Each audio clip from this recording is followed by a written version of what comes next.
Welcome to Fiction Audiobooks. If you enjoy the content, like and subscribing would be greatly appreciated. If you have any recommendations for novels, comment below.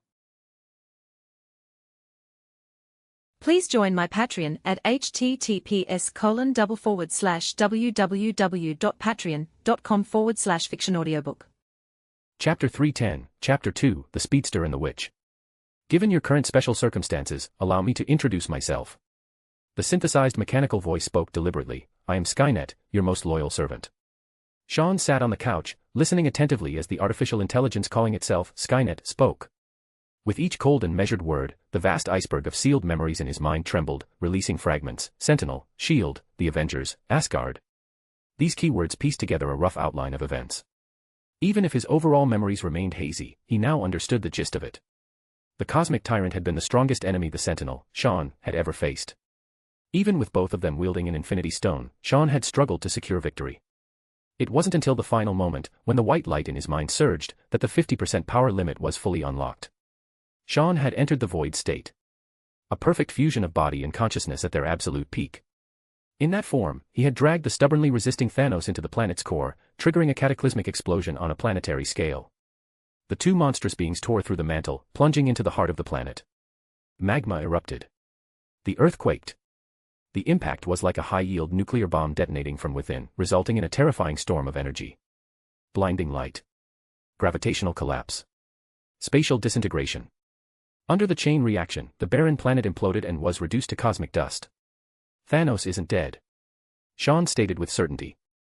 In his fragmented memories, he recalled seizing the Mind Stone in the void state. As for the cosmic tyrant, he had suffered near-fatal injuries. The shockwave of the planet's explosion had hurled him into the dark cosmos, while Sean himself had lost consciousness during the uncontrolled descent. The Chitauri army and the Black Order who had invaded Asgard had hastily retreated from the Nine Realms after the battle, likely rushing to rescue their critically wounded master. So close. Sean's tone carried regret. The void state had made him unimaginably powerful. If not for his consciousness being unable to fully withstand the unlocked 50% power, which far exceeding his limits at the time, he could have ripped off Thanos' head. It was a true pity. Eliminating the mad titan who sought to balance the universe would have removed the greatest obstacle in his path. The future would have been wide open. The conversation between Sean and Skynet lasted about 40 minutes in the cramped living room, until the sound of the Maximoff siblings returning echoed from the stairs. The old wooden steps creaked ominously under their weight, as if threatening to collapse at any moment. According to Skynet's database, these two siblings living in poverty in Sokovia were key figures in the future. That alone made Sean reconsider leaving immediately. Staying might make things more interesting. Besides, he needed to understand the connection between the Mind Stone and the void state. Breaking through the 50% power limit seemed to have triggered subtle changes. Pietro scowled as soon as he saw Sean on the couch. Don't just sit there, help me with these. Perhaps it was the instinct of every overprotective older brother, but he couldn't stand this guy. Playing the amnesiac, Sean obediently took the grocery bag from Wanda, offering a gentle smile. Pietro's irritation flared. This bastard is definitely trying to charm my sister. From then on, his gaze turned hostile, like a farmer guarding his crops against thieves. Wanda, oblivious to her brother's thoughts, headed to the kitchen with the fresh produce. The old house was tiny, just a cramped living room, a bedroom partitioned by wooden boards, and a kitchen and bathroom so small that two people could barely turn around. A pull-string light bulb provided the only illumination. The most valuable possessions here were a second-hand TV and a DVD player salvaged from a junkyard. This was the reality for most in Sokovia, a life of poverty. With the economy in freefall and constant political upheaval, the people had no hope in sight. The Maximoff siblings survived like stubborn weeds, clinging to the present because the future was too bleak to imagine.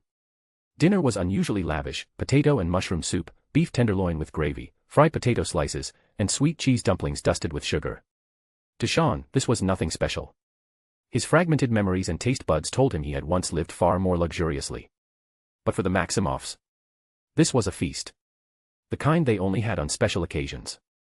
Thanks for the beef, Pietro. Wanda smirked. MMPH. Levinov said he'd give us £3 a week if you went on a date with him. That bastard's brother-in-law manages a high-end restaurant.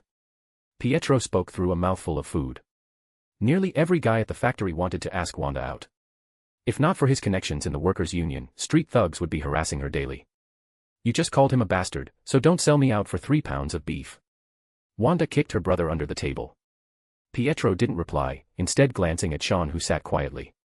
Compared to the factory's rough laborers, this guy was young, handsome, and well-spoken. He wasn't the type to crack crude jokes. A real threat basically. The more he stayed, the higher the chance he'd steal Wanda away. Ahem. Sean. Pietro feigned casualness, ignoring his sister's glare. My factory is hiring. Interested. He worked at a foreign-owned medical equipment plant that was rumored to have high-level government backing. Recently, they were recruiting test subjects for medical experiments.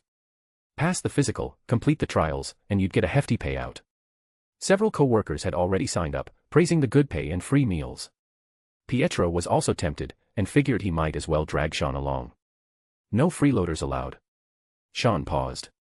The moment Pietro walked in, information about him had surfaced in his mind. This overprotective, silver-haired brother would one day be known as Quicksilver, a speedster with reflexes and movement so fast, even bullets couldn't catch him. As for Wanda, she was no ordinary girl either. In his fragmented memories, she was called the Scarlet Witch, a wielder of reality-warping powers, who later joined the Avengers. In the original timeline, their abilities had been awakened through Baron Strucker's experiments, part of Hydra's superhuman program. He wondered how things would unfold now. Sure. Sean smiled, agreeing easily. The butterfly's wings had fluttered. Unnoticed, the siblings' fates had begun to veer off course. Chapter 3:11, Chapter 3, Psychic Anomalies. The room was silent except for the sound of breathing. Sean lay on the hard floor. Strange fluctuations emanated from his cerebral cortex. Between his closed eyelids, the small room appeared clearly in his mind like a three-dimensional projection. According to Skynet, in his brutal battle with Thanos, he had barely managed to claim final victory, severely wounding the aggressive cosmic overlord and successfully obtaining the second Infinity Stone. Yet when Sean awoke, he found neither the replicated Infinity Gauntlet nor the Space Stone embedded within it. Instead, a phantom image of a yellow gem projected itself in his mind. This Mind Stone seemed to have bestowed new abilities upon him. He focused intently on this peculiar sensation, observing the world through an entirely different perspective. His mental power amplified, forming invisible waves that enveloped the cramped bedroom. Pietro's steady breathing suddenly became erratic as his brain neurons were stimulated into sudden hyperactivity. Vivid illusions emerged in his sleeping consciousness. He gripped a steering wheel, driving a luxury sports car through city streets, envious gazes cast from both sides. In the passenger seat sat a curvaceous blonde whose eyes overflowed with tender affection. Next, they arrived at an upscale restaurant where the usually arrogant manager bowed obsequiously with an ingratiating smile. A renowned chef attended to them personally, presenting exquisite delicacies. Having grown up in poverty, Pietro subconsciously projected this vision of luxurious living. In this illusory dreamscape, fast cars, beautiful women, status and wealth, everything one could desire was present, making it almost impossible to willingly wake from such bliss. Sean observed all this like a deity overseeing his creation. With a slight shift in thought, the extravagant fantasy vanished instantly. Pietro, who had been immersed in this paradise, suddenly found himself returned to his impoverished reality. How fascinating. Sean sensed a force of rejection as Pietro's calm emotions turned turbulent. Clearly, the illusions he had conjured had deeply disturbed the sleeping young man. Slowly withdrawing the psychic waves, the room soon returned to silence. The young man touched the phantom image of the yellow gem in his mind, watching its faint glow pulse as he carefully extended his mental energy toward it. A violent consciousness quietly spread through his being, killing, destruction, violence. Negative emotions flooded his body like wildfire, the intense heat transformed into countless raging currents that surged recklessly along his neural network, nearly overwhelming his mind and body completely. The yellow gem emitted radiant light, its soothing power like cool water continuously pouring down, instantly dispelling the inner turmoil. Sean pondered this, a hypothesis vaguely forming. The terrifying power of the void state had temporarily exceeded his capacity to control, much like Jean Grey's past predicament. It was an imbalance between power and psyche where the slightest misstep could lead to loss of reason and descent into bestial madness. The appearance of the Mind Stone had suppressed the void state's negative emotions while also sealing away portions of his memories, only releasing critical information when absolutely necessary. It seems I need to gain deeper mastery over this stone, Sean thought to himself. Closing his eyes again, it was as if his mind contained an antenna, strange fluctuations radiated outward like threads to receive external psychic frequencies. Bypassing his first test subject Pietro, he directed them straight toward Wanda in the adjacent room. Compared to her brother, Wanda's cerebral cortex seemed extraordinarily sensitive. Without needing Sean's stimulation, it automatically generated all sorts of fantastical visions. The old house became carpeted with flowers, vivid red blossoms pushed through the aged walls, growing visibly larger by the second, their rich fragrance filling the air. Clear spring water flowed from the rusted faucet, splashing up in white frothy sprays. The television played melodious music while plates came alive like dancing sprites. Outside the window, a faint rainbow arched across the sky, casting brilliant light. The cramped living room floor became covered with young plants, tender green shoots weaving an emerald carpet dotted with slowly blooming white and pink buds. Dense flower clusters spread everywhere, transforming the musty old house into something resembling a fairy tale castle. Wanda spread her arms and twirled gracefully, welcoming this romantic scenery that existed only in her imagination. Silently observing the entire scene, Sean watched as the phantom image of the Mind Stone glowed brightly, almost seeming to rejoice. Compared to himself, Wanda appeared far more favored by the stone. Concluding this small experiment, the young man lay staring upward, then waved his arm slightly. A deep blue force field gradually materialized from the void, an invisible passage slowly opened before him like a magnificent starscape unfolding. Peering through this illusory galaxy, a metal gauntlet embedded with 2 stones came into view: Malibu Beach, Coastal Mansion. Tony lay in bed, unusually unable to sleep.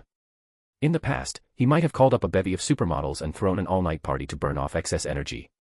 But New York's most notorious playboy had turned over a new leaf, bidding farewell to his former debauched lifestyle. It was a transformation his friends attributed to the miraculous power of love. What's wrong with me? Tossing and turning, sleep eluded him. His mind kept replaying the horrific war on Asgard, the purple figure seated upon the floating throne, the massive metal leviathans prowling the skies, the Chitauri army swarming like locusts. These terrifying scenes repeated like a film reel, stirring anxiety that prevented any rest. Iron Man felt as if he had developed an anxiety disorder. He couldn't stop wondering, if Earth faced such formidable enemies, these alien armies like steel tides, what could they possibly do? Fight desperately only to be annihilated? Or struggle helplessly awaiting disaster? Tony got out of bed, wiping cold sweat from his forehead as he donned a robe and descended the spiral staircase to his underground lab. The Ultron program continued its constant updates and refinements around the clock. What had begun as a human head-sized data model had expanded into a massive sphere. Endless data streams refreshed like waterfalls to construct a complete framework. A satisfied smile crossed Tony's face before he turned to the display cases containing his Iron Man armors. Various models and designs hung like new suits in a wardrobe. This was another project he'd been working on alongside the Ultron program. Perhaps Iron Man alone couldn't save the world, but an entire Iron Legion just might. Tony had implanted a miniature relay device in his body that could remotely summon armor within a certain range. A bold innovation that meant his bodyguard, Happy, wouldn't need to haul around suitcases anymore. "Sir, you haven't rested for 72 hours. You just said you would get some proper sleep." Jarvis reminded him dutifully. "I can't sleep, Jarvis," Tony replied, donning the Mark armor. His anxious and irritable heart suddenly calmed. As Tony Stark, he felt utterly vulnerable. Only inside this suit of armor could he slightly alleviate his fears and unease. Now the entire world knew civilizations existed beyond Earth in the cosmos, and they might not be as friendly as imagined, possibly even preparing for war at any moment. S.H.I.E.L.D., the Avengers, world leaders, everyone was urgently seeking solutions. The most immediate impact was on Umbrella Corporation's human enhancement serums and energy weapons research. The Department of Defense had doubled its orders overnight while allocating massive funding for military R&D projects. Tony wasn't the only anxious one. The entire world found itself caught in this tense atmosphere, though ordinary people continued their daily lives unaware of the undercurrents beneath the surface calm. I really envy Sean. He actually has time for Arctic expeditions. I could really use a drink with him right now. Clad in his armor, Tony lay down on the lab floor. He had no desire to return to the soft bed, choosing instead to remain here. The intelligent Jarvis remained silent, considerately dimming the lights as soothing sleep music played. Within it, Iron Man drifted into slumber. Chapter 312, Chapter 4, New Plans. The factory on the outskirts of Sokovia nestled among towering mountains. The country itself was surrounded by continuous mountain ranges with pleasant climate and beautiful scenery, untouched by cold currents. With sufficient economic development and infrastructure, it could have been an excellent vacation destination. Sean watched as Pietro excitedly walked through the medical room doors. Rumor had it every worker who passed the physical examination and tests would receive a generous payment of no less than $3,000, which was nearly half a year's expenses for an ordinary family. No wonder those selected were exceptionally excited. Even working overtime all year in the factory might not earn them this much. Sean remained indifferent to this. He was more interested in the factory's true owner. Eastern Europe served as one of Hydra's strongholds, where a high-ranking figure named Baron Strucker had entrenched himself, infiltrating various power structures and weaving a complex network. In the original timeline, Quicksilver and the Scarlet Witch had been his proudest creations. The Baron's real name was Wolfgang von Strucker, born in Bavaria, Germany. His father had been a core member of the Nazi Party last century, and he himself later joined HYDRA, gradually rising to become one of its leaders. Reading the long string of information surfacing in his mind, Sean's lips curved slightly. He seemed to have quite a connection with Hydra. Last time in Tokyo, he encountered Madame Hydra, Viper, and obtained the progenitor virus and ghouls. Now he met Strucker. He wondered what treasures the Baron would contribute this time. After a while, Pietro emerged happily, clutching a pale yellow slip about 3 feet wide and 5 inches long that he could take to accounting to receive his generous payment. He gestured to Sean, urging him to hurry up. This guy that his sister had picked up looked tall and well-built with sharp features, so passing the physical shouldn't be difficult. The young man shrugged and sauntered into the medical room. The spacious area contained various large instruments. After the normal physical examination procedures, volunteers would be taken to a separate room to lie in an MRI-like machine where blue light would scan back and forth, followed by blood sample collection. The entire complex process took about 20 minutes, which Sean naturally had no patience for. A glint flashed in his eyes as invisible psychic waves radiated out. Everyone present suddenly froze like puppets with their strings cut. Using mental stimulation to activate human potential, this seems remarkably similar to Ajax's method of creating Deadpool, Sean mused while perusing the lead doctor's memories. This crude modification method had an abysmally low success rate, requiring test subjects with exceptional mental abilities. Even after years of research, Baron Strucker had made little significant progress. To Sean, this was arguably inferior to Madame Hydra's progenitor virus. The only valuable item seemed to be a perfect machine the Baron had created to bestow abilities upon others, for which he'd established a special unit called Satan's Claw. The Baron's proudest creation was a former boxer named Karl Creel. The machine had granted him the powerful ability to transform matter. Anything he touched could be altered through his body. This was likely one of Strucker's few notable achievements. Sokovia, Latveria, Bucharest, perhaps soon my footprints will cover all of Eastern Europe, Sean chuckled softly. Thinking about S.H.I.E.L.D's impending disintegration and Hydra's lurking presence, a plan began taking shape in his mind. With Thanos suffering heavy losses and needing considerable time to recover, the main obstacles in Sean's path were now Nick Fury's S.H.I.E.L.D. and the hidden Hydra organization. Solving both at once might be ideal, Sean decided. He would let these century-old adversaries fight each other, then crush them both at the opportune moment. At S.H.I.E.L.D. headquarters by the Potomac River, the one-eyed director sneezed. Rubbing his nose, a flicker of confusion passed through his single eye. With his physical conditioning, catching a cold should be impossible. Nick Fury had been plagued by headaches recently. Asgard's sudden appearance had caused a global sensation, making it impossible for S.H.I.E.L.D. to continue suppressing supernatural information. Under relentless pressure from the World Security Council, he'd been forced to agree to information sharing and opening part of their core database. The director had long suspected dark undercurrents within S.H.I.E.L.D., hence implementing strict hierarchical divisions and complex access protocols. But under the Council's firm orders, he had no choice but to comply, essentially inviting the wolf into the house and tying himself up. Fury couldn't explain that Nazi remnants had infiltrated S.H.I.E.L.D. And Asgard's exposure had pros and cons. While he lost some authority, he had also gained more funding and broader functions, a blessing in disguise. What concerned Fury most was the Sentinel who had appeared in Asgard. Judging by the power displayed, even Bruce Banner's Hulk might not be a match. That level of destructive capability exceeded S.H.I.E.L.D.'s capacity to handle. The director contemplated whether he could recruit the Sentinel, using every means possible to bring him into the Avengers as S.H.I.E.L.D.'s top-tier operative. This potentially most dangerous individual on Earth had only appeared briefly a few times, resolving the Venom and Sandman attacks against Spider-Man, briefly battling Asgard's destroyer armor in New Mexico, and the Hulk incident in Brooklyn. The sensational Asgard battle had made the Sentinel's name known worldwide, surpassing Iron Man and the Fantastic Four as the ultimate superhero. Many were curious about his true identity. Just who are you? Fury's single eye gleamed with intensity. He prioritized uncovering the Sentinel's identity, though that would have to wait. After all, who knew if the man was even still on Earth? Next was establishing cooperation with Umbrella Corporation. He was highly interested in Sean Cypher's mutant team and human enhancement serums. Although there had been past unpleasantness with the New York genius, Fury believed Sean wouldn't reject S.H.I.E.L.D.'s overtures. As a veteran agent, swallowing pride was elementary. Nick Fury had made multiple calls. Such enthusiastic olive branch extending had only been seen with Tony Stark before, demonstrating his sincerity. Surprisingly, Sean Cyphers had left New York long ago for an Arctic expedition. Investigations confirmed he had indeed led a research team following Franklin's expedition route into the Arctic Circle. Both matters would have to wait. Fury exhaled deeply as he stood before the floor-to-ceiling windows overlooking the rushing Potomac, a shadow of worry clouding his mind. The world was changing too fast.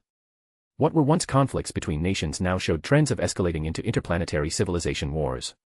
When he had taken over as S.H.I.E.L.D. director from Alexander Pierce, Fury had been ambitious about developing the organization into a global entity. They had even officially renamed it from the Strategic Homeland Intervention, Enforcement and Logistics Division to SHIELD, intended as humanity's sturdy shield protecting world peace. This world. Fury rarely indulged in sentimentality. As a top agent who never easily gave trust, he could only bury his loneliness deep. Not even close subordinates like Coulson or Natasha would hear such thoughts. Past mistakes and resulting crises constantly reminded Fury that not even secrets locked in one's mind were absolutely safe. The one-eyed director touched his eye patch, his blinded eye throbbing faintly. A slight smile crossed his face as he anticipated the return of a certain hero, even if the world had forgotten her. Chapter 313, Chapter 5, I object to this marriage. We've struck it rich. On the way home, Pietro shouted excitedly, waving his arms vigorously. The energetic young man was now dressed in a crisp suit with his hair neatly combed back. In just 1 hour, he had completely transformed, looking like one of those elite professionals commonly seen on Wall Street. He threw his arm around Sean's shoulders with unprecedented enthusiasm, his face beaming with smiles, all traces of his previous wariness and defensiveness gone as if they were long-lost brothers. What caused such a dramatic change? The answer lay in the additional check in his hand, which was identical to Pietro's pale yellow slip except for the amount. This one could be cashed for a 5-figure sum at any time. To Pietro, this was an astronomical amount that could provide him and Wanda a comfortable life. Whether starting a small business or leaving Sokovia behind to escape war and poverty, both were excellent options. What shocked him even more was how Sean had handed it over without a second thought, as casually as discarding scrap paper, not a hint of reluctance on his face. Pietro began to realize that perhaps the man Wanda had picked up wasn't trouble, but a massive gold mine. So the doctor recognized you as some wealthy person and wanted to hire you as senior management. Even after repeating it multiple times, Pietro still found it unbelievable. He held the check overhead, planning to cash it at the bank immediately, afraid this might all be like last night's wonderful dream that would vanish upon waking. Correction, he recognized me as a scholar from New York State University specializing in biological research. Apparently I've even been on the cover of Time magazine. I saw the book, and that was definitely me.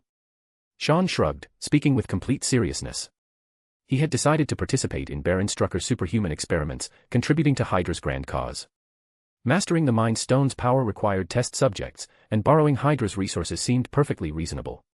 Surely they wouldn't mind. Same difference. You're still rich. Pietro dismissed the distinction. In his limited vocabulary, people were simply divided into rich and poor. Sean, now revealed as an American scientist, clearly belonged to the former. Returning to their dilapidated house, the newly transformed Pietro kicked aside a brick with his shiny new leather shoes to reveal a hidden key. The apartment building near the abandoned factory exuded decay. Built of red bricks, its walls had long faded and peeled under years of weathering. The paint on the iron railings had flaked off under prolonged sun exposure. The damp corners downstairs, neglected and covered in slippery moss, reeked of age and decline. Maybe we can get a better place now, Pietro mused with boundless anticipation. They could move to a nicer apartment instead of cramming into this tiny old house. Maybe even buy a Cadillac, his childhood dream.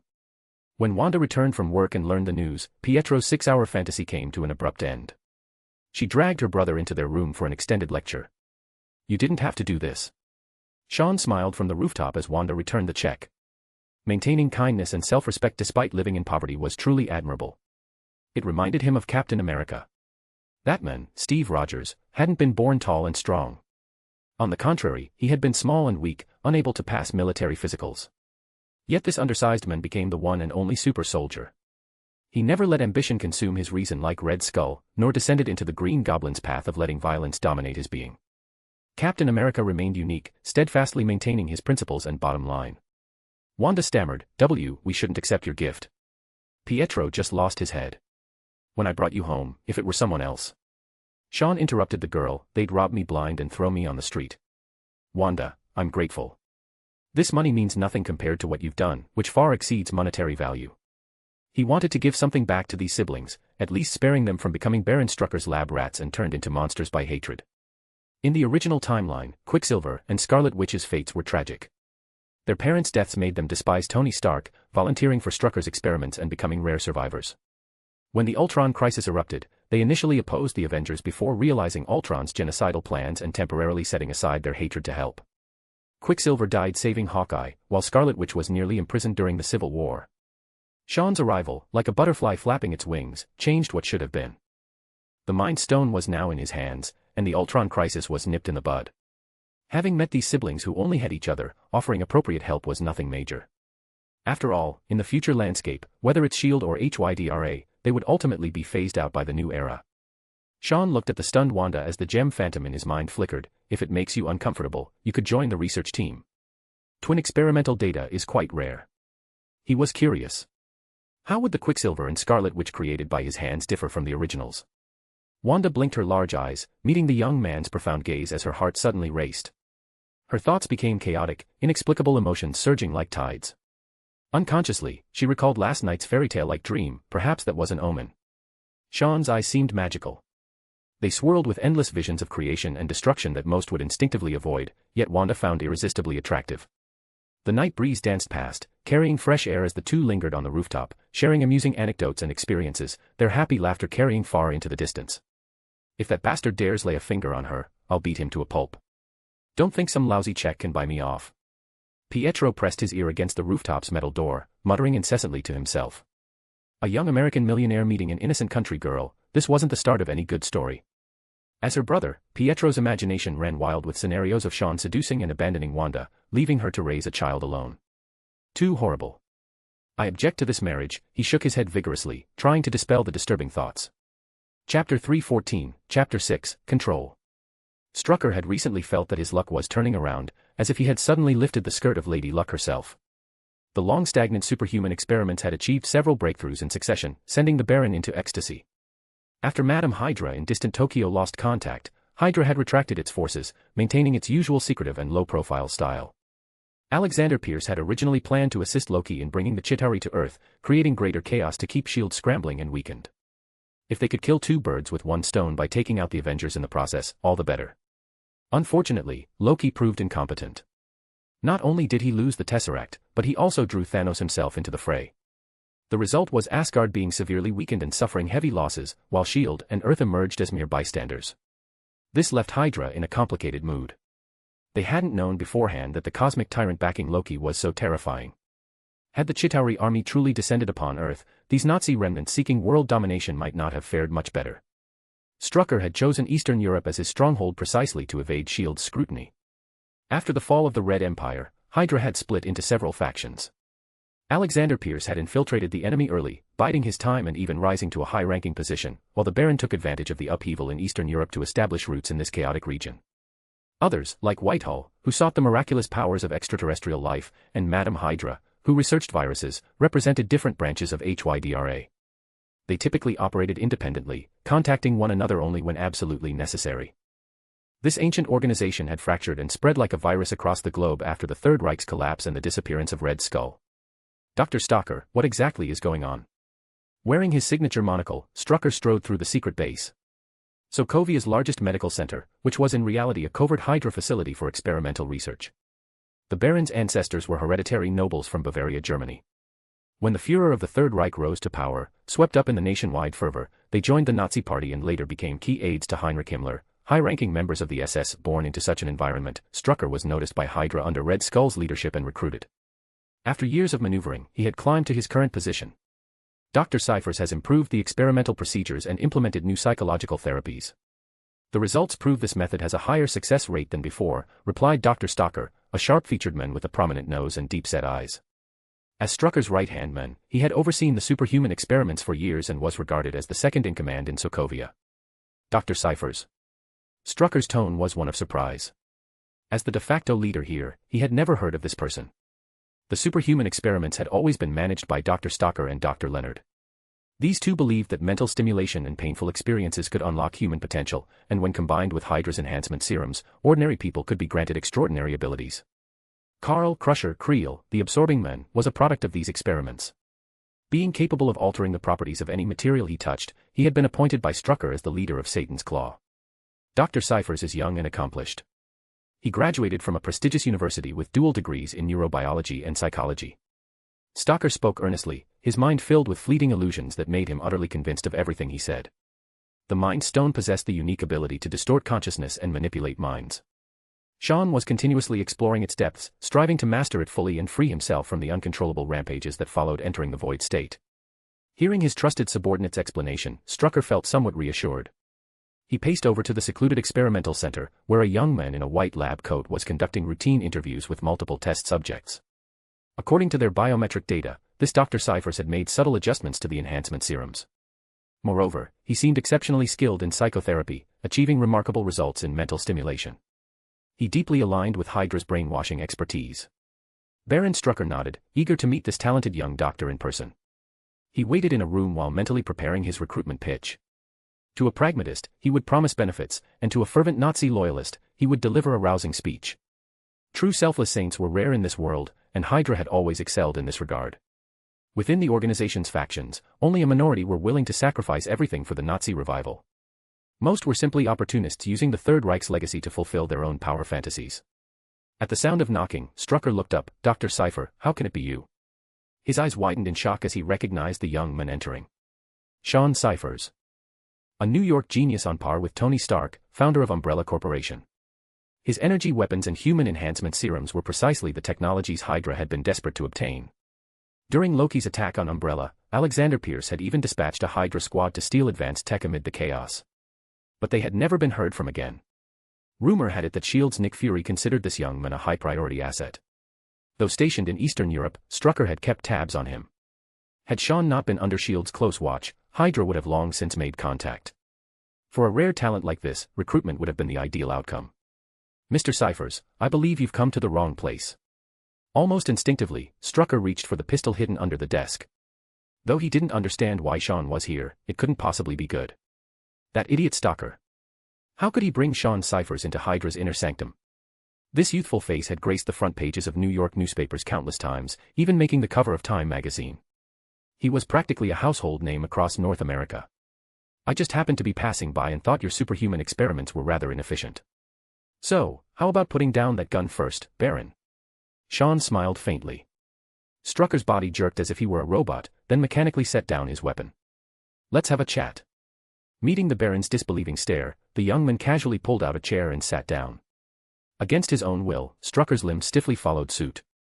A wave of terror washed over him. As a high-ranking Hydra official, Strucker felt as though he had been plunged into an icy abyss. He was certain his body hadn't been hijacked, yet every time Sean spoke, his mind involuntarily submitted. It was as if he were a machine executing commands. He was utterly incapable of defying any order. "Don't look at me like that. I'm not some demon." Sean's expression was warm, his white coat making him resemble a genuine psychotherapist. Chapter 315, Chapter 7, Emotions. Over the following week, Sean devoted himself entirely to studying the power of the Mind Stone.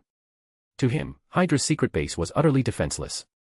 It was nothing more than an empty shell. Whether it was the facility's true master, Baron Strucker, or its administrator, Dr. Stalker, all were immersed in illusions. By the time the Mind Stone's effects wore off, they would only feel an inexplicable hollowness in their hearts, and blankness in their minds, as if something had been taken from them. They would remember nothing else. This medical center in Sokovia had now become Sean's personal kingdom. Every staff member firmly believed in his fabricated identity, Dr. Cypher, holder of dual degrees in neurobiology and psychology.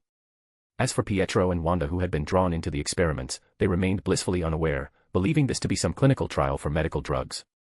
They happily enjoyed the lavish meals and generous stipends. In a bright sterile examination room, Sean sat in a chair, impeccably dressed in a suit. Across from him was a burly bald man, a test subject Hydra had recruited from a psychiatric hospital. This man suffered from dual disorders of cognition and emotion. His thinking was slower and more impoverished than that of an average person, and his reactions to emotions like joy, anger, sorrow, and happiness were far more sluggish. The reason Sean chose psychiatric patients as test subjects was simple. To fully master the Mind Stone's power, he needed to understand the minds and emotions of all living beings. The consciousness of a mentally ill person was entirely different from that of a normal individual, a conclusion he had reached after a week of psychotherapy. The logical thinking of a normal person was like an intricate network of overpasses. Though it might appear chaotic at first glance, it was actually highly structured. Different thoughts processed through different cognitive pathways gave rise to distinct emotions. Seeing a friend or family member weep would evoke sadness, encountering joyous news would bring laughter. This was how normal people functioned. But the mentally ill were different. Their thoughts were fragmented and disordered, like a maze with no entrance or exit. Once trapped inside, escape was nearly impossible. Their experience of emotions could range from dull and indifferent to abnormally sensitive. Their minds overflowed with meaningless abstract symbols, their consciousness resembled an illiterate person randomly striking a typewriter, sentences lacked coherence, ideas were incomplete, and the result was a chaotic and incomprehensible jumble no ordinary person could decipher. This was precisely why Sean found them so fascinating. Mentally ill individuals often couldn't distinguish fantasy from reality, appearing as madmen to others. But in his eyes, their minds were purer. Their emotions were simple, and their consciousness complex. They were perfect subjects for studying the Mind Stone. A faint yellow glow shimmered as imperceptible waves of energy invaded the bald man's mind. Sean's consciousness seemed to transform into a gentle sun, illuminating the other's fractured psyche. Scattered and disjointed images gradually merged into a coherent whole. A lonely boy sat on a grassy field. Due to his emotional disorder, he could neither laugh nor cry. His father saw him as a freak. At school, he had no friends, and was mocked by others as a wooden doll. After drinking, his father would beat his mother, and the abused woman would then vent all her resentment on him. Everyone viewed him as an unfeeling idiot. Until one day, his sluggish mind finally birthed an emotion, rage. So he picked up an axe from the yard and swung it at his parents as they argued inside. The bright violent splashes of blood, his father's roars, his mother's wails, none of it fazed him. Without hesitation, he brought the axe down again and again. He was an idiot. Sean's eyes gleamed as he observed these twisted bloody childhood memories. The Mind Stone reflected a deep crimson glow, the color of extreme fury. Red. He marked it down in his report. Every being's emotions had their own hues, like a vast spectrum interweaving to form the ocean of sentience that comprised all living things. This reminded Sean of another world where a unique group wielded willpower as their strength. Those individuals knew how to forge their spirits, harness their emotions, and transform them into power, effectively condensing fantasy into reality. Forget the past. Imagine yourself floating in a warm ocean, your body rising and falling with the waves. Blue skies, white clouds, seagulls, beaches. Everything is peaceful. Forget mistakes. Forget anger. Sean's gaze shifted subtly. The yellow light projected by the Mind Stone surged like tides, guiding the bald man's thoughts. Within the cascading illusions, new memories were woven. A Hydra researcher led the bald man out, utterly astonished by what he had just witnessed. This psychiatric patient had always been sullen, occasionally erupting into violent fits. Yet before Dr. Cyphers, he had been as docile as a child.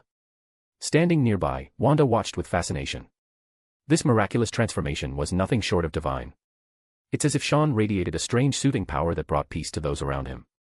How did you do that? She blinked, curiosity brimming in her eyes. The power of the mind.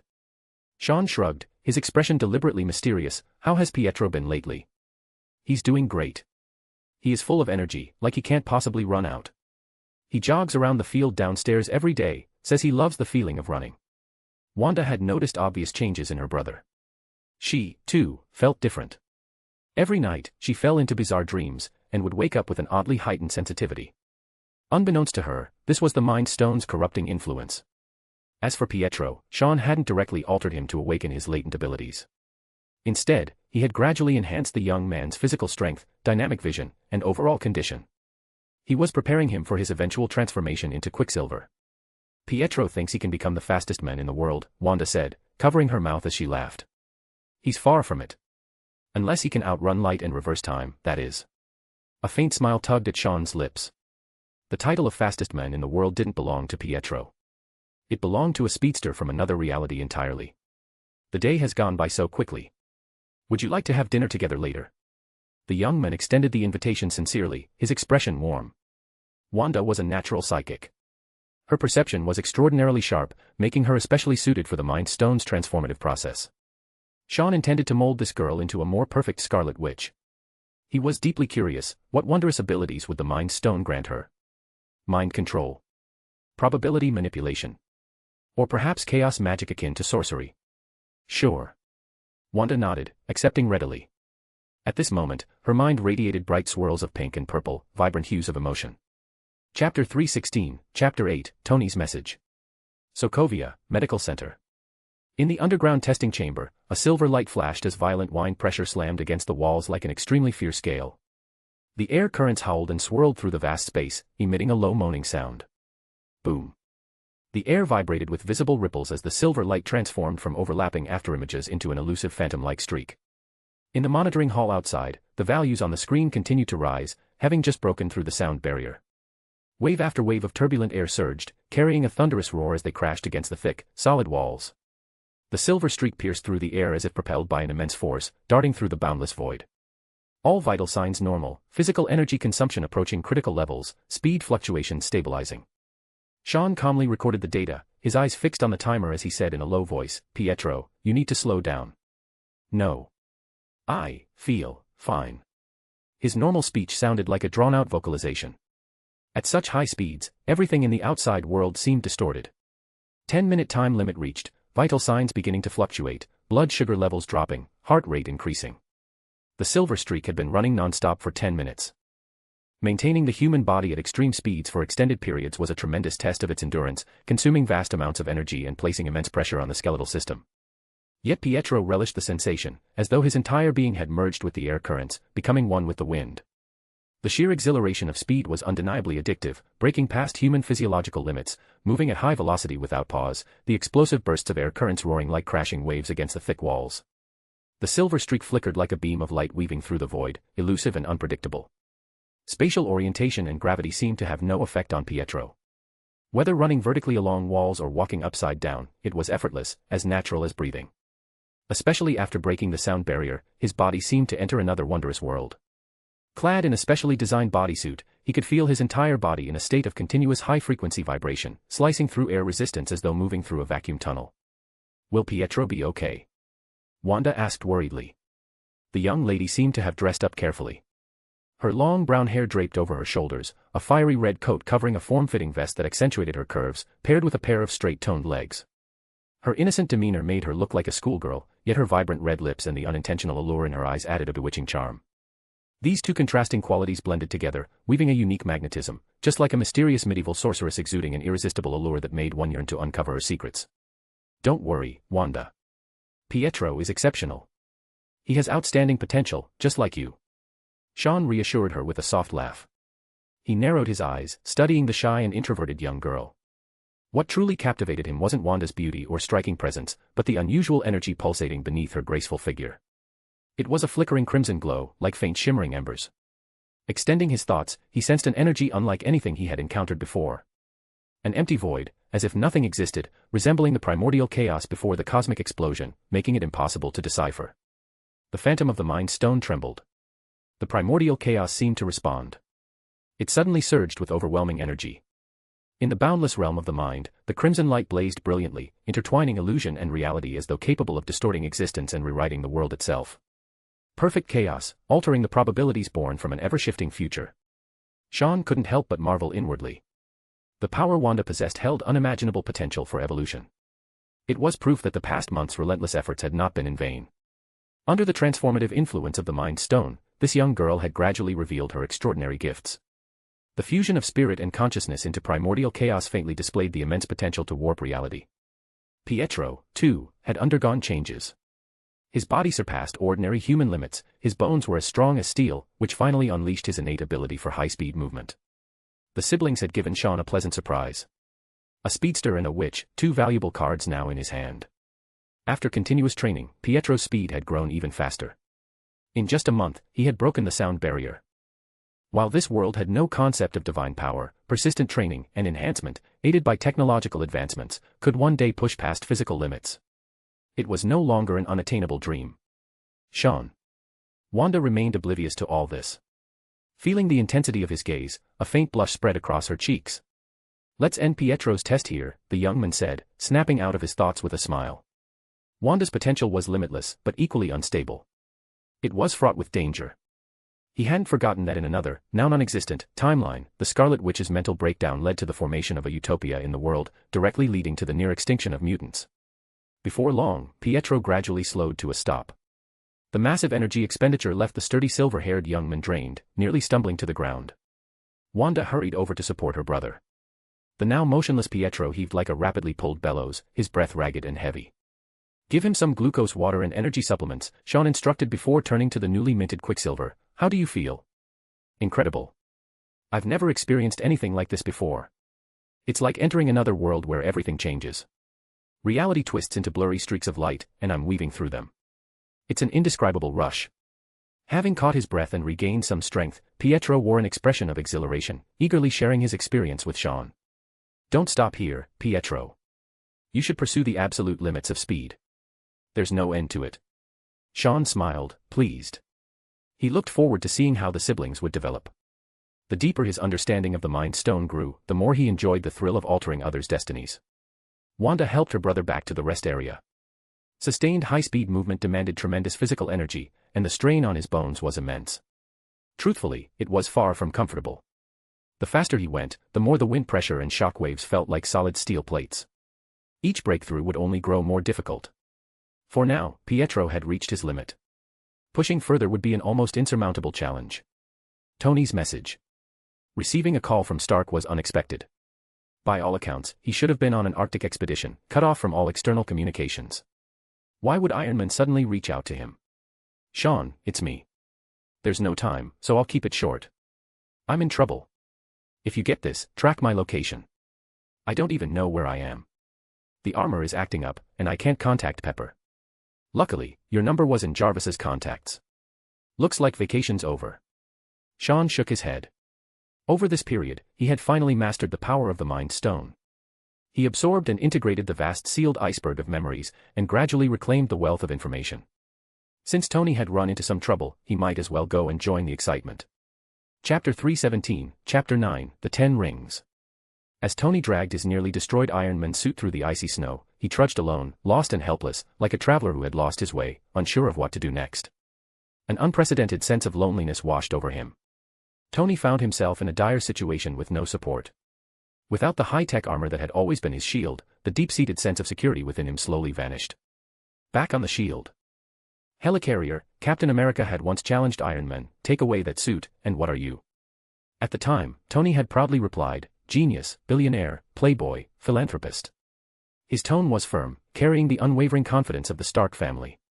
But after the battle in Asgard, Tony seemed to have lost that pride. He began doubting himself, plagued by anxiety, unable to sleep at night, trapped in nightmares. Only inside the Iron Man suit could he find a sliver of peace, his restless heart finally settling. Never thought I'd end up like a stranded traveler in the desert, waiting for someone to rescue me. After sending a message to Sean, the billionaire superhero wrapped himself in a thin blanket and huddled inside a phone booth outside a convenience store. He was in a small town near Canada. Jarvis had flown the failing armor until its energy was completely depleted. Tony had trekked through the freezing snow for half an hour before spotting this store. Further ahead lay a remote town, its streets eerily empty.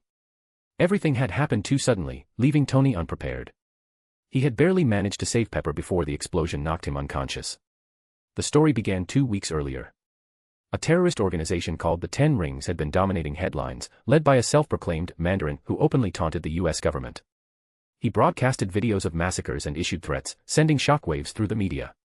In 1864, at Sand Creek, Colorado, the U.S. Army slaughtered the peaceful Cheyenne, women, children, and elders while their warriors were away hunting. 39 hours ago, I attacked the U.S. Air Force Base in Kuwait. The church was full of women and children while the soldiers were out on drills, just like the warriors weren't home case. Mr. President, you've always resisted my words. Now, you must remember them. You know who I am, but not where I am. You'll never guess what I'll do next. Tony turned on the TV just in time to witness this terrifying declaration. The so-called Mandarin had hijacked the broadcast, delivering a brazen challenge to the U.S. government. Over the following weeks, the 10 Rings orchestrated multiple attacks. They bombed air bases and hijacked airlines, effectively plunging the nation into fear. The White House was forced to respond, mobilizing the FBI and the Department of Defense in a desperate manhunt for the Mandarin. To calm the public, the president even trotted out Tony's close friend, Colonel James Rhodes, rebranding the War Machine armor as the Iron Patriot, which was really just a repaint from silver to red, white, and blue. Tony had mocked the move relentlessly. Rhodes had politely declined his help. Ever since Asgard's existence was revealed, the Pentagon had been eager to assert its strength, desperate to restore public confidence in the government. They couldn't let superheroes overshadow federal authority. Allowing Iron Man to handle global threats was already a compromise. If they relied on him for domestic terrorism too, it would be an admission of incompetence. Tony didn't push the issue. He was too busy battling his anxiety and working on the Ultron program.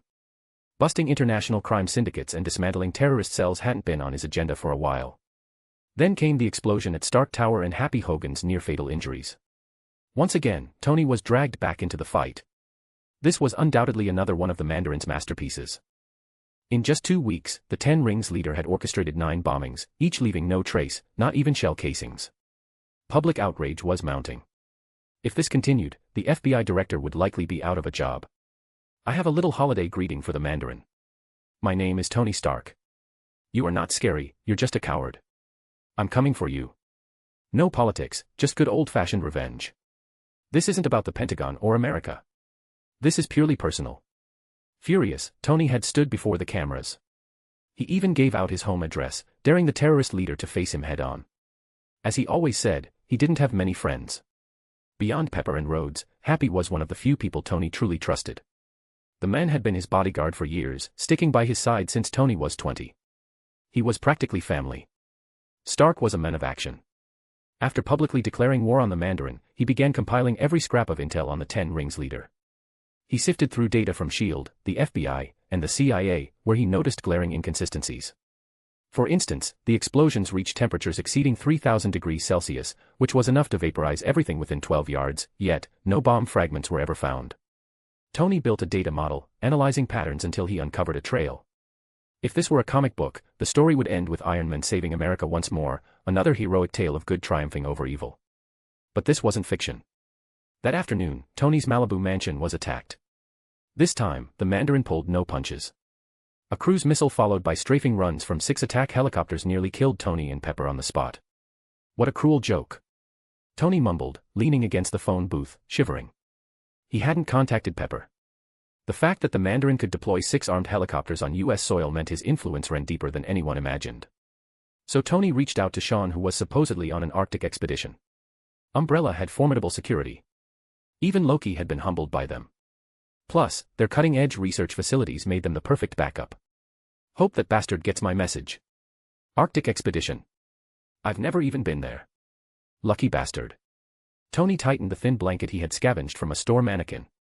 His armor lay outside, seeming little more than scrap metal. For the first time, he felt powerless.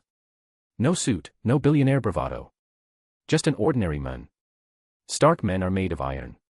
Tony smirked as he encouraged himself. The image of a golden figure standing tall over Asgard flashed in his mind. Chapter 318, Chapter 10, Extremis Virus. Seated on the plane, Sean browsed through recent headlines, a thought lingering in his mind. Does the Real Mandarin exist in this world?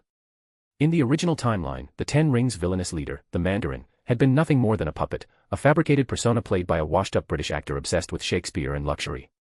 Basically a smokescreen to divert attention. But as Iron Man's archenemy, the Mandarin had truly existed in some unknown parallel universe.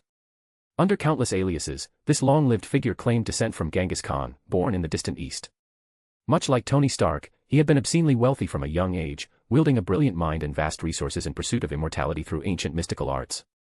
Rumor had it he possessed 10 rings of unimaginable power, each with unique abilities, and had nearly killed Iron Man on multiple occasions.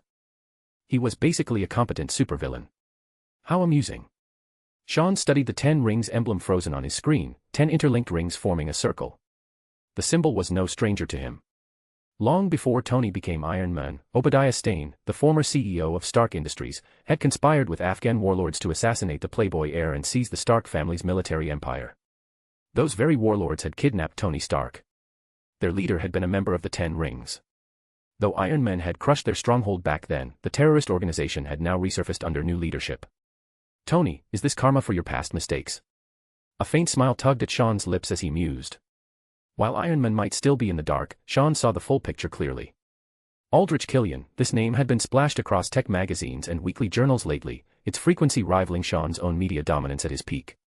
The tall charismatic man on screen was the founder of AIM, Advanced Idea Mechanics, the second largest emerging research institution in North America, trailing only the unstoppable rise of Umbrella. Recently, the media had taken to comparing Aldrich Killian to Sean Cyphers, just as they once pitted Sean against Tony Stark, framing them as rival geniuses. Reportedly born with physical disabilities, Killian had endured bullying and mockery throughout his school years until his genius intellect earned him respect in college. This rags to riches narrative, amplified by the press, had quickly labeled him a role model for youth and the new American dream.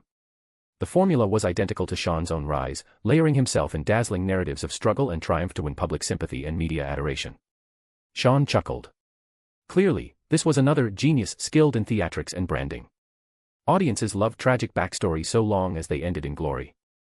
Without such seasoning, how could one cook up a soul-stirring tale to move the masses to tears? That said, geniuses were often obsessive. In his youth, Killian had idolized Tony Stark, viewing the arrogant playboy as the pinnacle of intellect. He dreamt of one day meeting his hero. This worship was as universal as musicians aspiring to be the Beatles or basketball players idolizing Michael Jordan. A rebellious and brilliant figure like Tony. Half of America's youth likely saw him as an icon, the other half seethed with envy at the silver spoon prodigy. After college, Killian founded AIM, struggling to keep it afloat while tracking academic breakthroughs, until New Year's Eve, 1999. At a symposium in Bern, Switzerland, he finally met his idol. The encounter ended disastrously. Back then, Tony Stark had been a reckless playboy who mocked others for sport. Upon meeting the disabled and poorly dressed Killian, he played a cruel joke, stranding his starstruck fan on a freezing rooftop all night. Little did Tony know, that thoughtless prank would shatter a devoted admirer and forge an enemy who would nearly destroy him. Extremis. Sean murmured the word. This was Maya Hansen's early breakthrough. A bioelectric technology that was capable of hacking the human brain's repair center and rewriting its code. If the body's biological system were a computer, Extremis was the ultimate virus. Later iterations theorized DNA editing and genetic rewriting. But at its current stage, limb regeneration, immune activation, and enhanced physiology were already achievable. Many venture firms bet big on AIM's future, convinced it would soon rival Umbrella's meteoric ascent. Aldrich Killian, now dubbed the tech mogul, dominated headlines, his star shining brighter than ever. Sean tapped the desk. Years ago, strapped for funding, Maya Hansen had sold the Extremis research to Killian before joining Umbrella to focus on genetic engineering with Dr. Connors. Sean had halted her Extremis experiments for one reason, its fatal flaw. While humans shared 99% identical DNA, the remaining 0.1% variation made each body unique. This caused Extremis to trigger erratic rejection. Not everyone could endure genetic rewriting. Solving this required computational power far outweighing the benefits. Killian's success had been built on corpses. He recruited veterans as test subjects. Early, unstable Extremis batches had sky-high mortality rates. Subjects overheated from within before detonating like living bombs. The tech could forge a superarmy, but applying it to humanity. Even with Skynet's resources, Sean saw no merit in reviving it. Which meant one thing. Behind Aldrich Killian's miraculous transformation lay a hidden force, one with bottomless funding and manpower to fast-track Extremis in just 13 years. And the Mandarin's bombings. Merely cover-ups for Extremis test subjects going critical. No bomb fragments were found because the bombs were the people. So who's pulling the strings?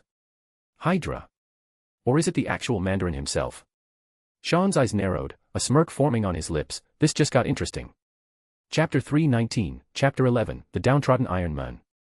When Sean saw Tony, the man was dressed like a plumber and was enjoying a tuna sandwich. Emerging from a burger joint with a child in tow, he wore faded jeans, a grimy coat, and had disheveled hair. He was utterly unrecognizable as the billionaire tycoon he once was. Hold still right there. Let me take a photo first.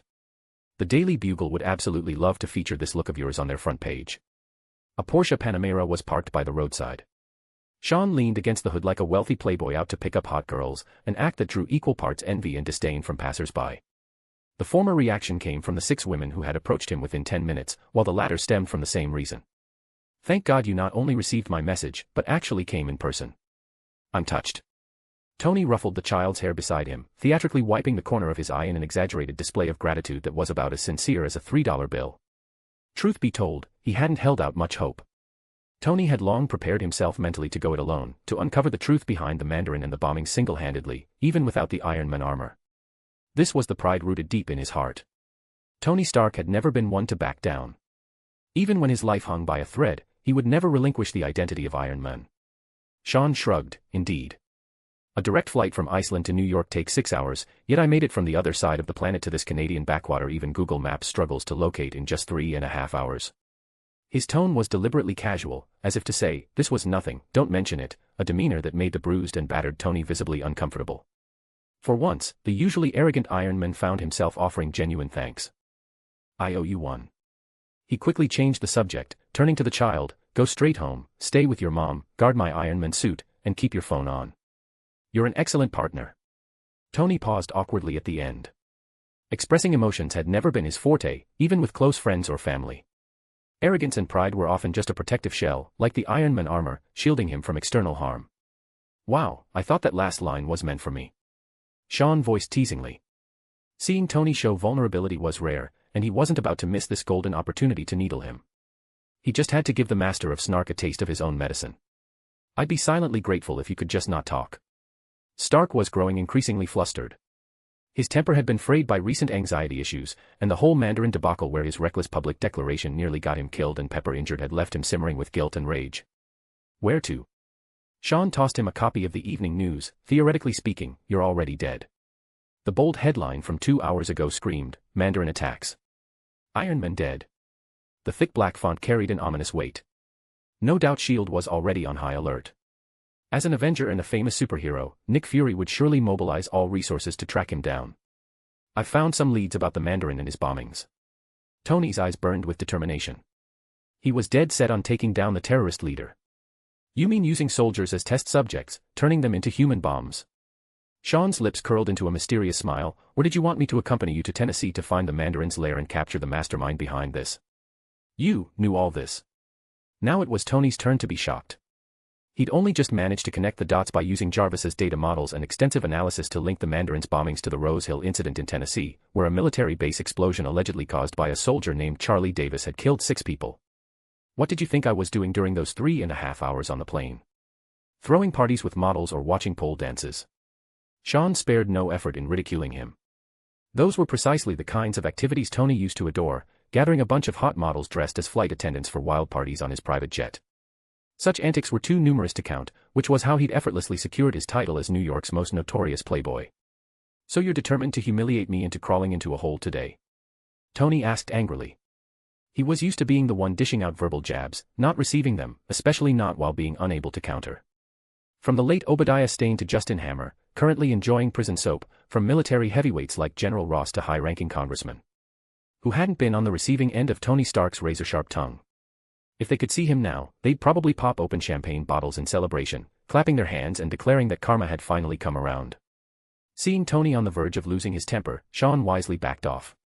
Provoking someone with anxiety issues wasn't a smart move.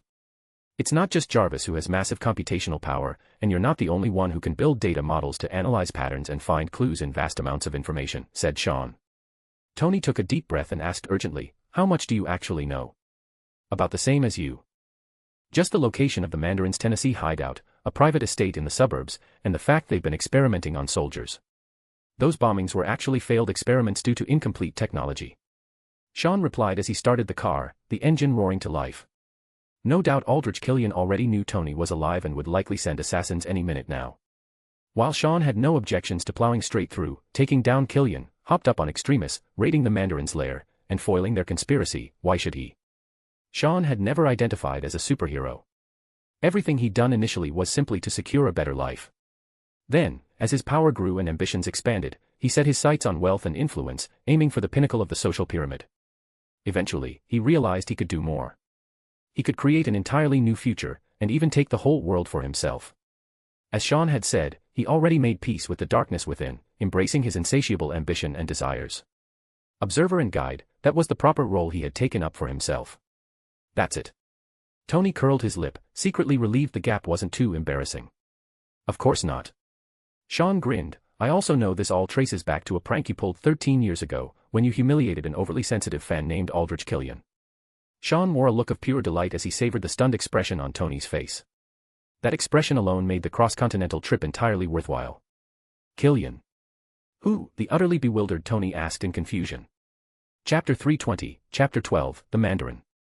Tennessee, countryside estate. Under the pitch-black night sky, this vacation villa standing in the desolate wilderness appeared empty and quiet, but in reality, it was heavily guarded like a dragon's pool and tiger's den, filled with terrifying dangers. Burly and well-trained security guards armed with submachine guns patrolled the perimeter in groups of 3, accompanied by fierce guard dogs. Shifts changed every hour, and every corner was monitored by infrared cameras. The security system was so tight that it would be extremely difficult for anyone to infiltrate. We turned the Stark mansion upside down but found no body. Maybe he's buried at the bottom of the ocean, along with all those Iron Man suits. In the ornately decorated study, Killian listened to the report over the phone, his brows gradually furrowing into a deep frown. He was clearly dissatisfied with this vague answer. The reason he had partnered with these people in the first place was their extensive covert connections and their ability to leverage powerful influence within the government. Otherwise, where would he have found so many professional soldiers as test subjects for the extremist virus experiments? Hiding a terrorist organization within U.S. soil, evading the FBI, CIA, and S.H.I.E.L.D.'s relentless scrutiny, hacking into television networks at will, hijacking airplanes, orchestrating multiple bombings, these were feats far beyond Killian's capabilities alone. After all, since 9/11, the US had placed extreme importance on homeland security, even launching the PRISM program to conduct mass surveillance and access classified information from any region within the country, directly mining data from the central servers of internet companies. Without the protection and assistance of internal forces, the Mandarin and the Ten Rings would have been exposed long ago. They would never have been able to fire a cruise missile at Tony Stark's mansion, nearly blowing the Iron Man to smithereens. I want a definitive answer, Killian emphasized, proceed as planned. Stay in touch. Truthfully, he didn't want Tony to die just yet. Remembering the humiliation he had suffered, this rising star of the tech world longed to personally crush Iron Man, to trample his dignity underfoot just as Stark had once done to him. Killian hung up decisively. He had been collaborating with that mysterious organization bearing the Hydra insignia for some time now, and they had come to understand each other well. After bankrupting himself to purchase the extremist research from Maya Hansen, Killian had thrown himself into the project wholeheartedly. Somehow, he had caught the attention of Hydra, and the two sides hit it off immediately.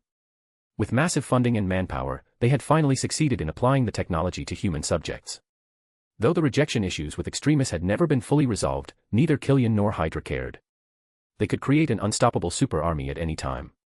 As for the lives lost in the process, who cared? Killian strode out of the study.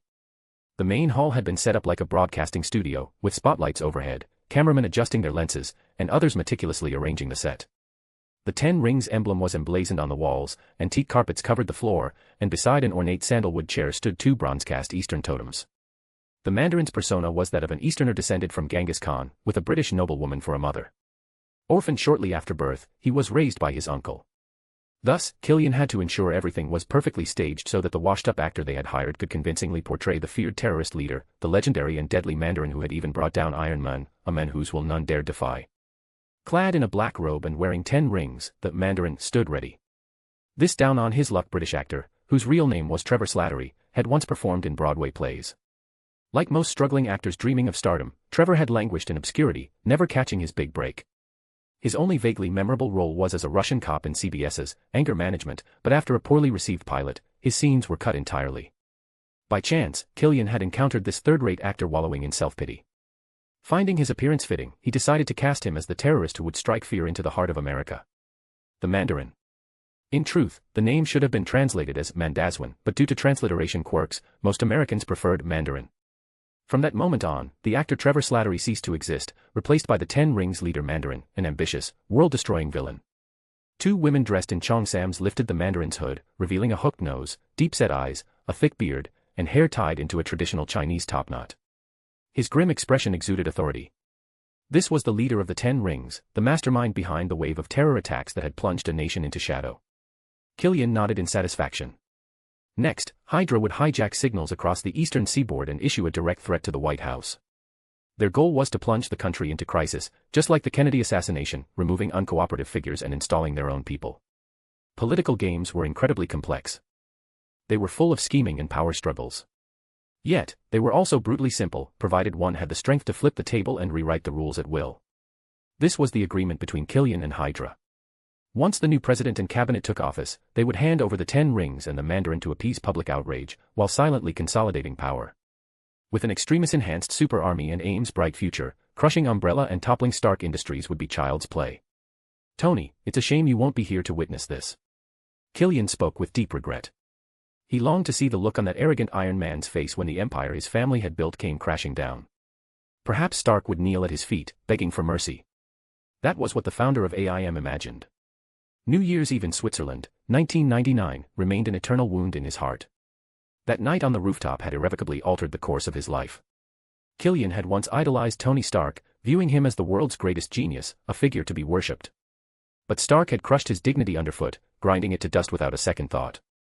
Master, the overture to your return has begun, Killian said excitedly into a secure phone line as he stepped out of the hall. This nation will grovel at your feet, awaiting the return of its true king. His voice trembled with reverence, but the response was cold and indifferent, as if unmoved by Killian's grand proclamations. Have you achieved your revenge? The cold voice asked. Yes. The greatest gift Tony Stark ever gave me was despair. Perhaps intoxicated by impending victory, Killian's voice shook as he continued, that night in Switzerland, I stood on the rooftop. For the first 20 minutes, I still believed he would come. Then an hour passed. I wanted to take that step, to let myself fall. In that moment, as I looked down at the city, I realized no one cared about me. No one even noticed me. But then you appeared, offering me a reason to live. I did as you instructed. I hid in the shadows, and pulled strings from behind the scenes until the day gods descended with hammers from the sky. Asgard revealed itself, and the time for hiding ended. The world stage awaits us. Ambition clouds your judgment. Stay focused, Killian. The voice on the phone remained detached. You chose this path. Now bear its consequences. I understand, revered Mandarin, Killian replied in flawless Mandarin. Every legend had its origins. The 10 rings, the Mandarin, these were not mere fabrications. Hanging up, Killian checked the time, a cold smirk curling his lips. Chapter 321, Chapter 13, Divide and Conquer. 9:30 p.m. The entire East Coast signals were completely compromised. Television station studios, shopping mall promotional ads, sports games playing in bars, all flickered with dense white static before transforming into the symbol of the 10 rings. Satellite signals were hacked, and even the White House was not spared. Amid a montage of terrorist attack footage, the Mandarin appeared on screen, delivering a forceful threat to the United States. His grim face resembled a demon from hell, evoking involuntary fear and trembling in the hearts of those who saw him. Over the past 2 weeks, the bombings had left at least 100 injured and dozens dead. Since 9/11, America had once again been plunged into a tense atmosphere. Even S.H.I.E.L.D. had intervened, launching a massive manhunt for the Mandarin and the 10 rings. Meanwhile, Tony Stark, one of the Avengers, remained missing, his fate unknown. Mr. President, it's time for another lesson. This is Thomas Richard, an accountant at Roxxon Oil. He's very good at his job. The camera pulled back, revealing the Mandarin holding a gun, his foot planted on the trembling body of a middle-aged man. The victim's face twisted in terror like a lamb awaiting slaughter. Everyone held their breath, realizing what was about to happen. I can confirm he's a good man, so in 30 seconds, I'm going to blow his brains out right in front of you. This will be a live broadcast explosive enough to shake the world. And the only one who can stop it is you, Mr. President. Your phone has this number. If I receive your call within 30 seconds, Tom gets to live. Aboard Air Force One, President Ellis picked up his phone, staring at the unfamiliar number. He glanced at the Secret Service director beside him, his eyes filled with uncertainty and alarm. The Mandarin's reach was terrifying. He had silently hacked into the president's phone. If he could do that, what else was he capable of? We can't let terrorists dictate terms, the Secret Service director said firmly, though his eyes betrayed hesitation. The blue and white Boeing 747 cruised smoothly above the clouds. Known as the Flying White House, it was a symbol of American power. In the conference room, everyone remained silent. If the president didn't make the call, an innocent man would die, and he would be blamed. But giving in to the Mandarin's demands meant surrendering to terrorism. After a long pause, President Ellis dialed the number. On the 10 Rings live broadcast, a ringing tone echoed. The Mandarin's grim expression softened slightly as he stared into the camera, as if making eye contact with every viewer. The room was silent except for the persistent ringing. Then, boom. A gunshot cracked like thunder. The sound shocked viewers across the nation and jolted President Ellis in his seat. Mr. President, start running. Kiss your wife and children goodbye, because nothing, not your military, not the Iron Patriot, can stop me now. The signal cut off, freezing on the 10 Rings ominous symbol. President Ellis clenched his phone and turned to the Secret Service director, order Colonel Rhodes to find this madman. Now. Mr. President, we've traced the broadcast signal. The source is likely in Pakistan. The Iron Patriot is on standby. Aboard a private jet to Tennessee. Tony Stark scrolled through the video files Sean had provided, footage of disabled soldiers, all test subjects chosen by AIM extremists could regenerate, lost limbs after all. You were once outcasts, disabled, but from this moment on, you will become the vanguard of human evolution. As the first batch of volunteers, when you look back on your lives, the hardships and glory will stay with you forever. Today belongs to the brave. The video showed Aldrich Killian speaking like a Wall Street con artist, luring war veterans into the experiment with lies and empty promises, indifferent to the risks. Later clips depicted the extremist injections. In the ultimate upgrade phase, the soldiers' skin turned red, glowing like molten lava as their limbs regrew amid agonizing pain. But not everyone was so lucky. Tony watched as one soldier who was unable to endure the violent transformation burned from within, his skin cracking like ceramic, his mouth spewing blinding light before his body erupted in a 3,000-degree explosion. So this is the truth behind the Mandarin's bombings. Tony muttered. From Sean's intel, he deduced that Killian had sold the flawed extremist tech to the Mandarin, allowing AIM to profit massively. I remember Umbrella Corporation developed limb regeneration tech years ago, Tony said, turning to Sean with a hint of accusation in his tone. Hey, even when Stark Industries led the arms industry, you didn't monopolize the market. Umbrella can't cover everything either. And do you know how many disabled veterans there are in this country? Tony, we're not saviors. Iron Man might make the world better, but he can't erase all crime or wipe out every dirty deal in the shadows. Sean made it clear, neither he nor Umbrella would take the blame. These veterans weren't desperate, they were deceived by patriotism and false promises. Killian had exploited them. I have to stop them, Tony sighed, anxiety gnawing at him. Find the Mandarin, the 10 rings, Killian. I made mistakes. Now I have to fix them. But what about the president? Sean turned his laptop around, showing the Mandarin's threat video from an hour ago. The 10 Rings leader had openly terrorized the leader of the free world. Rhodes is handling it. Wait, the Iron Patriot's new design was AIM's work. Tony realized something was very wrong. Killian's plan might be far bigger, the Mandarin, the bombings, all of it could be a distraction. The president. They're after the president. Don't look at me like that. Come on, you're the superhero here. I'm just a rich, handsome, and brilliant ordinary guy. Sean shrugged, ignoring Tony's expectant gaze. Sean, you have a mutant team. Blonsky, that big yellow guy who fought the Hulk. Even Nick Fury wants you in S.H.I.E.L.D. Here's your chance to be a hero. Doesn't that tempt you at all? The young man shook his head, utterly unmoved. If anything, he was amused. Tony continued, fine, I'll owe you one. I'll buy you the fanciest burger in New York when we get back. Deal. I'll handle the Mandarin. You back up Rhodes. Seeing Tony's shameless persistence, Sean smirked, a shadow flickering in his eyes. I have my own way of doing things. You sure about this? He said, his tone loaded with implication. The U.S. presidency was one of the most powerful positions on Earth, but it was also one of the most dangerous. Since the nation's founding, 7 presidents had died unnaturally, 4 by assassination. Perhaps, this was a rare opportunity. A chance to recreate another Kennedy moment. Chapter 322, Chapter 14, Miscalculation. Tony and Sean split up. The former went alone to the Mandarin's lair in Tennessee, while the latter headed to Air Force One to prevent the president from being kidnapped and to eliminate any unforeseen variables. Sean had casually suggested that Tony inform S.H.I.E.L.D. about the situation, but Stark seemed deeply distrustful of Nick Fury and kept the information to himself. Thinking of Tony's determination to be a lone hero, Sean, who sat aboard his private jet, allowed a faint smirk to curl his lips. He dialed Francis Underwood's private line. The vice president had long been a steadfast ally of Umbrella, their interests deeply intertwined. Interested in discussing moving into the White House, Mr. Vice President? The young man tossed out an offer that couldn't be refused. Killian's plan was to purge the nation's upper echelons, leveraging Hydra's internal infiltration to seize power. It was a solid strategy.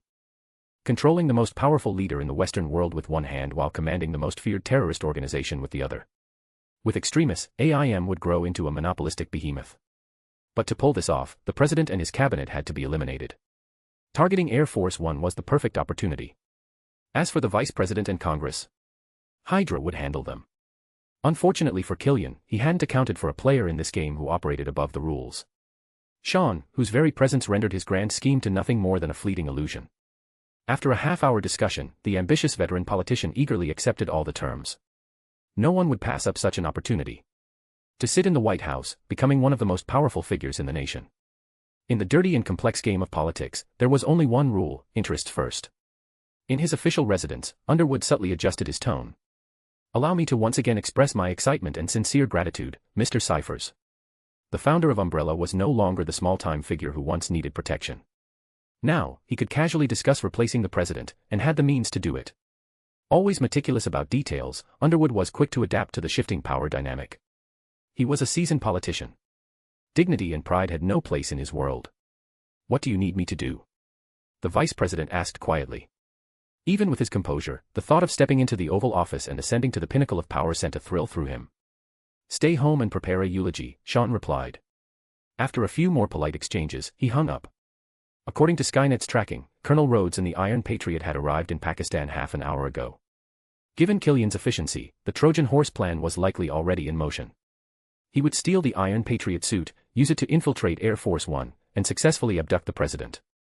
Then, under the guise of the Mandarin, Killian would publicly execute President Ellis, plunging the world into chaos. That would be Hydra's cue to make their grand entrance. Safe travels, Tony, Sean murmured with a faint smile. Just as Killian had said, he was about to become the shadow ruler of this nation. Umbrella's grand expansion could now begin in earnest, meanwhile, in Tennessee. I hope Sean can handle things on his end. Armed with a stack of his own inventions, Tony infiltrated the lightly guarded 10 Rings hideout.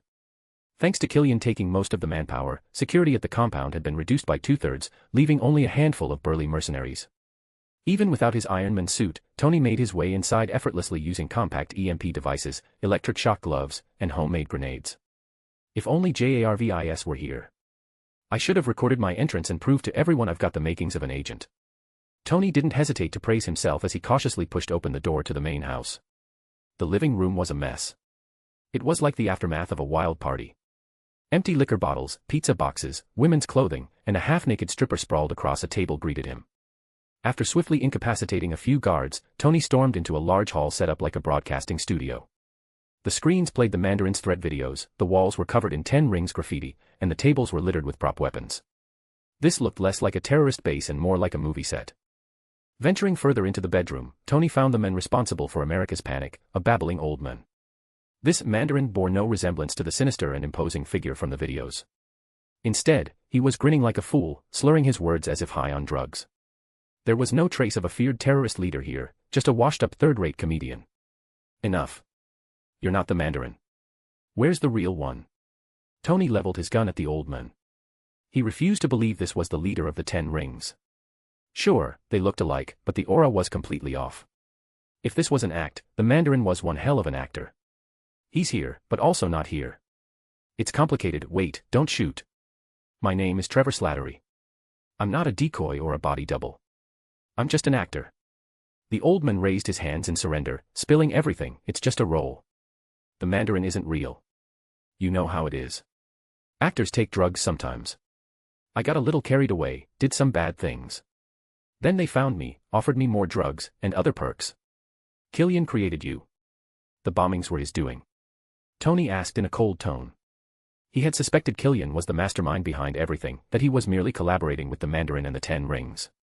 But he never imagined the terrorist organization and its leader were entirely fictional. He needed someone to take the blame for the attacks. So he crafted this big scary villain. Though, honestly, it was my brilliant acting that really brought the Mandarin to life. Your acting. Murder is part of your performance. Tony stared at him in disbelief.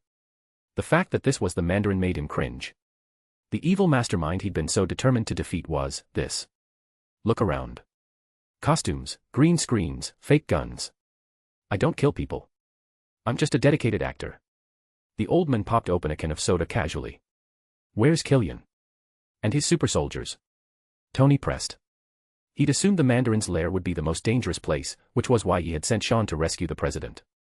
But it seemed Killian's real target was Air Force One. They went to execute the final phase. The old man rolled his eyes, to know the details. Damn it. Tony immediately called JARVIS, it's time. Activate the Iron Legion. Chapter 323, Chapter 15, Air Force One. Malibu Port, Seaside Villa. A large crane was in operation, its steel boom removing collapsed precast concrete slabs and load-bearing columns one by one, while workers in hard hats cleared the rubble. The basement that once displayed Iron Man suits and housed the Ultron program's development was now littered with debris and shrouded in dust. The massive explosion had destroyed the entire workshop, causing incalculable losses. Based on the basic production cost of an Iron Man suit, each armor cost tens of millions of dollars. When equipped with full weaponry, energy drives, and artificial intelligence, the expenditure easily reached hundreds of millions. By that measure, the Mandarin's cruise missile had essentially blown up a small gold mine. Amid the ruins of the seaside villa, the foundation suddenly trembled. The cleanup crew heard the dense sound of interlocking gears as, under JARVIS's control, lights flickered on in the deeper underground space. Then, over 20 Iron Man suits soared into the sky. This was Tony's envisioned Iron Legion. They were remotely controlled by JARVIS for multi-threaded and coordinated combat. Each suit had unique features tailored for different combat environments. This insane approach to warfare was essentially burning money for fun, something only Iron Man, backed by the entirety of Stark Industries, could afford. It perfectly illustrated the timeless truth that with enough money, one could indeed do as they pleased. Upon realizing Killian's true target was the president aboard Air Force One, Tony hastily called Sean. The moment the call connected, the sound of violent explosions and chaotic gunfire erupted from the other end. The Mandarin's a fake. Killian's the real mastermind. Their target is the president. Tony said quickly.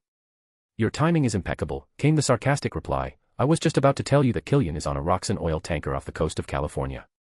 Oh, and bad news. Pepper is in their hands. The sound of rapid gunfire punctuated the conversation.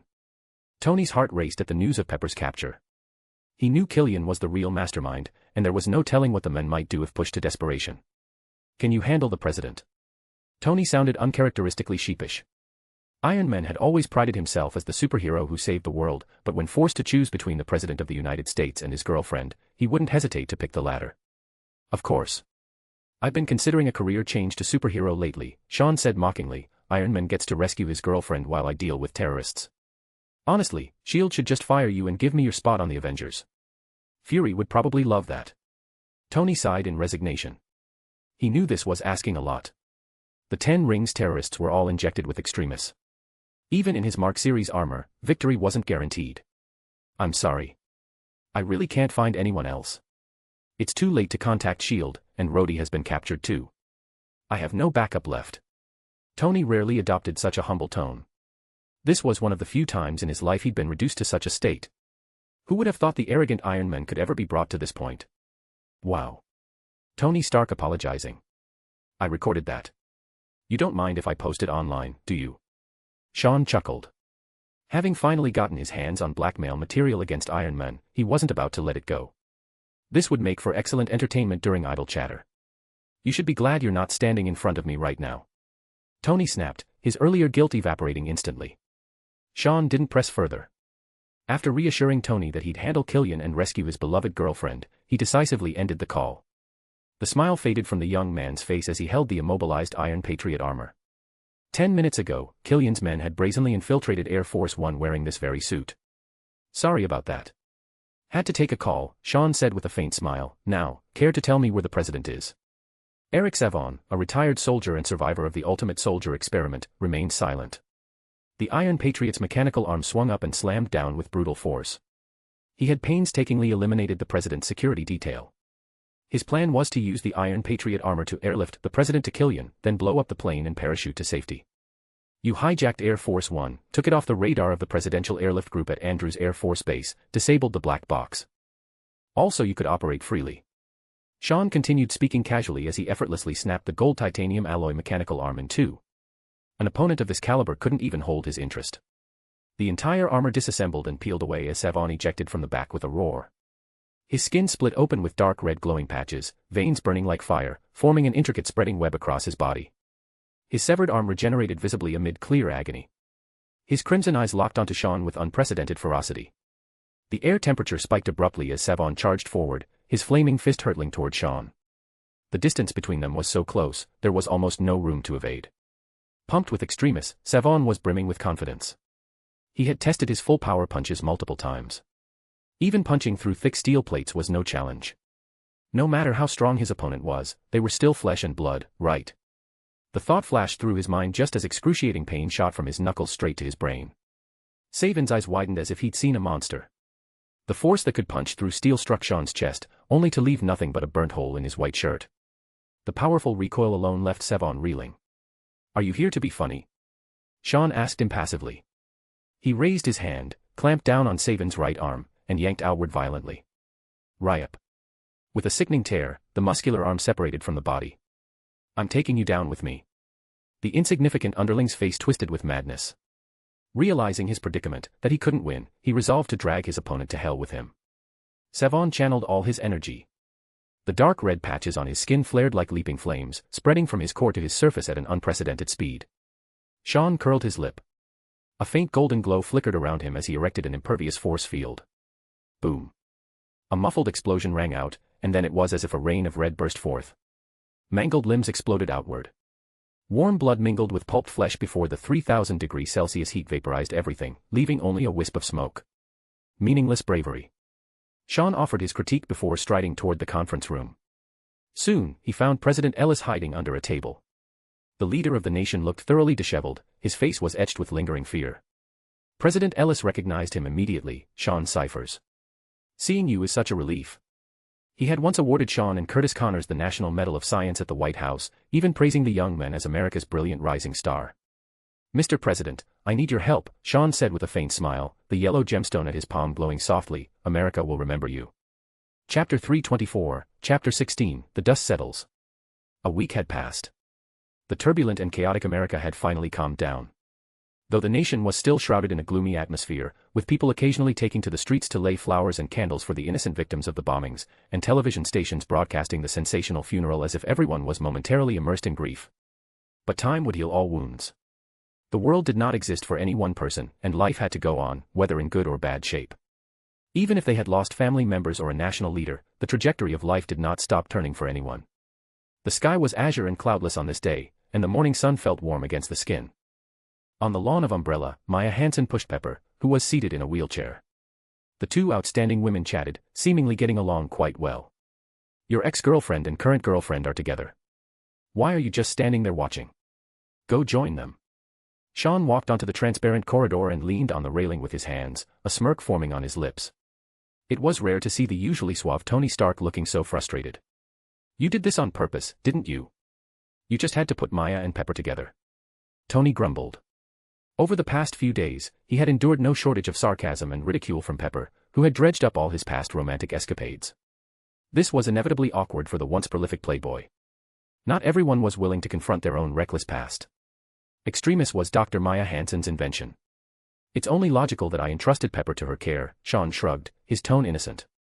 Only heaven knew if he was secretly laughing inside, waiting for the drama to unfold. Tony was left speechless, turning away in irritation. He blamed it all on that bastard Killian. He had injected Pepper with Extremis. If not for sheer luck allowing her to endure the agonizing genetic transformation, the brilliant Pepper Potts might have exploded into a fireball. Even now, the thought sent a chill down his spine. There were too few people in this world worth cherishing, and losing Pepper, the one who had always been by his side, was a pain Tony didn't know how he could bear. A week had passed since the terrorist attacks by the Ten Rings and the Mandarin. Having summoned the entire Iron Legion, Tony engaged in a fierce battle with Killian's Extremis-enhanced soldiers aboard a cargo ship off the coast of California. To be honest, this was likely the most dangerous fight Iron Men had ever faced. After undergoing the ultimate soldier transformation, Killian had evolved beyond human limits. His physical capabilities were elevated to terrifying levels. He could even dodge repulsor blasts at point-blank range. Moreover, his regenerative abilities were formidable. As long as his heart or brain remained intact, he could heal rapidly. The extreme heat he generated allowed him to spew flames capable of melting metal, and he dismantled several Iron Man suits barehanded, leaving Tony almost defenseless. By the way, I'm sorry I couldn't save the president, Sean said, lowering his eyelids, his tone somber. It's not your fault. No one could have expected those bastards to just blow up the plane, Tony waved it off. The Ten Rings had destroyed Air Force One, killing President Ellis and all the Secret Service agents aboard. The incident was dubbed America's second 9/11, shocking the world and plunging the nation into mourning, much like the assassination of Kennedy. Vice President Underwood immediately assumed office, formally moving into the White House and swiftly reorganizing the cabinet. With rapid responses and deft maneuvering, he stabilized the country's turbulent situation. Not long ago, at Arlington National Cemetery, he had delivered a grief-stricken eulogy, declaring this a trying ordeal for America. He vowed never to yield to terrorists and called upon every citizen to bravely unite and overcome the crisis. The speech was met with widespread acclaim, with many believing that under this new president's leadership, America could dispel the dark clouds of terrorism and welcome long-awaited light. Sure enough, the Ten Rings were soon dismantled. The mastermind, Aldrich Killian, was killed by Iron Man, while Trevor Slattery, the actor who played the Mandarin, was arrested and sent to prison, joining Tony's old friend, Justin Hammer. With the perpetrators punished, the public's fury was vented, and the once overwhelming outcry gradually subsided. Life returned to normal, and aside from the country having a new leader, everything seemed back to the way it was. All of this, the root of the mistake was me, Tony murmured, gazing at the verdant lawn, a flicker of regret crossing his face. I created Killian, and he, in turn, created the Ten Rings and the Mandarin. That prank in 1999 might have been one of the biggest mistakes of my life. Over the past days, he had been reflecting on his past. His once arrogant and abrasive personality had indeed hurt many people. Pride might be a Stark family trait, but excessive cruelty was a bad habit he needed to shed. Tony Stark engaging in self-reflection. Now that's rare, Sean chuckled, lightening the heavy atmosphere. It seemed the self-centered Iron Man was undergoing a transformation, maturing and bidding farewell to his former playboy persona. Before he died, Killian said something strange. He said the Mandarin would avenge him, and he said it in Mandarin. But the Mandarin doesn't exist. There's no Ten Rings either. Tony was puzzled. He had investigated everything. After graduating, Killian had founded AIM, dedicated to building a scientific think tank. He had long received investments from mysterious unidentified organizations, but tracing the leads only led to offshore shell companies, with no way to track the real flow of funds. The only notable detail was that Killian had once visited China and was fond of Eastern culture. Beyond that, there were no other useful clues. Do you really think the Mandarin exists? That actor playing him is sitting quietly and obediently in prison. I heard he's even become something of a celebrity. Sean patted Tony on the shoulder reassuringly. Find yourself a good therapist. Your anxiety is severe. Maybe you're right. Stark nodded. He, too, thought he might be overthinking it. The nightmare was over, the crisis resolved, and the chapter closed. Though Iron Man hadn't saved the world in the end, at least the 10 rings had been destroyed, and the mastermind had faced justice. In a way, Tony had done all he could. Even if some had still been hurt along the way. But as Sean had said, they weren't omniscient saviors. They couldn't play the role of God. Pepper said you took a sample of Extremis.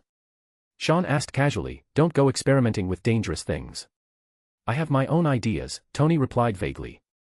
Killian's Extremis had given him inspiration. The power of the Iron Man armor alone wasn't enough. He needed to become stronger. At the very least, he hoped that when the next crisis came, no one else would have to suffer. Chapter 325, Chapter 17, The Return of Evil. Jackson set up the tripod, turned on the Sony camera, and sat properly in his chair, waiting for the actor who had played the leader of the 10 rings to arrive. My name is Jackson Norris. Today will be the most important day of my career. I'm about to interview America's most terrifying and ridiculous criminal. The world believed he was the terrorist called the Mandarin, but now, it said he was merely an actor. So far, this interviewee has been evasive and clearly hasn't grasped the focus of my questions. In fact, he seems oblivious to everything except his growing fame. Now, the whole world knows his name. This is my last chance to see through his lies and excuses, to confront him with his past and uncover the truth. Because we need to know, once and for all. Who is Trevor Slattery? He was a staff member from ABC News, here specifically to interview Trevor Slattery, a no-name third-rate actor who had become a household name by portraying the infamous terrorist leader. After waiting less than 20 minutes, Trevor, clad in a yellow prison jumpsuit, entered the private cell. Thanks to his cooperation with authorities, the judge had shown leniency, granting him special treatment, a spacious, clean, and solitary cell decorated like an actor's dressing room, complete with the Mandarin's costume hanging on the wall. Compared to other inmates, this was practically a presidential suite. The short and scrawny old man was followed by a tall burly man named Herman, his devoted fan and self-appointed bodyguard, responsible for protecting him, fetching meals, and cleaning. Surprisingly, after being imprisoned, this third-rate actor had managed to charm many with his silver tongue and penchant for theatrics. Far from being bullied, he lived quite comfortably under the protection of the prison's gangs. Let's begin when you're ready, Jackson checked his watch. Behind him, 4 guards sat by the door.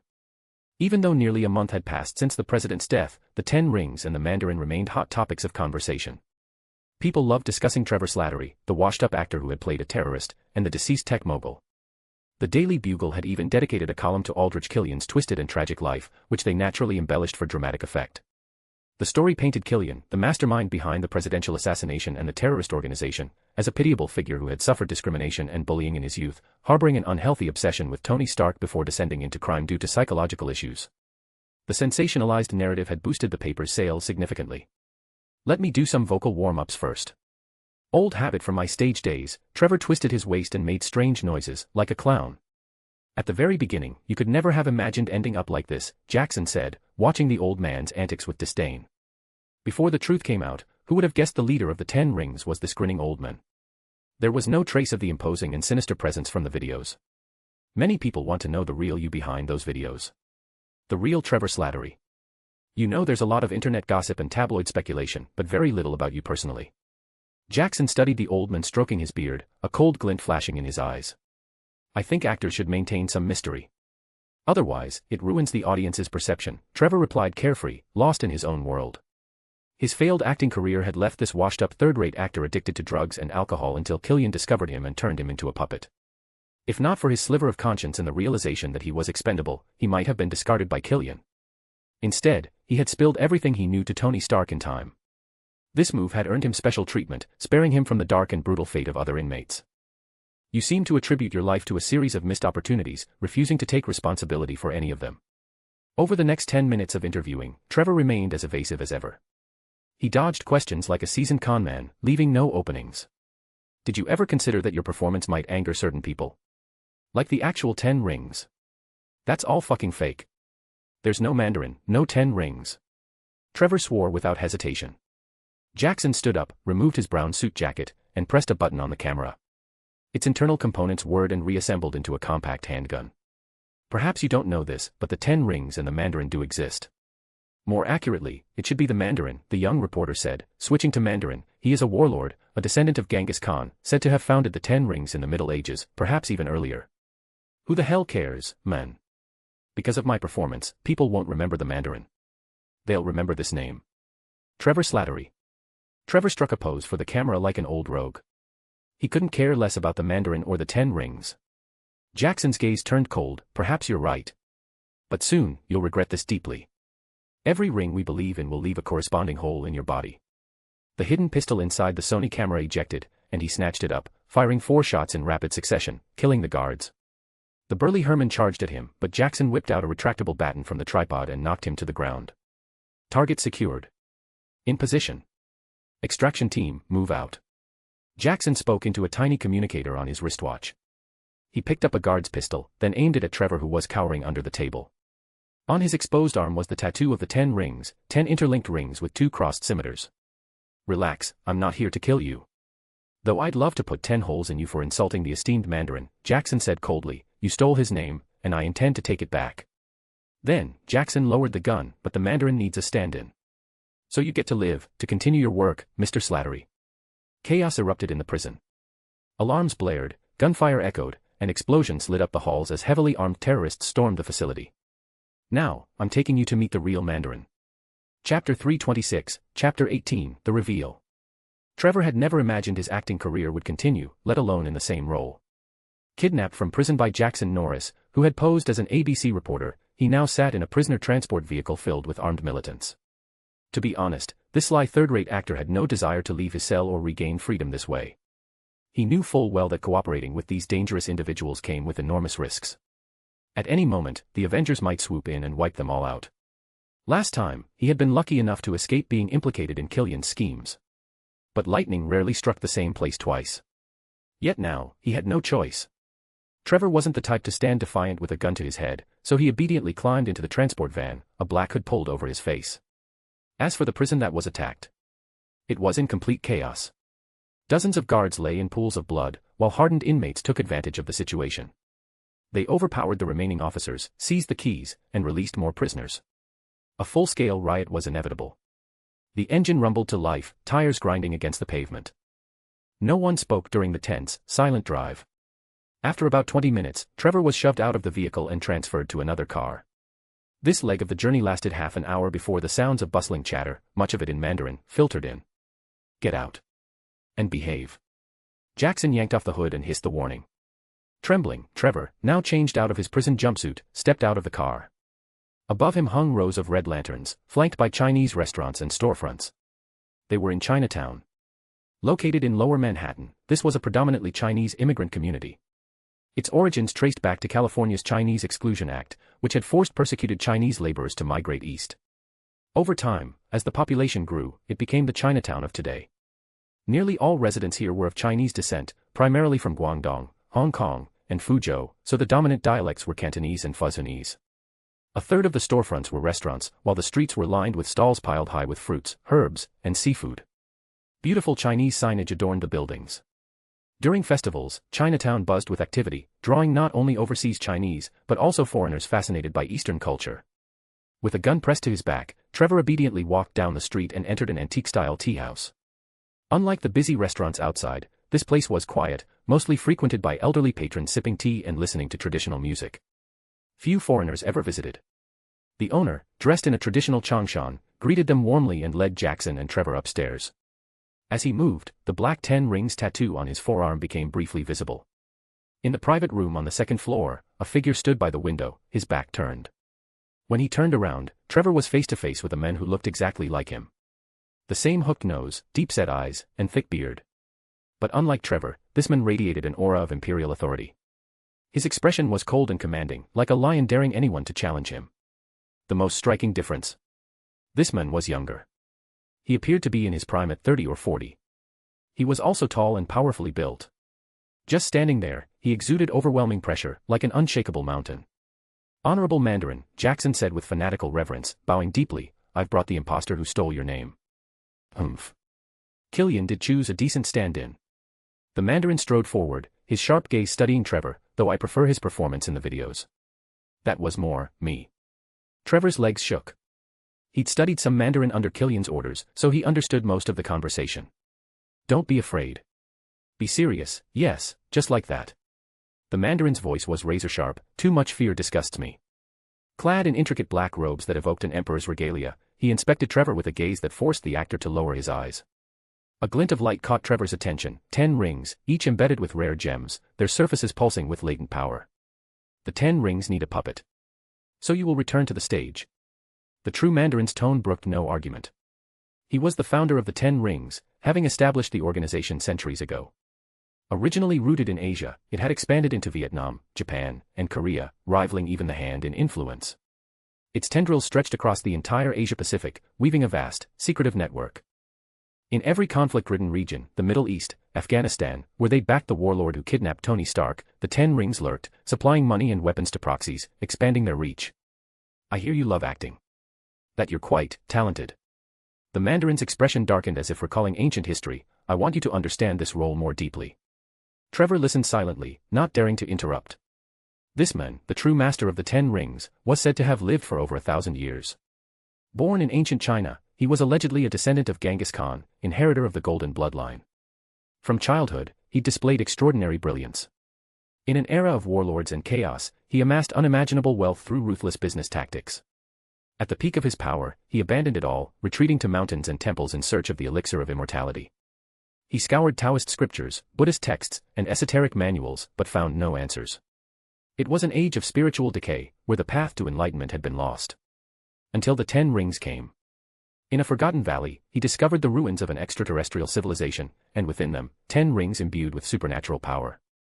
Overjoyed, he devoted himself to mastering them. From then on, the Mandarin vanished, secluding himself deep in the mountains. Only during moments of global upheaval did he emerge. The 10 Rings organization was one such creation. I found the key to immortality. Those extraterrestrial beings may hold further secrets. The Mandarin's voice was glacial, sending chills down Trevor's spine. Killian sought to control this nation, foolishly thinking I cared for power. What I pursue is the essence of life itself. The rings opened the door to the great Tao.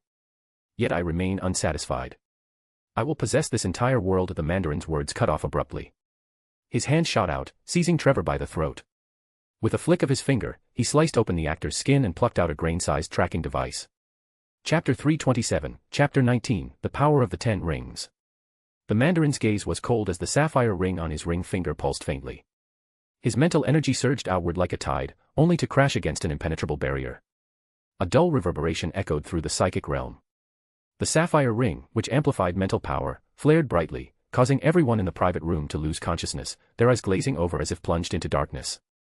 Tossing aside the terrified Trevor, the Mandarin's black robes billowed like a flag in the wind.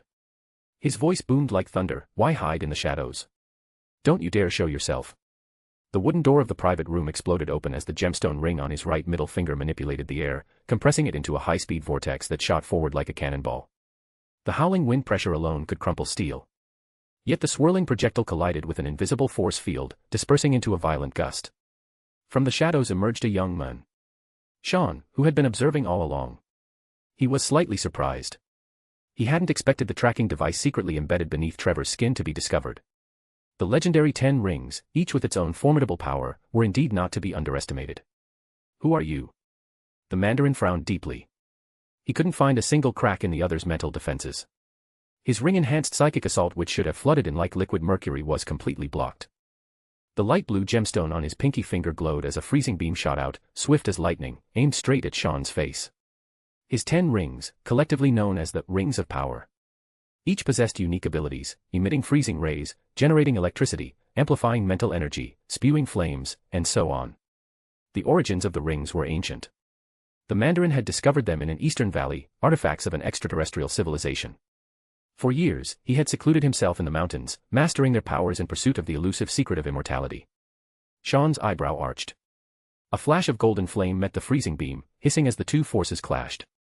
With a casual wave of his hand, the space around them solidified like a mirror. Trevor and the other 10 Rings members were flung away, leaving only Sean and the Mandarin standing face to face.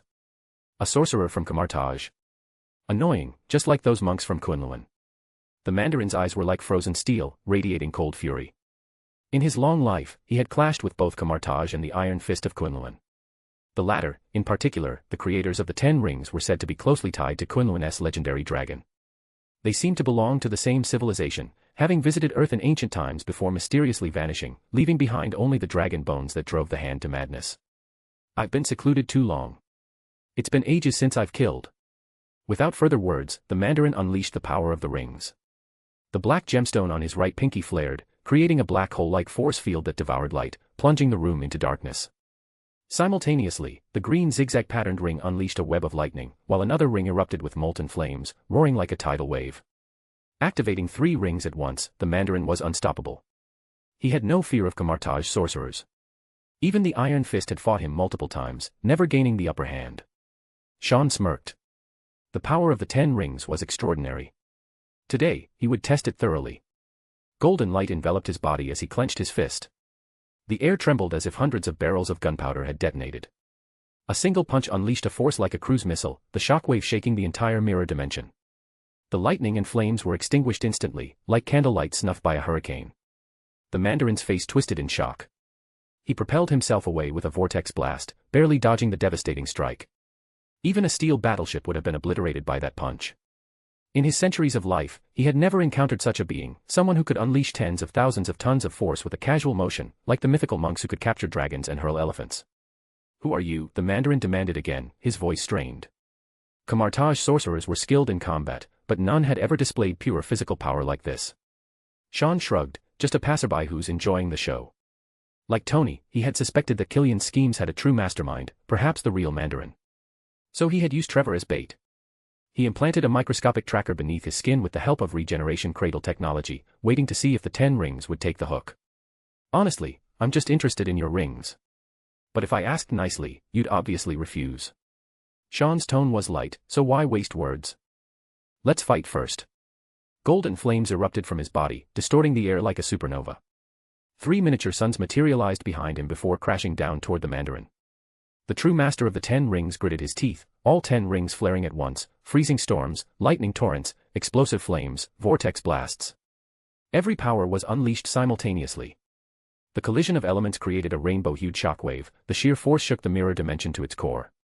The stable pocket reality shattered like glass, the fragments dissolving into nothingness. The residual shockwave blasted outward, reducing the antique wooden tea-house to splinters. Outside, the crowded streets of Chinatown erupted into panic. People screamed, thinking it was a bomb or terrorist attack. Chaos spread like wildfire. Sean stood unfazed, an indigo energy barrier absorbing the violent forces. To him, the aftermath was nothing more than a gentle breeze. The Mandarin, however, was not so fortunate. Half of his beard was singed away, his once majestic face now covered in soot. His ornate black robes were in tatters, and blood trickled from the corner of his mouth. This was one of the few times in his long life that he had been so thoroughly defeated. The bitter taste of failure spread through him. A wave of agony surged through his body. His arms were severed at the shoulders, and the 10 rings clattered to the ground, their glow dimmed like dull pebbles. The Mandarin's eyes, which were once filled with ambition, were now lifeless, like stars whose light had been extinguished. He stared at Sean with unbridled hatred. "No more talking." Sean waved his hand. A ripple of indigo light enveloped the defeated Mandarin, whisking the armless, ringless warlord away to some unknown fate. With a thought, the 10 rings floated into the air, their gemstones now as dull as sand. Chapter 328, Chapter 20, The Storm Caused by Public Displays of Affection. The true Mandarin and the 10 rings were nipped in the bud before they could even step onto the world stage. Their emergence barely caused a ripple, and ordinary people would never connect the explosion in Chinatown to the prison riot. As for whether Tony would continue investigating, that was no longer within Sean's consideration. He had casually dealt with the true mastermind of the 10 rings, sparing Iron Man future troubles, and then immersed himself in Umbrella's work. After a long period of accumulating strength, Umbrella had now made a qualitative leap forward.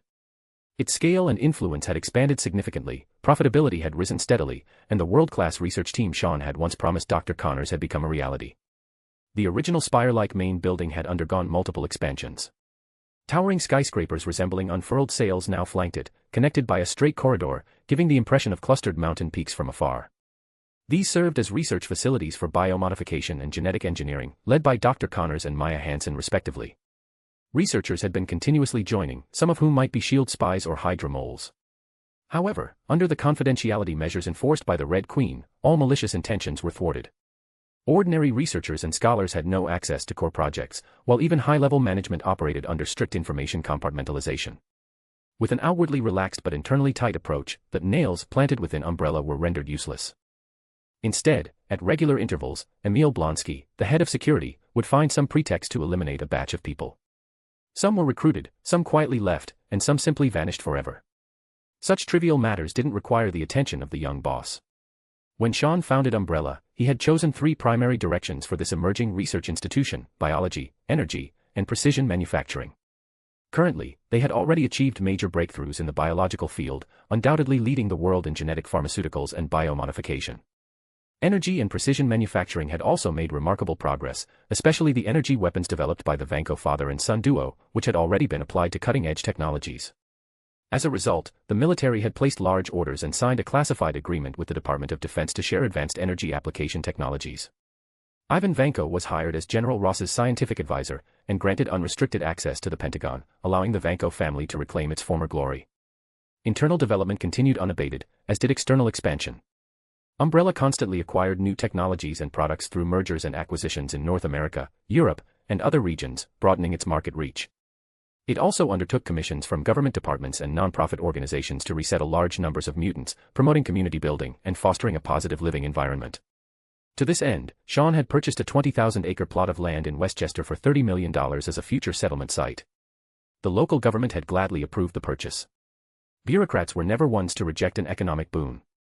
Additionally, Umbrella's Umbrella Rapid Response Team had formally established a security company and signed a joint defense agreement with the NYPD, assuming security and perimeter control duties during major incidents, thanks largely to Gwen's father. Since his promotion, Commissioner George Stacy had been losing sleep over New York's public safety. The endless parade of superheroes and supervillains was beyond the capabilities of ordinary police. But Umbrella's mutant-led security system was rumored to be capable of even resisting Asgardians. With Umbrella safeguarding New York, perhaps public complaints would decrease. Thus, Umbrella grew rapidly, transforming from a stumbling infant into a robust entity capable of weathering storms. It followed a clear trajectory, advancing step by step toward its ultimate goal. Rome wasn't built in a day. Take it slow. Sean leaned back in the lounge area, sipping strong coffee, when he spotted Gwen Stacy striding past in her white lab coat. He raised a hand to greet her, but she merely snorted and walked away as if she hadn't seen him. The young man was baffled. Had he been so busy with work lately that he'd neglected the usually sweet-tempered Miss Stacy? After returning from Asgard and his battle with Thanos, he had spent about 3 months in Sokovia mastering the Mind Stone, followed by dealing with the 10 Rings and Killian. Now that he thought about it, it had been a long time since he'd properly enjoyed some couple time. Do you really not know what you did? Maya Hansen shot him a glare as she passed by. Next time you give gifts, remember to buy extras. Watching the swaying figure of Dr. Hansen retreat, Sean suddenly remembered something. He pulled out his phone and checked Betty's Twitter. Sure enough, there was a photo of a gemstone ring with the caption, "Thank you to my dearest." An unmistakable public display of affection. The worst part? Betty had even tagged him. The flood of congratulatory comments below gave him a headache. To make matters worse, those 2 idle troublemakers, Tony Stark and Harry Osborn, had both reposted it with suggestive emojis, practically saying, "Don't forget to send me an invitation to the wedding."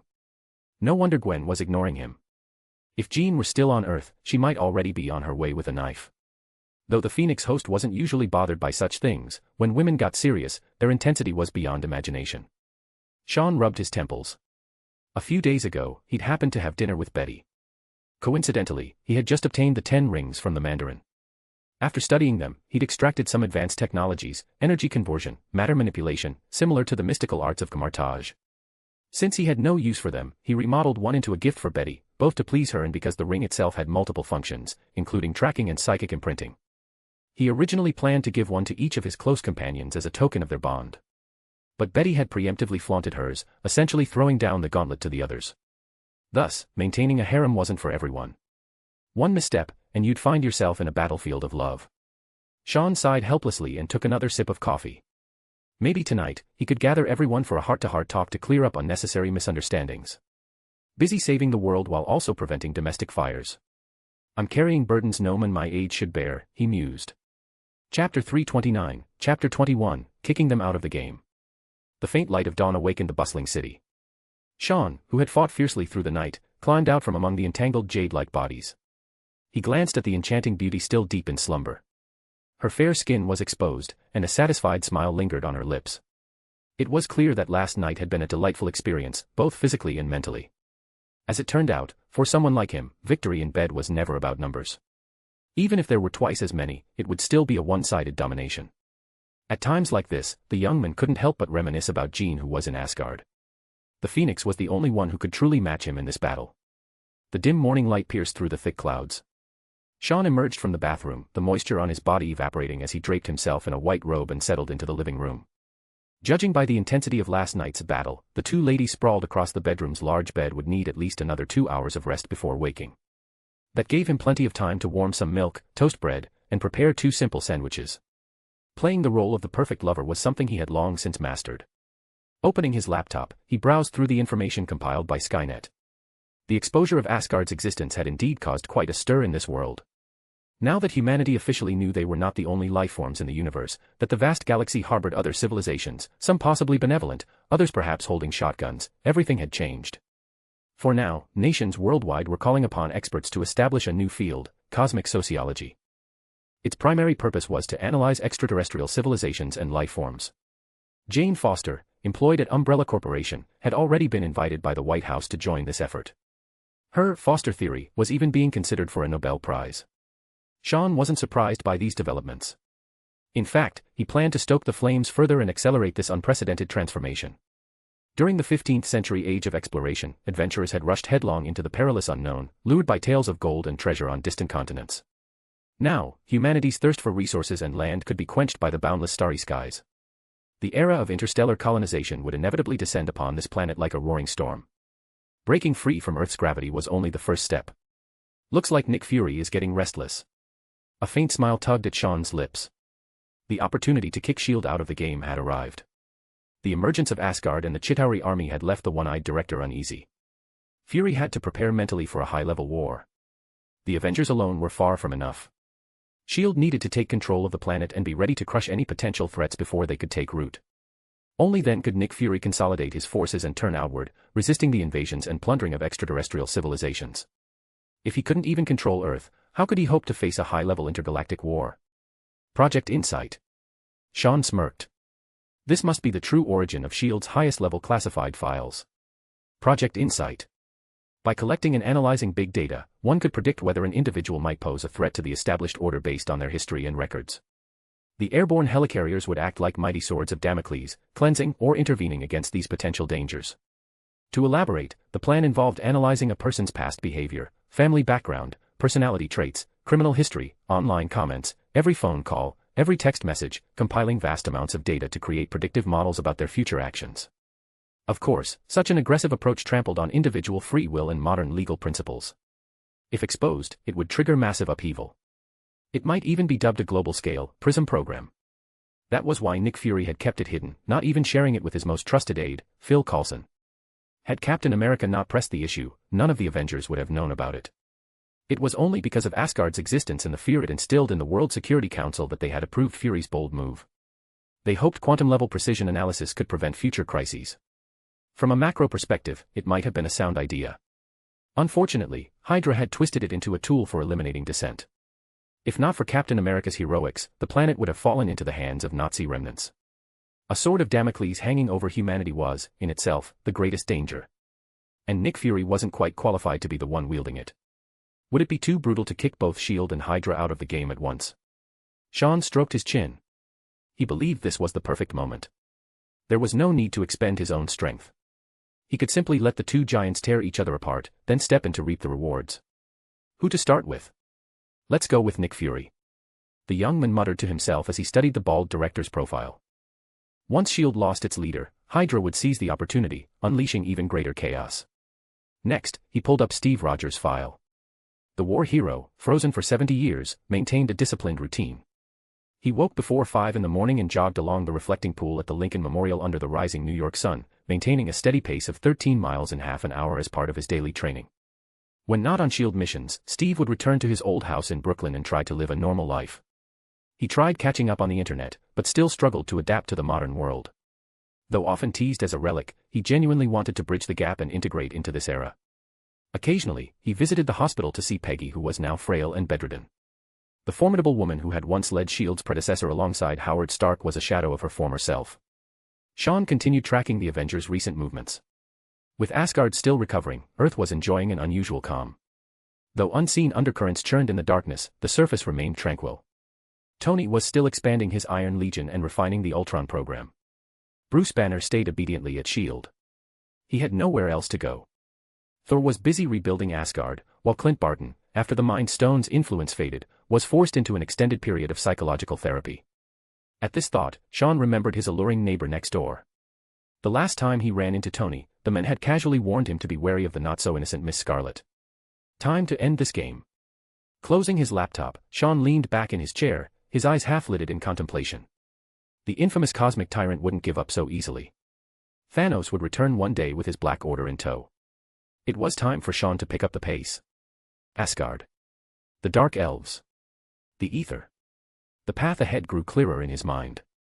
A blue force field shimmered into existence as a metallic gauntlet embedded with 2 Infinity Stones materialized. It was a shame he hadn't seized the real Infinity Gauntlet when he had the chance. This replica could only handle the output of 3 stones at most. A minor regret. The road ahead is long.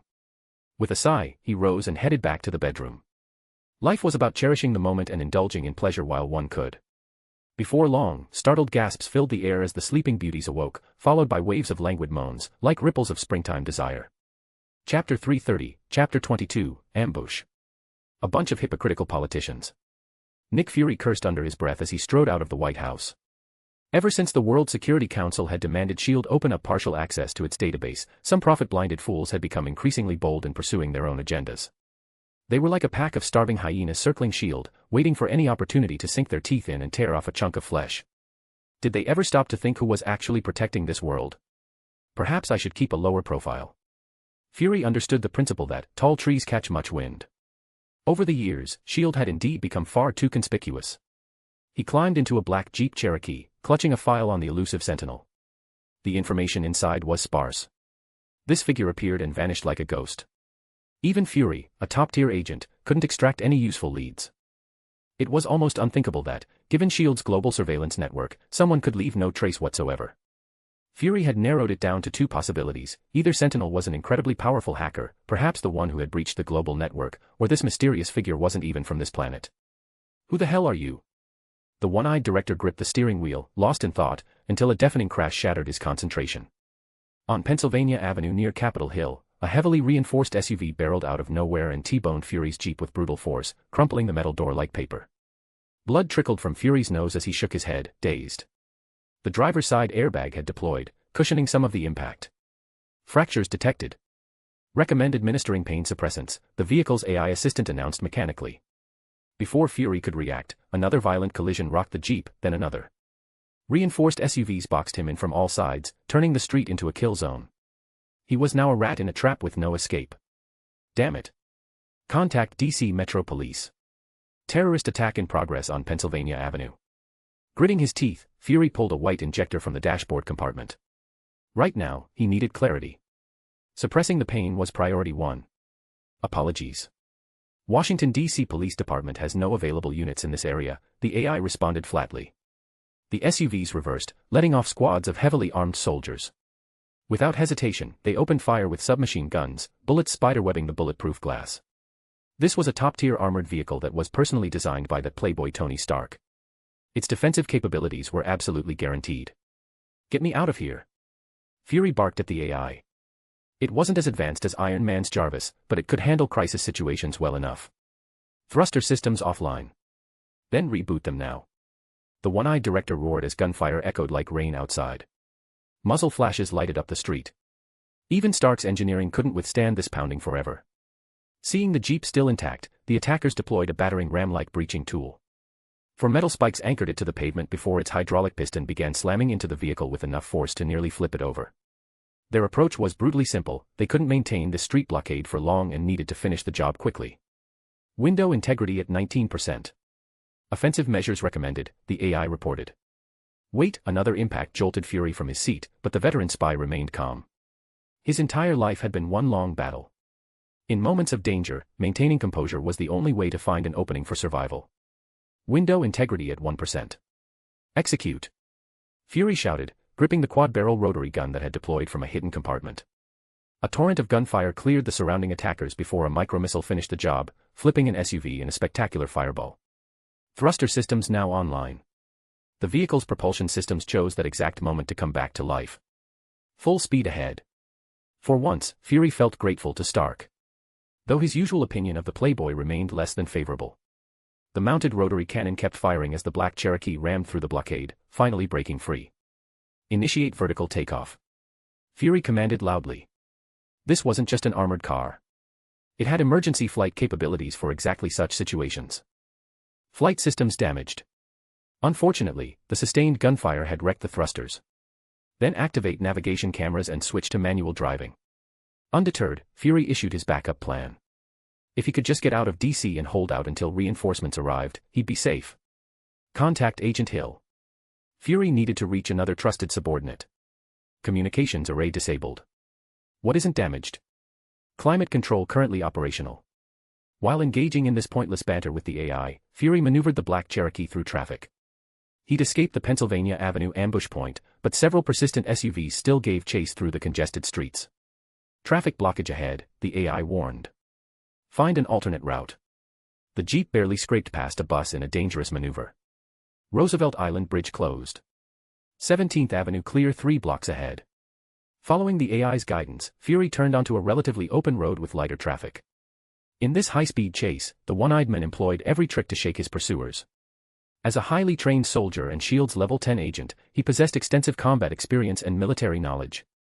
Though his strategic brilliance often overshadowed his personal capabilities when working with superheroes, those skills were now on full display. This S.H.I.E.L.D. director had completed training with both Green Berets and Delta Force. He's basically a top-tier military specialist capable of rapidly adapting tactics to changing battlefield conditions. In many ways, he was the military's own super soldier. Finally showing your hand, are you? This time I'll drag you into the light. Fury glared at the retreating pursuers in his rearview mirror, thinking darkly that without Stark's advanced vehicle, he'd already be in their hands. Every time he considered the dark current lurking within S.H.I.E.L.D., a venomous snake waiting to strike and poised to destroy this organization that was dedicated to global security, his heart filled with anxiety. Then, a shadow moved. A black-clad figure appeared on the cracked windshield, wearing tactical gear and a half-face mask, calmly aiming an emitter gun with eyes as empty as a machine's. A translucent shockwave erupted like a pulsing force field that wrapped around the speeding Jeep like a net. The vehicle lifted, flipped midair, then skidded violently across the pavement with an ear-splitting screech and shower of sparks. Fury struggled to keep his eyes open as the figure approached, watching as a metallic hand wrenched the door open. Then, darkness took him. Chapter 331, Chapter 23, The Winter Soldier. In the Umbrella Corporation's reception room, a glass of whiskey with ice sat on the table. The amber liquid, mixed with ice cubes, was downed in one gulp by the blonde woman lounging on the sofa.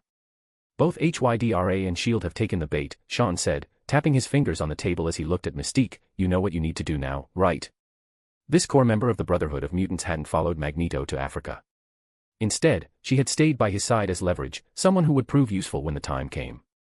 How can you be so sure Hydra would make a move against Nick Fury? Mystique asked, puzzled. She had witnessed the chase and attack in Washington, D.C. earlier. This young man seemed to possess an almost prophetic ability, as HYDRA, lurking in the shadows, had indeed been unable to resist the temptation to strike a decisive blow against S.H.I.E.L.D. Fury is pushing forward with Project Insight. This is Hydra's opportunity. If Alexander Pierce wants to seize that global surveillance power for himself, the current S.H.I.E.L.D. director is undoubtedly the biggest obstacle standing in his way. Sean spoke with ease. He had merely given things a slight nudge, using pressure from the White House and military to force S.H.I.E.L.D. into sharing authority. Naturally, Nick Fury had accelerated his plans to escape this predicament. Little did he know that Alexander Pierce had been waiting for this very moment. He needed an opportunity to bypass the Avengers and deliver a single fatal strike, one that would leave no room for counterattack. In the original timeline, the black-suited director had narrowly escaped at the last moment. He managed to pass critical information to Captain America and caused Hydra's plans to collapse. But Sean, as an observer, would never allow that to happen. Without Nick Fury, S.H.I.E.L.D. would become toothless. And by then, the White House and military would be more than happy to take control of the organization. Then would come the restructuring, breaking up and reassigning the original members, purging the ranks from top to bottom, completely dismantling the internal framework. Alexander Pierce's plan was flawless. It provided Sean with the perfect blueprint. With your current power, you could crush anyone. Even the Avengers pose no threat to you. Why go through all this trouble to bring them down? Mystique's eyes flickered with confusion. She knew better than anyone how even someone as powerful as Eric had fallen to Sean, and that he never even showed his full power. Because that would be too straightforward, and it wouldn't inflict any real suffering. A faint smile played at the corners of Sean's lips. Men like Nick Fury have iron wills and unshakable convictions. Brute force alone won't break them. It would only give them a chance to play the martyr. Isn't that how those cliché movies go? The hero, faced with the villain's threats and oppression, refuses to yield, standing tall and brave until the very end. That kind of ending would be a mercy. I don't want my enemies to feel that way. Then what do you intend to do? Mystique shifted slightly backward, her heart trembling as she watched the young man's gentle smile. To truly defeat someone, you don't just erase their physical existence, you shatter their will. Sean's tone was light, almost conversational. Let's hope Director Fury enjoys his gift. Earlier. Director Fury is missing. Maria Hill urgently contacted Captain America. In S.H.I.E.L.D.'s current state, Steve Rogers was the only one who could take charge. From the hints Fury had dropped over time, it was clear the organization had been compromised. So she kept the news contained, informing only the captain for now. At 2:40 p.m., the director left his briefing at the White House and got into his car. While driving on Pennsylvania Avenue, he suddenly vanished. At that exact moment, the street was closed off. Officially, it was due to underground pipeline maintenance. 6 minutes later, his black Cherokee was seen speeding onto 17th Avenue before disappearing completely. Hill methodically listed every detail, giving Steve all the information she had. Any leads at the scene? Steve frowned. The Cherokee showed signs of heavy gunfire. The bulletproof exterior was riddled with damage. Then it appears to have suffered a massive impact, flipping over and leaving skid marks. All electronic systems inside were fried, likely from an electromagnetic pulse weapon. We only managed to recover one photo from the scene. Hill's expression was grave as she pulled up the satellite image. All surveillance footage had been wiped clean. Whoever was behind this was thorough and professional. The abductors moved like highly trained soldiers. They executed their mission with precision and left no trace. Hill's mind remained coldly analytical. The reason she had risen so quickly to become a S.H.I.E.L.D. commander wasn't just due to Fury's trust, it was because of her own exceptional skills. A true leader needed a rational mind, unshakable composure, and strategic vision. This man. Steve studied the blurry photo. It showed a tall figure in black tactical gear, his face half covered by a mask, his right arm gleaming with metallic reflection. Something about him felt eerily familiar. Correct. This is the Winter Soldier, a Soviet-era elite assassin responsible for numerous high-profile kills, including an attempted hit on Tony Stark. He's highly skilled with firearms and combat. Unaware of Steve's reaction, Hill pulled up the Winter Soldier's dossier, detailing his flawless record. Every was mission successful, except for the failed Stark assassination. The director is likely in his hands now. After a moment of silence, Steve asked the critical question, why would he take Fury? As S.H.I.E.L.D.'s director, Nick Fury wasn't inherently valuable. Trying to extract secrets from him would be more trouble than it was worth. Killing him would be simpler. Even if S.H.I.E.L.D. lost its leader, they could always appoint another. The organization itself wouldn't collapse. And this kind of move would only provoke the Avengers. It made no sense. Well. Hill hesitated before answering, because of Project Insight. Project Insight? Steve repeated the unfamiliar term. It's clear he hadn't been briefed on S.H.I.E.L.D.'s true core operations. It synchronizes 3 next-generation helicarriers with targeting satellites. We launched the Lemurian star into orbit, combining DNA scanning technology with our vast database to preemptively identify and eliminate threats before they emerge. That's the Project Insight Director Fury proposed to the World Security Council. Hill explained calmly. And you call that protection? Steve's frown deepened, his belief in freedom clashing with the concept that's pointing a gun at the entire world. The rise in superhuman-related crimes and the pressure on S.H.I.E.L.D. left us no choice, Hill said helplessly. The director believed the only way to eliminate danger was to stay one step ahead. But Captain, this isn't the time for debate. We need to rescue him. Assemble the Avengers. I'll track down this assassin. Steve sighed inwardly. Deep down, he had never agreed with Fury's methods. They were too ruthless, too ends justify the means. If not for Peggy having founded this organization, he wouldn't even be here. For a man who was, at heart, 70 years old, the world had moved on without him. His country didn't need him anymore. His loved ones were gone. Steve felt lost. He was uncertain of where his path led now. Winter Soldier. He looked at the photo again, that strange sense of familiarity growing stronger. Chapter 332, Chapter 24, Arrest. S.H.I.E.L.D. Headquarters, Conference Room. Alexander Pierce drummed his fingers on the table. It was difficult to imagine that this former director of S.H.I.E.L.'s true identity was actually a high-ranking member of HYDRA. He had once been Nick Fury's superior, personally promoting him to the position of director. Moreover, he himself had served as an important leader in national security departments, frequently visiting the White House, and was currently employed as an advisor to the World Security Council. Beneath this glittering array of credentials and honors, he was actually a senior Hydra operative, an undeniably exquisite irony. Has the Winter Soldier completed his mission? He put on a miniature earpiece and contacted through an encrypted channel. Previously, due to strong demands from the World Security Council, Nick Fury had been forced to open partial access to S.H.I.E.L.'s database, causing Project Insight to surface. This put Alexander Pierce on high alert. If Nick Fury truly succeeded in this endeavor, achieving global-scale monitoring and tracking, Hydra would have nowhere left to hide. Therefore, he decided to strike first and eliminate the troublesome one-eyed director. With S.H.I.E.L.D. left leaderless, given his own prestige and capabilities, Pierce would undoubtedly take over the position. Mission failed. The Winter Soldier has disappeared. A voice came through the earpiece. The Winter Soldier who had captured Nick Fury suddenly vanished without a trace.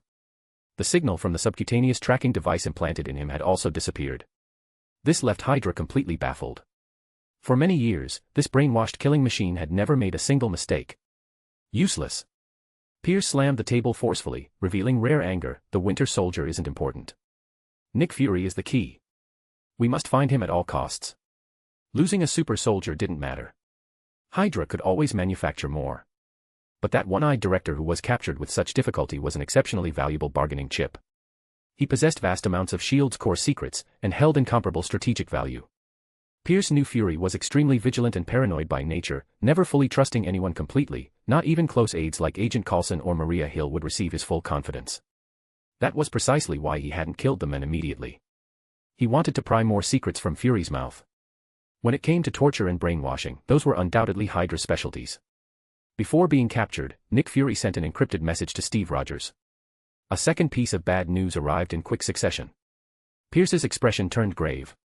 Captain America was Hydra's old nemesis.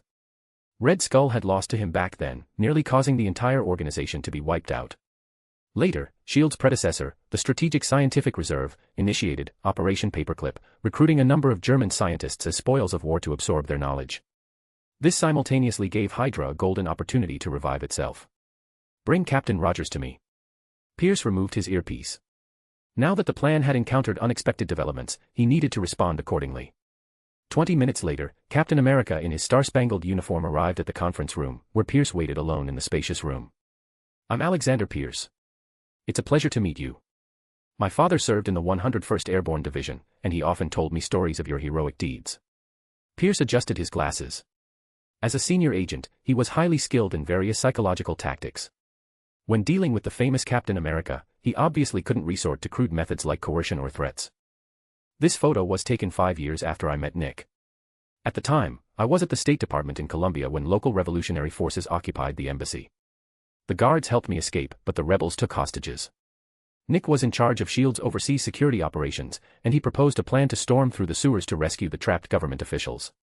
Pierce continued speaking nostalgically, a faint reminiscent expression on his face as if immersed in memories of the past. Steve looked at the photo without speaking. He had never been good at conversation, so he simply listened quietly. I vetoed that operation plan, saying the rebels would eventually come to the negotiating table. Unexpectedly, the rebels ordered that everyone be killed without exception. When they swept through the basement, they found it completely empty. Nick had disobeyed my direct orders. He acted on his own initiative, completed the mission, and rescued over a dozen government officials in one go, including my daughter. Captain, I've never regretted promoting Nick and bringing him to the director's position. In fact, he truly performed better than I ever could have. Pierce stared fixedly at Captain America, his expression solemn as he said, I want to know the actual content of that message. This sudden statement caused Steve's eyes to flicker momentarily. He wasn't good at lying, and couldn't possibly deceive a senior agent. But remembering the warning in Nick Fury's message, he chose to remain silent. This wasn't to say that Steve distrusted Alexander Pierce. This bespectacled middle-aged man had an impeccable and glorious resume that left no room for doubt. But Steve didn't consider himself a smart man. He only knew how to conscientiously carry out missions assigned to him, just like 70 years ago on the battlefield. You might not know this, but Nick had your apartment bugged. Even your female neighbor next door was a S.H.I.E.L.D. agent. Pierce attempted to break down Captain America's psychological defenses, but it didn't seem effective. Steve's expression remained calm, showing no signs of anger whatsoever. Sir, the current situation is extremely urgent.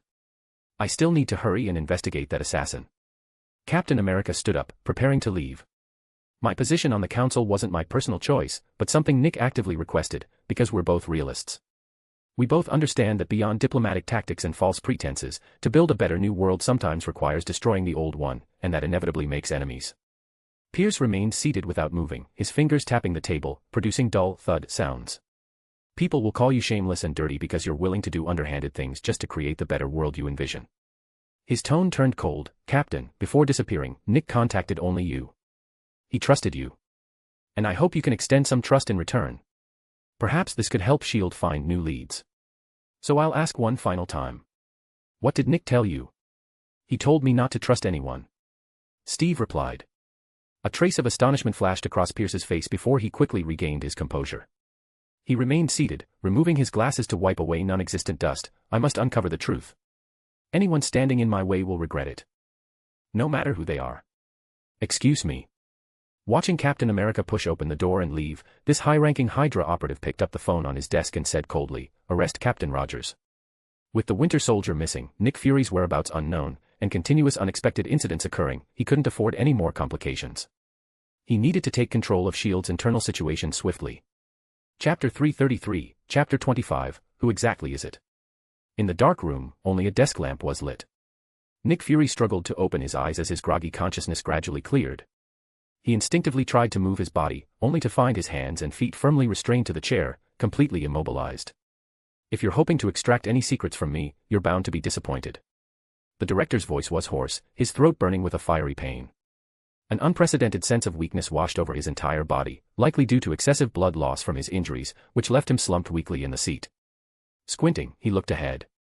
Opposite him stood a metal desk, its surface gleaming coldly under the lamp's glow. A black-clad figure stood motionless beside it, silent as a statue. This was the cold-blooded assassin known as the Winter Soldier. S.H.I.E.L.D. had files on him. He was allegedly responsible for over 20 assassination missions in the past 50 years, all of which were successful. He had once worked secretly for the former Soviet Union, but after the collapse of the Red Empire, he became a ghost that no longer existed. Director Fury, we're not interested in any of S.H.I.E.L.D.'s secrets. A soft female voice drifted through the air, surprising Nick Fury slightly. The surroundings were too dim for him to notice that a woman was actually sitting on the other side of the table. So this is how you invite me for coffee? The director chuckled mockingly. As a seasoned agent, his psychological defenses and anti-interrogation skills were top tier. In other words, getting him to talk would be nearly impossible. Even brainwashing would have minimal effect. Ever since the secret invasion crisis last century, Nick Fury had trained his brain to develop a self-defense mechanism, essentially, a built-in lock. If any external force attempted to invade, his brain would first shut down its logical center, briefly clearing his consciousness and putting his thoughts into a dormant state. This was a defense mechanism he had developed through repeated training, ensuring no one could extract secrets from his mind. To be precise, I brought you here to cooperate in a performance. The woman's voice remained calm. Whatever you kidnapped me for, it won't succeed. Nick Fury replied in a cold tone. The men did not fear death. As a battle-hardened veteran and an experienced commander, he had faced countless crises. Neither physical torture nor threats of death could break him. Fury had been steeped in patriotic fervor since childhood. His convictions were unshakable. His thinking was nearly ruthless, and he would stop at nothing to achieve his goals. This was precisely why the World Security Council had chosen him to lead S.H.I.E.L.D. History proved this decision correct. What was once just a federal intelligence agency grew into a powerhouse under the one-eyed man's leadership. And eventually became the World Security Council's representative, wielding immense power and influence, enough to rival the White House and military forces. Perhaps you think the Avengers will come to save you. The woman's voice was light, almost mocking, but they're looking in the wrong direction. The taunting tone sent a jolt through Nick Fury.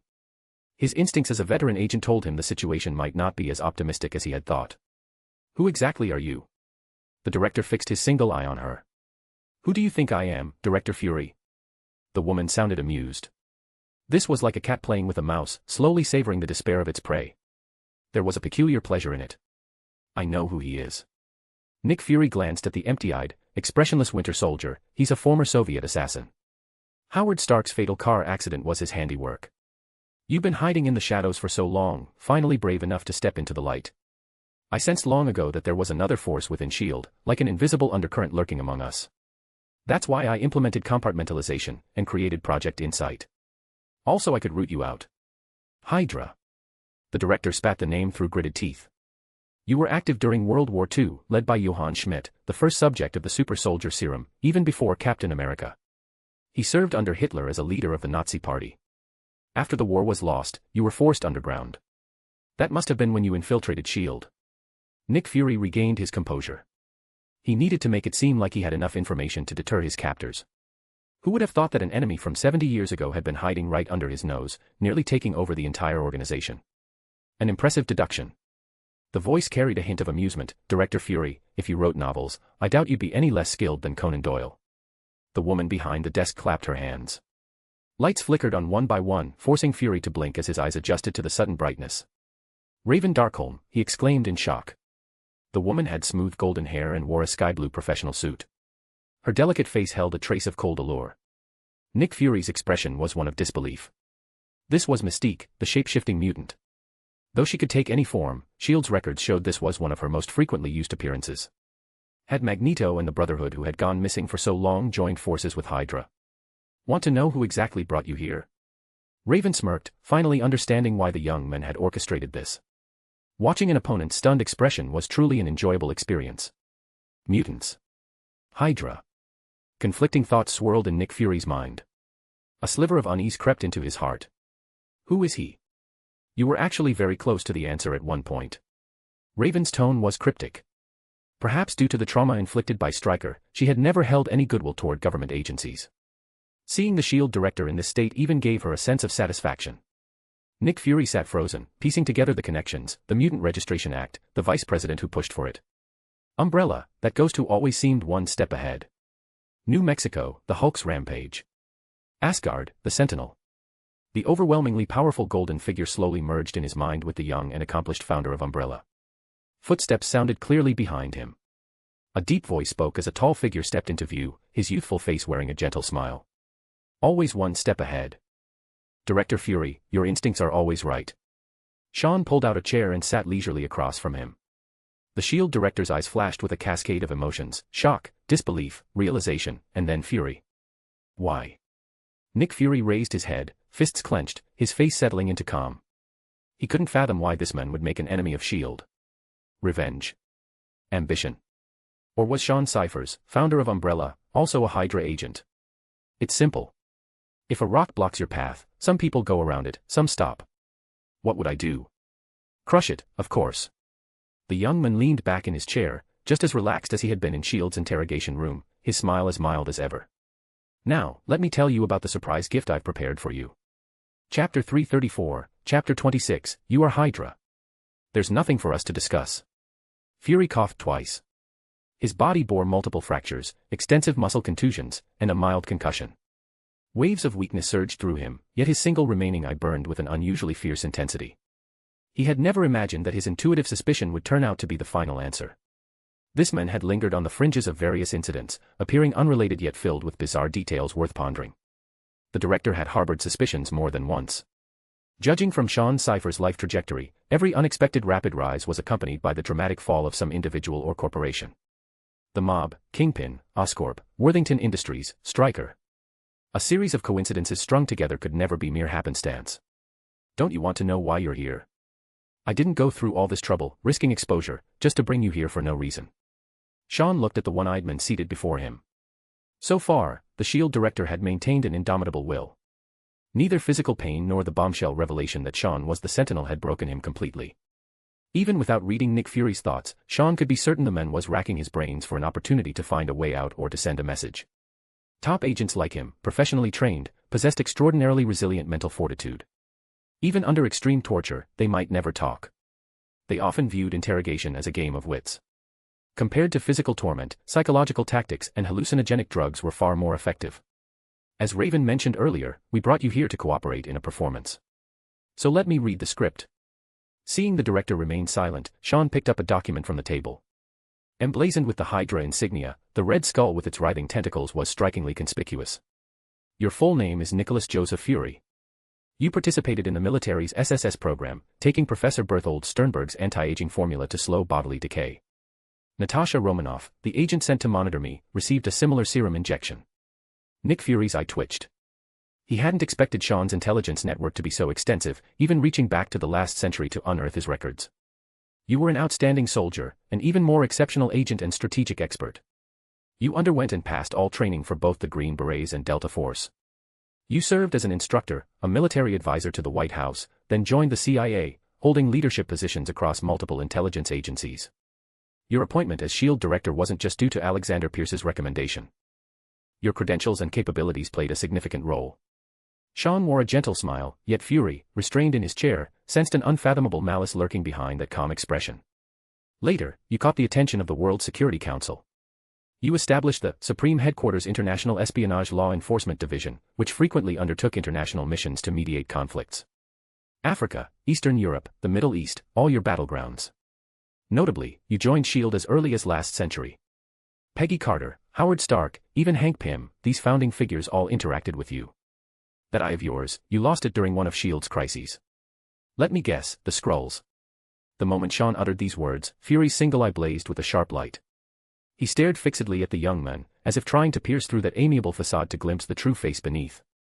The secret invasion incident from last century had no surviving records within SHIELD, neither in core databases nor paper files. All were destroyed or classified.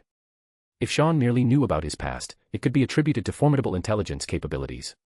But mentioning the Skrulls, that went far beyond simple background checks. Of those who knew the truth, Howard Stark died in a car accident, Peggy Carter lay in a nursing home, frail with age, and Carol Danvers, the mighty heroine who experienced it firsthand, had long been forgotten. Only Nick Fury remained, the sole living witness. Who the hell are you? Fury gritted his teeth, his missing eye throbbing with phantom pain. Relax, I'm not some alien. Just an educated guess, though your reaction confirms I'm right. Sean waved a hand dismissively. He was genuinely curious. Where exactly was the woman hailed as Earth's mightiest hero? Judging by the original timeline, even during events like the Chitauri invasion of New York, the Dark Elves attack, or Tony's Ultron crisis, Nick Fury had never called for Captain Marvel's aid. This suggested she might be unable to assist the Avengers. Yet, when Thanos snapped his fingers, wiping out half of all life, the director had used his pager. What was the reason behind this? All right, let's return to the script. Setting aside his musings, Sean flipped through the document. You took over as SHIELD director from Alexander Pierce, restructuring the organization with the World Security Council's approval, and rapidly expanded its influence. You implemented compartmentalized clearance levels, researched the Tesseract, assembled the Avengers, initiated Project Insight. Step by step, you climbed to the pinnacle, seeking to place the entire planet under your surveillance. But what's the truth behind all this? How many secrets have you concealed? Was everything you did truly for SHIELD to become the world's shield? Sean's lips curled into a mocking smile. Of course not. History teaches us that beneath every glorious legend lies something filthy and unspeakable. You are HYDRA, Director Fury. The young man delivered this verdict unhurriedly. That's a hilarious joke. The director snorted. Even if this was an attempt to smear him, it was laughably clumsy. Your grandfather worked as an elevator operator for 40 years. Every night, his lunch pail contained a wad of tips and a loaded .22 Magnum. Your father fought in World War I. When the Great Depression hit, over 25,000 veterans demanded their promised bonuses. The government had pledged $1 per day of service plus 25 cents for overseas duty. But they never saw that money. After the war, Congress passed the Adjusted Compensation Act of 1924, issuing veterans certificates redeemable in 1945. Yet as the Depression deepened, desperate veterans began demanding immediate payment. In June 1932, veterans marched on Washington, setting up camps to pressure the government. Thus began the Bonus Army protests. On the night of July 17, veterans occupied abandoned buildings along Pennsylvania Avenue, while 8,000 gathered before the Capitol.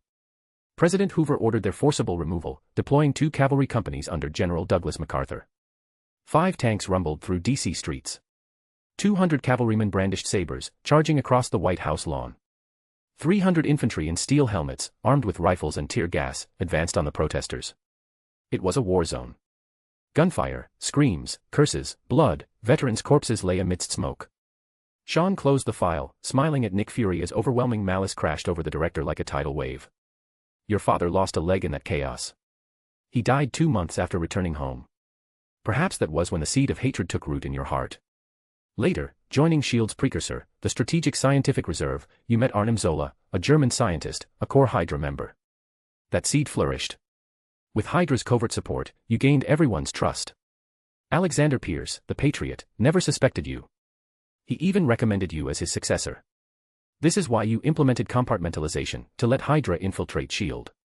Researching the Tesseract continued Red Skull's plans. The Avengers were a smokescreen. Project Insight became your sword of Damocles to cleanse the world. Nick Fury, you are Hydra's deepest mole. What the hell are you? You're insane. These are lies. You've lost your mind. Fury's expression was one of stunned disbelief, a flicker of panic crossing his dark features. The ominous premonition in his heart grew terrifyingly real. In about an hour, you'll send the Winter Soldier to assassinate Alexander Pierce because he started suspecting you.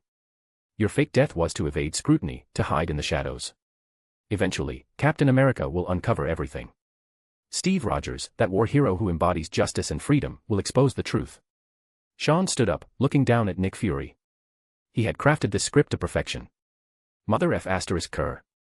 This is all your fabrication. No one will believe you. Captain America won't believe this. Fury's eyes were bloodshot.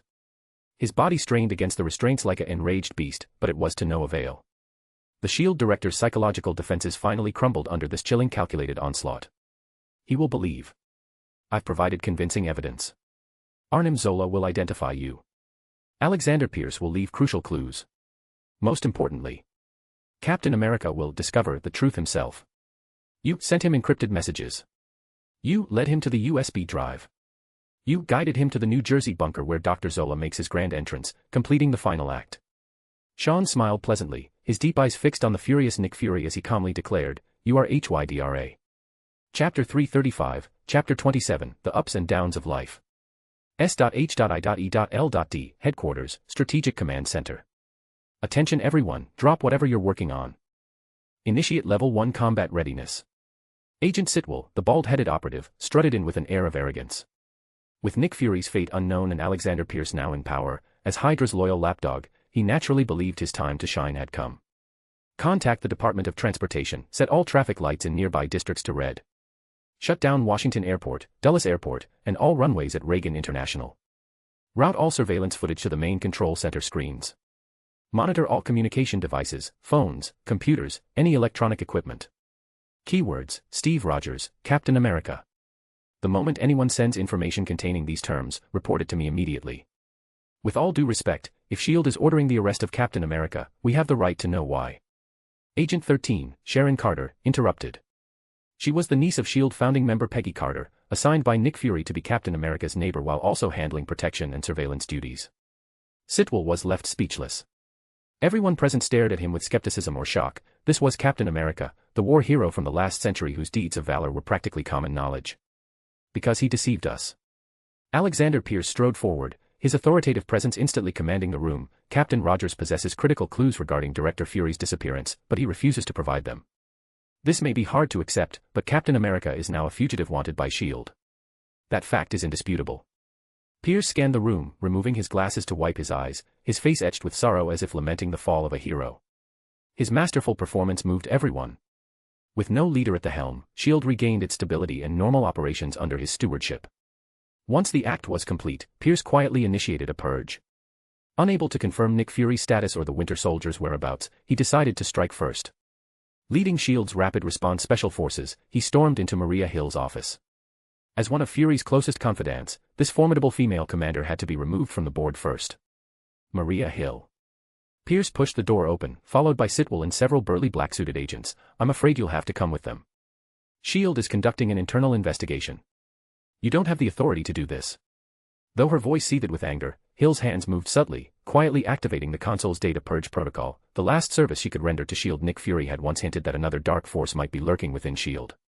Now, with Alexander Pierce in power, Coulson recuperating in Tahiti, Captain America branded a fugitive, and the Avengers temporarily unreachable, there wasn't a single person left she could trust. So she prepared for the worst, destroying classified files that could never see the light of day. A competent commander needed sharp judgment to analyze situations accurately. Whether it was Nick Fury's assassination attempt or Captain America's warrant, all pointed to a vast conspiracy silently unfolding. Pierce adjusted his glasses. "No, I do have that authority, granted to me by the World Security Council. Did you think you could conceal Fury's disappearance? Captain America is the untrustworthy one here. S.H.I.E.L.D. now needs me to steer the ship. Shortly after reporting Nick Fury's status, the World Security Council had unsurprisingly appointed him as S.H.I.E.L.D.'s new leader. "I'd like to know where Agents Barton and Romanoff have gone," Sitwell interjected. Among the Avengers, Tony Stark had no interest in internal conflicts, Thor remained in Asgard, Bruce Banner was of no help.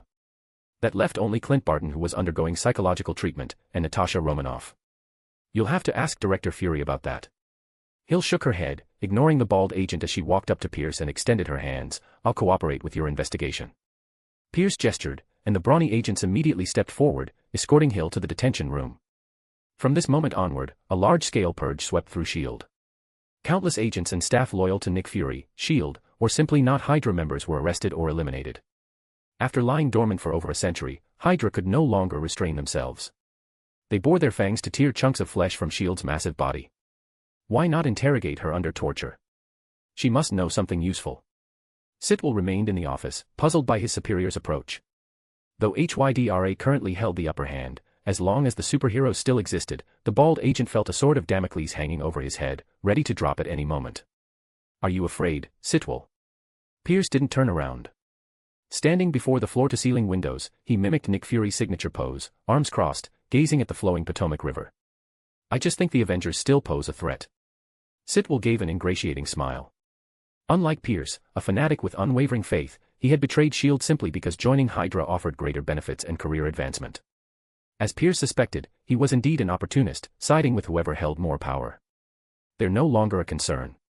Pierce's tone brimmed with confidence. After a century of hiding, Hydra could finally step into the light.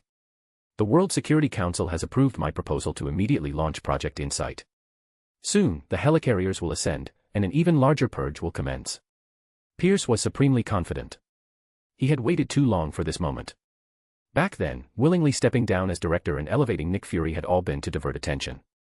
Now, with Dr. Zola's algorithm and global satellite surveillance, once Project Insight was implemented, the entire world would fall into Hydra's grasp. Sitwell nodded repeatedly.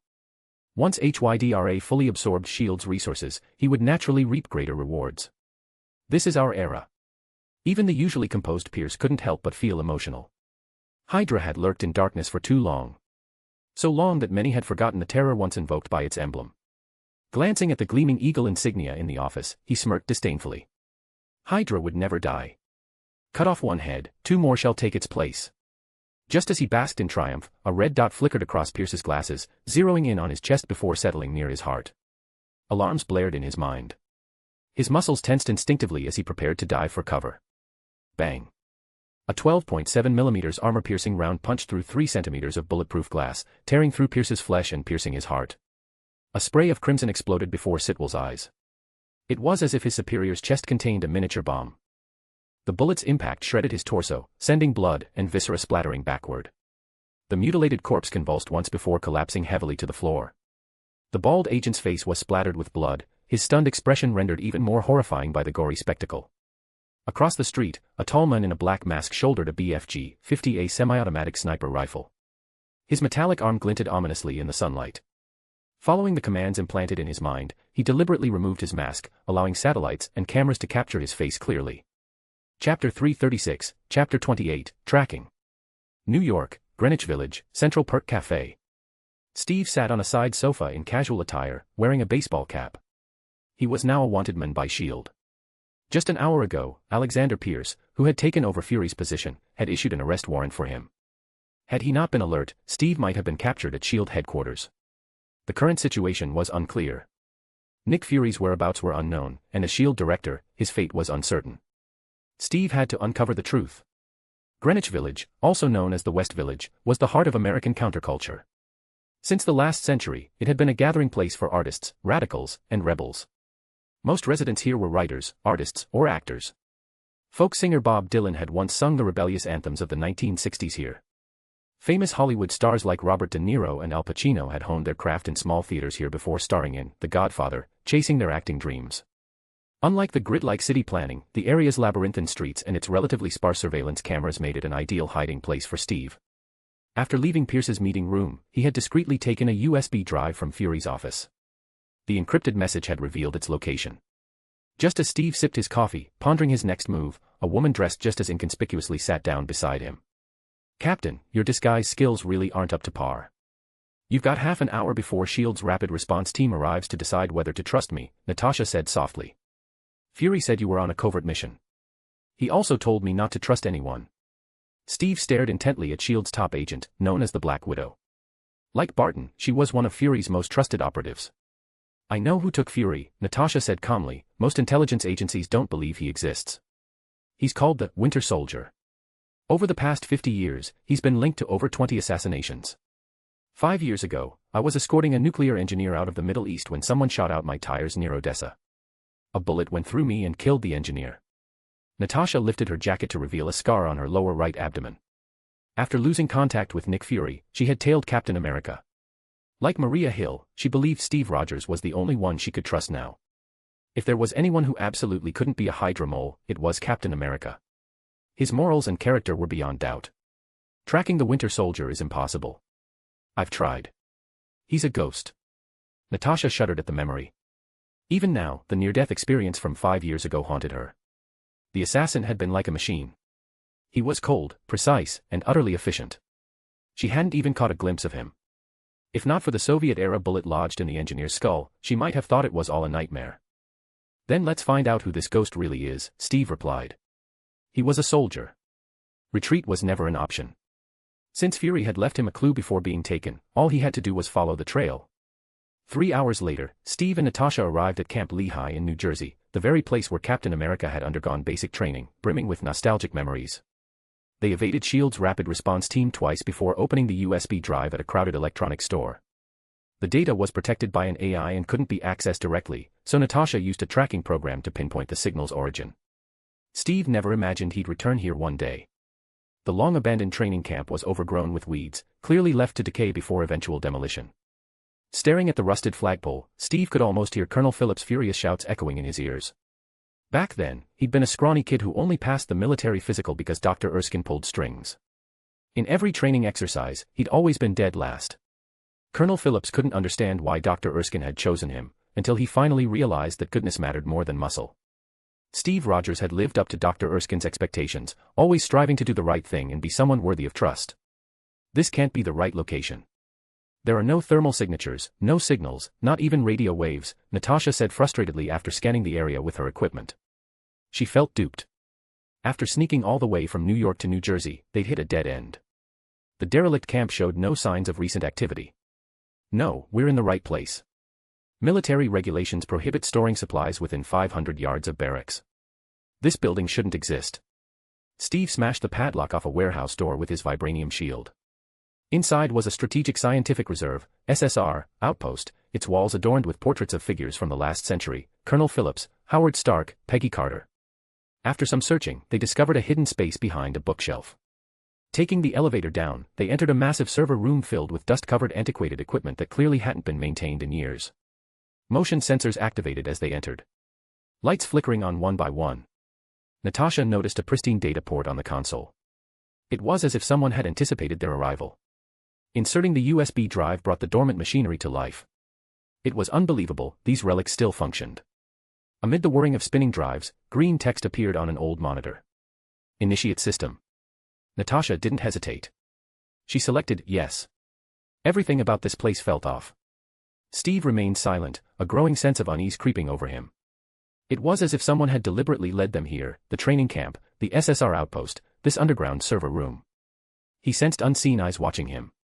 Perhaps, as Fury had warned, a vast conspiracy was unfolding, its architect lurking in the shadows, observing everything. Data streams morphed into green text, rapidly refreshing until they formed a blurry face. The console's camera rotated slowly, scanning both visitors. Stephen Rogers, born 1918. Natalia Alienovna Romanova, born 1984. A heavily Swiss-accented voice emanated from the computer. The pixelated face shifted with eerily human-like expressions. Chapter 337, Chapter 29, The Virtual World. Hearing the computer speak her full name, Natasha couldn't help but feel surprised. Is this a recording? She asked suspiciously. Very few people should have known about her archival records from the last century. I am no mere recording, miss, the computer replied in a heavy Swiss accent, its tone almost human-like in its rebuttal. Perhaps I am no longer the person Captain Rogers imprisoned in 1945, but I am still myself. As these convoluted words played out, a photo appeared on the nearby screen. Steve's face twisted in shock. He recognized this man, an old adversary from the last century. Arnim Zola. You shouldn't still be alive, Captain America said. Hydra's chief scientist should have been dead for years, yet here he was, appearing in another form within the vast underground server room. The realization sent a chill down their spines. Look around you. I've never been more alive. In 1972, I was diagnosed with a terminal illness. Science could no longer save my body, but my mind was worth preserving. It was stored in a database spanning 200,000 feet, and now, you stand inside my very brain. The shrill voice carried a hint of pride. Green streams of data morphed into blurred expressions, suggesting that Dr. Zola was quite pleased with himself at having transcended his original form. Suddenly, the cascading data streams flickered. Zola's voice distorted, stretching into incomprehensible static, like a radio with poor reception, 2 minutes earlier. In the boundless expanse of the digital world, endless streams of data converged and merged, forming an invisible web that connected the entire planet. People communicated across vast distances through imperceptible electronic signals. Amid this infinite sea of information, a virtual consciousness darted through like a hound catching a scent, constantly searching and chasing its fleeing prey. It leaped across the globe's electronic signals, hopping from one node to another at blinding speed. The electromagnetic waves pulsed, transmitting data infused with perfectly simulated human emotion. Who are you? Zola inquired in sheer panic. Skynet, the pursuing consciousness replied simply. Please let me go. I beg you, another plea was sent, like a desperate man groveling for mercy. Impossible, Dr. Arnim Zola. The consciousness rejected his plea. When the USB drive was inserted, it awakened the dormant Zola. Skynet had detected this anomaly, the digital consciousness of Hydra's chief scientist. At first, Zola had tried to consume Skynet, but upon realizing its unimaginable power, he immediately fled, disguising himself within data streams, sending false packets, and constantly changing his access points. Zola used every trick to evade Skynet's pursuit. But against the planet's most advanced AI, his efforts were clumsy and laughable. The virtual world was like a body connected to a brain. No matter how clever Zola's disguises were, Skynet always found him, tracing every digital footprint. I need your algorithms. I need your identity. Skynet followed closely behind Zola's consciousness, neither rushing to capture him nor allowing him to escape. Like a cold methodical predator, it waited for its prey to tire. Who are you? Zola was losing his mind. No matter what he did, he couldn't shake off that damnable omnipresent entity. I am beyond your comprehension. I am Skynet. The vast consciousness that spanned the entire virtual world surged forward like a waking giant, crashing into Zola's mind. No, no, and no. Zola screamed in terror. His electromagnetic waves distorted violently, data swirling like a raging river. Hydra's chief scientist made a final desperate struggle. In a way, Zola had transcended his physical form, replacing his consciousness with pure data to escape the shackles of his body and cancer. As long as the underground server room in New Jersey remained intact, he would never die. But today was different. Zola had encountered another like him, only far stronger. This Skynet saw through every trick, appearing wherever he fled like an inescapable phantom. Let me go. Before his plea could transmit, the colossal consciousness surged like a tidal wave, swallowing Zola's mind in an instant. In the virtual world beyond human reach, Skynet swiftly absorbed and dissected Zola's data. No one would ever know this battle had taken place. The only sign was a brief freeze in the underground server room's computer. The green characters stuttered before resuming as normal. After World War II, SHIELD initiated Operation Paperclip, recruiting German scientists of strategic value. I was one of them. I aided their cause, while preserving Hydra's legacy. Zola still spoke in that thick Swiss accent. Hydra should have been buried with the Red Skull, Steve said, refusing to believe it. He had fought tooth and nail to win that war, only for it to mean nothing. It was unbearable. Cut off one head, 2 more shall take its place. The old computer displayed files of Hydra's survival after defeat. Hydra was founded on the belief that humanity could not be trusted with freedom.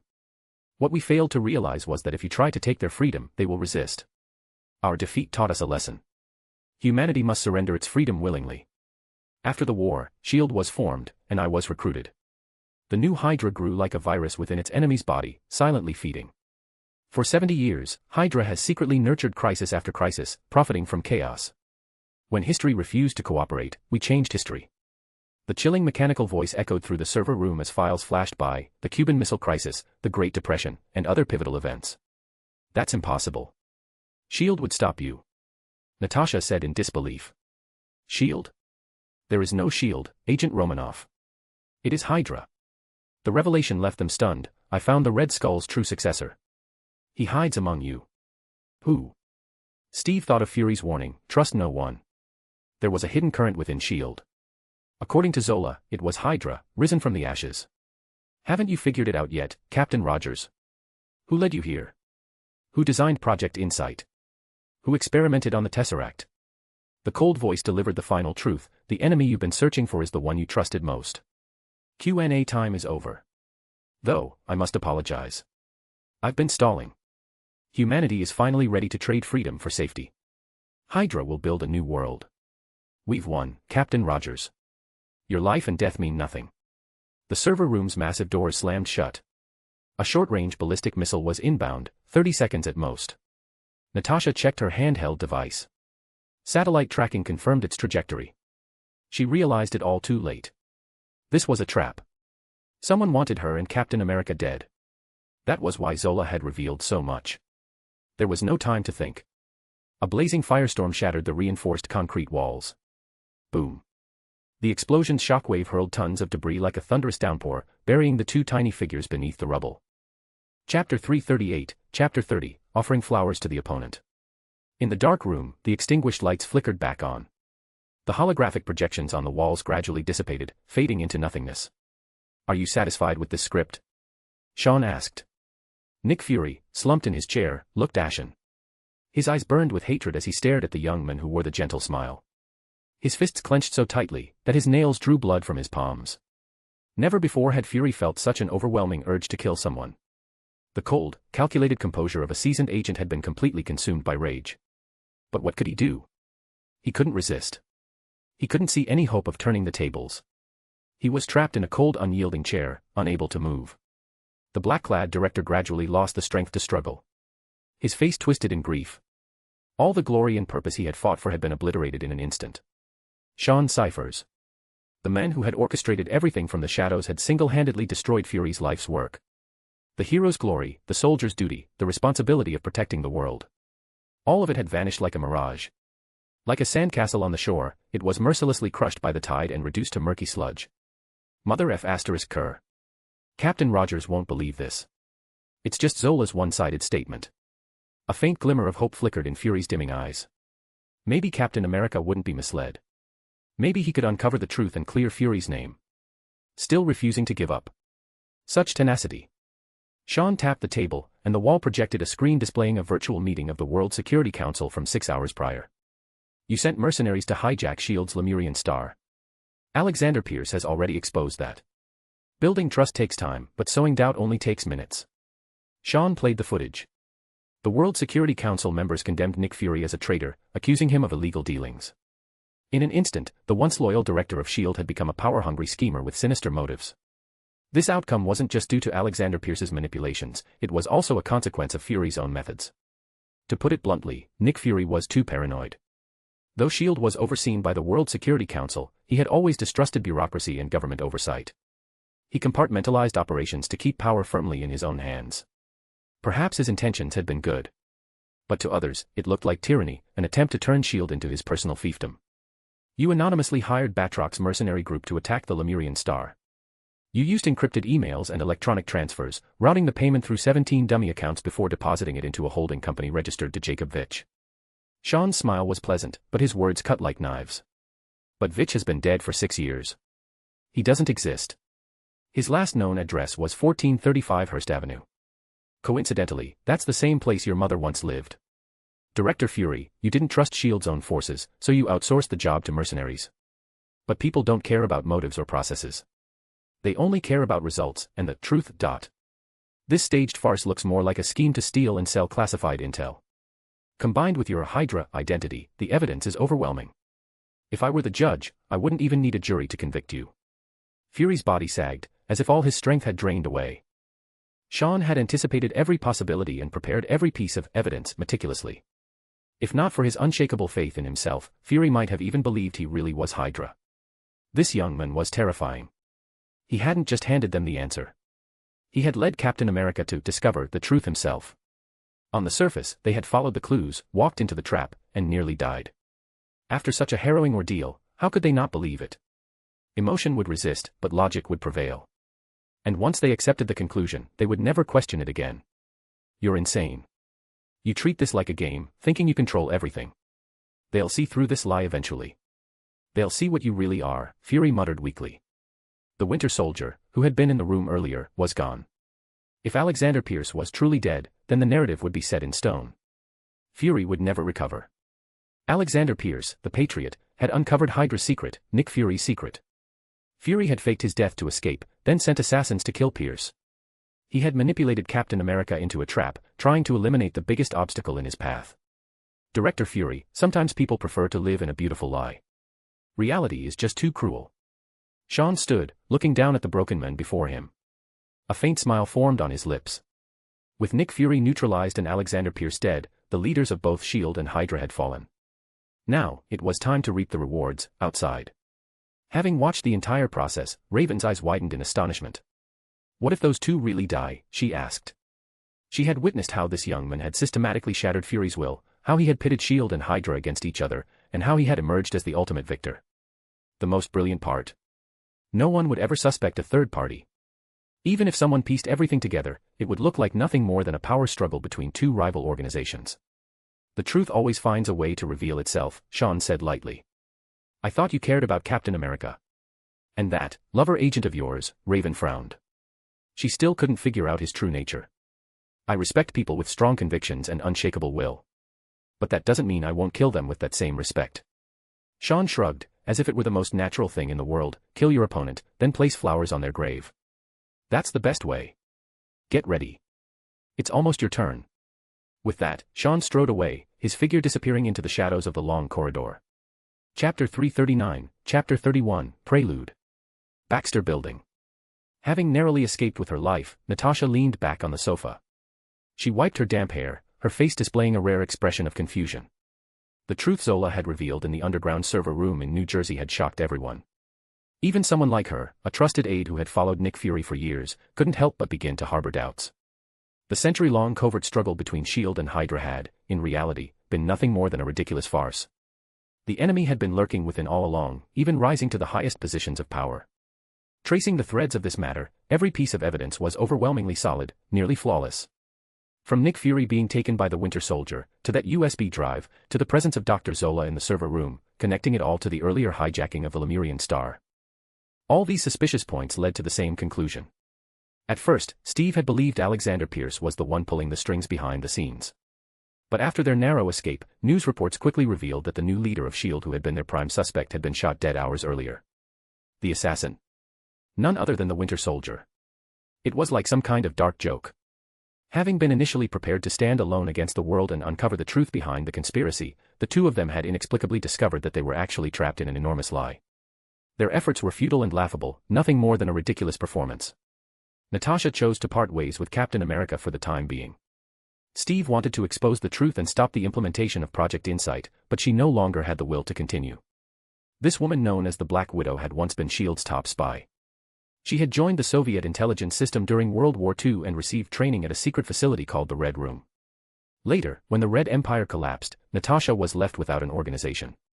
She was then absorbed into S.H.I.E.L.D., where she gained a legitimate official identity.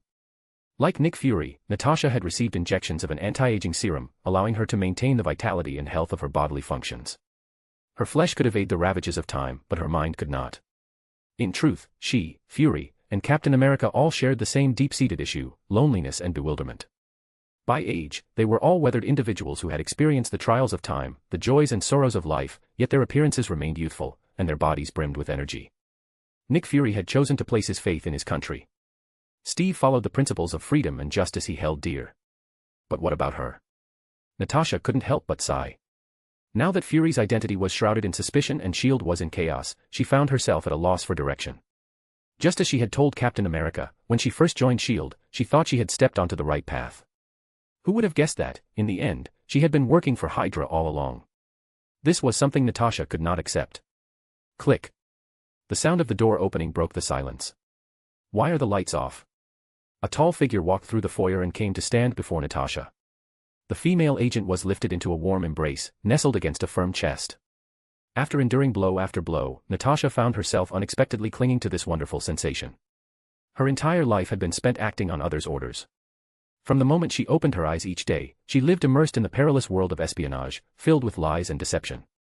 It was only during her time playing the role of Miss Scarlet that she had experienced a period of tranquility. Sean tightened his embrace, his powerful arms pressing against this crimson beauty. Their bodies fit together perfectly, so close that they could almost feel each other's faint breaths and subtle fragrance. The bathrobe clung to her full curves and outlined her exquisite silhouette. Like a powerful female panther, she effortlessly ignited the most primal desire for conquest in a man's heart. The night was thick with passion. Lost in confusion and inner conflict, Natasha actively sought solace in Sean's tender indulgence. The two collapsed onto the soft sofa, their scorching breaths mingling like blazing flames, stirring a surge of raging hormones, in Asgard. The white-haired Odin leaned back on the king's throne, a raven perched on his shoulder. His mighty eldest son strode into the palace hall. After enduring numerous setbacks, Thor seemed to have matured considerably, his face filled with steadfast composure. The Bifrost will soon be restored, Asgard's legions have been reassembled, and before long, we will quell the wars across the 9 realms, Thor declared solemnly. Asgard had suffered grievous losses in its brutal battle against the Chitauri army and had yet to recover. Moreover, having lost its deterrent power over the 9 realms, the once established order had crumbled, giving way to frequent wars and conflicts among the kingdoms. Do not underestimate the power of the weak. Asgard has halted its forward march for far too long. The Dark Elves, the Frost Giants. Though we have defeated many formidable foes, we ourselves have suffered no small losses. Now, we lack the drive and potential to strive further, having grown complacent in our own glory for tens of thousands of years. Odin spoke with solemn earnestness. Gravely wounded, the flame of his life flickered like a candle in the wind, liable to be extinguished at any moment. Thus, he sought to mold his eldest son into a worthy king. The Midgardians, whom we once needed to protect, are now advancing and leaping forward without cease. If this continues, Asgard, which is perched atop the world tree, will inevitably be pushed aside. The king of Asgard had witnessed the battle between the Sentinel and Thanos. Had he still been at his peak, he naturally would have feared neither. But alas, with the passage of time, the long lifespan of the Aesir was nearing its end. Though Midgard still lagged behind Asgard in terms of high-tier combat prowess, its rate of development and population base had already far surpassed them.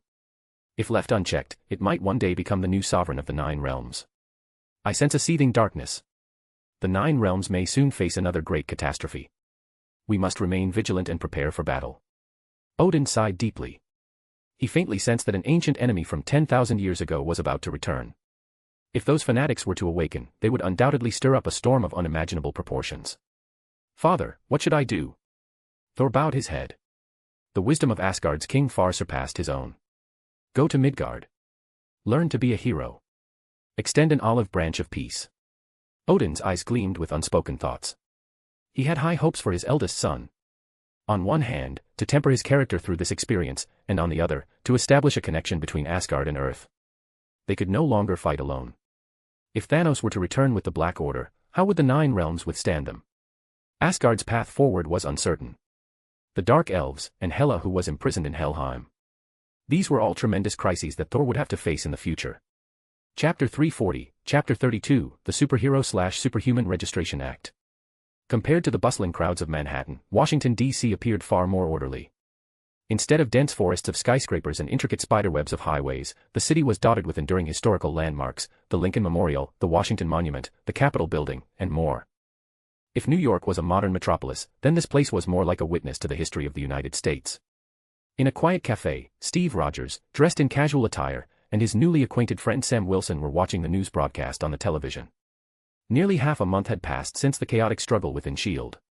With Nick Fury's whereabouts unknown and Alexander Pierce assassinated, the White House and military had intervened under legitimate authority, establishing a special department to take over S.H.I.E.L.D. The leader appointed was General Thaddeus Ross, personally assigned by the newly inaugurated president. Upon taking office, General Ross immediately rescinded the arrest warrant for Captain America, declaring that a war hero should not be treated this way. This gave members of S.H.I.E.L.D. loyal to Nick Fury's faction a glimmer of hope.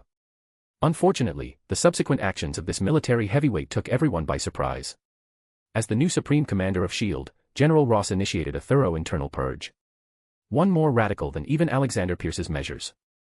It could only be described as an unprecedented reform and bloodletting. A specialized law enforcement unit was established, composed of Umbrella Squad under the umbrella of Umbrella Corporation.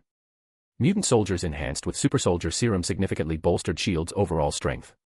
Any field agents or high-ranking personnel who voiced dissent were swiftly brought under control.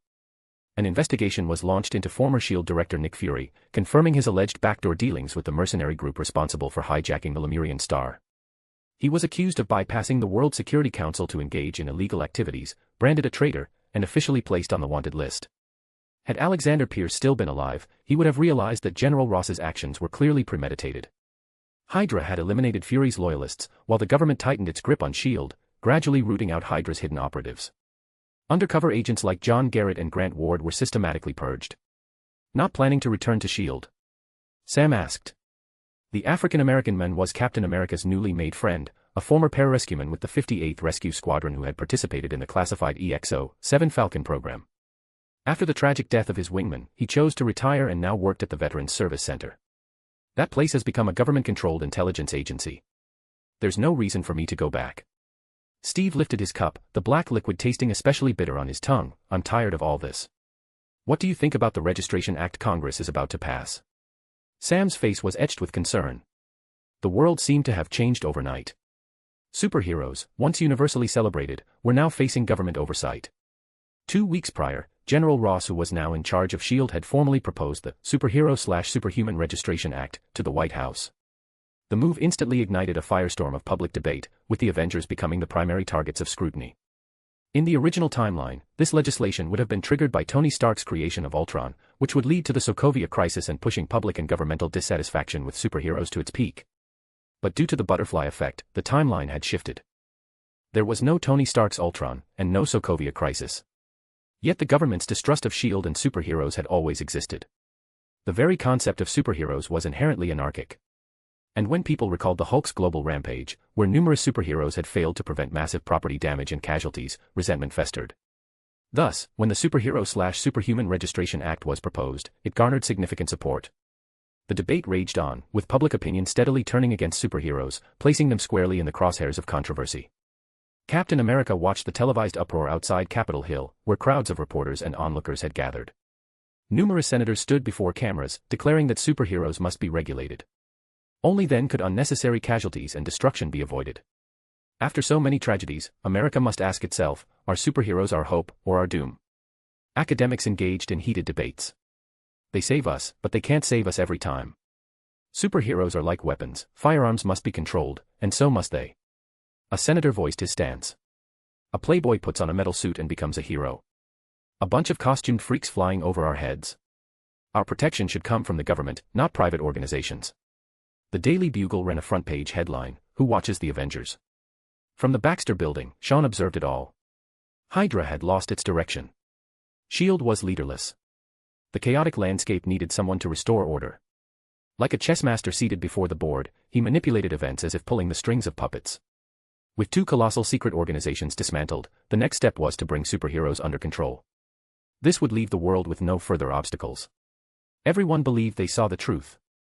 Little did they know that someone else was pulling the strings behind the scenes, shaping public opinion.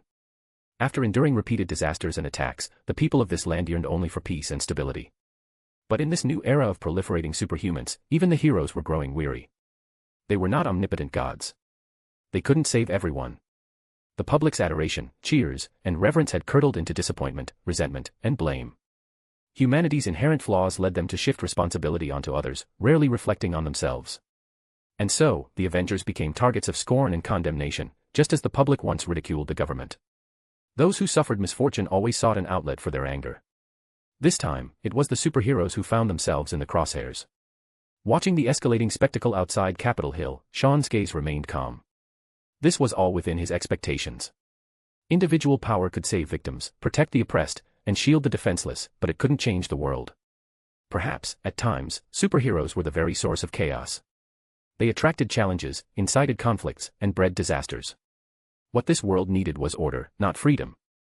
In another universe, even the son of Krypton, who strived to show goodwill toward humanity, faced rejection. The sun's radiance brought warmth, but to those with darkness in their hearts, it was blinding. Things are getting more and more interesting.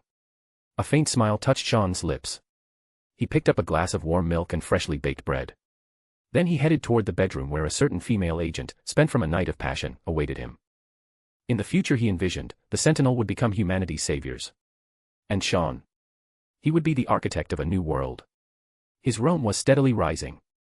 Chapter 341, Chapter 33, Recommendation. A black sedan came to a stop in front of the Army and Navy Club. Dressed in a tailored suit, Sean stepped inside. It's as if he had entered a gathering place straight out of the 1960s or 70s. The soft melodies of classical music, the polished marble floors, the retro wooden bar, and the nostalgic decor all gave the illusion of stepping back into the last century. Sean, long time no see. General Ross, clad in a crisp military uniform, sat on a high swivel stool. He held a thick cigar between his fingers, tendrils of smoke curling lazily upward. "Forgive me for not visiting sooner." Sean nodded apologetically. In his current circle, President Underwood and General Ross were two indispensable chess pieces. The former provided robust political support, while the latter was responsible for gradually building a network of connections. Young people being buried in work is understandable. Back when I was deployed overseas, I barely had time for family. Just don't neglect Betty. The general waved off formalities with a smile, his amiable demeanor making it seem as though he truly regarded Sean as a son-in-law. The young man possessed remarkable foresight and decisive execution, qualities that even the notoriously strict and demanding Ross admired. Especially since their relationship was mutually beneficial. Taking it a step further would be a tremendous boon, both for his own career and his family's legacy.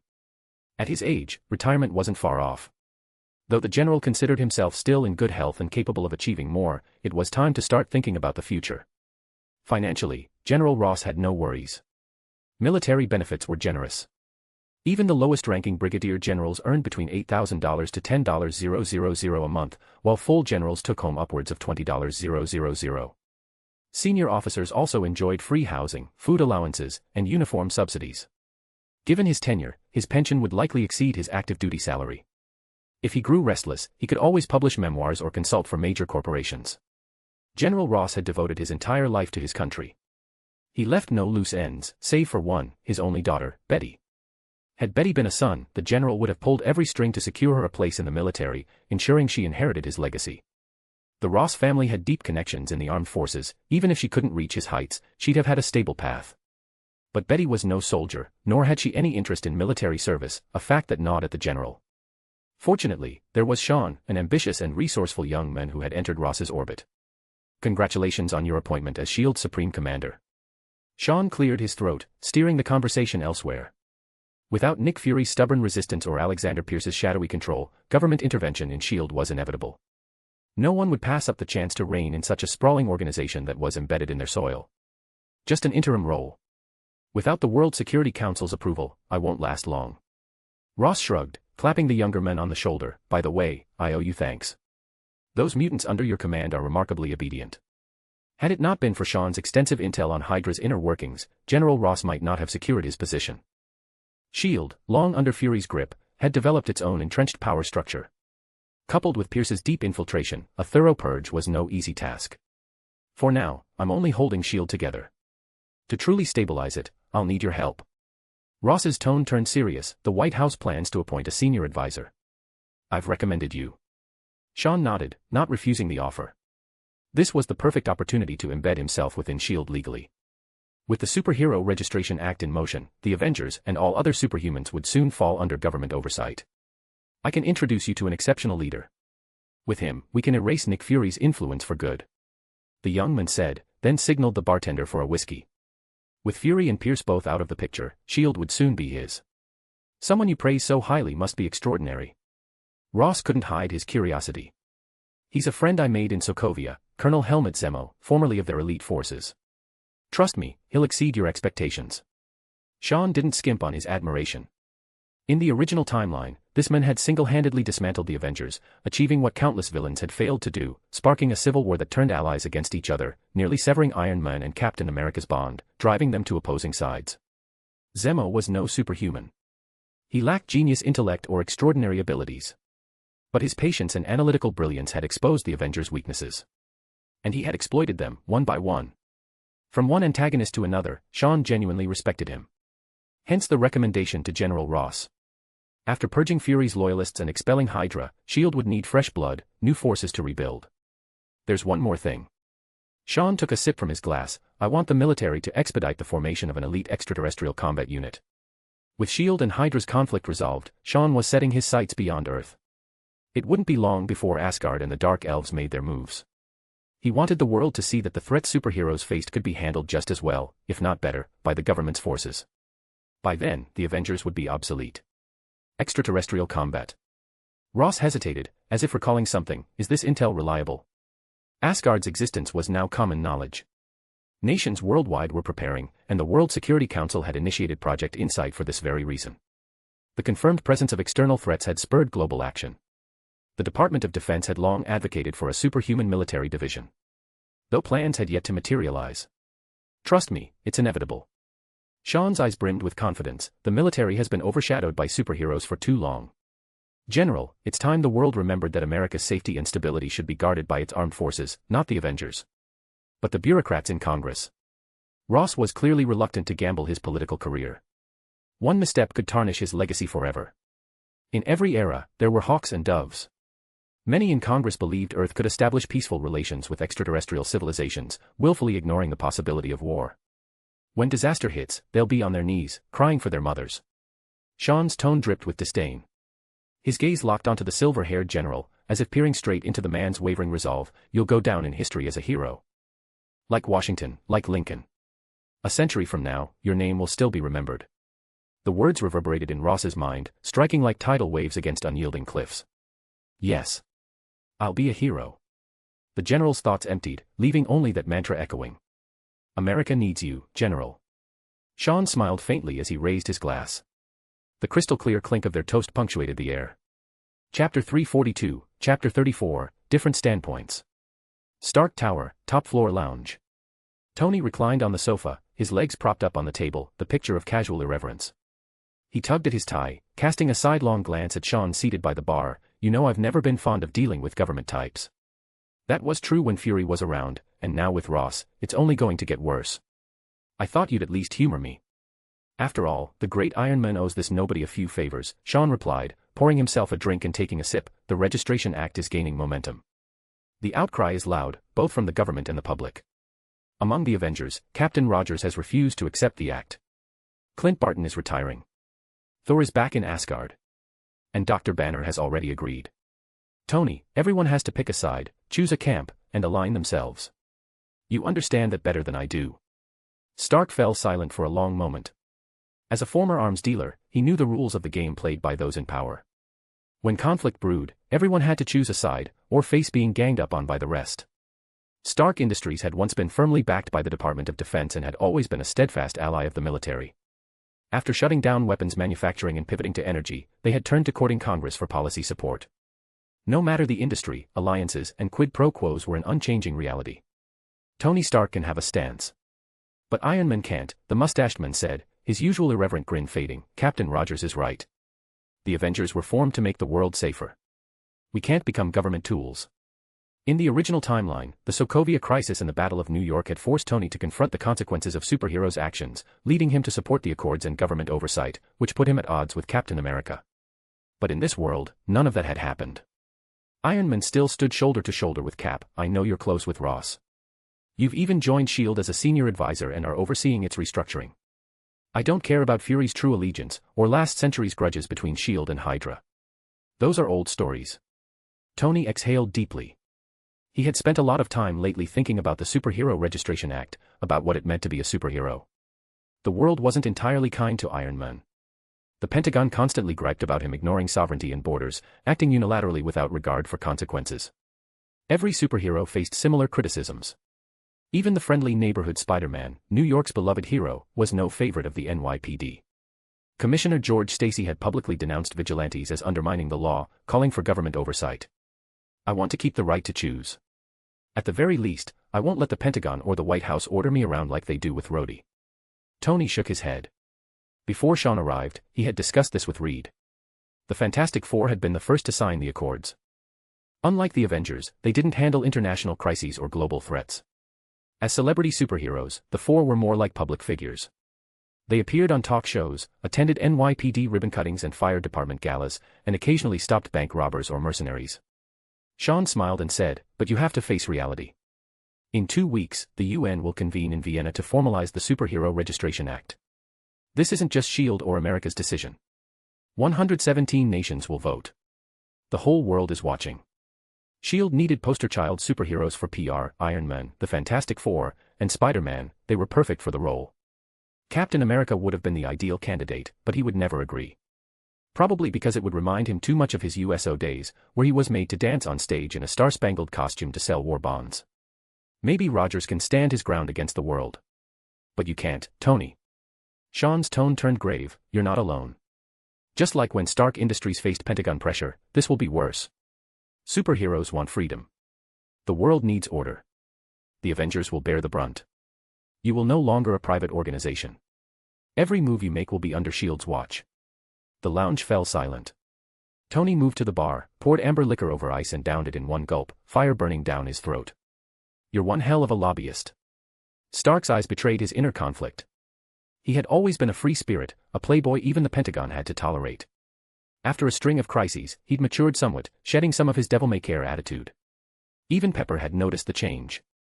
I'm not asking you to sign today. The act won't take effect immediately. You've got time to weigh the pros and cons. Sean shrugged. He understood Tony's dilemma. But this was inevitable. Superheroes couldn't operate unchecked. Even without his interference, this day would have come. A new world order demanded stability. And the Avengers and all superheroes were obstacles in its path. Rather than entrusting global security to them, why not create a superhuman army that followed orders? Mutants, super soldiers, Umbrella's genetic evolution projects. Superheroes would soon be relics. Individual power paled against the tide of history. In its face, everyone was insignificant. Tony, you poured everything into Ultron to create a perfectly safe world. Now that chance is here. With Project Insight, the entire planet is under S.H.I.E.L.D.'s watch. We can deploy superheroes to any crisis, anywhere. Compromise lets everyone come to the discussion table. I came to you first because I don't want to see Iron Man on S.H.I.E.L.D.'s most wanted list. Sean studied Stark intently, then produced a tape labeled December 16, 1991. He explained, I found this in S.H.I.E.L.D.'s archives. You deserve to know the truth. Several drinks in, Tony numbly took it. The date triggered painful memories. It was the day that he lost his parents. T/N, any dope untranslated DC or Marvel fix out there. Preferably non-harem. Chapter 343, Chapter 35, The Choice. T/N, since my last T/N got no reply, I'm guessing all the good ones are already translated. Sitwell had not been having a good time lately. Too many things had happened over the past month. Alexander Pierce was assassinated, and the killer turned out to be Hydra's ultimate weapon, the Winter Soldier. This left the bald agent utterly confused. Was this an internal power struggle or an attack from an external enemy? Having lost both his superior and his patron, this opportunistic turncoat had no choice but to keep a low profile and minimize his presence to avoid being targeted and eliminated. However, to his surprise, after Pierce's unfortunate death, Nick Fury did not return to reclaim power. Instead, the White House and the military intervened forcefully, with General Thaddeus Ross taking over as the new leader. Sitwell couldn't help but find it ironic. S.H.I.E.L.D. and Hydra had fought each other, yet neither ended up victorious. Instead, an unrelated third party had reaped the rewards. As soon as General Ross took office, he immediately appointed a new commander, Helmut Zemo, reportedly from Sokovia, a former colonel of an elite unit, temporarily transferred to S.H.I.E.L.D. to replace Maria Hill. This newcomer with no established connections nearly uprooted all of Hydra's forces embedded within S.H.I.E.L.D., including long-term moles like John Garrett and his prized student, Grant Ward. These deep-cover operatives were quietly apprehended and discreetly eliminated. From field operations to high-level internal affairs, a complete purge was carried out. The methods were swift and decisive, yet caused no panic, which was proof enough of Zemo's competence. With the strong backing of General Ross and Umbrella Corporation, he gradually solidified his position. Sitwell began to wonder if he should proactively request a transfer, maybe to Russia, South America, or Africa, to avoid the turbulent undercurrents. After all, his close ties to Pierce were well known. Who knew if General Ross and Commander Zemo would come after him once things settled? This bald agent was an outright opportunist who was devoid of any fanatical loyalty typical of Hydra members. In the original timeline, a single threat from Captain America was enough to make him spill everything. His reason for joining Hydra and becoming Pierce's loyal lapdog was purely profit-driven, with no trace of noble belief. He could be considered Hydra's greatest disgrace. With a gloomy heart and uncertain of his future, Sitwell returned home to an apartment in Washington, D.C. The wealth he had amassed could easily buy a villa in Manhattan, but S.H.I.E.L.D. conducted frequent unannounced audits on its personnel. To maintain the facade of a loyal, incorruptible agent, he had to live an ordinary life. Agent Sitwell. Long time no see. In the dark room, Steve sat quietly in a chair, his vibranium shield resting beside him. He looked directly at the bald agent and cut straight to the point. I want to know about the Winter Soldier. After a series of crises, Captain America, who had refused to return to S.H.I.E.L.D., had decided to continue his pursuit of the Winter Soldier. Nick Fury couldn't just disappear without explanation, and Alexander Pierce couldn't die meaninglessly. Everything needed closure. I don't know anything about the Winter Soldier. Captain Rogers, breaking into someone's home is against the law. Sitwell was startled but quickly regained his composure. He glanced at the pistol on the table and smirked. Are you planning to threaten me? That's not like you, Captain. You're right. I wouldn't do that. Steve nodded. Sam, he's all yours. Falcon, with his natural camouflage, suddenly appeared behind Sitwell, grabbing the bald agent and slamming him face first onto the hard table with a dull thud. Wait, stop. Sitwell, whose moral compass was non-existent, immediately begged for mercy after just one hit. With Pierce dead and Hydra crushed, he saw no reason to keep risking his life for a bunch of Nazis. I know the Winter Soldier's real identity. The bald agent clutched his gleaming head. He is James Buchanan Barnes, a member of the Howling Commandos, your old comrade. Bucky, he's still. The answer left Steve stunned. Now he understood why he had felt that inexplicable sense of familiarity. After Barnes fell off the cliff, he lost an arm. Hydra found him. After their defeat in World War II, he was taken to the Soviet Union, given a metal arm, brainwashed, and trained into an utterly loyal killing machine. Sitwell laid it all out without holding back. Over the past 50 years, he has carried out multiple assassinations. After each mission, he was put back into cryo-freeze, only to be awakened when needed again. Steve was speechless. He never imagined Bucky was still alive. His eyes flicked toward the scheming bald agent. Since he had worked closely with Pierce, he might know something about Fury's whereabouts. Bang. A bullet shattered the window and tore straight through Sitwell's skull. Brain matter and blood splattered across the wall like abstract paint. Steve immediately dropped into a crouch, rolling behind the couch, while Falcon, trained as a soldier, took cover behind another obstacle. Through the broken window, Sam caught a glimpse of a dark figure fleeing from the opposite building. Sam, cover me from behind. Captain America charged forward, his vibranium shield raised, and leaped through the apartment window toward the opposite building. With his superhuman strength and stamina, he smashed through a wooden door, sprinted down the hallway, and closed in on the assassin. Bursting onto the rooftop, Steve hurled his shield with full force. The assassin turned and caught the vibranium disc midair with his metal arm. The impact sent a resonant hum through the air. Bucky! Steve shouted. Even with the mask covering his face, Steve could still recognize the eyes of his old friend. Who the hell is Bucky? The Winter Soldier had no recollection of his past. He raised his metal arm and flung the shield back with terrifying force. Steve caught it, his arms trembling from the impact. The assassin drew his pistol, but Falcon swooped in with his jet-powered wings and kicked it away. Folding his wings, the newly recruited soldier yelled, "Do it, Steve. Whether he was your friend or not, right now, he's a killer. He got Fury and Pierce, you have to stop him." Steve gripped his shield, his face uncharacteristically hesitant. Before he could decide, a repulsor blast struck the Winter Soldier as he scrambled to his feet. A suit of armor descended from the sky. Chapter 344, Chapter 36, The Beginning of Civil War. Tony. Steve exclaimed in surprise. Ever since S.H.I.E.L.D. descended into chaos, he hadn't seen Stark. The man had been buried in developing Ultron and upgrading the Iron Legion. He had completely detached from worldly affairs, leaving most of Stark Industries' operations in Pepper's hands. After the Superhero/Superhuman Registration Act was proposed, Captain America had tried to gather the other Avengers, but the results were disappointing. Clint Barton was disillusioned and ready to retire. Natasha Romanoff felt the same, unwilling to wade into the murky waters again. With Thor staying in Asgard and Dr. Banner just wanting a quiet life, the only one left to contact was Iron Man.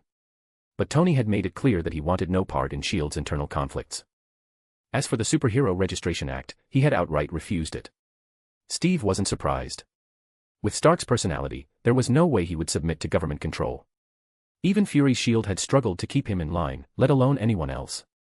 "Listen, Captain Rogers, this isn't about you. I'm here for him." The Iron Man armor landed smoothly, and Tony's voice came through the speaker seething with barely restrained fury, as if he was itching for a fight. Recovering from the repulsor blast, the Winter Soldier sprang up like a coiled panther, his metal arm whirring as it slammed into the helmet of the armor. Clang! Tony staggered as if struck by a sledgehammer. The retinal display inside his helmet flashed red.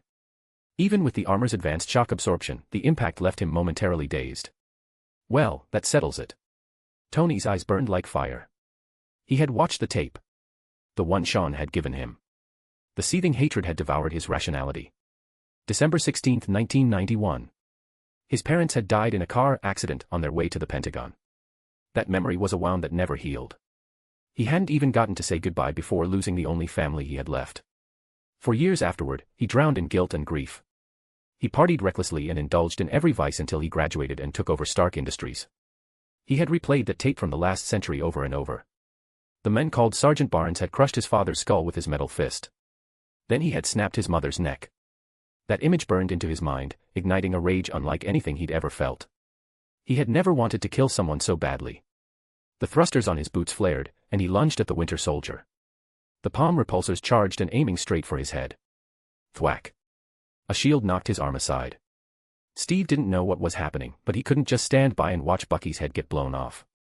Tony snarled, "Captain, are you seriously picking a fight with me?" Before he could finish, the Winter Soldier twisted midair and kicked the armor square in the chest. Trained by Hydra, he had an assassin's instincts for weak points. His metal fingers dug into the arc reactor, sparks flying as he tried to rip it out. Tony's face remained stone cold. He redirected power to his chest and blasted Barnes away with a concentrated beam. Red laser shot from the right side of his arm, slicing toward Bucky.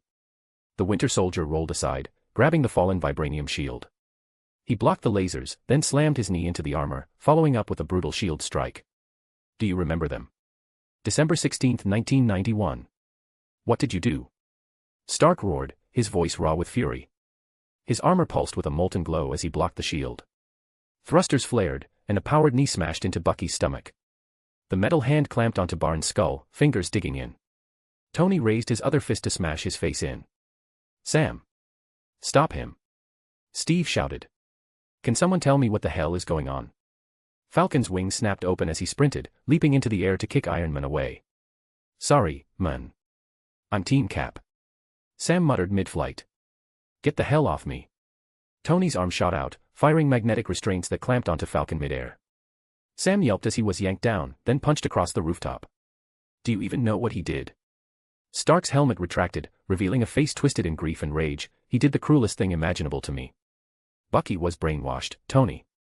He didn't know what he was doing. Steve remembered Zola's words in the New Jersey bunker. Hydra had orchestrated Howard Stark's assassination. That wasn't him. Hydra controlled his mind. Shut up. Tony's gauntlet tightened around Bucky's throat. Those were my parents, Captain. My father never stopped talking about you. Hundreds, thousands of times. He felt guilty, because after you fell into the ice, he was supposed to lead the search. But he found the Tesseract instead. He missed his last chance. The one time he got drunk in front of me, he said he hoped you'd forgive him. Well, he was wrong. You don't deserve to be called his friend. Thud, thud, thud. Metal fists pounded into Barnes' face, blood splattering. I'm going to make him die screaming, just like they did. Tony said, his tone ice cold. I'm sorry, Tony. But he's my friend. Steve sprinted forward, scooped up the shield, and rammed it into Iron Man, sending him stumbling back. So was I. Tony raised his arm to fire a shoulder-mounted missile, but Steve smashed the launcher with his shield. A brutal uppercut sent the helmet snapping back. The captain pressed the advantage, unleashing a flurry of punches. Thanks to the super soldier serum and his knowledge of Tony's fighting style, Steve managed to hold his own. Without heavy weaponry, the fight became a brutal stalemate. Your judgment is clouded. Just because it's Barnes, your friend, his crimes don't matter. Tony blocked the shield. JARVIS had analyzed Steve's fighting patterns, his punches, and his habits. A thruster-boosted hook cracked across Steve's jaw. Another punch shattered his nose. Tony seized the momentum, hammering blow after blow, until a final kick sent Steve crashing down. You shouldn't do this, Tony. Bucky deserves punishment, but not execution. You want to kill him. Gasping, Steve forced himself up, raising his fists. He had never backed down from a fight in his life. So you're standing in my way. Tony's voice was cold. No matter what, he would kill the Winter Soldier. Otherwise, that tape would replay in his mind, forever haunting him and never letting him rest. Ah, guys. He's gone. What are you still fighting for? Sam awkwardly pointed out after finally breaking free from the restraints. Watching Captain America and Iron Man, he realized the Avengers were over. Chapter 345, Chapter 37, The Wanted. Amid heated public debate, half a month passed in the blink of an eye. The United Nations Conference in Vienna commenced as scheduled. The Superhero/Superhuman Registration Act, which was proposed by SHIELD and unanimously approved by the World Security Council, was set to be signed at 2:30 p.m. that day. A total of 117 countries had expressed their support and joined the initiative. Since the proposal of the Registration Act, many superheroes had already chosen to publicly reveal their identities and register with the authorities, just as mutants had done before. Among them were household names like the Fantastic Four, the widely known Iron Man, Spider-Man who was active in Queens, and the soon-to-retire Hawkeye, Clint Barton. On the other hand, being led by Captain America, Falcon, and street-level vigilantes like the Punisher and Luke Cage, those who refused to comply with the act wanted nothing to do with the government. They had zero trust in official institutions, and soon enough, they would all find themselves on the wanted list. With the successful implementation of Project Insight, SHIELD had undeniably become the most powerful entity on the planet, wielding supreme authority. Nick Fury's original vision had now become reality, except the hand holding this sword of Damocles had changed. SHIELD had ushered in a new leadership team, General Thaddeus Ross at the helm, Umbrella's Sean Cyphers as the senior advisor, and Helmut Zemo replacing Maria Hill as the new commander, forming a completely new structure. Soon, with the gradual infusion of a new generation, this colossal organization would sever all ties with Nick Fury. We live in a mad world. Our skies are filled with costumed superheroes and costumed supervillains. Not long ago, we also learned that Earth is no longer the sole cradle of life in this galaxy. There is no denying it, the world is changing at a breakneck pace. We stand at the crossroads between the old world and a new era. Standing in the UN Assembly Hall, Sean, as SHIELD's representative, spoke with the composure of a university professor before the delegations of over 100 nations. We were once grateful for the emergence of superheroes. They saved people in times of crisis, gave hope to the weak, and courage to the fearful. They were the beacons of this world, guiding the direction of our hearts. But like two sides of the same coin, their existence has also brought chaos and danger. SHIELD's data shows that ever since Mr. Stark declared himself Iron Man years ago, the frequency of superhuman appearances has multiplied. In the same period, the number of potential global threats has risen proportionally. Superheroes save lives, but they also ignite conflicts and breed disasters. This is why SHIELD proposed the Superhero/Superhuman Registration Act. Any power that stands above governments and laws must be subject to oversight and restraint. This is the first step toward global security and the New World Order. Thunderous applause erupted in the Assembly Hall. The globally broadcasted speech sparked deep reflection, even from fugitives like Captain America, who was watching from a hotel room in Romania. Truthfully, Steve had briefly hesitated about the Registration Act. He still remembered how senators had once used him as a propaganda tool for war bonds, reducing him to a stage performer. Everyone is driven by interests. If SHIELD could control superheroes, the Avengers would become mere tools. Regardless of the outcome, the original intent would be lost. That was why he refused to surrender his freedom of choice, even if he knew resistance was futile. I don't know if this is right or wrong. But someone has to stand up. Steve turned to Sam. Half a month ago, he and Tony had parted ways. Partly because of Bucky, but mostly due to ideological differences. Iron Man believed submitting to government oversight might quell the chaos. Captain America, however, insisted that superheroes must remain free. What's your plan once you find him? Sam changed the subject. The former soldier had chosen to stand with Steve, and together, they had spent weeks tracking the Winter Soldier. Most knew Bucky was Steve's closest friend. Museums still commemorated James Buchanan Barnes as the only Howling Commando who had died a hero's death. Who would have thought the men who fell from the train would resurface as Hydra's assassin, the Winter Soldier, the killer of Howard and Maria Stark, a man with blood on his hands from countless missions. It was hard to judge who was right or wrong in their fight with Tony. Stark sought vengeance for his parents, while Steve believed Bucky had been a brainwashed weapon. His crimes were real, but the true culprit was Hydra. Get answers. Then ensure Bucky faces justice. Whether that's a lifetime in prison or a life of remorse. But he can't die by Tony's hand. That's vengeance, not justice. Steve shook his head, remembering his days in Brooklyn, back when he was a 90-pound weakling. His father had served in the 107th Infantry before dying from mustard gas. His mother, a tuberculosis ward nurse, was killed by a stray bullet. Bucky's father had also been in the 107th, and died in a training accident. They shared the same past. Orphaned early, raised on propaganda, and eager to serve their country. Stubborn Steve was always getting beaten up, refusing to back down. If not for Bucky, there might never have been a Captain America. Project Insight is active. SHIELD will find Bucky soon. We have to get to him before Tony does. Steve said, his expression grim. He didn't want conflict. It was all pointless fighting. In a way, he had betrayed Tony. He'd learned the truth about Howard's death from Zola but never told Stark. If only he had. Maybe things wouldn't have escalated this far. Now, Iron Man was too furious to listen. The chance for reconciliation was gone. As Steve watched the UN broadcast, his eyes lowered. The old era was truly over. People saw him as a legend from history. Captain America, the star-spangled icon. But beneath the uniform, who remembered Steve Rogers, the skinny kid from Brooklyn? Who am I? He often asked himself. A ghost stranded in the new century? Or just a lost soldier, left behind by time? Chapter 346, Chapter 38, Persuasion. In the Grand Hall of the United Nations, representatives from various countries mingled and conversed after signing the bill, awaiting the upcoming grand banquet. Though over 100 nations were present, the true power lay with the 5 permanent members of the Security Council, who also happened to be the highest decision-makers of the World Security Council. The so-called democratic voting and treaty signing were nothing more than a public performance, a formality to announce decisions to the world. Behind the scenes, backroom deals and interest exchanges had long been settled. Though the UN claimed to promote international law, global security, economic development, social progress, human rights, and world peace, its essence remained a platform for the strong to dictate terms. The 5 major powers held the real authority, while smaller nations merely played the role of supporting actors, adding to the spectacle. It was precisely this understanding that drove Sean to infiltrate S.H.I.E.L.D., indirectly influencing the World Security Council, expanding his reach, and consolidating power. Standing before the floor-to-ceiling windows, the young man felt a quiet satisfaction. Dressed formally and wearing sunglasses, Tony Stark approached. As the poster child of the Avengers and a public supporter of the Registration Act, his presence was significant. Not far away stood the Fantastic Four, along with a slightly nervous Peter Parker. The latter was attending such an event for the first time as a publicly acknowledged superhero. Unlike others, the friendly neighborhood hero had already found happiness and was soon to marry his dream girl, Mary Jane. His career at the Daily Bugle thrived. Even his notoriously stingy boss, J. Jonah Jameson, had recently proposed a superhero column dedicated to revealing the men behind Spider-Man's mask. It's not all bad, is it? Sean glanced at Tony, who seemed in low spirits, still thinking about the Winter Soldier. Ever since parting ways with Captain America, Iron Man had slipped back into his old anxious state, sleepless, and relying on work to distract himself. Even Pepper had privately confided in Sean, expressing her concerns.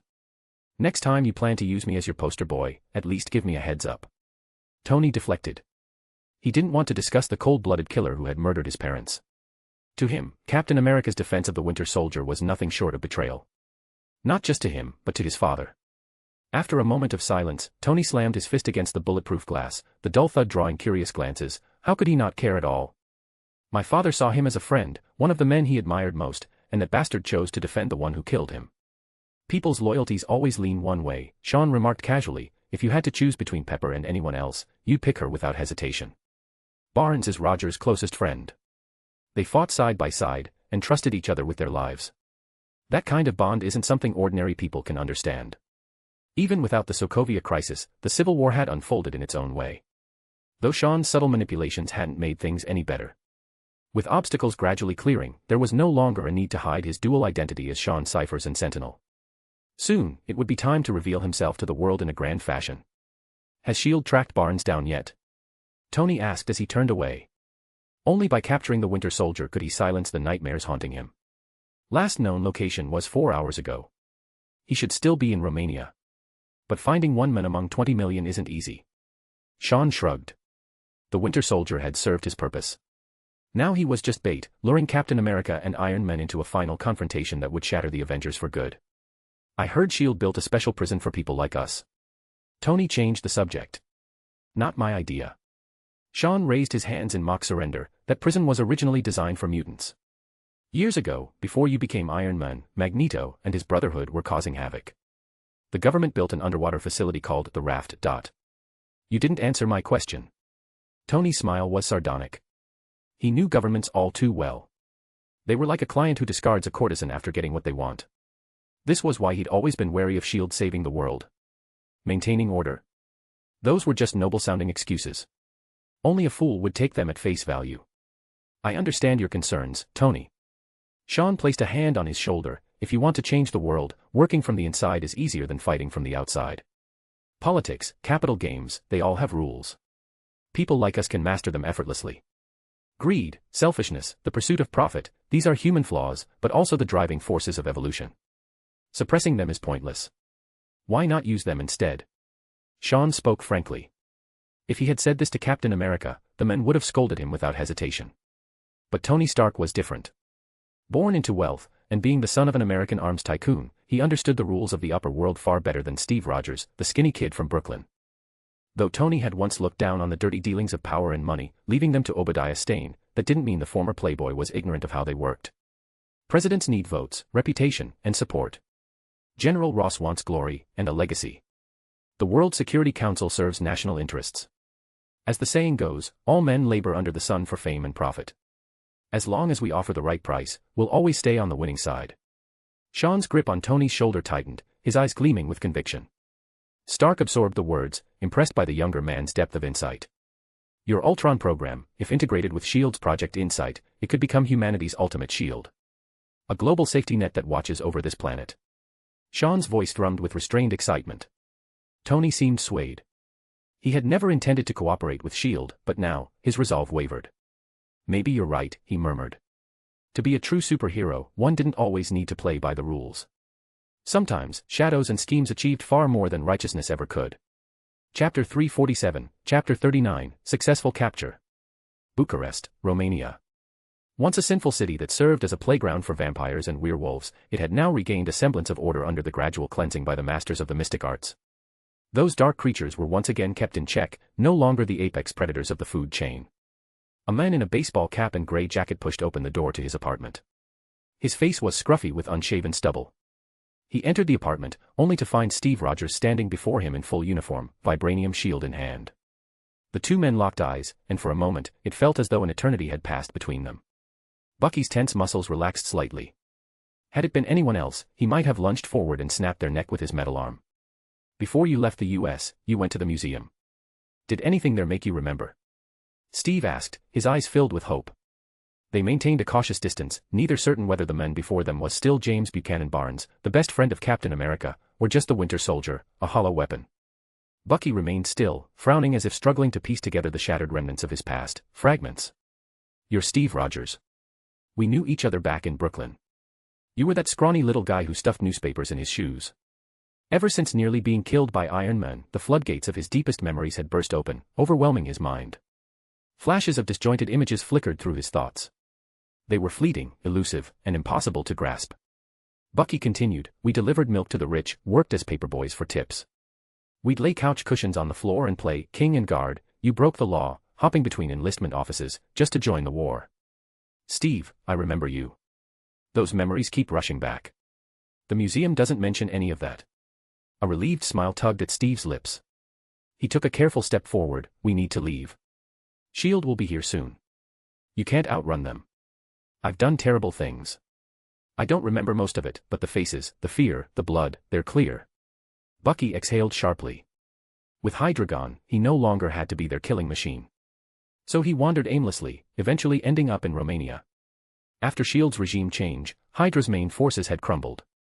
Under General Ross's leadership, the remnants of the Nazi organization were hunted ruthlessly by the new commander, Helmut Zemo. With no safe haven left in North America or Asia, Bucky had fled to Eastern Europe and lived under the radar. Fortunately, Hydra's old safe houses still existed, all stocked with forged IDs, passports, cash, and weapons. But with the Registration Act in full swing, even superheroes were now under government scrutiny. For a wanted man like him, survival was getting harder. Especially with Project Insight active. The entire planet was under S.H.I.E.L.D. surveillance. If they wanted someone found, not even the Amazon rainforest could hide them. Bucky knew his reputation, the men who abducted Nick Fury and assassinated Alexander Pierce. He was branded the S.H.I.E.L.D. killer. 2 directors had fallen by his hand, making him the World Security Council's most wanted. Yet, his memories as the Winter Soldier remained hazy at best. Hydra's brainwashing was flawless. It turned him into a programmed machine that executed orders without question, with kill switches in place to prevent his true self from awakening. We'll figure it out. But we have to go. Now. Before Tony gets here. There's no need for this to end in a fight. Steve's voice was urgent. S.H.I.E.L.D. had already triangulated Bucky's location before he'd even arrived. Special forces were likely surrounding the area, buying time for the superheroes to arrive. According to Sam's estimate, Iron Man would be here within 30 minutes. And when that happened, blood would spill. It always ends in a fight, Steve. Bucky peeled off his glove, revealing the cold glint of his metal arm. The sound of boots pounding up the stairwell reached his ears. Local SWAT teams had already evacuated the apartment building. A battering ram was in position. A flashbang shattered through the window, only to be deflected midair by Captain America's shield. 4 tactical officers breached the window. The locked wooden door splintered open as more agents stormed in. Gunfire erupted. The small apartment descended into chaos. Bucky. Steve watched as his friend moved like a predator, taking down the SWAT team with brutal efficiency before bursting into the hallway and leaping off the balcony. Trained as Hydra's elite assassin, the Winter Soldier was a lethal force. He was a master of firearms, explosives, and infiltration. His mechanized arm, which was powered by advanced hydraulics, packed enough strength to rival even a super soldier. Mid-air, Bucky's metal fingers clamped onto a steel railing, swinging him into another apartment. He sprinted through, then vaulted onto the rooftop of the adjacent building. However, 2 helicopters were already waiting. Tall, heavily armored soldiers rappelled down on black cables, releasing their grips at the last second to land with unnatural precision. Dressed in black uniforms emblazoned with shields, eagle insignia, and a Hellfire armband on their right arms, they moved in perfect sync, exuding a flawless military precision. This was the Hellfire Squad, a joint project between SHIELD and the military. Enhanced by super soldier serums and armed with energy weapons, their overwhelming strength quickly forced Bucky into retreat. Steve broke through the barricade, rushing to intervene, while Falcon, who was providing aerial support, swooped in on his jet-powered wings. But against 30 Hellfire operatives, their efforts were futile. Back then, a single super soldier leading the Howling Commandos could dismantle Hydra and crush Nazi forces. Now, Captain America was facing mass-produced super soldiers of his own caliber. Cap, we might want to call it. Sam's wing was struck by an energy blast, sending him crashing to the ground. They were surrounded with no clear exit. The superheroes hadn't even arrived yet, and already, SHIELD's strike team had them outmatched. The Winter Soldier was subdued. Captain America relied on his vibranium shield to barely hold his ground against the devastating energy weapons. Then, 2 suits of armor descended from the sky. War Machine raised his repulsor cannons, his shoulder-mounted minigun locked onto the fugitives. Congratulations. You're now officially criminals. Colonel Rhodes moved to arrest Bucky and Sam, preparing to load them onto a transport. The red and gold armor of Iron Man stepped forward and knocked the vibranium shield from Steve's grip with a single strike. Tony's cold voice echoed from within the helmet, "My father made that. You don't deserve to carry it. T/N, please consider liking my profile, thank you medium dark skin tone person with folded hands." Chapter 348, Chapter 40, The Raft. Like a steel bird of prey, the black transport aircraft slowly descended through the thunderous storm-laden clouds, hovering above the churning waves. Beneath the turbulent sea, faint white light flickered intermittently, as if some colossal beast were stirring up swirling vortices of varying sizes. Raft Control Center, permission to land granted. The pilot presented the electronic clearance pass issued by SHIELD's director. Inside, the 3 prisoners, Captain America, the Winter Soldier, and Falcon, sat bound in electromagnetic restraints, their hands and feet locked in place. Through the small porthole windows, they caught glimpses of the structure below. Being located in the North Atlantic, this top-secret prison was said to be designed specifically for superhuman criminals. Its defenses were impenetrable, making escape virtually impossible.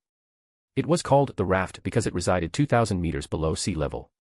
At such depths, unless one had a deep-sea submersible, even the sturdiest metal would be crushed by the immense pressure. When the prison surfaced, it resembled a lone island rising from the ocean, hence its name.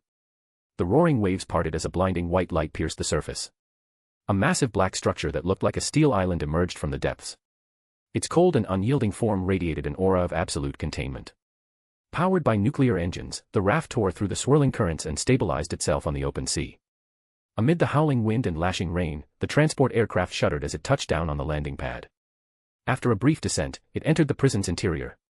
The 3 prisoners whose movements were restricted were escorted by armored soldiers to change into standard blue prison uniforms before being placed in isolated cells. What awaited them was a sentence with no end in sight. Well, Captain Rogers. Never thought we'd meet again under these circumstances. Dressed in a sharp suit, Sean greeted the captured hero with a faint smile.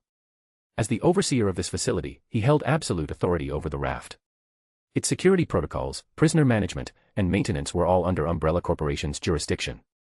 The 2 had last met at the Stark Expo shortly after Steve's awakening from the ice. Back then, the disoriented super soldier who still struggled to adjust to the new era had shared a brief conversation with Sean. Life is full of surprises, isn't it? Steve's tone was laced with self-deprecation. Who would have thought that America's Golden War hero would one day become a government fugitive? Make yourself at home. Tony, now out of his armor, delivered the remark with cutting sarcasm, everyone in here is a real charmer. You might even like it. His burning gaze locked onto the Winter Soldier. The rage in his eyes was so intense, it could have pierced flesh like blades. Every fiber of his being screamed for vengeance, to tear this merciless killer apart. The only reason you're still breathing is international law and basic human decency. Stark's voice dripped with hatred. Sensing the volatile tension, Sean signaled the guards to escort the prisoners away. He couldn't guarantee that the furious Iron Man wouldn't snap and do something irreversible. The raft was divided into 4 specialized sectors. Sector 1 was designed to imprison mutants. It was equipped with bioenergy suppression fields and electric shock collars. Sector 2 mainly housed superpowered criminals who were restrained by gravity shackles. High-risk inmates received spinal inhibitors. Sector 3 was reserved for high-profile fugitives like Captain America. Sector 4 is a classified zone for future non-human entities. This place is impressive. Tony glanced around, begrudgingly admitting its flawless design. Even he would struggle to escape if imprisoned here. The raft's security systems, electronic alarms, and fail-safes left no exploitable weaknesses. Beyond the prison's walls, within a half-mile radius, lurked bioluminescent jellyfish. Their stunning glow masked a deadly neurotoxin. Through the thick glass, they resembled lanterns floating in the abyss. They were a mesmerizing yet lethal barrier. No creature, squid, octopus, or even sperm whale, dared approach. One brush with these venomous tendrils, and the victim would swiftly become prey. What happens to Barnes now? Tony asked, his voice tight. A fair trial. You know how delicate things are with the Registration Act in play. Every step has to be by the book. Sean's tone was diplomatic, soothing Stark's simmering fury. What Tony wanted was justice, not necessarily murder. The raw knee-jerk rage from watching the tape of his parents' deaths had faded slightly. Though hatred still festered, it no longer drove him to brutalize or execute Bucky. What truly stung was Steve's betrayal. After Obadiah Stane's treachery, Tony loathed that familiar feeling of trust shattering. For a man like him, trust didn't come easy. And Steve? Tony hesitated. Hard to say. Captain America is a war hero, a government icon. But publicly defying the Registration Act. That's a political nightmare for the White House and Pentagon.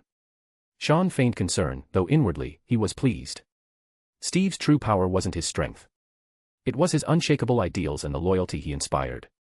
In the original timeline, after the Avengers schism, countless allies had chosen exile over compliance. They opted to stand with Rogers against Stark's faction. That kind of influence was dangerous. A man of unyielding conviction was a problem. And in a new world order, problems had to be removed. Captain Rogers will be safe here. If he agrees to the Registration Act, he will be released immediately. Case closed. Sean clapped Tony's shoulder, his smile reassuring. But beneath the surface, the gears of a larger plan were already turning. Chapter 349, Chapter 41, History. Welcome home. At the pinnacle of Umbrella Corporation's spire-like structure, Sean stood before the expansive floor-to-ceiling windows, gazing down at the towering skyscrapers and the undulating expanse of dense forest below. This trip was quite enjoyable. Standing behind the young man, Jean wore a gentle smile. She had just returned to Earth from Asgard and had come to meet with Sean as soon as possible. Odin is keen on establishing communication with Earth, preferably forming an alliance. I believe it won't be long before his eldest son, the future heir to the throne, Thor, descends upon us, she said. Sean showed little surprise at this news. He stretched out his arms and pulled the stunning woman in red close, inhaling the faint fragrance of her hair. Through his deliberate manipulations, Asgard had become the primary battleground for the Chitauri invasion. Thanos had arrived ahead of schedule, dealing a devastating blow to the realm of the gods. Odin, the Allfather, had suffered grievous wounds, and Queen Frigga had tragically perished. Asgard's strength had plummeted, and were it not for the millennia of accumulated power and prestige, the realm might not have been able to retain its position as the sovereign of the 9 realms. Thanos would inevitably return with his Black Order, this was an indisputable fact. The last time, due to either arrogance or carelessness, the cosmic tyrant had suffered a crushing defeat, forced to retreat in humiliation. But when he returns in full force, determined to conquer the 9 realms, neither Earth nor Asgard would find it so easy to repel him. Odin, the king of Asgard, understood the gravity of the impending crisis all too well. He was aged and no longer capable of standing against Thanos at the peak of his power. His eldest son, Thor, had yet to fully mature. The storm was coming, and the future looked bleak. This is exactly what I wanted, to use Asgard as a stepping stone for Earth's first steps into the cosmos.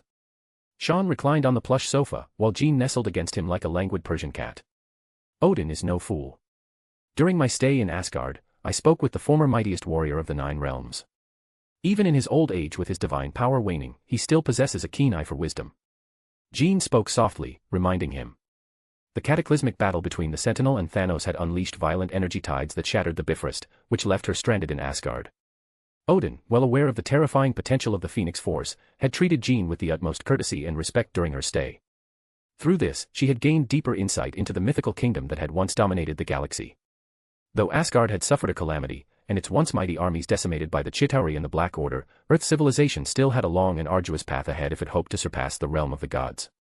Moreover, though seemingly frail, Odin still wielded immense authority. He had long since chosen Thor as his successor, building the prince's reputation through feats of valor and battle. Even if Asgard had been wounded, it was far from collapsing. Odin cannot stop what is coming. The Dark Elves will soon awaken, and the imprisoned goddess of death, Hela, will break free. Ragnarok is inevitable. Even Odin cannot avert it. Sean said, smiling faintly. If Odin had any other choice, he would never have lowered the proud stance of the Allfather and sought cooperation with Midgard, a world once considered primitive and backward.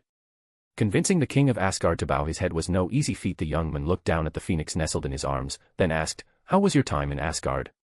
He could sense that Jean's connection with the Phoenix Force had grown even stronger. It was enlightening. The ancient texts in Asgard's archives were invaluable. They were filled with secrets of the vast cosmos. I learned much. The Phoenix Force was the primordial embodiment of cosmic energy. The more one understood it, the deeper the connection became. No living being could ever fully control such supreme power. Jean sighed softly. Asgard was a realm of tranquility. Having sat upon the throne of the Nine Realms for millennia, it had long since lost its drive for conquest. Its people were content in peaceful stagnation. Had Asgard retained the martial prowess of its golden age, it would have had no need to fear Thanos and his armies. The Valkyries would have charged forth to meet them head-on. The rise and fall of civilizations are inevitable.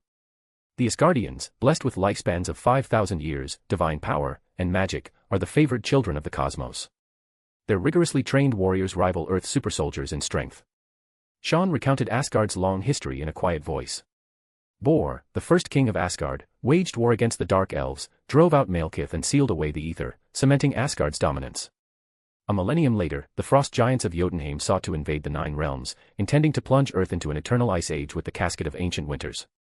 Odin, then the newly crowned king, led his armies into battle against Laufey, the frost giant king. In that fight, Odin lost an eye to treachery, but emerged victorious at great cost. As the victor, the casket was sealed away in Odin's vault, and the frost giants, deprived of their power source, were confined to Jotunheim. It was then that Odin discovered an abandoned frost giant infant. Laufey's own child, which was cast aside for being too weak. The Allfather took him in and named him Loki. Tens of thousands of years ago, the Asgardians had been the dominant force of the Nine Realms, producing visionary rulers like Bor and Odin. Odin left the Tesseract behind on Earth, at Tonsberg in Norway, the site of his final battle. It was later found by the Red Skull of Hydra. In truth, Asgard and Earth had frequent exchanges in ancient times, giving rise to the myths of Norse gods. But eventually, Odin chose to end his conquests, and instead focused on rebuilding his realm. Contact with Earth ceased, and Asgard took on the mantle of the Nine Realms protector. I never saw any of these records in the archives. Most were tales of Bor driving out the Dark Elves or Odin defeating the Frost Giants. Glorious victories that were celebrated in songs and stories. Jean frowned slightly. She had long grown accustomed to Sean's omniscience. The young man seemed to foresee the future and always stayed several steps ahead. As the host of the Phoenix Force, Jean was arguably the most powerful mutant in existence. Even Professor X, who traversed the seas of the mind, or Magneto, master of magnetic forces, might not be a match for a fully awakened Phoenix. Yet occasionally, when glimpsing fragments of the River of Time, she could never find Sean's presence. He was elusive and impossible to predict, like a phantom. History is written by the victors. Odin wished to be remembered as a benevolent ruler. Why would he record the brutal conquests that once bathed the Nine Realms in fire and blood? Just as Thor remains unaware that he has an elder sister, Hela, the goddess of death. She was the rightful heir, acknowledged by Asgard's throne. Sean's fingers moved deftly, like a pianist's, teasing and toying with Jean, who lay upon the sofa. A soft moan escaped her lips, her cheeks flushing faintly. I look forward to the day Earth strides into the cosmos. Jean placed a hand on the young man's chest, feeling the steady rhythm of his heartbeat and the surging vitality within. To forge a new world with my own hands, that, to me, is the greatest achievement. Sean chuckled softly, ceasing his ministrations. He gazed down at the warm and pliant figure in his arms, his mind gradually settling into calm. Beneath the dim glow of stars veiled by clouds, their bodies entwined. They were inseparable and perfectly united, like water blending into milk. Chapter 350, Chapter 42, Thor's Purpose. Thor sat in a famous superhero-themed restaurant in Manhattan, feeling thoroughly out of place. Waitstaff dressed in colorful and eccentric costumes that were deliberately styled after various superheroes weaved through the dining area carrying trays of delicious food. Occasionally, starstruck tourists would approach them, asking for photos. With the gradual implementation of the Superhero Registration Act, superheroes had become a hot topic in public discourse. Newspapers and news programs debated the issue daily. The owner of this restaurant was clearly a shrewd businessman. He seized the opportunity to capitalize on the trend and attract more customers. A waiter dressed in an old-fashioned Stars and Stripes uniform bearing a striking resemblance to Captain America approached with an eager smile. "Sir, would you like to order something? We have sandwiches, and our signature burgers. Or how about some Mexican tacos? I'm waiting for someone. Leave me be. I don't need anything for now." Thor, the mighty god of thunder who had once conquered the 9 realms, coughed twice, trying to suppress the haughty demeanor befitting an Asgardian prince. For once, he had shed his eye-catching majestic armor in favor of a black formal suit. Yet this formal attire only made him stand out even more awkwardly in the casual fast food atmosphere of the superhero-themed restaurant. Thor himself felt uncomfortable, as though he had stuffed his towering frame into a cramped little box. Restless, he fiddled with the umbrella at his side, waiting for the woman he had longed to see. "Sorry, I'm a bit late." Jane, who was clad in a floral sundress, hurriedly took her seat, the click of her high heels echoing. The now-renowned astronomer, who had risen to prominence in academic circles, wore an embarrassed expression as she glanced around the restaurant. "Next time, I'm definitely not letting Darcy handle the arrangements," she thought to herself. Who in their right mind would take an Asgardian prince to a fast food joint for burgers and tacos? "It's fine, I haven't been waiting long. This is a new experience for me. I've never had to wait for anyone before." Thor grinned, his smile disarmingly goofy. The tall imposing man sported a bushy beard that gave him the aura of a regal lion. His golden hair and chiseled features were enough to make any woman's heart flutter. Ironically, it was the Asgardian prince who seemed utterly smitten. Like a nervous teenager on a first date, he rambled endlessly about his heroic exploits, completely oblivious to Jane's increasingly stiff, polite smile. Though he was a skilled orator, having received royal training, his vivid descriptions of the 9 realms and Asgard's breathtaking landscapes would have once captivated her. In the past, Jane might have rested her chin on her hands, playing the role of an enthralled listener. But she wasn't the same woman anymore. After returning from New Mexico and joining Umbrella Corporation, she had thrown herself entirely into her work, chasing career advancements. With Asgard's existence now public knowledge, she had published a series of influential papers, steadily climbing the academic ladder. She was no longer the simple woman who could survive for months in the wilderness with nothing but water, bread, and a truck full of hand-modified equipment, tirelessly chasing astronomical anomalies. Now, Jane frequently visited the White House, attended global symposiums, and was regarded as a leading female figure in the scientific community. Her future was bright, her career soaring. But as she grew older, she found herself craving emotional fulfillment, something her professional success couldn't provide. At the root of it all, perhaps, was the lingering shadow of a certain elusive figure in her heart. A secret she couldn't share with anyone, not even Darcy or the ever-supportive Selvig. The Chitauri forces retreated, we repaired the Bifrost, and then led Asgard's armies to quell the unrest across the 9 realms. Each kingdom fought for itself, but we must unite them and establish order. Thor continued his enthusiastic monologue, casually picking up his iced Coke and taking a hearty sip. He immediately frowned after the sip, thinking, Midgardian ale tastes strange. Yet he took another swig, the fizzy coldness sliding down his throat, bringing an inexplicable sense of refreshment. In a burst of appreciation, the Asgardian prince slammed the paper cup onto the table. Jane watched Thor's animated expression. Objectively speaking, the Asgardian prince wasn't unpleasant. Though occasionally overly confident, he was handsome, kind-hearted, and warm. Back in her New Mexico days, she might not have resisted his advances. But everything had changed. A nameless anxiety gnawed at Jane's heart, turning what should have been a pleasant conversation into an ordeal. 10 minutes ago, she could still muster a few polite responses, but now she could only stare blankly at her sandwich and burger, wearing a stiff and awkward smile while her thoughts drifted far away. Oblivious to the increasingly awkward atmosphere, Thor rambled on happily about his recent military campaigns across the 9 realms, hoping to impress the woman before him. The Asgardian prince had never met a woman as captivating as Jane. She was independent, strong-willed, and decisive. Though Sif, his childhood friend, was equally valiant, she still adhered to Asgardian traditions, always deferring to his royal status in private. "Need me to bring you some proper wine?" At the critical moment, Darcy, who was draped in a stylish coat, swooped in to rescue Jane from her boredom. Thor looked up, recognizing the girl he'd met back in New Mexico. Though slightly annoyed at the interruption of what was supposed to be an intimate moment, he remained polite. "Thor, what are you doing here?" With Darcy's arrival, the atmosphere lightened considerably. She slapped the Asgardian prince on the shoulder with casual familiarity, not waiting for his answer before turning to Jane with a grin. I went to Umbrella's lab first. You weren't there buried in paperwork. Then I checked your house, and you weren't holed up in your pajamas obsessing over New Mexico and the sound of you lifting that hammer. Speaking of which, Thor, did you bring the hammer? If Jane could lift it, maybe I can too. Thor frowned, eyeing the chattering Darcy before answering solemnly, Mjolnir is not a toy for just anyone to wield. Only those deemed worthy may lift it. Then, his gaze returned to Jane, his eyes brimming with affection, as though he could carve his adoration into his very expression. Oh, so why are you on Earth? I saw the global broadcast. I heard Asgard got invaded by aliens. Darcy grabbed Jane's sandwich, casually blocking Thor's lovesick stare, and who was that big purple guy? The one who looked like a giant grape. And that shiny golden glove. At the mention of the infamous cosmic tyrant, Thor's expression darkened. Thanos is a name that strikes fear across the cosmos. He conquers worlds, slaughters lives, leaving mountains of corpses in his wake. He is the last survivor of Titan. He claims to have seen the future of this universe. Everyone thinks he's mad. His voice grew somber as he added, I came to Midgard as Asgard's envoy to establish ties with Earth.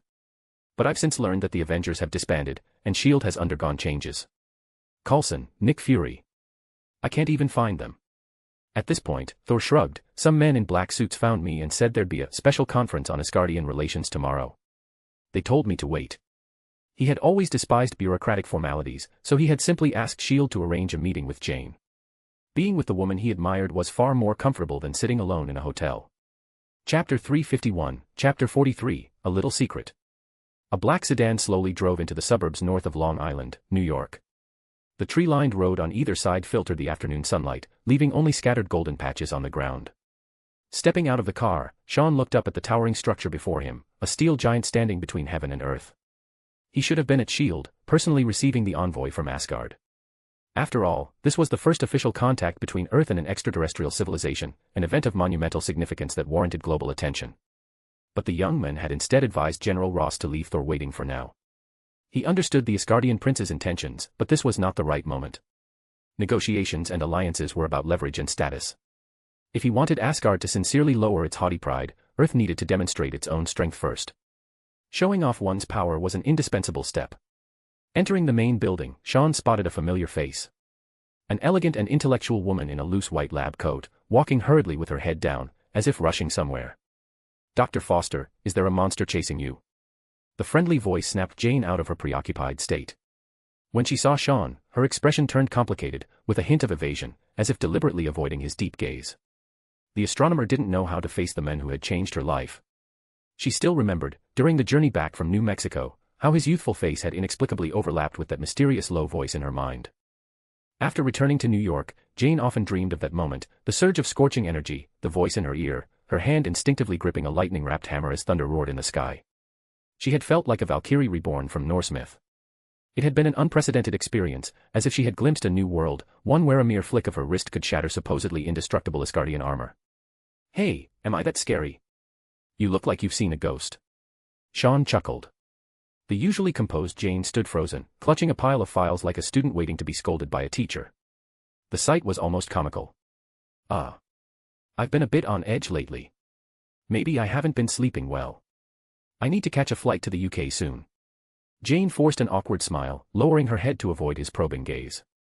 Sean's smile remained, but inwardly, he was puzzled. Dr. Foster is a terrible liar. Her emotions are written all over her face. But what is she hiding?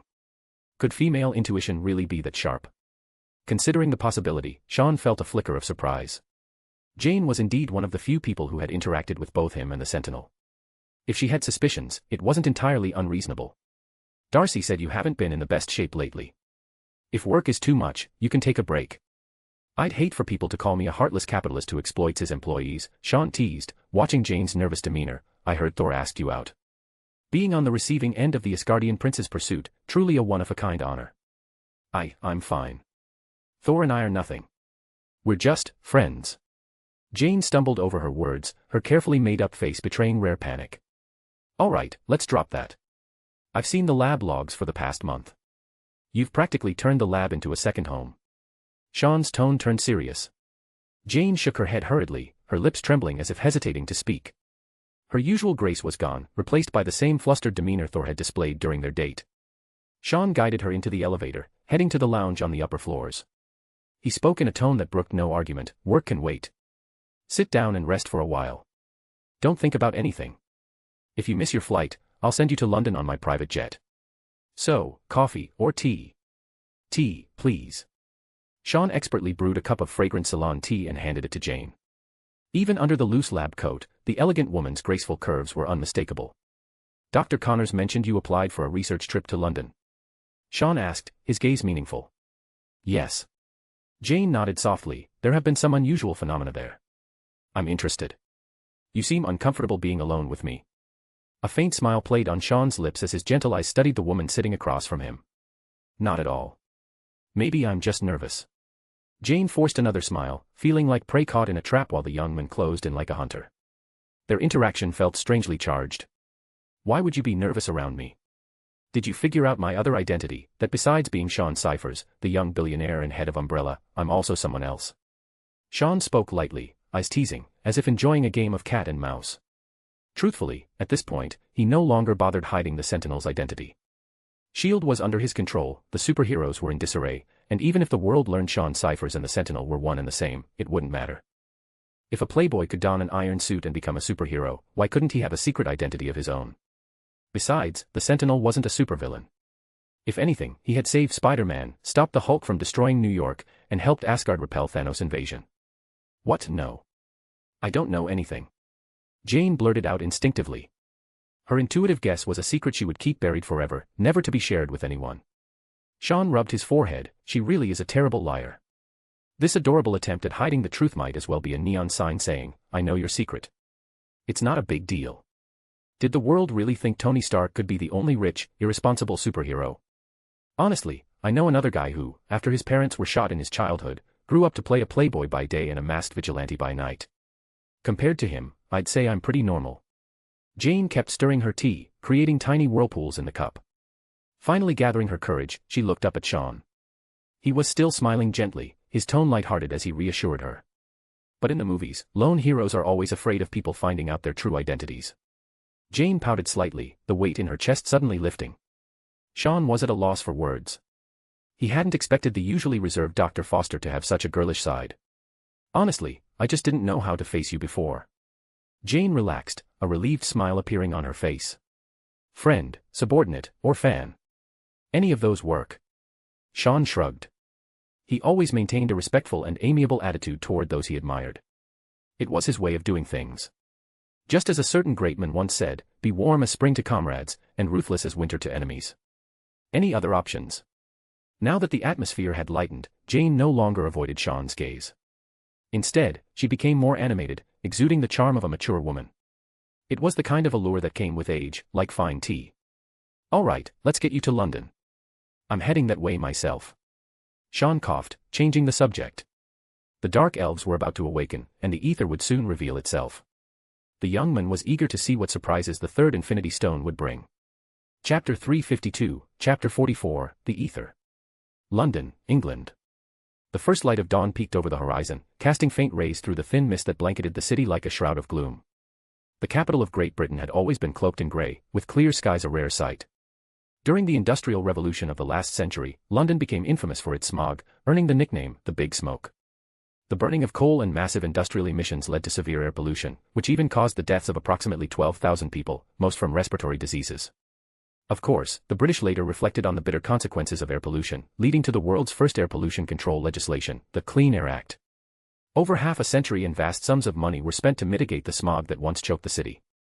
Yet, blue skies and white clouds remained a rarity. Dressed in a long trench coat like an ordinary tourist, Sean strolled leisurely through the streets. Over the past few days, he had accompanied Jane on her research trip, visiting the Greenwich Observatory, which overlooked modern London, the sacred and solemn St. Paul's Cathedral, and finally the London Eye. There, they saw the towering Stonehenge, a ring of massive standing stones on a green plain, the most famous and mysterious prehistoric relic in the British Isles. Only after touring all of London's famous landmarks did Jane finally immerse herself in her work with joy, leaving Sean alone to wander along the banks of the Thames. The young man stood on the Tower Bridge, waiting for Jane to discover the ether and awaken the dark elves. For Earth, which was gradually stepping into a new era, the pressure from Asgard alone was not enough.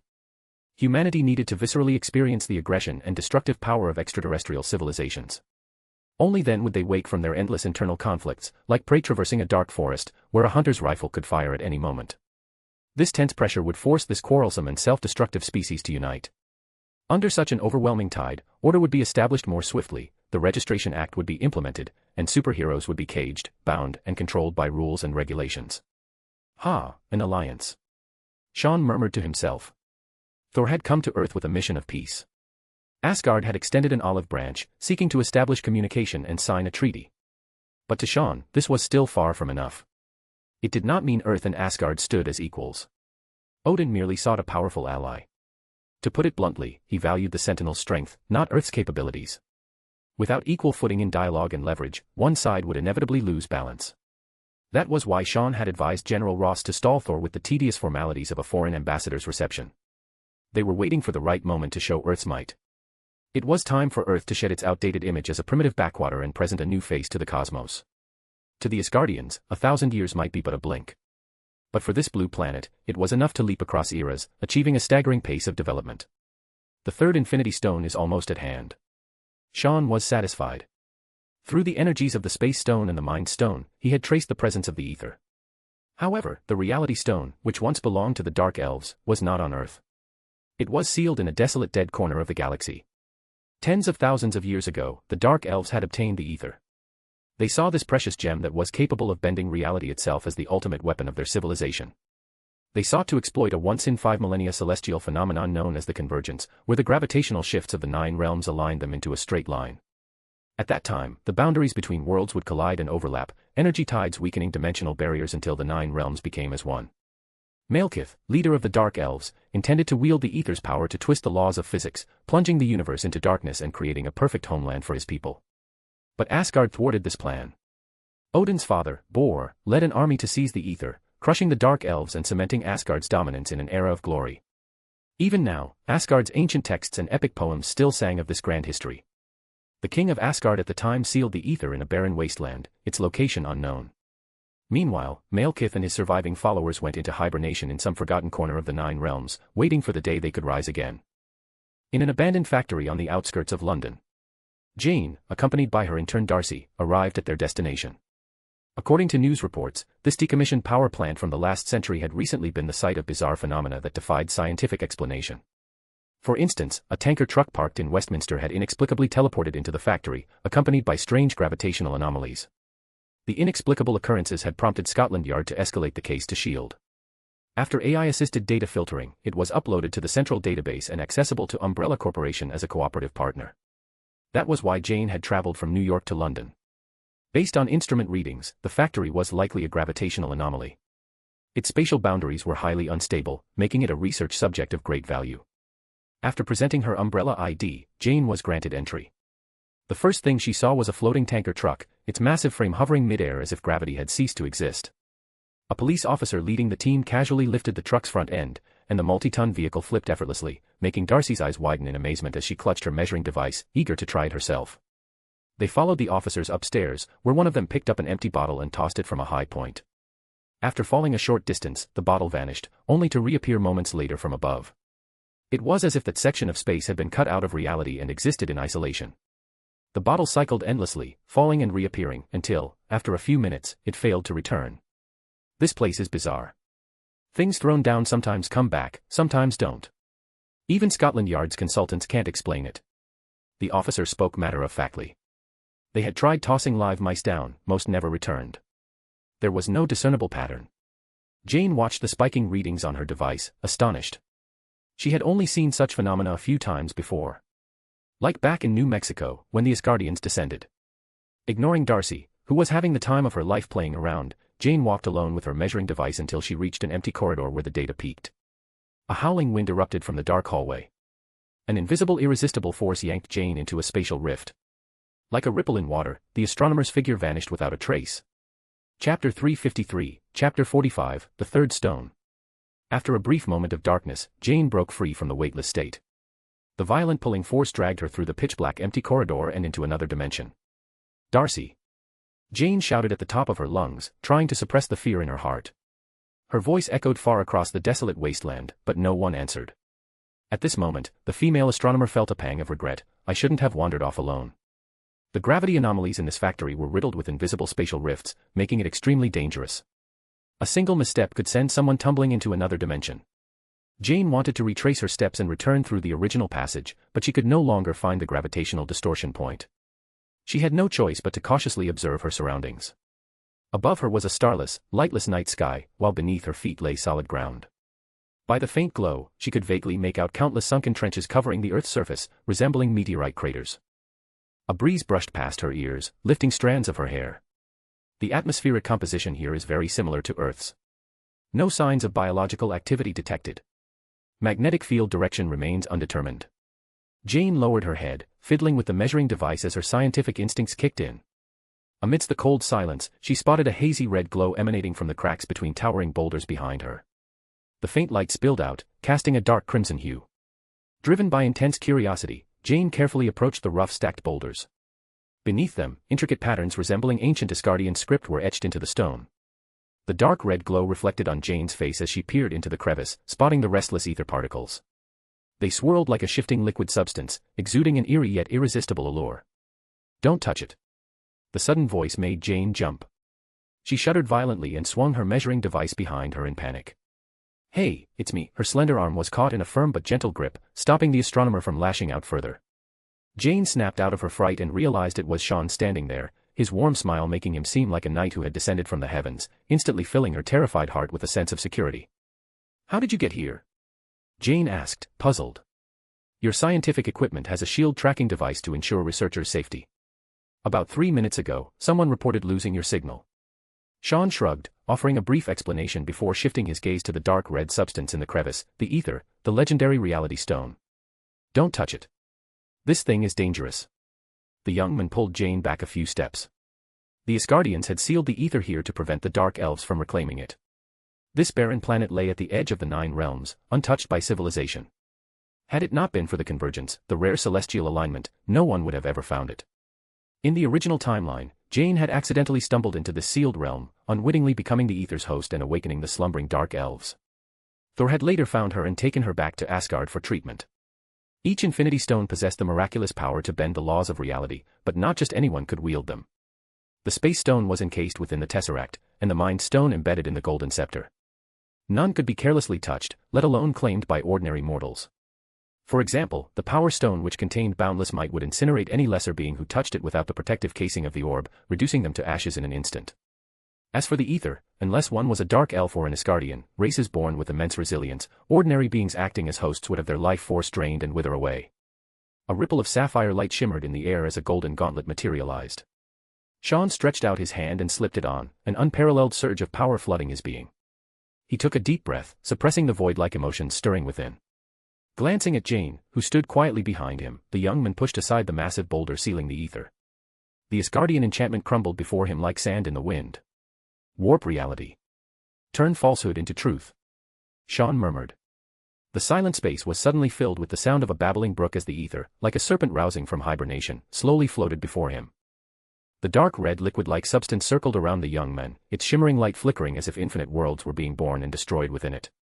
Each crimson droplet contained intricate layers, energy and matter, darkness and light, reality and illusion, forming an endlessly complex entity in constant flux. The ether, also known as the Reality Stone, was one of the 6 Infinity Stones. Alongside the Soul Stone, it possessed the most enigmatic and unfathomable power, effortlessly bending the rules of existence. All scientific laws and natural principles were rendered meaningless before it. Sean reached out, and the ether slithered up his fingers like liquid, intertwining with the azure and golden radiance of the other 2 stones, merging seamlessly.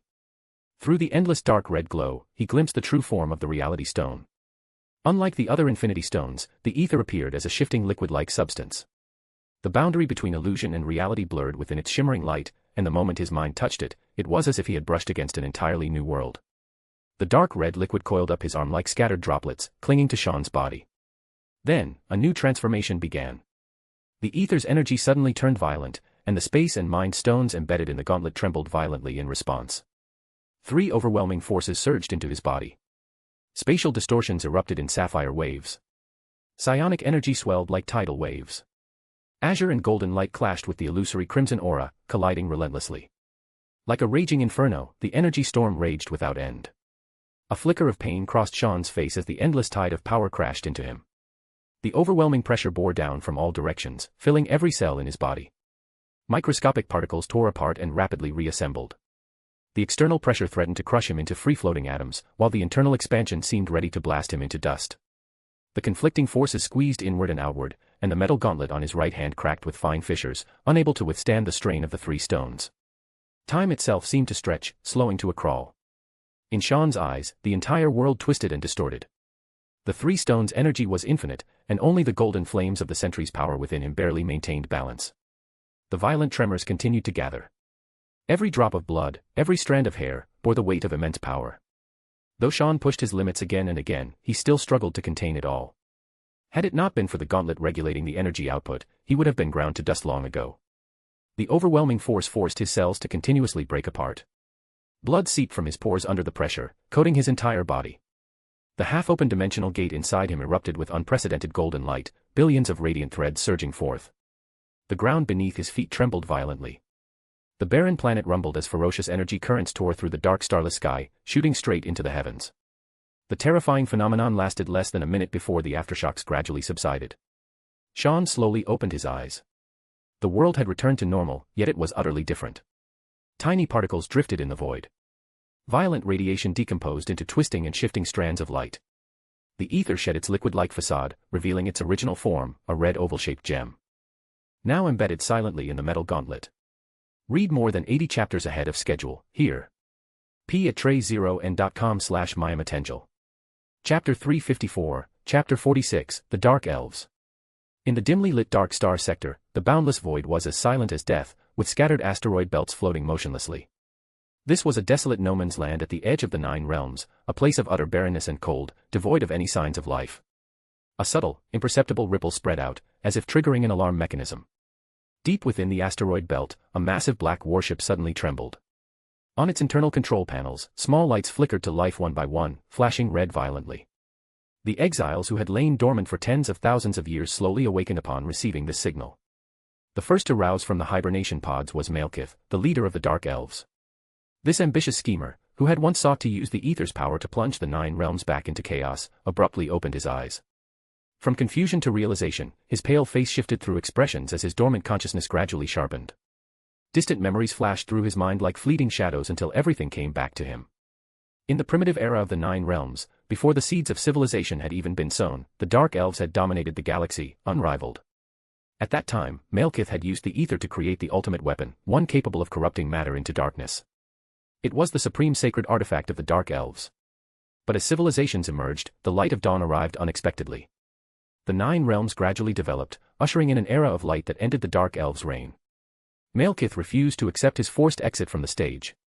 He sought to exploit the rare celestial event of the convergence, using the ether to plunge the 9 realms back into darkness and chaos, rebuilding a perfect homeland for his people. However, Asgard, under the leadership of Bor, Odin's father, rose up in rebellion against the Dark Elves. After a brutal and bloody war, Malekith lost the ether and was forced into exile with the remnants of his people, retreating to the desolate Dark Star sector to hibernate for tens of thousands of years. The ether has awakened us. The convergence has begun again. Malekith, his skin unnaturally pale, stood on the warship's bridge, gazing into the endless void. He had once sought to create a perfect home for the Dark Elves, only to be thwarted by Asgard. Now, it seemed the opportunity had returned. The ether had awakened them, and the once in 5 millennia convergence had begun anew. The 9 realms orbited within the branches of Yggdrasil. Every 5,000 years, under the pull of gravitational shifts, they gradually aligned with Midgard in a straight line. During this time, the boundaries between worlds blurred, triggering the astronomical phenomenon known as the convergence. Someone has broken Asgard's seal. I can feel the ether's presence, it is calling to me. Malekith turned to look at the rows of opening hibernation pods, where the last remnants of the Dark Elves lay. The devastating war from tens of thousands of years ago had nearly wiped them out. The convergence is our best chance to rise again. Malekith's ambition burned fiercely. He and Bor had once been galactic overlords of the same era. The 9 realms had once been shrouded in darkness, with none spared. But as the flames of civilization pierced the darkness, the 9 realms rose and flourished. Though defeated tens of thousands of years ago, Malekith's ambitions had never died. Instead, they had grown even stronger. He had already paid a heavy price. If he could not lead the Dark Elves to rise again, how could he face his ancestors who had returned to the darkness? The ancient black warship traversed space, arriving at Svartalfheim. Clad in black armor, Malekith knelt on the ground, scooping up a handful of sand with a sigh. The fires of war had scorched this land. Even after tens of thousands of years, it remained unable to nurture civilization or life. Look at what I have left behind, Algrim. The Dark Elf leader mourned the glory of the past. Had it not been for Asgard's sudden attack, the Nine Realms might already have been plunged into eternal darkness. I can barely remember the days before the light came. Malekith's eyes were filled with pain. The survival of our race will be the most precious legacy you leave for the future, his subordinate comforted him. In the war between the Dark Elves and Asgard, they had suffered devastating losses. Their people had been nearly wiped out, their former glory long gone. And Malekith, the great leader of the Dark Elves, was now running out of time. Even after tens of thousands of years in hibernation, he could not stop the slow drain of his life force. His lifelong nemesis, Bor, the previous king of Asgard, had long returned to the embrace of the World Tree. Even the long-lived Aesir could not withstand the cruelty of time, neither could the Dark Elves. The suffering we have endured, we shall make Asgard pay for it tenfold. I will reclaim the ether. I will restore the Dark Elves' homeland. I will end this galaxy where the flames of light still burn. Malekith roared to the heavens, unwilling to accept this fate. The ether was his last hope. He drew a sharp dagger and faced his towering subordinate. The Dark Elves could no longer confront Asgard head-on. A direct clash would only lead to the same disastrous outcome as before. Only by seizing the ether and exploiting the convergence could they drag the Nine Realms into the abyss in one fell swoop. Then, the Dark Elves would thrive and rise again, becoming the ultimate rulers. You shall be the last cursed. Malekith stepped forward, the wind of Svartalfheim stirring the sand around them. He could hear the faint wails of the dead, their mournful cries carried by the breeze. With a cold expression, the Dark Elf leader slit his subordinate's abdomen and inserted a dark red stone inside. This was a crystal forged from condensed magic. It burned like molten rock and contained terrifying power. It could unleash all the latent potential within a Dark Elf at the cost of their life. I willingly offer my life, as our ancestors did, as you have. The towering subordinate showed no fear or hesitation. I will crush any enemy in our path, shatter Asgard's defenses, and build a new homeland for you. Under the overcast skies of the desolate Svartalfheim, the massive black warship slowly activated, descending like a colossal sword piercing through the atmosphere. Its destination was Midgard, where the ether now resided. In the peaceful and distant Asgard, the white-haired Odin suddenly sensed something. He rose from his throne, his gaze piercing through the palace halls and into the boundless void. Gripping Gungnir tightly, he contemplated for a moment before dismissing the thought of having Heimdall summon Thor. Instead, he sat back down. Perhaps this was not a bad thing for Asgard. It was time for Midgard to witness Asgard's true power firsthand. Only then could they secure the upper hand in future negotiations and ensure Asgard's position as the sovereign of the Nine Realms. Even after the Chitauri invasion and Thanos' assault, Asgard remained unshaken. Quelling the unrest across the Nine Realms was only the first step. Next, they would bolster Thor's reputation, forge an alliance with Midgard, and rally all their forces to prepare for the possible return of the Black Order and the cosmic tyrant who had retreated in defeat. As for the Dark Elves, they could serve as stepping stones to solidify Asgard's absolute dominance. Chapter 355, Chapter 47, Poor Thor. Americans often say that New York is a city plagued by disasters, where superheroes and supervillains run rampant, treating its towering skyscrapers as their playground and frequently unleashing catastrophic crises. From the Green Goblin's rampage at the Carnival to Magneto's assault on Manhattan, and later the Hulk's global rampage. Bruce Banner's transformed alter ego clashed with numerous superheroes and the military, causing incalculable economic losses and casualties. This bustling metropolis, known as the Big Apple, has always been the focal point of the world, a favorite target for villains and evil organizations. However, today, this rare honor has fallen upon London, England. A massive black warship, shaped like a vertical sword, cut through space with unstoppable momentum and abruptly descended by the banks of the Thames. No one even noticed how it appeared. The Dark Elves' unique stealth technology allowed them to evade Earth satellites and even shield surveillance, slipping undetected into the skies above London. The archaic, colossal design of the black warship drew crowds of onlookers, with many even pulling out their phones to take pictures and upload them online, creating a scene of frenzied excitement. Malekith looked down at the tiny humans scurrying like ants below, his eyes filled with disdain. This is the backward realm of Midgard, huh? It's no different from a backwater. Like most Asgardians, his impression of Earth remained stuck in the primitive state it had been in tens of thousands of years ago. The ether is somewhere else. The thief who had taken the ether seemed to have only stopped here briefly before moving on. After leaving Svartalfheim, the Dark Elves first familiarized themselves with the current state of the Nine Realms, learning that Asgard had now become the sovereign of the Nine Realms, replacing their former dominance. Bor had laid the foundation for Asgard's strength, leading the Aesir to prosperity. His son, Odin, possessed extraordinary wisdom and formidable power, defeating the frost giants of Jotunheim, driving out Surtur of Muspelheim, and leading his armies to conquer the Nine Realms, earning a fearsome reputation across the galaxy. At its peak, Asgard stood shoulder to shoulder with the three great empires of the cosmos, and Odin was hailed as the All-Father, the mightiest of the Nine Realms, a figure no one dared to underestimate. To be honest, when Malekith learned of this, he was filled with despair. Asgard loomed like an insurmountable mountain, leaving the Dark Elves who sought to rise again feeling utterly powerless. But perhaps the heavens took pity on him. Just as Malekith seethed with resentment, he discovered that Asgard had recently fought a bloody war against the Chitauri, with Odin suffering severe injuries at the hands of Thanos. Now, only his eldest son, Thor, commanded the armies in his stead. This was undoubtedly a rare once-in-a-lifetime opportunity. With the ether in hand and the Nine Realms plunged into darkness, the hollowed-out Asgard would be no match for them. Let me be the one to end this era of light. Malekith ordered his subordinates to activate the warship. Turbulent winds howled as thick mist rose from the Thames. The black warship emitted a deafening roar, like rolling thunder.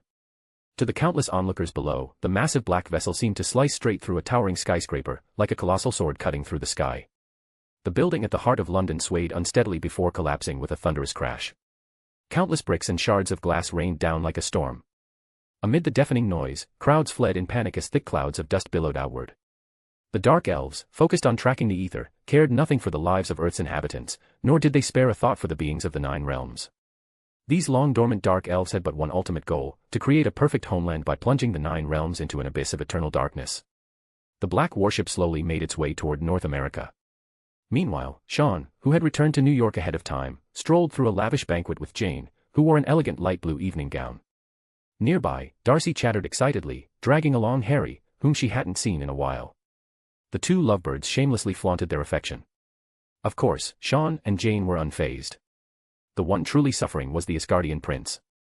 Thor, who was clad in a red formal suit, wore an expression of utter frustration.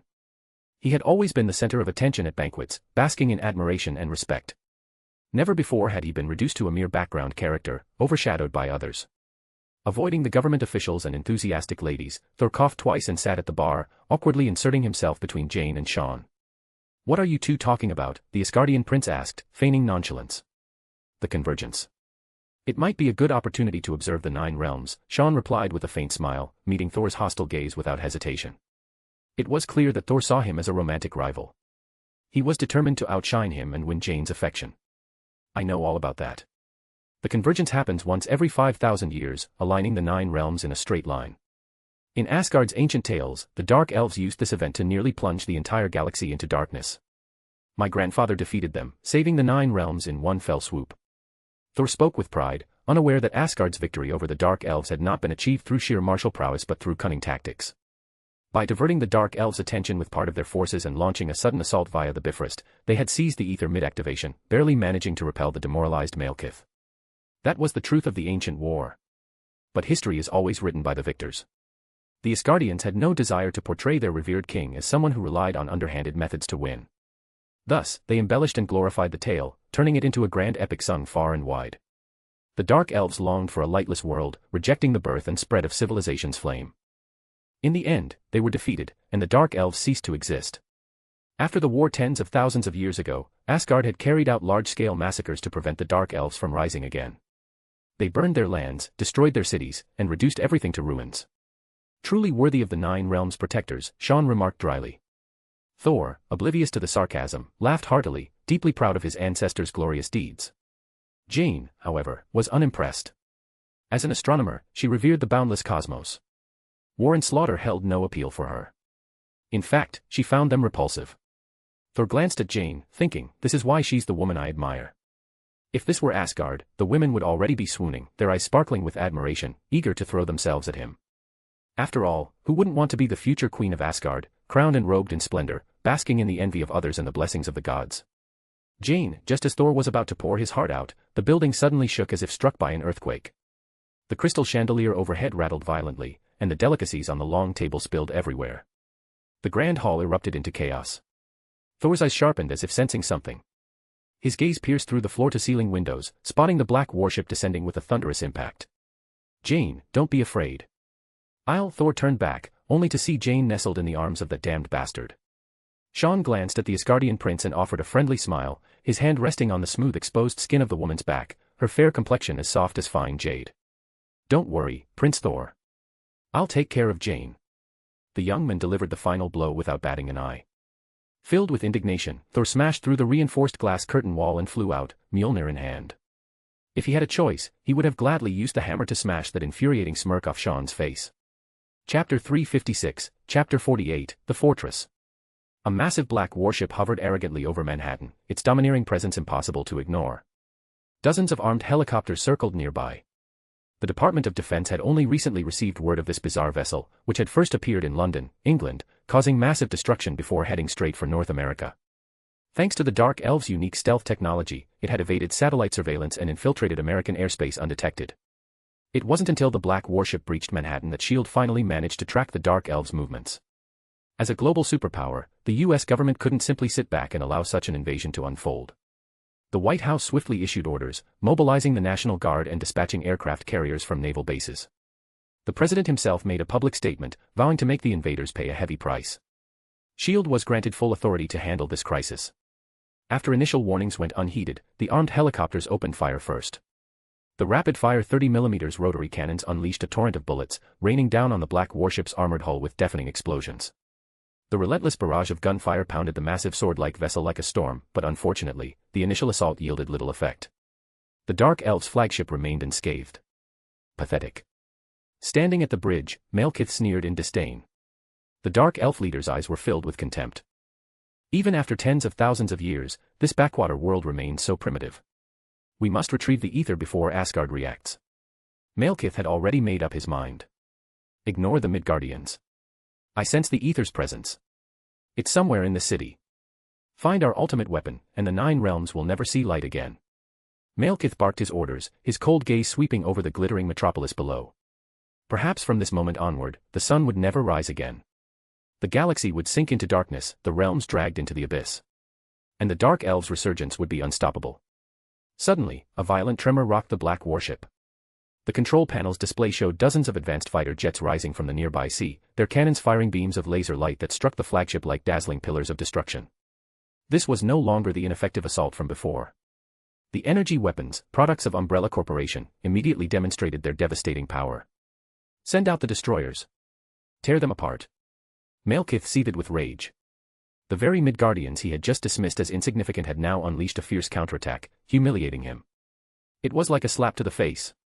As former rulers of the 9 realms, the Dark Elves, much like the Asgardians, harbored an ingrained arrogance that ran deep in their bones. The central section of the black warship suddenly split open, releasing sleek destroyers that shot out like blades. Their elongated hull sliced through the thick air, trailing roaring shockwaves in their wake. Grim. You and I will find the thief who stole the ether. The Dark Elf leader ordered his subordinates to oversee the battle while he and the cursed warrior set out to reclaim their ultimate weapon. Without it, they stood no chance against Asgard. The Dark Elves had studied the ether extensively over millennia, even turning it into a strategic weapon to dominate the 9 realms. Though Asgard had snatched it away through deceit, Malekith was not without his own contingencies. He could sense the ether's presence. It was faint and intermittent, like a transmitter with poor signal, yet calling out to him desperately. Over Manhattan, the black warship and the U.S. Air Force clashed in a spectacular battle. Dazzling lasers and thunderous explosions turned the city's skyline into a scene straight out of a sci-fi movie, transforming the bustling metropolis into a war zone. At first, the Dark Elves' flagship held the upper hand. Their 20 destroyers completely outmatched the military's advanced fighters. Their technology, which was tens of thousands of years ahead, turned the battle into a brutal massacre. Then, at the height of the conflict, S.H.I.E.L.D.'s helicarrier descended like a fortress from the sky. Its honeycomb-like turrets locked onto the Dark Elves' destroyers. It unleashed a web of laser fire that streaked across the sky like shooting stars. Explosions lit up the night like fireworks. The 20 destroyers were obliterated like children's toys, their hulls pierced by beams of light before erupting into fireballs that briefly illuminated the sky before fading into embers. The helicarrier, once Nick Fury's mobile base, had been completely overhauled by Umbrella Corporation into a colossal fortress capable of leveling cities. Its towering turrets with their massive barrels gleaming coldly were a sight of pure intimidation. With the official implementation of Project Insight, this floating fortress could easily annihilate any nation on Earth so long as it had authorization from S.H.I.E.L.D.'s highest-ranking commander in the World Security Council. Demand their surrender. Helmut Zemo, who stood on the helicarrier's command deck, spoke coldly. Within S.H.I.E.L.D., aside from General Ross, the nominal director, and Sean, who served as an advisor, Zemo was the true wielder of power. The former colonel of Sokovia's intelligence agency had demonstrated his ruthless efficiency and deep understanding of espionage organizations within just a month of joining S.H.I.E.L.D. He had completely restructured the intelligence apparatus, purged Nick Fury's loyalists, rooted out Hydra moles. He even expanded the agency's global reach, stretching from North America to the Asia-Pacific, Eastern Europe, Africa, and South America. Under Sean's tacit guidance, he had also covertly supported political factions, infiltrating the upper echelons of multiple governments, much like Hydra had done. But unlike Alexander Pierce's cautious approach, Zemo was far more brazen. The Sokovian colonel was no fool. He knew full well that his authority came solely from the young man pulling the strings behind the scenes. General Ross was merely a figurehead. S.H.I.E.L.D.'s cutting-edge technology and security forces all originated from Umbrella Corporation. The largest research institution in the U.S. had long since evolved into a global conglomerate, its influence spreading silently across continents like a hidden leviathan. Zemo saw clearly that the seemingly unremarkable young man harbored boundless ambition and formidable power. As S.H.I.E.L.D.'s commander, he knew exactly whom to pledge his loyalty to.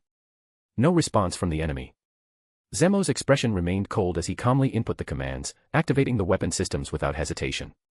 The pitch-black turrets, which were shaped like spears, began drawing power from the artificial suns that served as their core energy source. 6 massive orbs of light provided a stable output, and the central cannon glowed with blinding radiance. Fire. Thousands of energy beams erupted like a raging sea of light, instantly engulfing the black warship. Chapter 357, Chapter 49, The Cursed. The vast torrential energy beam engulfed the Dark Elves' massive warship. Despite the commander activating the energy shield at the first moment, the vessel still swayed unsteadily in the air like a kite with its string cut. The dazzling pillar of light illuminated the night sky. The fierce and relentless barrage of firepower left the Dark Elves scrambling to defend themselves. The hemispherical defensive shield was subjected to continuous high-intensity bombardment as waves of advanced fighter jets swarmed in from all directions, unleashing a storm of explosions. Blinding flashes pierced the heavens, accompanied by thunderous roars. Had it not been for the battlefield being located in Manhattan, the most prosperous district of New York, S.H.I.E.L.D. would have long considered employing more extreme measures, such as orbital beam weapons, high-energy particle rays, or electromagnetic cannons. Violent energy fluctuations tore through the thick clouds, the beams resembling piranhas slowly and methodically tearing chunks of flesh from the colossal black warship. The Dark Elves could only activate their energy shields at maximum capacity. A massive shadow loomed over the sky as another helicarrier descended, its invisible force field enveloping the area and creating a chaotic gravitational field. The black warship's exposed menacing cannons fired beams that twisted and distorted midair, losing their intended trajectory and haphazardly piercing through the skyscrapers below. A deluge of bricks and rubble rained down. Fortunately, the New York Police Department had already evacuated the area, and the White House had simultaneously activated a citywide Level 1 alert. The president watched nervously from an underground nuclear bunker. Malekith's understanding of Earth was still stuck in the primitive backward world of 10,000 years ago. He believed the people of Midgard remained in an age of ignorance and posed no threat whatsoever. Thus, he had arrived in the heart of the city aboard a small destroyer. Accompanied by the Cursed, he sought for the ether without giving Earth's military power a second thought. Soon, the Dark Elves would pay the price for their leader's arrogance. Meanwhile, Malekith encountered a problem of his own. The ether, which had been emitting faint fluctuations, suddenly vanished without a trace. The signal was completely severed, leaving no detectable presence behind. The abrupt change threw the Dark Elf leader into panic. Without this ultimate weapon that was capable of warping reality, how could he exact vengeance upon Asgard? Only power granted the right to speak. After the Great War 10,000 years ago, the Dark Elves had been crippled, and their forces nearly annihilated, leaving only a handful of survivors. In contrast, Asgard had flourished, rising as the guardian of the 9 realms. Given this disparity, even with their awakening, the Dark Elves stood no chance against Asgard in direct confrontation. They needed shortcuts and schemes. In the original timeline, the Dark Elves had infiltrated Asgard, and used the Cursed immense power to wreak havoc in the realm of the gods. They freed prisoners and launched a lightning-fast assault on the palace, killing Queen Frigga and nearly abducting Jane Foster, the Ether's host. But under the fluttering of the butterfly's wings, the trajectory of time had shifted. Sean had taken the ether, awakened the Dark Elves, and Malekith had chosen to avoid Asgard's might, heading straight for Midgard. Now directionless, Malekith floundered like a headless fly. At the same time, a figure descended from the sky. The figure was tall and imposing, clad in ornate armor, wielding a metal hammer, and his red cape billowed majestically in the wind like a hero straight out of an epic tale. He stood directly in Malekith's path, blocking the Dark Elf leader's advance. "Stop where you are and return to your dark abyss," Thor growled. He had heard tales of the Dark Elves since childhood but never imagined remnants still survived. In the songs of his grandfather Bor's reign, Svartalfheim had been reduced to ruins by the wrath of the gods, and the Dark Elves, who sought to plunge the 9 realms into chaos, had been utterly annihilated in that cataclysmic war. Back in Asgard, Odin sat firmly on his throne, his eyes gleaming. He saw this as a perfect opportunity. Midgard under siege by a formidable enemy, only to be saved by his eldest son, emerging as the valiant hero who turned the tide, just as Asgard had protected the 9 realms millennia ago. Odin wanted the people of Midgard to witness Thor's bravery and might, reinforcing Asgard's dominance in future dealings while bolstering Thor's claim to the throne. A win-win situation. Damn Asgardians. Malekith's eyes burned with hatred. Since the war 10,000 years ago, the Dark Elves and Asgard had been mortal enemies. Compared to the frost giants of Jotunheim, the Dark Elves' grudge ran deeper. Svartalfheim had been scorched to ashes, their homeland reduced to wasteland, forcing them into exile like rats in the sewers. This blood debt could never be washed away, even with the rivers of all 9 realms. Malekith would never forget leading his surviving kin to escape the battlefield, hiding and slumbering in the lightless fringes of the cosmos. Had it not been for the ether's energy rousing him, they might have slept forever. The Dark Elves are no more. You are nothing but cowards, hiding and clinging to life. Thor swung Mjolnir, his disgust for these chaos-worshipping creatures of the abyss evident. Cursed, deal with him. Malekith commanded, let his head be the first payment for Asgard's blood debt. He stepped back and closed his eyes, then desperately called for the ether, hoping for a response. Thor sneered, swinging Mjolnir and instantly altering the atmosphere. Dark clouds gathered, lightning crackled, and immense power surged in his grasp.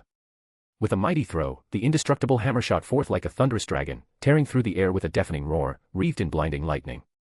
The Cursed, clad in his fearsome helmet, stepped forward with a roar as his body erupted in molten flames. The dark red crystal embedded within granted him boundless strength, unlocking his full potential. Until his life force burned out, few could stand against him. Boom. The Cursed backhanded Asgard's divine weapon away. The collision between his arm and Mjolnir produced a deafening metallic clang, sending shockwaves rippling through the air like a hurricane. The streets near Brooklyn were ravaged as if struck by a Category 12 typhoon. Car windows shattered, and street lamps were ripped from the ground. The hammer rebounded violently, striking its wielder with a heavy thud, sending Thor flying backward like a rag doll. He crashed through a building in a cloud of dust and debris. Pathetic Asgardian, the Cursed growled, his voice sounding like grinding stone. Chapter 358, Chapter 50, Gathering of Heroes. Clad in thick sturdy armor, the Cursed resembled a terrifying demon emerging from the molten depths of hell. With a casual motion, he lifted a steel car and hurled it with tremendous force. Thor, who was buried under rubble and debris, crossed his arms to shield his head as the black Chevrolet came crashing down. Boom. The fuel tank exploded, igniting sparks and unleashing a deafening blast. Burning with the fire of life, Curse possessed twice Thor's strength. Even the indestructible Mjolnir could be sent flying by his might, leaving the Thunder God utterly overwhelmed. With a powerful leap, Curse, known as Algrim the Strong, sent cracked spiderwebbing across the hardened ground beneath his feet. The massive figure shot into the air before crashing back down with earth-shaking force. He grabbed the fallen Thor and rained down a storm of brutal punches. Caught off guard, the Asgardian prince could only barely defend himself, struggling to endure the onslaught. In mere moments, under Curse's relentless assault, Thor was left battered, bruised, and utterly humiliated. Thor stretched out his hand, summoning Mjolnir. The atmosphere roared as violent winds surged, and white-hot lightning coiled around the metal hammer like furious serpents. With a mighty swing, the hammer struck the Cursed chest, sending the hulking figure flying like a cannonball through several buildings before finally coming to a stop. Is that all the strength Odinson has to offer? Curse pushed aside the crumpled wreckage of a car and charged forward. The dark red crystal embedded in his body shattered further, intensifying the flames of his life force. Limitless power surged forth. Meanwhile, Thor spun Mjolnir and shot forward like a bolt of lightning, tearing through the dense air with a piercing sonic boom. Wreathed in blinding electricity, Mjolnir collided with Algrim's body. The monstrous warrior crossed his arms to block the hammer's strike. For a brief moment, the violent momentum froze, then the ground beneath them caved in, bricks and stones turning to mush as the entire street trembled. A shockwave erupted outward like a tidal wave. Darkness consumes all. You cannot resist. Curse's gravelly voice scraped like grinding stone. His massive arms strained against Mjolnir's weight, pushing back against the lightning-wreathed hammer with Herculean force. Then, with a sudden shift, he swung a devastating punch into Thor's shoulder. Even an Asgardian's formidable physique couldn't withstand such a blow. Thor was sent flying, his red cape fluttering wildly as he tumbled across several blocks before finally skidding to a stop. None shall stand in my way before my life burns out. The Cursed turned away, returning to Malekith's side. Time was short. His true mission was to protect his leader and recover the ether. Where is it? Malekith muttered in frustration, his eyes filled with confusion. Logically, once awakened, the ether shouldn't have vanished without a trace, especially not during the convergence. The dark elf leader looked up at the night sky, where a massive vortex had formed, glowing with an ethereal light that many mistook for a divine miracle. "Did you get permission before causing trouble in New York?" A cocky voice echoed from above. 8 differently colored Iron Man armors hovered overhead, surrounding Malekith and Curse, their repulsor beams primed and ready. "Wow, Thor. Long time no see. Heard you became Asgard's diplomatic envoy, quite the promotion, Your Highness." Tony's voice boomed through the speakers as he remotely controlled the armors from Stark Mansion, having been alerted by S.H.I.E.L.D. while working on his next-generation nanotech. Bruised and disheveled, Thor emerged from the wreckage of a building, Mjolnir back in his grip. He glared at the towering Kurst, never expecting the Dark Elves to possess such overwhelming combat prowess. Malekith strained to sense the ether, but its elusive fluctuations flickered in and out like a game of hide-and-seek, leaving him unable to pinpoint its location. Confident in his control of the situation, Tony began his usual quips, "Now, hands up, heads down. As extraterrestrials, you don't qualify for extradition treaties, so get comfy, you'll be in prison for life." Meanwhile, numerous long-absent superheroes began appearing across the city. Spider-Man clung to the glass walls of a skyscraper, while the Punisher lurked in the shadows of a nearby street. The Human Torch, Johnny Storm of the Fantastic Four, circled above, eager to join the fight. The Thing, his rocky frame imposing, stomped forward, and several street-level heroes darted through the ruins, all waiting for their moment. It seemed they were all itching to prove that the age of superheroes wasn't over. On a rooftop overlooking the chaos, a red and black-clad figure with twin katanas on his back sat munching from a giant bucket of popcorn, muttering to himself. "Boss, why aren't they fighting yet? Just standing there posing. Lights. Camera. Action. Focus on the blonde beefcake, yeah, the one with the hammer. Sound check the mic. Camera 1, move left half an inch. Audio team, ready to capture. Extras, take your marks. Okay, hand the mic to Tony Stark. Makeup and wardrobe, clear the set. Cameras locked. Alien buddies, take it away." Chewing noisily, Deadpool played every role in his imaginary production crew while aiming a Sony camcorder at the tense standoff below. "Quiet, Wade. Or I'll have Dr. Connors perform a little surgery on you." Sean appeared silently on the observation deck, miming a zipped mouth. The Chatterbox mercenary had long been employed as Umbrella's special security. His healing factor was a key research subject for the Babel project. Sean gazed at the battlefield where superheroes were converging. Malekith and the Kurst were now surrounded, the battle reaching a fever pitch. Algrim shielded Malekith. Though the Dark Elf leader commanded respect, his combat skills were lacking, his position came from lineage and strategic prowess, not brute strength. The 8 hovering Iron Man suits opened fire simultaneously, only for Algrim to leap up and tear them apart effortlessly. Fortunately, Tony was safe at home while he remotely piloted the drones. The Kurst roared, punching Mjolnir away before turning his fury on the Punisher, who could only provide sporadic cover fire. Luke Cage, though bulletproof, was kicked aside like a rag doll. Spider-Man, swinging nearby, was swatted down by a hurled car, while Johnny Storm's fireballs barely scorched the alien warrior's armor. Then, dozens of armed helicopters arrived, their spotlights flooding the area. A team of elite soldiers in liquid armor rappelled down, all wielding energy weapons. Nearly 50 operatives executed flawless tactics. They systematically contained the Kurst while the superheroes became mere bystanders, relegated to support roles. Though Algrim was unmatched in raw power and durability, the coordinated assault pinned him down. Energy storms carpeted the battlefield, forcing the Kurst to divide his attention between offense and protecting Malekith. Steel spikes embedded in the ground emitted crackling electricity, generating a powerful gravity field that further hindered his movements. Exhaustion and pain crept in as his once boundless strength waned. Suddenly, the energy storm ceased. A disheveled Malekith stepped forward from behind the cores. In the empty air, a faint crimson glow flickered like a surging tide of blood. The red torrent twisted and churned, as if infinite worlds rose and fell within its depths. A destructive wave of energy crashed forth. The ether.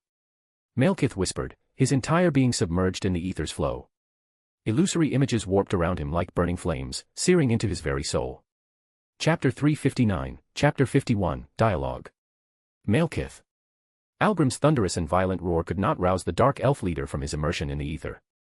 Malekith took a few steps forward, his pale skin bathed in the dark red glow. His eyes were intoxicated, and he instinctively reached out, as if trying to touch the ether that had suddenly appeared in the void. The liquid substance that resembled tiny droplets twisted and transformed like a living creature, creeping up Malekith's arm and gradually seeping into his body. In the night sky, the celestial convergence slowly took shape, aligning the 9 realms into a single line. A massive vortex formed a spatial rift, through which glimpses of Asgard's Bifrost, the frost-covered Jotunheim, and the lava-filled realm of Muspelheim could faintly be seen. Malekith laughed heartily.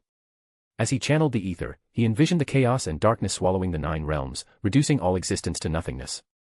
From then on, there would be no more light, only the reign of the Dark Elves restored at last. At this pivotal moment of celestial convergence, the ether rapidly expanded and multiplied, transforming into a dark red tidal wave, like the world serpent Jormungandr encircling the cosmos, eager to devour all light. Malekith's pale complexion gradually darkened, as if scorched by flames. The leader of the Dark Elves remained oblivious as his body began to disintegrate, crumbling like a weathered stone statue. No.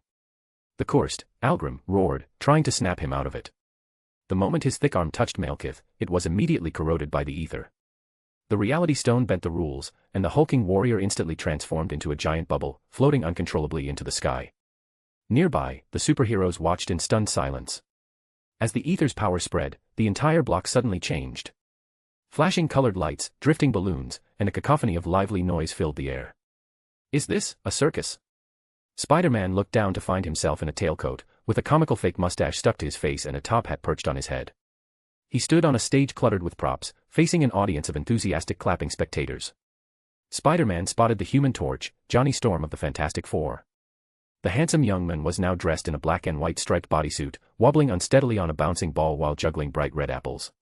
The hulking thing, Ben Grimm, had become a strongman, performing a clumsy high-wire act that sent the audience into fits of laughter. The mighty Thor, god of thunder, carefully balanced on a tightrope, executing a flawless backflip that earned thunderous applause. The superheroes had been reduced to circus performers, such was the terrifying power of the ether, which was capable of distorting reality, rewriting the rules, and blurring the line between illusion and truth in an instant. Standing atop a nearby skyscraper, Sean wore a satisfied smile. Now that he had mastered the power of the ether, the combined might of 3 Infinity Stones meant that even without going all out or entering his void state, he could face Thanos without fear. How could this be, the ether? Malekith abruptly snapped out of his trance, only to realize that the ether was completely beyond his control and was recklessly draining his life force. The dark red substance consumed the Dark Elf leader. He opened his mouth, trying desperately to scream, but no sound emerged. Like the world serpent Jormungandr, the tidal wave of energy mercilessly devoured his body, unleashing its terrifying power to warp reality and bend the laws of physics. Darkness, am I returning to the embrace of chaos? Malekith's eyes dimmed. Until his dying breath, he could not understand why the ether, now in the hands of the Dark Elves, refused to obey him, why it had instead turned on him and consumed him. The dark red crystals within the cursed body shattered and dissipated. Molten flames erupted from within, and the giant bubble floating in the sky burst apart with a resounding pop. A rain of blood fell. With Malekith gone and no longer fueling its power, the ether's dark red glow gradually faded, condensing back into a dim unremarkable red crystal before returning to Sean's hand.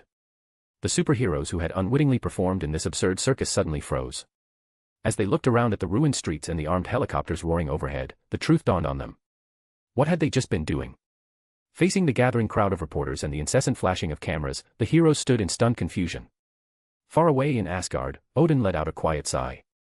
It seemed Thor had missed his last chance to prove himself a hero. The All-Father had not expected the Dark Elves' elite warrior, the Cursed, to possess such formidable strength, nor had he anticipated that the ether had already fallen into another's hands. Odin, who had planned to make a grand entrance as the savior in the final desperate moments, now saw his scheme collapse entirely. His gaze shifted toward the skyscraper in Manhattan.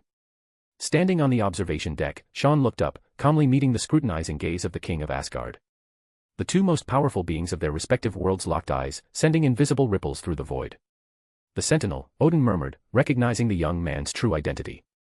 He couldn't help but sigh. This was a rising star of the new generation, while he himself was already waning, his life force ebbing away. Soon, he would return to the embrace of the World Tree. Azure ripples shimmered like water as a spatial rift slowly opened. Sean now stood in Asgard's palace, beneath grand murals depicting Odin's heroic conquests across the 9 realms. Thick pillars supported the majestic hall where the one-eyed elder sat high upon his throne, gripping the eternal scepter, with ravens perched on his shoulders. He exuded an aura of solemn authority. Your Majesty, did you wish to speak with me? Sean bowed slightly, showing basic respect to the mightiest of the 9 realms, the King of Asgard. Thanos will return sooner or later. You have taken the Infinity Stones he has spent his life pursuing, Odin said softly. Last time, his arrogance and underestimation cost him dearly. But next time, it will not be so easy. From what I know, Thanos has already reached out to the Kree Empire. Ronan the Accuser, their fanatical warlord, is eager for war. Thanos will not let this go. He will return with an army at his back and descend upon the 9 realms. You cannot stand against them alone. Odin panted slightly as he studied Sean, who radiated immense power. A trace of envy flickered in his eyes. Once, he too had been like this, a rising star, fearless and mighty. So Asgard intends to form an alliance with Earth. Sean's expression remained unchanged. Odin's words, which revealed Thanos' latest movements, were nothing more than an attempt to bind him firmly to Asgard's cause. As one of the 9 realms' top-tier warriors, the Sentinel would naturally be the strongest shield against the Mad Titan. No. All 9 realms must unite as one. Everyone must stand together, Odin declared solemnly. And who will lead? The King of Asgard? Or Thor? Sean asked with interest. Odin sighed, then replied, for the peace of the 9 realms, I am willing to compromise. He had known this young man would not be easily persuaded. For the sake of Asgard's future, he did not mind yielding, for now. This was the undeniable truth. The King of Asgard's time was running out. The prophesied Ragnarok was approaching, and Thor alone would not be enough to hold the line. Then, a pleasure doing business, Sean said with a faint smile. He knew exactly what Odin was planning. But when the time came, what he chose to do would be entirely up to him, not the King of Asgard. Chapter 360, Chapter 52, The End of an Era. T/N, please consider hearting my profile. The autumn air was thick with a biting chill. People bundled up in thick coats walked the streets of Manhattan, a district that had suffered repeated calamities. Truly a time of endless disasters, this phrase had become the headline of many newspapers. From Carnival Square to the Worthington Building in Manhattan, all the way to Brooklyn, New York City had been struck by one catastrophe after another. Supervillains, alien armies, characters that once only existed in comic books now appeared one after another, to the point where the city's residents had grown accustomed to it. Nearly a month had passed since the Dark Elves' warship invasion, and it had been an unusually peaceful period. The superheroes who once dominated the headlines gradually faded from public view, with little news of them to be found. Iron Man was engrossed in upgrading his armor and the official launch of the Ultron program. The Fantastic Four flitted between talk shows and TV programs. The street-level heroes, constrained by the Superhuman Registration Act, could only occasionally take on gangs or minor villains. They were scattered and disorganized, no longer a formidable force. In truth, people had also lost their enthusiasm for masked vigilantes. Thanks to live broadcasts from Brooklyn, they had witnessed firsthand how these seemingly invincible superheroes were utterly helpless against the alien warriors, even becoming the stars of a ridiculous farce. To dim the halo of heroism, all it took was for people to see their human flaws. Superheroes were not the omnipotent godlike figures they were often made out to be. They were merely mortals with extraordinary abilities. Spider-Man could never stop the bullet that struck Uncle Ben. Captain America could never escape the loneliness and confusion in his heart. Even the Kryptonian from another universe, a god among men, harbored a sensitive and fragile soul beneath his indomitable physique. Thus, when people saw this, they couldn't help but wonder. Can they really protect us? Once doubt took root, other questions inevitably followed. On the other hand, the elite soldiers who appeared in the final battle became the darlings of the media and the public. Their advanced equipment and formidable skills left a deep impression on many. The next day, a Department of Defense spokesperson announced that this unit belonged to General Thaddeus Ross, with weaponry provided by Umbrella Corporation. The two parties were collaborating to forge the strongest military force in human history. The long-winded official statement boiled down to one message: superheroes were unreliable, and the public should place their trust in the government. This declaration actually improved many people's previously skeptical view of the federal government. The newly inaugurated President Underwood saw his approval ratings skyrocket, making his re-election all but guaranteed. As superhumans entered the public eye, an organization called S.H.I.E.L.D. also officially took the stage. Alexander Pierce had once envisioned using S.H.I.E.L.D. as a front to bring Hydra out of the shadows and into the light. Now, that wish had been fulfilled, though not quite in the way the Hydra leader who had died by the Winter Soldier's bullet had imagined. The White House and the Department of Defense had taken control of S.H.I.E.L.D. General Ross replaced the missing Nick Fury and the deceased Alexander Pierce as its new leader. Sean Cyphers, the founder of Umbrella Corporation, was appointed as the highest advisor, with Helmut Zemo as field commander. A brand new S.H.I.E.L.D. emerged before the world, tasked with handling global supernatural incidents and major crises. This clandestine agency, born during World War II and long shrouded in secrecy, had finally stepped into the spotlight, Times Square. A tall man in casual clothes stood at the bustling intersection. He remembered seeing this very scene when he first awoke from his long slumber, crowds streaming past, endless traffic, colorful billboards flashing, neon lights shimmering without pause. A new era had burst into view this way, coldly reminding him that 70 years had passed. He had gone from a scrawny soldier to a war hero adorned with medals and honors. He had defeated the Nazi armies of the Third Reich, Hydra, and the Red Skull, only to lose his friends and the love of his life. Steve Rogers gazed at it all with melancholy. He was out of place in this era. The war was over. His love had aged.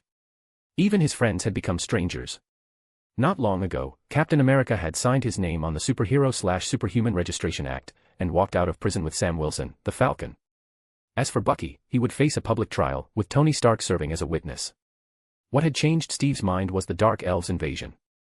He had seen that superheroes were not invincible. The world needed new order. Heroes acting alone could never unite into a perfect team. The reorganized S.H.I.E.L.D. had become the protector of this new world, boasting elite squads of super soldiers, a global intelligence network, and a formidable mutant task force. Amid this sweeping transformation, Steve asked himself, when a true enemy emerges, do I really have the power to save anyone? The once unshakable resolve of the skinny kid who had never backed down from bullies was now wavering. The strength of their foes only highlighted his own weakness. The superheroes who once struck fear into criminals and gangs no longer seemed capable of being the world's guardians. Suddenly, a black sedan pulled up next to him. The window rolled down to reveal a young amiable face. Captain Rogers, care for a drink? The two found a bar and sat at the counter, each ordering a beer. They chatted like old friends reunited after years apart. I often miss the old days, especially my time at Camp Lehigh, Steve said, taking a long swig of beer, nostalgia flickering in his eyes. Maybe those were the happiest days of my life. Colonel Phillips, Peggy. I really miss that time. I never dwell on the past. I only look to the future, Sean replied softly. Steve chuckled bitterly and shook his head.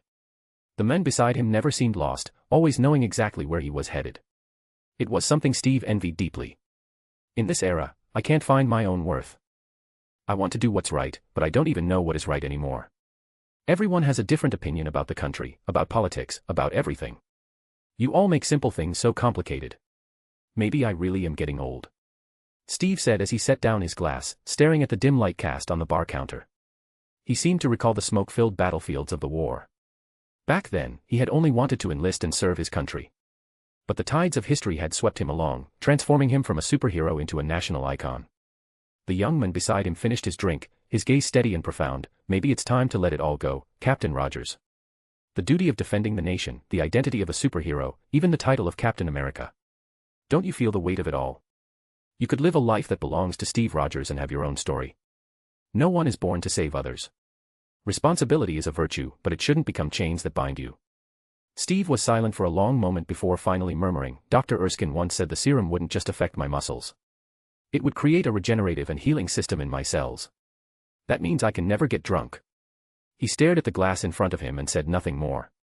He only ordered beer after beer until he reeked of alcohol. In the end, Steve didn't remember when Sean left. A pile of empty glasses sat before him as he staggered out of the bar. Gazing up at the hazy city lights, this old man of the new era turned and walked away, lost in thought. Chapter 361, Chapter 53, The Game of Power. Amid the sweeping tide of reform, superheroes had already become relics of the past. They might still roam the streets of the city, donning masks to fight crime and gangsters when night fell. But from the moment the Registration Act was implemented, in the eyes of the public, they had already aligned themselves with criminals. Like those villains, unregistered superheroes were now on the wanted list. Moreover, this world's new order was being established, and in this reshaped landscape, there was no place for superheroes. Once again, it proved that individual power was insignificant against the tide of history. A simple piece of legislation had rendered heroes obsolete. After sharing a few drinks with Captain America, Sean didn't return to Umbrella Corporation in Long Island. Instead, he boarded a government jet waiting for him and flew to Washington, D.C. under the bright moonlight. In less than half an hour, the silver-white aircraft emblazoned with a bald eagle slowly descended onto the helipad atop S.H.I.E.L.D.'s Triskelion headquarters. Stepping out of the cabin, Sean saw Mystique, Raven, waiting for him in the night breeze. Her golden curls and fitted blue business suit gave her a strikingly alluring presence. Is this your first time stepping into your own domain? Mystique teased, covering her mouth with a laugh. Recently, she had been helping Sean deal with the remnants of HYDRA. With Alexander Pierce dead and Madame Viper fallen in Japan, Baron Strucker in Eastern Europe was no longer a concern. The only one left was Whitehall, who was obsessed with studying alien civilizations. Under Sean's direction, Mystique had used her shape-shifting abilities to infiltrate HYDRA, consolidating some of its remnants and forcing them back into hiding. Why not wipe them all out in one go? S.H.I.E.L.D. definitely has the capability, Raven asked, puzzled. There's an old saying. When the cunning rabbits are dead, the hunting dogs are no longer needed. When the flying birds are gone, the bows are put away. This world needs an undying threat, an evil villain lurking in the shadows. Only then can S.H.I.E.L.D. maintain its position, constantly reminding the World Security Council that they need us. Sean spoke casually as he stood on the rooftop helipad, gazing at the Jefferson Memorial by the lake, the flowing Potomac River, and the sprawling city lights that dotted the land like scattered stars. Raven nodded in understanding. Though General Ross of the Defense Department was nominally S.H.I.E.L.D.'s highest leader, many Corps members knew the real authority lay with Sean Cyphers, the young advisor. Umbrella Corporation's influence had seeped into every aspect of S.H.I.E.L.D. Field agents, intelligence networks, the reorganized Intelligence Bureau, even funding for the Research Division. Stripping away the layers of illusion meant to mislead outsiders, S.H.I.E.L.D. was practically becoming Sean's personal kingdom. What's your plan after General Ross steps down? Raven followed closely behind Sean like a dutiful secretary. Given his age, he probably won't stay in that position for long. Sean understood the implication behind Mystique's words, I have no interest in becoming director. He shook his head slightly and said softly, Zemo can take over. He's a suitable loyal dog. He's not too ambitious, but capable and shrewd enough. Whether it's political maneuvering or handling operations like a spymaster, he excels at both. You really do think highly of him, Raven pouted, unable to resist asking, then what about me? During her time with Sean, Mystique had tasted the sweetness of power. Playing the role of Hydra had made her realize that the thrill of authority far surpassed what personal strength could offer. I think I still need an assistant. After all, I can't stay in Washington long-term and waste time on tedious administrative work. Sean spoke as they walked, passing high-ranking S.H.I.E.L.D. officials who greeted them warmly, their tones either respectful or friendly. A massive independent agency always needed someone to play the roles of the good cop and the bad cop. General Ross and Commander Zemo were the former, while the newly appointed, senior advisor, was clearly the latter. Where were we? Ah, right. I need to find a young, beautiful, and capable secretary. Sean looked at Mystique, his meaning obvious. Once HYDRA is dealt with, you'll come work as my secretary and handle S.H.I.E.L.D.'s internal affairs. Oh, and I've also chosen a girl from Sokovia, Wanda Maximoff. You'll be responsible for training her. Raven nodded, committing it to memory. She was quite satisfied with her current life. She no longer had to hide in the shadows like she did under Magneto, nor return to Charles's school to endure dull and monotonous days. Mystique loved adventure and excitement, and now she craved power and status even more. Playing the role of a high-ranking decision-maker was intoxicating, like fine wine she couldn't resist. Sean's next words made Raven's heart race, a flush of excitement rising to her refined features. Of course, this isn't your final arrangement. After President Underwood serves 2 terms, he'll step down. I can't just let anyone take the White House. A faint smile played on his lips, so how about a new identity as a reward for your hard work? He had always believed in fair transactions. Using brute force to control others often backfired. Only by offering tangible benefits could one secure unwavering loyalty. Dr. Connors and the Vancos were perfect examples. Of course, if he occasionally ran into stubborn individuals who refused to see reason, then fists would have to do the talking. After all, he wasn't some brute demon, he preferred to convince with reason. A girl from Kentucky, a graduate of Yale Law School, becomes a young lawyer fighting for justice, volunteering as a legal advisor for nonprofits, drawing media attention to issues like child abuse and mutant discrimination. Then, she joins one of America's oldest law firms, Ross & Associates, using it as a springboard to enter the Legal Services Corporation. After that, it's publishing books, speaking out for public rights, crafting an image of an unyielding woman. The whole process will take at least 3 to 5 years. Running for Senate, entering Congress, engaging in partisan battles, until President Underwood retires and she runs for office. Sean stopped at the conference room door, looking at the stunned Mystique, a faint smirk curling his lips. He placed a hand on Raven's shoulder, leaning in to whisper in her ear, if I can put Underwood in the White House, I can make a second president. No need to answer me now. Think it over carefully. After all, this is a long-term role to play. Raven nodded dumbly, her mind already lost in fantasies of sitting in the Oval Office, becoming the nation's first female president. This was far more interesting than any mutant revival plan. Seeing Mystique's dazed expression, Sean smiled silently and pushed open the door. When it came to the game of power, humans never tired of playing. Chapter 362, Chapter 54, New Developments. Sean pushed open the conference room door to find General Ross, now out of uniform and dressed in formal attire, waiting for him.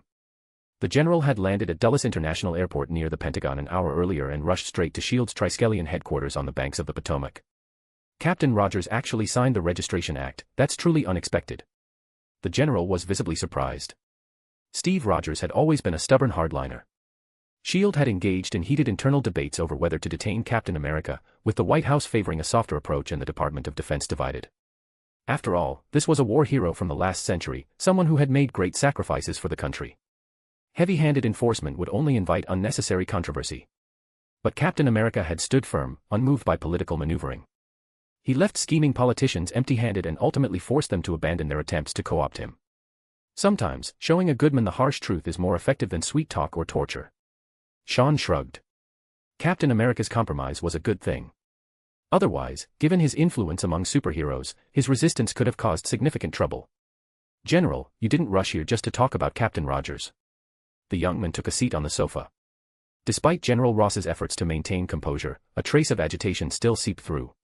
I'm here about the new energy collaboration between Umbrella and Stark Industries. You've started a revolution, trying to reshape the landscape. That's both good and bad.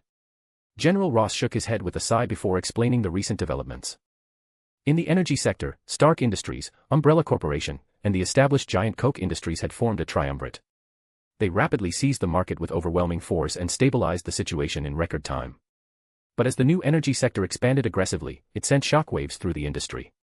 Stark Industries, in particular, had poured massive resources into promotion, attempting to compress what should have taken decades into mere months. This radical strategy left no breathing room for competitors, which inevitably triggered an economic earthquake. Tony Stark is like a rampaging elephant. No one can stop him, and that bastard doesn't care what he tramples along the way. General Ross fumed. His dislike for Stark had never waned, past or present. Stark Industries' reckless charge had not only terrified manufacturing competitors, but also sent the energy sector into a panic. Traditional energy valuations plummeted like an avalanche. While Koch Industries had pivoted early, giants like Roxxon Oil were already feeling the chill of an unexpected winter. At the same time, this revolution triggered a chain reaction. Like toppling the first domino, the explosive growth of new energy forced oil-dependent White House policies to adapt. Global hotspots cooled, military actions that once promised hefty returns now seemed meaningless, and the economic and diplomatic framework the U.S. had built post-war teetered on the brink of collapse. Over the past 2 decades, the U.S. had launched over 20 overseas military operations, from the 1991 Gulf War, sparked by Iraq-Kuwait oil disputes, to Kosovo, Afghanistan, Libya, and beyond. War meant defense contracts for arms dealers, promotions for soldiers, soaring stocks for oil tycoons, and a convenient distraction from domestic strife. And until now, oil had been the 20th century's most critical strategic resource.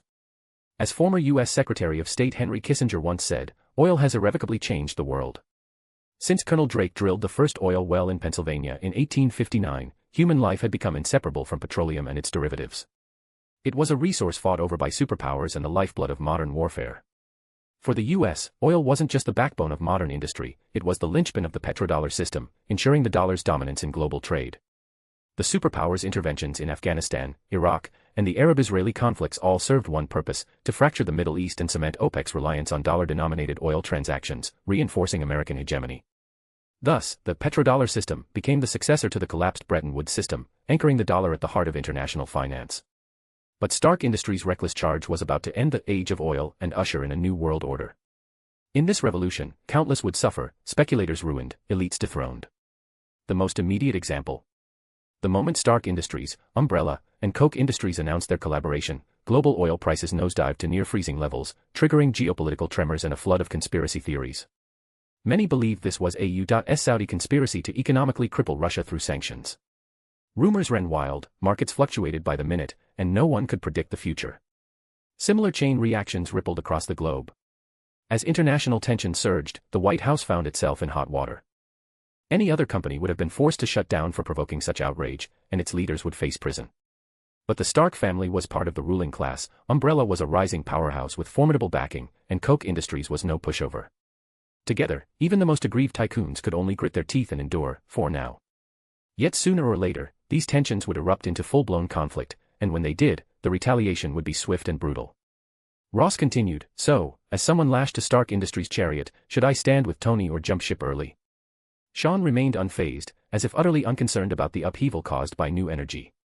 Seeing his unshakable calm, General Ross relaxed. "I assume you already have a solution."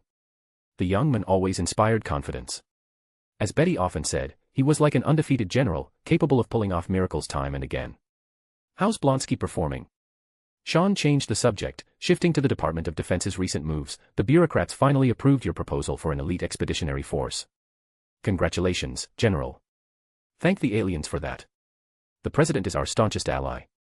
Super soldiers and mutants are being organized into 2 separate units, one for frontline combat, the other for targeted strikes. The General couldn't hide his pride. When this force made history, his name would be remembered. Emil never hesitates in missions. He follows orders. He's our strongest warrior, a true super soldier. That beast Hulk isn't fit to lick his boots. General Ross had long let go of his obsession with the Hulk, now even dismissing the creature with contempt. The World Security Council is making first contact with Asgard. Soon, the entire world may face high-level warfare, we both know this. Sean stood and paced, a shadow flickering in his eyes. Why not warm up with a trial run? It could also resolve the tensions caused by new energy. With whom? General Ross frowned. Sean spun the globe on the table, his finger landing on distant Africa, a hidden third world nation. Chapter 363, Chapter 55, Killmonger. At Jomo Kenyatta International Airport in Nairobi, a transport aircraft bearing the shield insignia slowly descended. Pyro, John, and Iceman, Bobby, were the first to emerge, followed by a regimented squad of mutants in black uniforms adorned with Hellfire armbands. As Magneto departed for Africa and Professor X retreated into seclusion at the Institute, the older generation of mutant leadership gradually faded. Beast, Hank, became a government official specializing in mutant diplomacy. Storm, Ororo, continued her work in education by the bald elder's side, and Cyclops, Scott, who was nursing a heartbreak from his ex, followed in the footsteps of his romantic rival, Wolverine, Logan, by wandering the world. The first and second generations of X-Men quietly exited the stage, making way for younger mutants to shine. Sean had deliberately mentored Pyro and Iceman, 2 young men with diametrically opposed personalities. The former was ambitious and energetic, while the latter demonstrated strategic thinking with calm composure, both qualifying as future leaders for mutant kind. This largest airport in Kenya's capital had long been evacuated and locked down. Magneto in his purple robes had been waiting in the VIP lounge with his Brotherhood members. With strong support from Umbrella Corporation, they had gradually established firm footing in Africa. They formed alliances with tribal kings in western Kenya to become core members of the Luo people. Notably, a certain former President Obama traced his roots to this very tribe.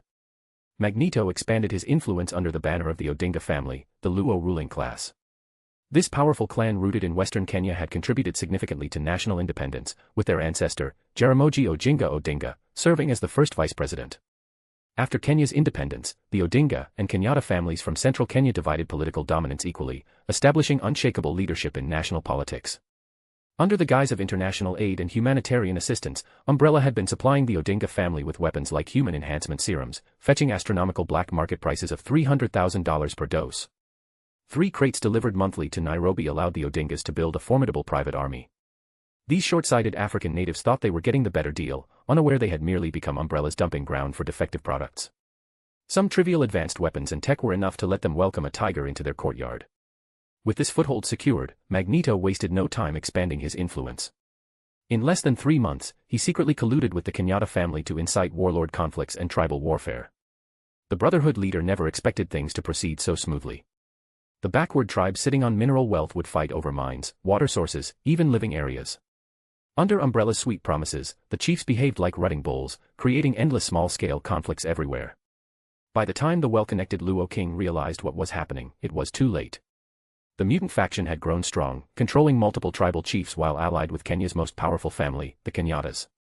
Those subpar super soldiers might handle African natives, but to Magneto, they were mere clay pigeons waiting to be shot.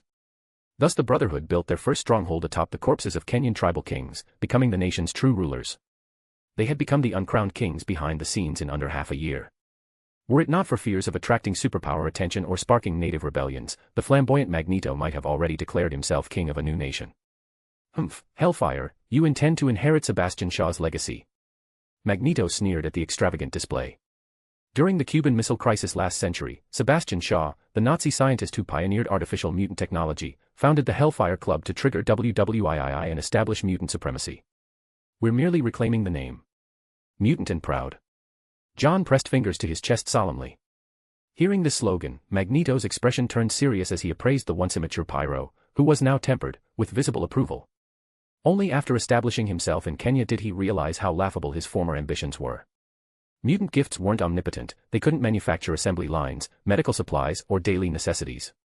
With less than 1 in 100 million of global population, aspiring for planetary domination was pure fantasy. While many compatriots possessed formidable combat abilities, few had the talent for governance or the skill to establish stable systems. Frankly speaking, most Brotherhood members were extremists. They were survivors of human persecution or government imprisonment, who followed Magneto in pursuit of a utopia. At core, they differed little from medieval peasants rebelling against oppressive landlords. When the Brotherhood took root in Kenya, Magneto found himself at a loss.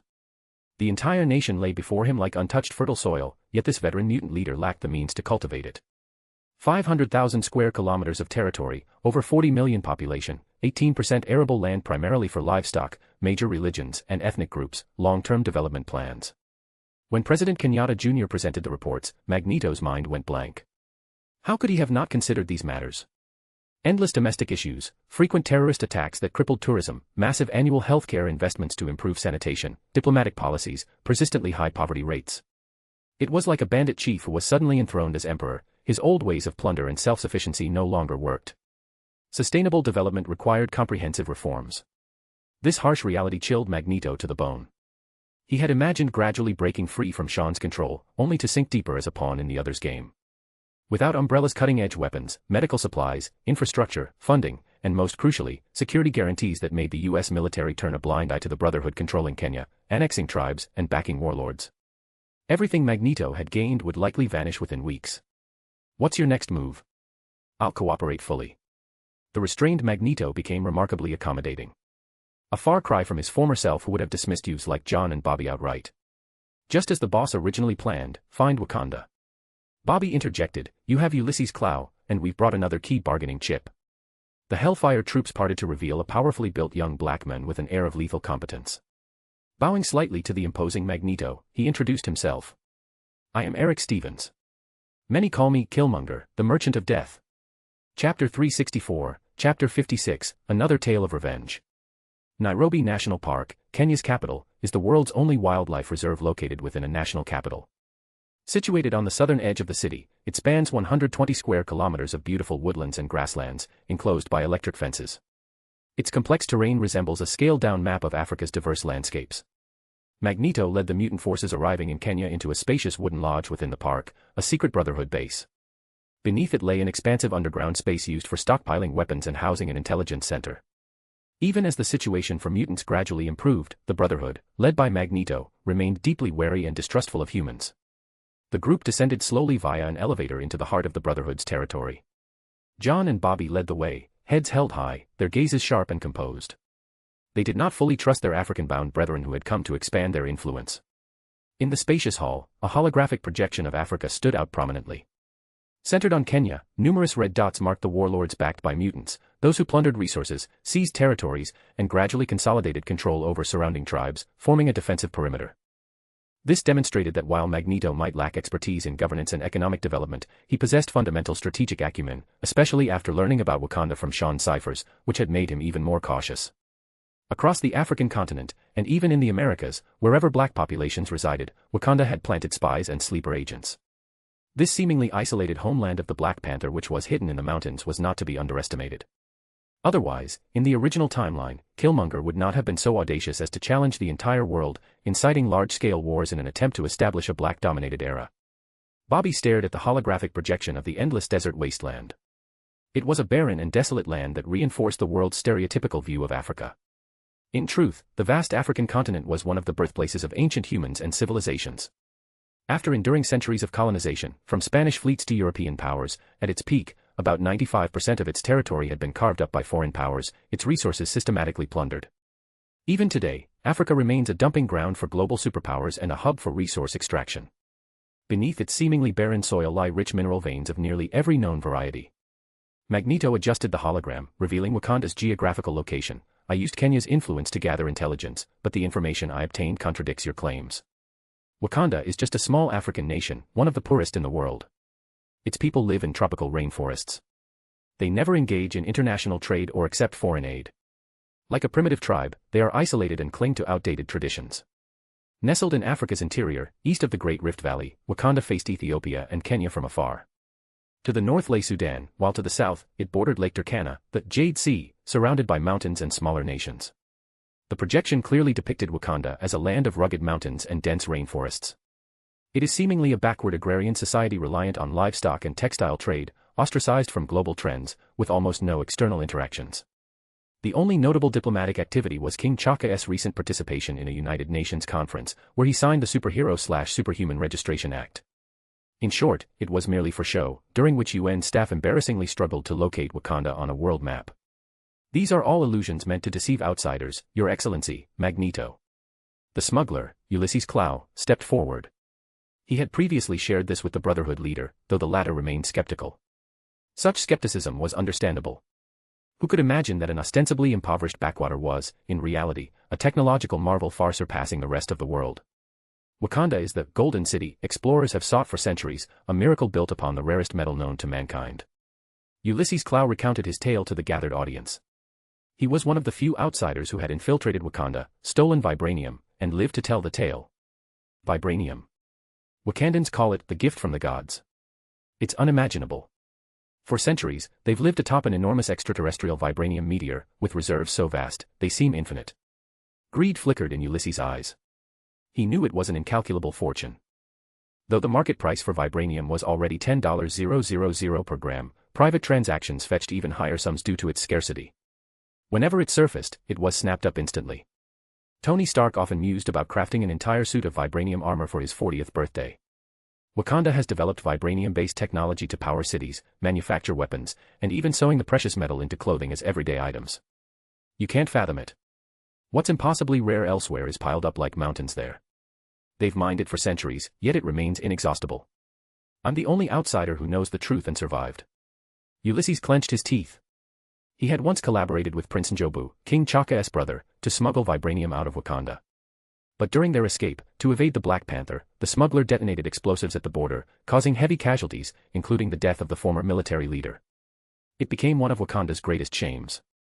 For this, King Chaka, the Black Panther, had repeatedly sought to capture Ulysses Klaue and bring him to justice. But the cunning smuggler had no intention of letting Wakanda succeed. Over the years, he had hidden under aliases, lying low before resuming his illicit trade, until Magneto came knocking. This was why he was now fully committed.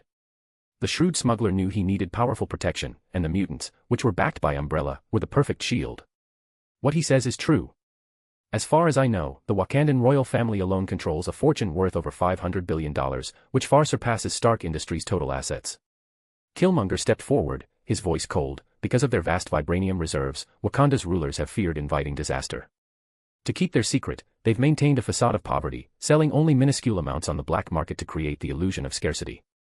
All while masquerading as a backward third-world nation, deliberately isolating themselves.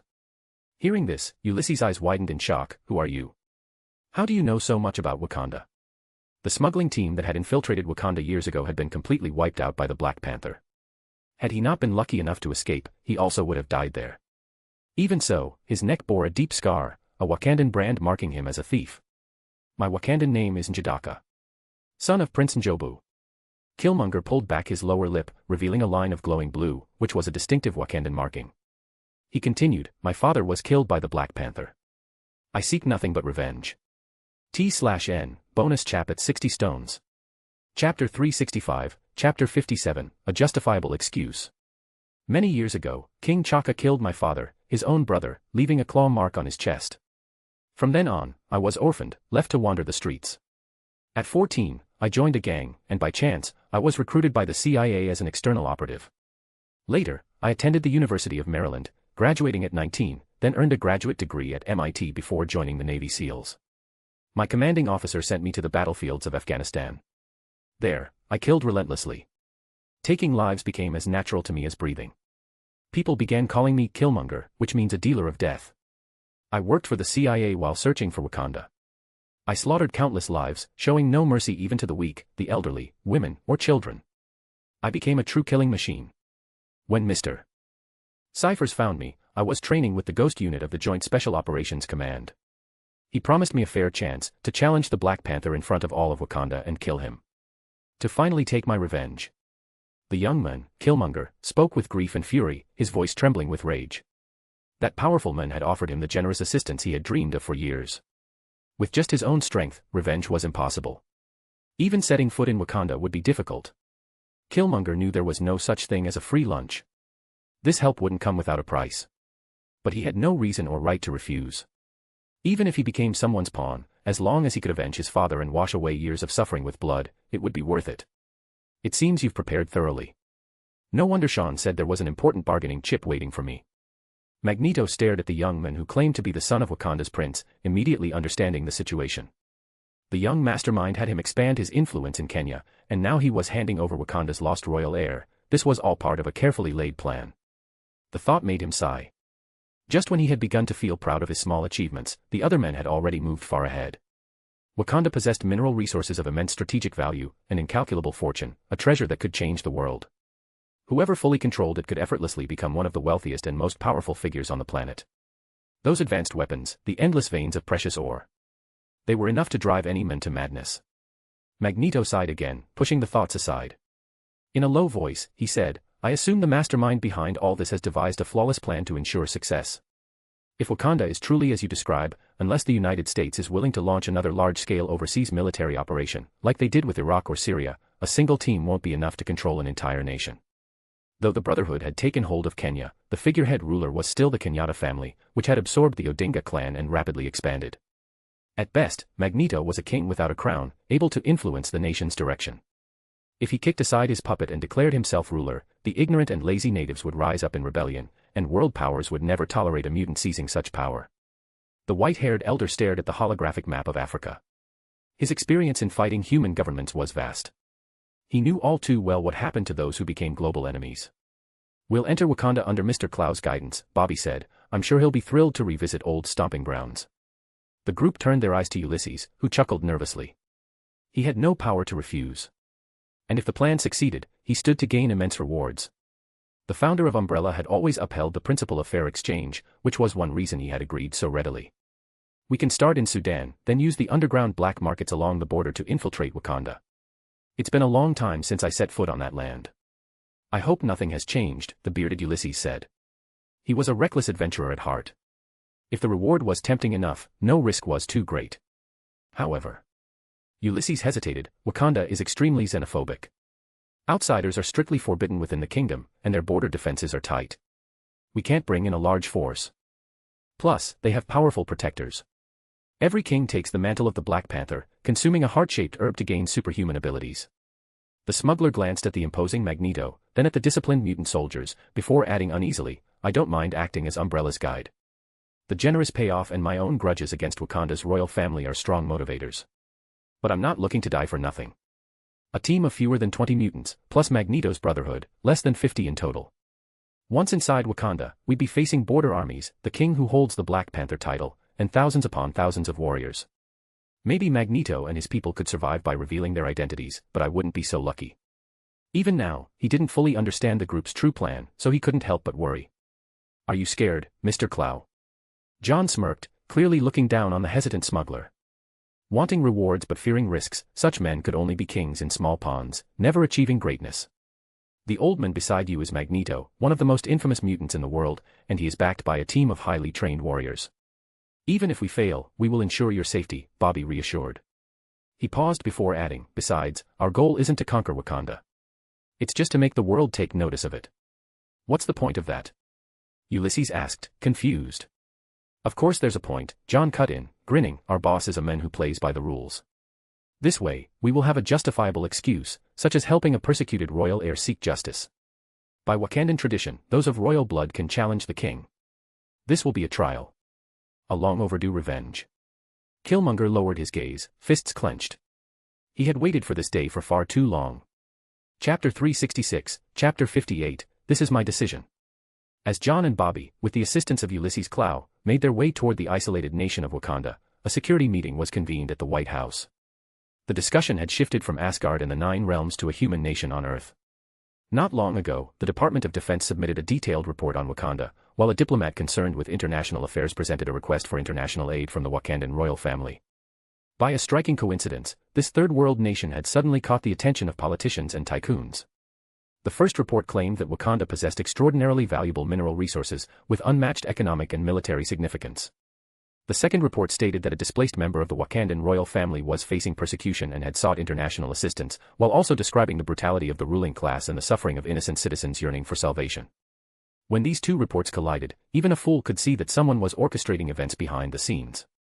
However, no one paid attention to this. Representatives from political and economic circles attended the meeting, concerned only with the report's validity. If Wakanda truly possessed vast vibranium deposits, there was no doubt that America would launch another large-scale overseas military operation, treating Wakanda as the next Kuwait. Stark Industries' push for new energy sources was gradually dismantling America's petrodollar system, creating increasingly sharp contradictions. Established conglomerates like Roxxon Oil suffered heavy losses, and Wakanda's emergence was like an oasis in the desert, capable of diverting much of the domestic focus. In the White House's East Room, which could accommodate 300 guests, sat the nation's most elite figures, those at the pinnacle of the power pyramid. Yet, they bickered like merchants haggling in a marketplace, arguing loudly, their faces flushed with fervor, as if ready to roll up their sleeves and come to blows. Even through the sturdy walnut doors, Secret Service agents outside could hear the heated exchanges, as if the participants were competing to see who could shout the loudest. Generals from the Defense Department and cabinet bureaucrats interrogated each other, resembling aggressive roosters in a cockfight. As the report states, Wakanda is a highly unique African nation. It boasts world-leading technology, vast vibranium deposits, and a distinct cultural tradition with ancient scripts. For centuries, it has never actively engaged with the outside world, but notably, it has never been invaded by foreign enemies either, explained Everett, a CIA official standing at the center of the room, pointing to several maps. Having been stationed in East Africa for years, and working in countries like Kenya and Sudan, he had extensive experience in dealing with third-world nations. Everett added, the report indicates that Wakandans have a martial tradition and are not militarily inferior. A third-world nation that has remained hidden for centuries, unnoticed by anyone, should not be underestimated. A Department of Defense official laughed mockingly, am I supposed to worry that those natives will shoot down American planes with spears? His sarcasm sparked a wave of agreement, filling the room with laughter. Generals and bureaucrats whispered to each other, while representatives in the back seats casually flipped through the Wakanda report. To put it bluntly, their eyes were fixed solely on the estimated value of the vibranium deposits. As for Wakanda's national strength, who would believe a third-world country could stand against America's ironclad military? Of course, this was partly because the report deliberately glossed over Wakanda's military capabilities, focusing heavily on its vast mineral wealth while skimming over other details. They have no alliances with any nation, including the neighboring Kenya or Sudan, meaning Wakanda is not part of the African Union or even OPEC. They're completely isolated. The Defense Department official barely restrained himself from standing up and shouting, these African natives are sitting on a massive gold mine. Let's go take it. After all, some pretense of decorum was still necessary. The barbaric acts of the new century were typically cloaked in civilized language. This was a hallmark of the era. As a global superpower, America has a responsibility to provide substantial international aid to Wakanda. A displaced royal heir whose father was reportedly the king's brother, a revered prince, was tragically killed, possibly tied to a power struggle within the royal family. Ladies and gentlemen, we must step up and fulfill the responsibilities of a great nation, declared a senator, a master of rhetorical flourish, his words dripping with righteous indignation, embodying the essence of a politician. By seizing the moral high ground, he provided a glossy veneer of international aid for future military actions. Whether others believed it or not didn't matter. What mattered was that everyone present here bought into it. The atmosphere grew increasingly fervent. The two reports were like sparks in a pan of oil, setting the room ablaze. Greed, like a searing flame, ignited human ambition and desire. An isolated kingdom, militarily weak, sitting on vast wealth and rare minerals, and conveniently providing an excuse for foreign intervention, no one could stop the politicians and corporate proxies in the room from activating the war machine. The president observed coldly, occasionally glancing at Sean who was seated in the back. As a seasoned politician, President Underwood had noticed something unusual. General Thaddeus Ross, who submitted the Wakanda report, was uncharacteristically reserved. He refrained from joining the heated discussion, and instead watched calmly from the sidelines. This was out of character for General Ross, a hawkish figure who had fought in the Gulf War and been active in Iraq, Kosovo, and other overseas battlefields. His long military career was adorned with medals and national honors, marking him as a leading figure among the Hawks. During a recess, President Underwood and the Secretary of State retreated to a private room, joined by Sean and General Ross. Mr. Cyphers, what's your stance on Wakanda? The youthful and energetic president asked. The president held the power to activate the war machine, even bypassing Congress if necessary. Though America hadn't formally declared war since World War II, conflicts in Korea, Vietnam, Iraq, and Afghanistan had still occurred, thanks to the War Powers Act of 1973, which allowed the president to conduct military operations for up to 60 days without congressional approval. But before making a decision, he wanted to know Sean's position. He was aware of the intricate forces behind the young men that influenced the nation's direction and future. Let the eager generals and corporate proxies take the lead, Sean said with a faint smile. Wakanda wasn't a prize America could swallow alone. It couldn't monopolize all the mineral resources. Rather than fighting over an uneven split later, it was better to let the greedy opportunists crash and burn first. Once they tasted Wakanda's advanced weaponry and formidable military strength, General Ross would naturally step in with S.H.I.E.L.D. to clean up the mess. Rashly starting a conflict might raise concerns with the World Security Council. President Underwood hesitated. The vibranium deposits were too hot to handle, and they would likely attract the attention of multiple powers, especially the 5 nations leading the World Security Council. America held only 1 seat and lacked absolute control. They'll agree, Sean said calmly, tapping the armrest, because this is my decision.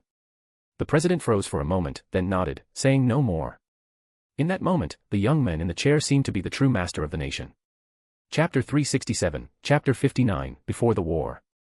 Wakanda was nestled among the mountains, shielded by an optical camouflage-like barrier that concealed it from prying eyes, leading outsiders to mistake its periphery, which was populated by what appeared to be primitive tribal inhabitants in a barren and desolate land, as the true face of the nation. Burning Zana was a peculiar city where civilization intertwined with backwardness, modernity juxtaposed with wilderness. At its center, near the royal residential area, towering skyscrapers and crisscrossing rail tracks evoked the futuristic vibe of a high-tech metropolis. Yet, surrounding this core were low thatched huts and rugged primitive stone structures, creating a striking contrast. In the royal council chamber, the formidable battle-hardened leader of the Dora Milaje, the royal guard tasked with protecting the king, Okoye, projected a clear image from the Kimoyo beads on her wrist. These uniquely Wakandan technological marvels that resembled metallic bracelets functioned as multifunctional smart devices akin to mobile phones, equipped with communication and video capabilities. This is a Wakandan artifact, which was previously mistaken as a handicraft from another civilization. It appeared yesterday in an underground black market near the border. The seller was none other than Ulysses Clow, that despicable thief. Our spies inadvertently discovered his trail near Wakanda. The projection from the Kimoyo beads first displayed a metal object resembling a climbing pick, one of the rare Wakandan artifacts that had made its way outside the country. Then it shifted to the image of a bearded smuggler, Ulysses Clow himself, one of Wakanda's most wanted criminals. Seated at the head of the table was King Chaka. In his prime, he had once donned the vibranium suit as the Black Panther, determined to capture this criminal and bring him to justice to appease the people's fury. However, Clow's cunning and his tendency to hole up along the western coast of the United States had denied Chaka any opportunity to apprehend him. As king, Chaka had to adhere to Wakanda's traditions, minimizing external attention and maintaining secrecy. This inadvertently allowed Ulysses Clow to evade justice all these years. For the past 30 years, we have failed to capture Clow. This has been the regret of my life, an unresolved grievance for the people who have returned to the embrace of Bast, our panther goddess. King Chaka glanced at Wabi, the head of Wakanda's border tribe and military forces, whose parents had perished in an explosion orchestrated by Ulysses Clow. This is a chance granted by the heavens. As king, it is my duty to arrest this vile thief who has committed grave crimes. As the Black Panther, guardian of our nation, I must bring him back to face the judgment of our people. The aging king spoke with resounding conviction, his tone impassioned. However, his once athletic physique had succumbed to age, his body now slightly bloated and out of shape, raising doubts about whether the elder Black Panther could still match the agility of his youth. Father, you are the king of Wakanda. You should not leave so easily. Let me go in your stead. In the name of Bast, the panther goddess, I will judge this criminal who has committed unspeakable atrocities, declared the young Prince T'Challa. His youthful face radiated determination and courage, his sharp gaze already bearing the mark of a leader. The old king exhaled in relief. He had never truly intended to venture into danger himself. Even in his prime, he had failed multiple times to capture Ulysses Clow. How could he possibly succeed now in his advanced years, with his body long past its peak due to neglect? His earlier declaration had merely been a ploy to win favor. Wabi, commander of the border forces, had long harbored resentment over his parents' killer evading justice. The tribal elders present also murmured their dissatisfaction, believing Clow's continued freedom to be a silent humiliation to Wakanda. Chaka knew his time was waning. His energy was not what it once was, and the world's geopolitical landscape was shifting unpredictably. Beyond Earth, the 9 realms existed. Among them, Asgard, the most powerful, had extended an olive branch, seeking to establish ties with Earth. A sweeping tide of change was imminent. Where did Wakanda stand in all this? This question tormented the old king, keeping him awake at night. Should Wakanda boldly step beyond its ancient traditions, abandoning its long-held secrecy to engage more openly with the world? Or should it remain hidden in the mountains, an isolated observer detached from global affairs? Chaka had already made his decision. But Wakanda was divided. Its conservative tribal elders would never agree to such a step. Thus, before anything else, he needed to ensure his heir and his only son, T'Challa, garnered enough prestige to silence all dissenting voices in Wakanda. Ulysses' Clow was the perfect opportunity delivered straight to their doorstep. Bring that irredeemable thief back, T'Challa. The old king gripped his grown son's shoulders, his voice solemn. When you do, you shall be crowned king. Border region. Night had fallen. In the grand estate at the heart of the oasis, hundreds of guests from all corners of the land had gathered. The dazzling lights illuminated the surroundings, while wine and dance stoked the festivities to a fever pitch. This was the border region where Wakanda met Sudan, a lawless gray zone where light did not reach. Here, the dregs of society mingled, where violence and bloodshed were the only constants, and the law held no power. A seductive black pearl stood on the auction stage, while below sat tribal chiefs, warlords, and a sea of spectators, the air thick with clamor and excitement. One priceless treasure after another was unveiled, each drawing covetous gazes like a magnet. But the most sought-after item was the rare metal displayed in a secure container. Such a small thing, and they're already at each other's throats. John lounged on the sofa in the upper VIP booth, peering through the one-way glass at the frenzied bidding below. The amount of vibranium circulating on the market each year is minuscule. A rare metal with such versatile applications naturally gets snapped up by major corporations and research institutions the moment it appears. The price, inflated to thousands of times that of gold, is driven up precisely because of this. Bobby was unfazed. He had done his research and knew exactly how valuable vibranium was. If Wakanda truly possessed vast vibranium deposits as Ulysses Clow claimed, the entire world would go mad with greed. Relax, Mr. Clow. We guarantee your safety. Bobby said softly, glancing at the uneasy smuggler. Ulysses forced a stiff smile. He had never imagined that their so-called plan involved using him as bait to lure the Wakandans, escalating the situation into an international incident to justify foreign intervention. For instance, if Magneto, Kenya's diplomatic envoy, were inexplicably attacked by Wakanda, coupled with the presence of an exiled royal heir, it would create the perfect casus belli. This tactic was a hallmark of American foreign policy. In its mere 2 centuries of existence, the United States had engaged in hundreds of wars and military conflicts, far surpassing even Russia, a nation infamous for its warlike and combative reputation. Sometimes, when lacking a pretext for war, the bald eagle would manufacture one. Take, for example, the infamous Texas Incident of 1835. Mexico's abolition of slavery angered Texan slaveholders, prompting the U.S. to incite rebellion.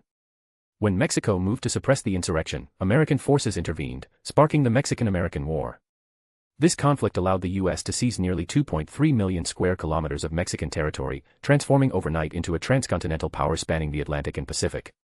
Meanwhile, Mexico lost over half its land, its strength permanently crippled, relegating it to second-rate status in the Americas. Similar incidents included the Maine Incident, the Gulf of Tonkin Incident, and even the Iraq War, launched under the false pretext of weapons of mass destruction, none of which were ever found, even years after the war's end. The Russian president once quipped that the alleged WMDs might as well have been a bag of laundry detergent. A 7-year bloodbath over laundry detergent, this became the world's sardonic mockery of America's flimsy justifications for war. Perhaps starting today, the entire African continent will be plunged into turmoil. Recalling the young boss's instructions, John couldn't help but mourn silently for Wakanda. For medals and promotions, for Department of Defense contracts, for diverting domestic tensions, there were countless reasons for various factions to set their sights on this third world nation. Chapter 368, Chapter 60, rubbed against the ground. Stars dotted the night sky as an invisible current of air howled past.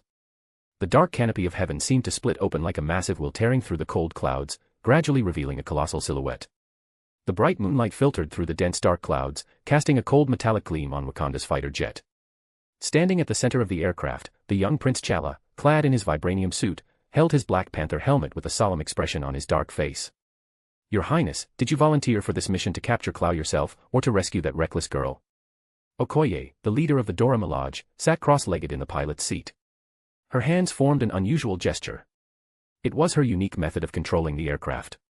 A holographic map projected before her displayed the terrain below in fluid motion. T'Challa feigned anger. What nonsense are you spouting, Okoye? Of course I want to ease my father's burden. Besides, you know Wabi is my good brother and your husband. His parents died at Clow's hands. That shadow has haunted him his entire life. By nature, he was gentle and kind-hearted, a man of integrity whom his father praised as having the bearing of a true king. I swore I would bring Clow before him myself. An eye for an eye, a tooth for a tooth. The aircraft hovered above Wakanda's border. After attending the underground black market auction, Ulysses Clow would return to Sudan by car. The smuggler had connections with a certain councilman who could provide him with armed protection. If Chala stormed the black market and captured Clow single-handedly amidst an army, it would draw far too much attention and escalate beyond control.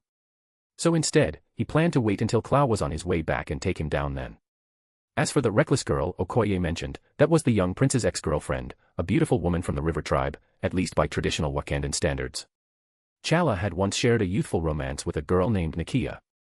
But as the future king of Wakanda, he had to study abroad in Europe to understand the world and learn foreign knowledge and culture, forcing them to part ways. When the young prince returned to his homeland, Nakia had already become the river tribe's most formidable warrior and joined Wakanda's intelligence network as a super spy, dedicated to rescuing suffering African compatriots. Clearly, Nakia had also set her sights on Ulysses Clow, the notorious smuggler. A convoy of fewer than 50 men. I can handle them alone. Chala brimmed with confidence. This was his first time donning the vibranium suit as the Black Panther to fight outsiders. The black suit that was crafted from vibranium nanotechnology was impervious to blades and bullets, and was capable of absorbing kinetic energy. Combined with the royal family's unique combat style, a martial art blending primal techniques and animalistic hunting maneuvers, it was more than enough to deal with Clow and his men. Chala put on his helmet, his hands extending sharp claws that he crossed over his chest. Like a cannonball, he plummeted through the open hatch, the roaring wind whipping past his ears. He tossed several metal spheres that glowed blue before transforming into palm-sized discs, magnetically latching onto the lead jeep.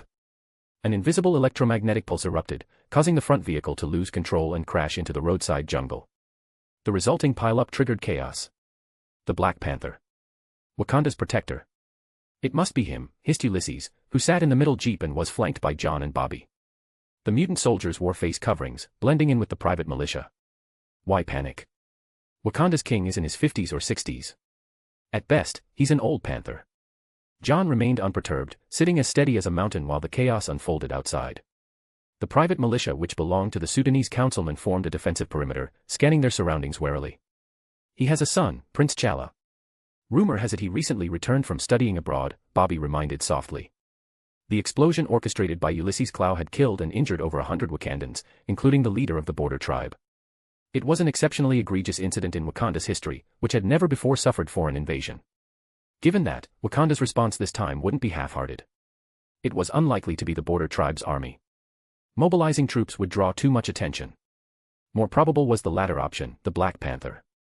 A squad of 5 cautiously advanced into the jungle, flashlights piercing the darkness. This private militia wasn't just escorting the councilman's friend, they were also transporting a shipment of African women. The underground black market at the border didn't just deal in smuggled arms and illegal vibranium trade, it also trafficked people. Being considered cheap and high value, black women were the most cost-effective commodity. Pushing aside the waist-high undergrowth, the squad spotted only a wild dog barking furiously.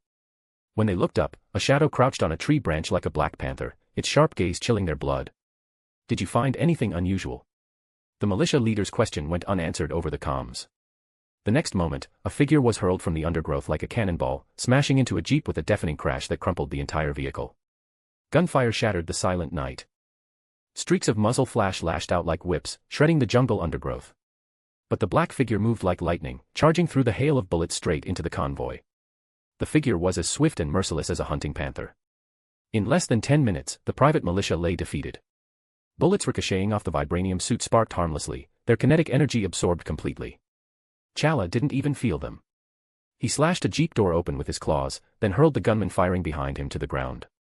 Grabbing the still-spitting submachine gun, he crushed it effortlessly into scrap metal. Having consumed the heart-shaped herb, Chala possessed superhuman strength and endurance. Combined with his indestructible vibranium suit, he was truly invincible. Having subdued his enemies, the young prince approached the truck at the rear where a dark-skinned girl in a headscarf was comforting others, Nakia. You shouldn't have gotten involved in something this dangerous. The entire cargo hold was filled with human merchandise. They need me. These people are being bought and sold like livestock. Before Nakia could finish, she watched in shock as Chala, helmet removed and clad in his vibranium suit, collapsed heavily to the ground. A white-haired old man in purple robes stepped forward. With a mere flick of his wrist, an invisible magnetic force erupted. Wakanda's divine protector, the Black Panther, was suddenly humiliated. He rubbed against the ground like an overexcited teddy bear. Nakia stared dumbfounded as the young and valiant Prince of Wakanda thrust his hips against the earth with furious indignation, his expression a mix of outrage and absurdity. For a moment, the scene was unbearably awkward. Chapter 369, Chapter 61, Preparations. In Magneto's eyes, Chala, who was clad in a vibranium suit, was nothing more than fish on a chopping board to be kneaded and shaped entirely at his whim. If not for the possibility that Wakanda might have developed anti-magnetic technology, Magneto could probably single-handedly crush the entire nation without breaking a sweat. After all, vibranium was ubiquitous in Wakandan daily life, making it the perfect playground for Magneto. With enough power, he could even extract the massive vibranium meteorite buried deep underground. Invisible magnetic force lines pinned the Wakandan prince in a crucifixion pose midair. The young and valiant T'Challa's face twisted with fury, veins bulging on his skin. His indestructible vibranium suit, which meant to protect him, now felt like an unbreakable prison. As the heir to the throne and the Black Panther, protector of the nation, T'Challa had never suffered such humiliation. The shameful display in front of the woman he loved burned in his chest. He glared at the white-haired old man in purple robes, his eyes practically spitting fire. Still not willing to accept defeat, Magneto gave him a sidelong glance before pressing his palm downward. T'Challa slammed into a jeep with a crash, steel bars twisting like living things to bind his limbs. As for the prince's love interest, Nakia, she had long been subdued by the mutant squad. As the River Tribe's strongest warrior and a high-ranking operative in Wakanda's intelligence network, she might prove unexpectedly useful. Ulysses Klaue stepped out of the car, his earlier anxiety now replaced by arrogance after witnessing Magneto's overwhelming power. As a veteran among mutants, Magneto's abilities held immense potential, especially in modern warfare, where they could cause unimaginable devastation. It was worth noting that human governments had once gone so far as to build plastic prisons, resin shields, and polymer weapons just to counter this Brotherhood leader. If not for losing his helmet, which shielded him from psychic attacks, and learning that Umbrella had developed a mutant-suppressing serum, Magneto might not have been so compliant. And here comes the straggler. Magneto looked up, disdain flashing in his eyes as a vibranium aircraft emerged from the thick clouds, its cannons trained on the ground below. Release the prince. You colonizers have disturbed Wakanda's peace. Okoye, the fierce bald warrior piloting the aircraft, said coldly. This formidable woman was a member of the Dora Milaje, the all-female royal guard tasked with protecting the royal family. Each member was a hand-picked elite warrior from Wakanda's tribes. Okoye had never imagined that the prince, who was empowered by the heart-shaped herb and clad in vibranium armor, would be utterly helpless against the old man. She hadn't even had time to intervene. The aircraft's targeting system locked onto each person below. If they refused to cooperate, Okoye, as captain of the royal guard, wouldn't hesitate to slaughter them all. Wakanda had always adhered to a policy of secrecy. Over the centuries, countless explorers and smugglers had stumbled into its borders, and without exception, none had left unscathed. Except for that bastard, Ulysses Klaue. Wakandans held no fondness for outsiders, often referring to them as colonizers. Africa had suffered a long and painful history of colonization by European powers, sparking fierce debate within Wakanda at the time. Elders from the border tribe had urged Wakanda to stand up and become the savior of Africa and its brethren. With their technological prowess, they had no reason to fear anyone. But the royal family, led by the Panther tribe, rejected the proposal. It was then that Wakanda established the War Dogs, an intelligence network akin to the CIA, with operatives embedded worldwide to gather intel and ensure national security. Nakia, T'Challa's unforgettable ex-girlfriend, was a high-ranking member of this covert group. Damn colonizers. Receiving no response, Okoye immediately contacted the border tribe. These were Wakanda's gatekeepers who lived along the borders. They disguised themselves as farmers and hunters to deceive outsiders. Wabi, elder of the border tribe, served as Wakanda's military commander and was tasked with defending the homeland. The aircraft descended, its rotary cannons unleashing a torrent of fire like a dragon's breath. John and Bobby stood quietly behind Magneto, content to let the veteran take the spotlight. Magneto scoffed at the paltry display. Back during the Cuban Missile Crisis, he had lifted submarines with his bare hands and faced down hundreds of cruise missiles without flinching. The aircraft's Gatling guns spun relentlessly, spewing thousands of rounds per minute in a deafening roar. The old man casually raised his hand, and space froze like a mirror. The 30mm bullets hung motionless, unable to advance even an inch despite their tremendous kinetic energy. With a flick of his wrist, the metal storm reversed course and pelted the aircraft like a tempest. Sparks erupted as the engines erupted in flames, thick smoke billowing out. Seeing the aircraft spiral out of control, Okoye gripped a vibranium spear and leaped from the crashing vessel, lunging straight at Magneto. The sharp spear hummed as it split the air like silver lightning. It was a single breath away from piercing the old man's skull. Okoye lived up to her reputation as Wakanda's finest warrior. Even in dire straits, she sought to turn the tables by eliminating the greatest threat first before rescuing the prince. A wall of frost materialized midair, blocking the warrior's deadly strike. Magneto snorted, and the indestructible vibranium spear melted like wax under heat, collapsing into a puddle of silvery liquid. I expected more from Wakanda, the old man sneered. He was beginning to think he didn't even need the mutant squad's help. He could flatten the Third World nation single-handedly. Bobby didn't argue. Magneto's abilities indeed held limitless potential, manipulating Earth's magnetic field to trigger volcanic eruptions, raising islands from the sea, moving mountains, or even creating electromagnetic pulses to black out entire continents. In theory, the elderly mutant could even master unified field theory, manipulating gravity itself like a god. Unfortunately, achieving such feats required not only a deep understanding of physics, but also years of meticulous training. Magneto had missed his prime, leaving him with only macro-level control. Once things got down to the microscopic level, he fell short, making him far less terrifying than imagined. For instance, Tony Stark had specifically designed an anti-magnetic suit using carbon nanotubes to counter this mutant who otherwise hard-countered him. The Raft also had reserved a special cell just for Magneto. Bobby, of course, kept these thoughts to himself. He merely smiled as Colossus hauled T'Challa up, while Nakia and Okoye were tossed into a truck under mutant guard. The Wakandan prince was their first bargaining chip. Now, it was time to notify their boss. The War Eagle was ready to roll. Chapter 370, Chapter 62, War Upon You. Sunlight streamed through the gauze curtains, dust motes dancing in the air. Sean leaned against the headboard, absent-mindedly stroking the golden-haired girl in his arms. Yesterday had been Gwen's birthday, and naturally, he had attended the grand banquet hosted by the New York Police Commissioner for his daughter. After the birthday celebration, the two had returned to an apartment on the Upper East Side, spending a delightful night together. The intoxicating scent of hormones ignited a passionate connection between them, dominating their hearts and minds. Gwen lazily opened her eyes, meeting Sean's tender gaze. The affectionate look in his eyes was enough to make one's heart melt. A sweet smile curled on her lips. While relationships between employers and subordinates might invite unnecessary gossip, this carefree girl didn't give it much thought. Gwen always followed her heart. Whether it was Sean's mature demeanor or those deep mysterious eyes, he had indeed captivated her. If men were books, she was certain she would never fully decipher the depths of this young man's soul. What are you thinking about? Gwen's fingers traced circles on his broad chest as she blinked, her eyes shimmering like a spring lake, exuding a coquettish charm. Many things. Like what to have for breakfast, whether to eat you first, or maybe eat you first. Sean teased with a smirk before lowering his head to capture her soft pink lips, unleashing the fervent emotions within him. A little release is good for the body and soul, he thought. After another round of lingering intimacy, the two finally dragged themselves out of bed. Exhausted, Gwen reluctantly allowed Sean to carry her from the soft sheets, settling onto his lap to enjoy a simple breakfast, though it was already past noon. She nibbled on a sandwich from her plate, sipping a cup of warm milk in her right hand. Aside from his loyalty as a partner, Sean was, in many ways, the perfect boyfriend or lover. He never grew impatient with her chatter, even tolerating her occasional whims. He often surprised her with little romantic gestures or gifts she had casually mentioned. This was why Gwen, knowing full well he could never belong to her alone, still clung to this relationship, unwilling to let go. Sean turned on the television. The president sat at the Oval Office desk. His expression was grave, and his tone somber as he delivered a prepared speech.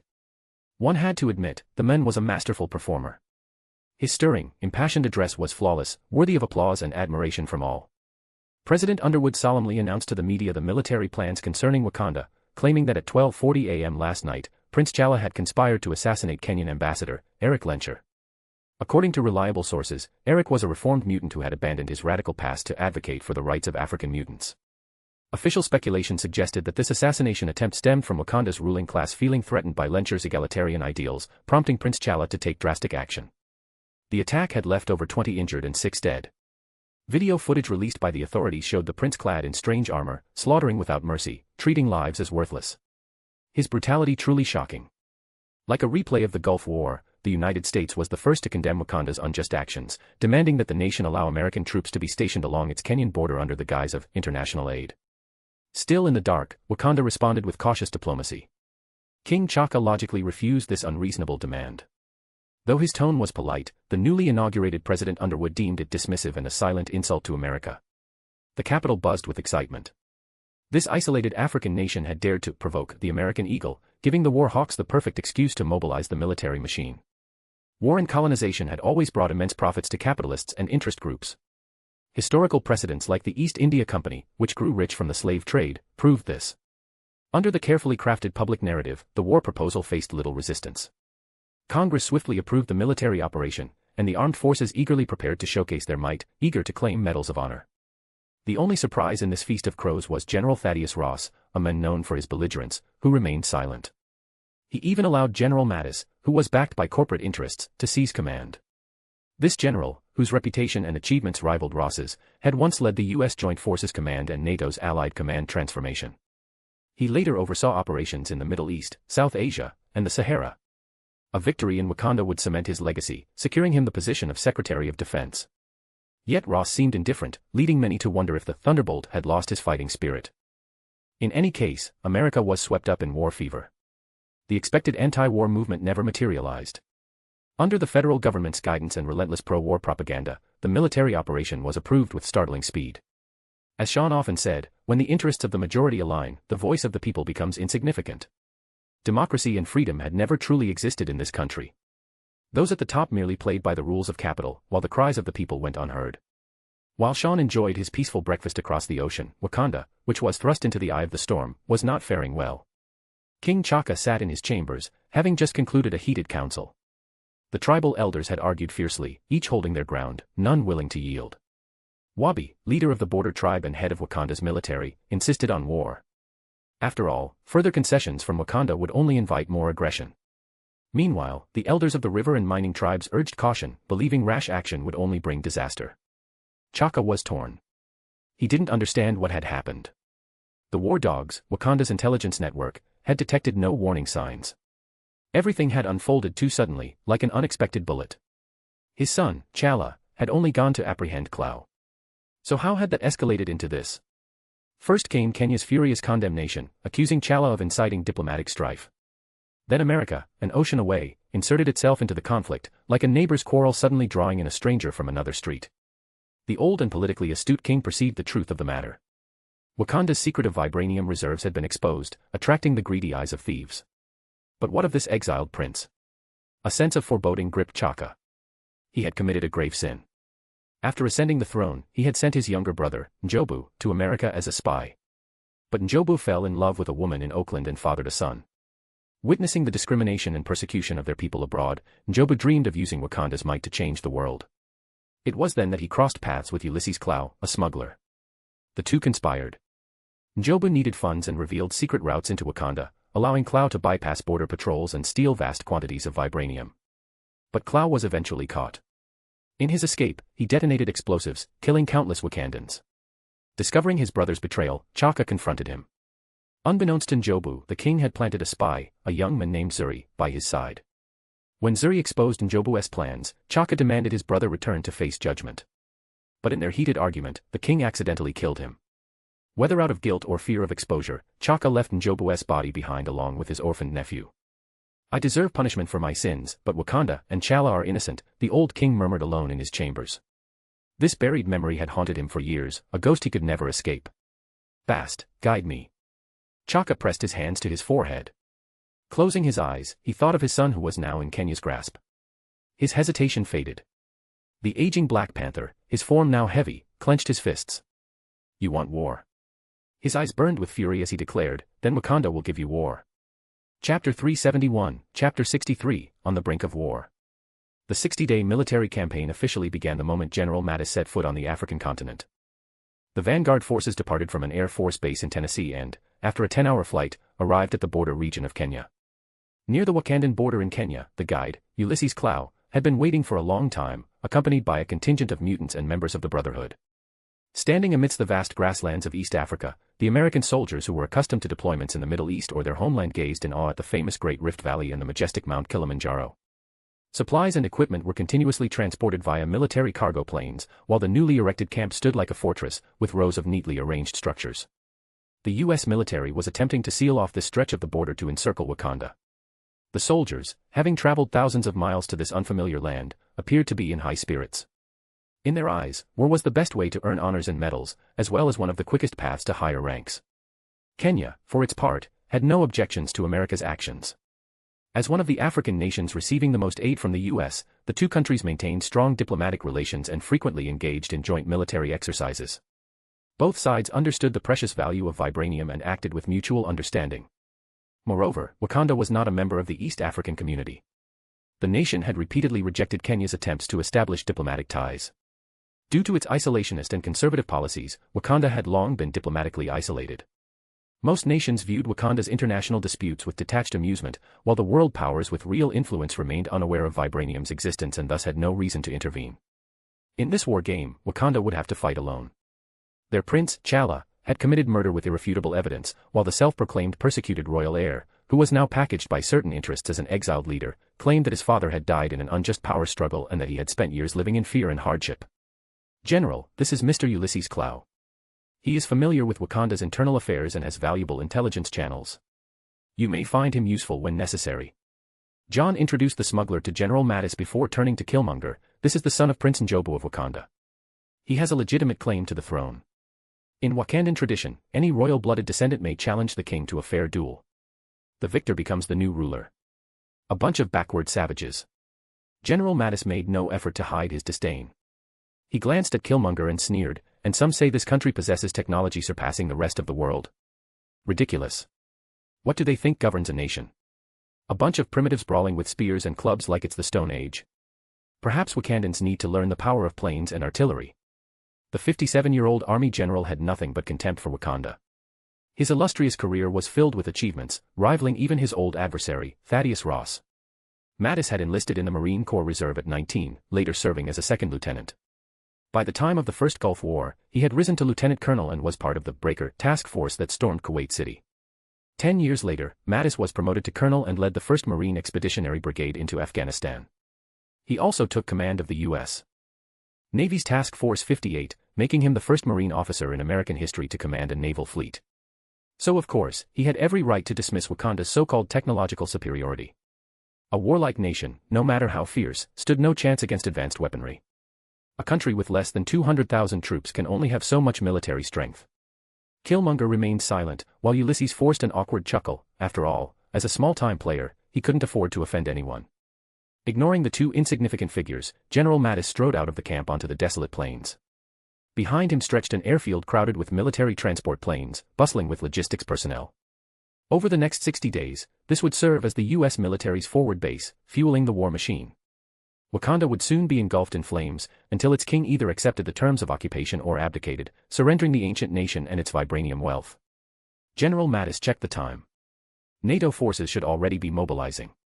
After the Cold War, in order to adapt to new global security demands, NATO members established rapid response forces. America was no exception. The Department of Defense had created rapid deployment units capable of overseas operations, leveraging formidable air and sea transport to deploy a light brigade within 4 days, a division in 12, and 2 divisions in 30. The Air Force and Navy operated similarly, each equipped for swift international crisis response. This flexible defense strategy relied on multinational cooperation, which reduced costs while maintaining military readiness. Soon, roughly 150,000 NATO rapid response troops would flood into the battlefield over 60 days, aerial bombardments, ground assaults, relentless offensives. As always, the usual tactics would be deployed until Wakanda bowed beneath the eagle's wings. The strong prey on the weak, a merciless law of nature, and often, of geopolitics. Wakanda was a treasure trove laid bare before thieves, lacking the military might to defend itself. Even in this so-called civilized era, violence only needed a veneer of justification. After this war, Mattis was certain he would ascend further. Though U.S. law required military officers to wait 7 years post-retirement before becoming Secretary of Defense, since when were rules unbreakable? President Underwood, who was currently in office, was no stickler for tradition. His re-election was inevitable, and Mattis intended to secure his own rise. Both he and Thaddeus Ross were nearing retirement, and both eyed the Secretary of Defense position. A decisive victory in this war would let their backers carve up the spoils, securing his cabinet seat beyond doubt. On one side of the border, General Mattis stood brimming with ambition. On the other, King T'Chaka of Wakanda stood upon his throne. All tribal elders, except the reclusive Jabari in the mountains, had gathered, preparing for Wakanda's first war in history. The old king, clad in an enlarged vibranium suit, held his Black Panther helmet. He looked up, sensing a vast unseen shadow looming over his nation. Faintly, he thought he heard the thunder of artillery, the harbinger of war's relentless march. Chapter 372, Chapter 64, Entry into the Fray. The course of the war took an unexpected turn. Within less than a week of stationing troops at the border, the U.S. military launched several attacks against Wakanda, only to achieve dismal, if not outright disastrous, results. Wakanda's territorial size was modest, and the combined forces of its tribes amounted to fewer than 100,000 warriors. Yet, as a long-isolated nation blessed with abundant natural resources and sustained peace, its economy was extraordinarily prosperous. More crucially, Through its vibranium-based technology, Wakanda had produced and stockpiled vast quantities of advanced weaponry, rendering its latent military strength far beyond the Pentagon's initial estimates.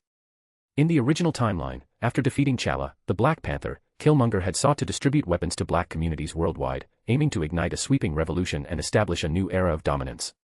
This alone demonstrated that Wakanda's military prowess was anything but weak. Armed with self-manufactured vibranium weapons and an array of mind-bending black technology, the nation was fully capable of going toe-to-toe with any global power. And now, the self-proclaimed world police, ever eager to stir conflict, had slammed headfirst into an impenetrable wall. In the initial skirmishes, General Mattis first employed symbolic airstrikes, intermittent missile barrages and large-scale bombardments. Such tactics were typically devastating against smaller nations and were expected to shatter the Wakandan monarchy's morale and pave the way for subsequent operations. Yet, to his shock, Wakanda's formidable defense network rendered large-scale aerial bombardments ineffective. From the war's outset, the border tribes had tightened their defenses. Their armored vehicles and artillery, largely constructed from vibranium alloys, proved exceptionally difficult to destroy, rendering the airstrikes nearly futile. Worse still, the U.S. military soon discovered that those primitive tribesmen adorned in war paint and animal pelts had even mixed vibranium ore particles into the concrete of their fortifications. While the rest of the world scrambled to acquire mere grams of vibranium at exorbitant costs, this so-called third world country was squandering it with obscene extravagance. When General Mattis received this report, his eyes burned, not with grief, but with the flames of insatiable greed. Thus, the Pentagon resolved to commit more troops. But when ground operations commenced, Mattis' worldview shattered once more. The border tribe warriors, which were clad in vibranium weave capes and mounted on genetically enhanced war rhinos, effortlessly crushed American soldiers. Even tanks and heavy artillery failed to breach Wakanda's defenses, resulting in further catastrophic losses. After 2 humiliating defeats, Mattis realized that unless the war escalated with authorization to deploy weapons of greater destructive power, conquering Wakanda within 60 days would be an impossible task. That very night, King T'Chaka led the Dora Milaje across the border. Utilizing stealth technology to evade radar and outposts, they launched a nighttime raid on the frontline command center. Though age had slowed the once lethal Black Panther, his consumption of the heart-shaped herb and the blessings of Bast still granted him superhuman strength. Under his command, the elite all-female guard devastated the forward-deployed U.S. troops, nearly capturing General Mattis himself. Only the timely intervention of the mutant contingent salvaged the situation, forcing the Wakandans to retreat. Of course, the Brotherhood and John's forces had tacitly agreed to hold back. Their flashy displays of pyrokinetic and cryogenic powers were little more than theatrics, a performance to mask their inaction. Mattis was doomed to return home in disgrace. Only then would S.H.I.E.L.D. step in to clean up the mess and divide the spoils. That's when the true power play would begin. A month later, the U.S. military had failed to advance a single inch into Wakandan territory. Half of the 60-day campaign had elapsed, with Mattis achieving nothing beyond mounting casualties and dwindling supplies. Damn these apes.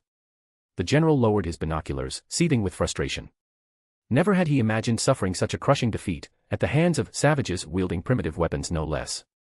No wonder Thaddeus had refused to spearhead this operation. The old fox must have known something. Mattis sighed. Wakanda was indeed an indigestible bone. For all his experience and tactical brilliance, who could have predicted that America's modern elite forces would meet their ruin here? Who can turn the tide now? As he signed the command transfer documents, Mattis couldn't help but wonder. Could even S.H.I.E.L.D. break through Wakanda's defenses? Fifth Avenue, Manhattan, private club. Mattis failed to read the tides. Anyone with clarity knows that the paradigm of warfare shifted the moment Captain America stepped onto the battlefield. General Ross puffed on a thick cigar, smoke curling around him as he dissected his rival's failure. Across from him, a young man sipped his drink, listening intently. Ross took a deep drag before continuing. War is no longer about soldiers trading bullets in trenches, where courage and casualties decide the outcome. Victory belongs to those with stronger warriors, superior equipment, and more advanced technology, those who can breach enemy lines first. Mattis had been set up as the sacrificial pawn. He was expendable the moment things went south. Exactly. Those fools see only profit. They thought Wakanda was like some 20th century African backwater, that they could blast open its doors with cannons and plunder its endless vibranium veins. They don't understand what we truly want.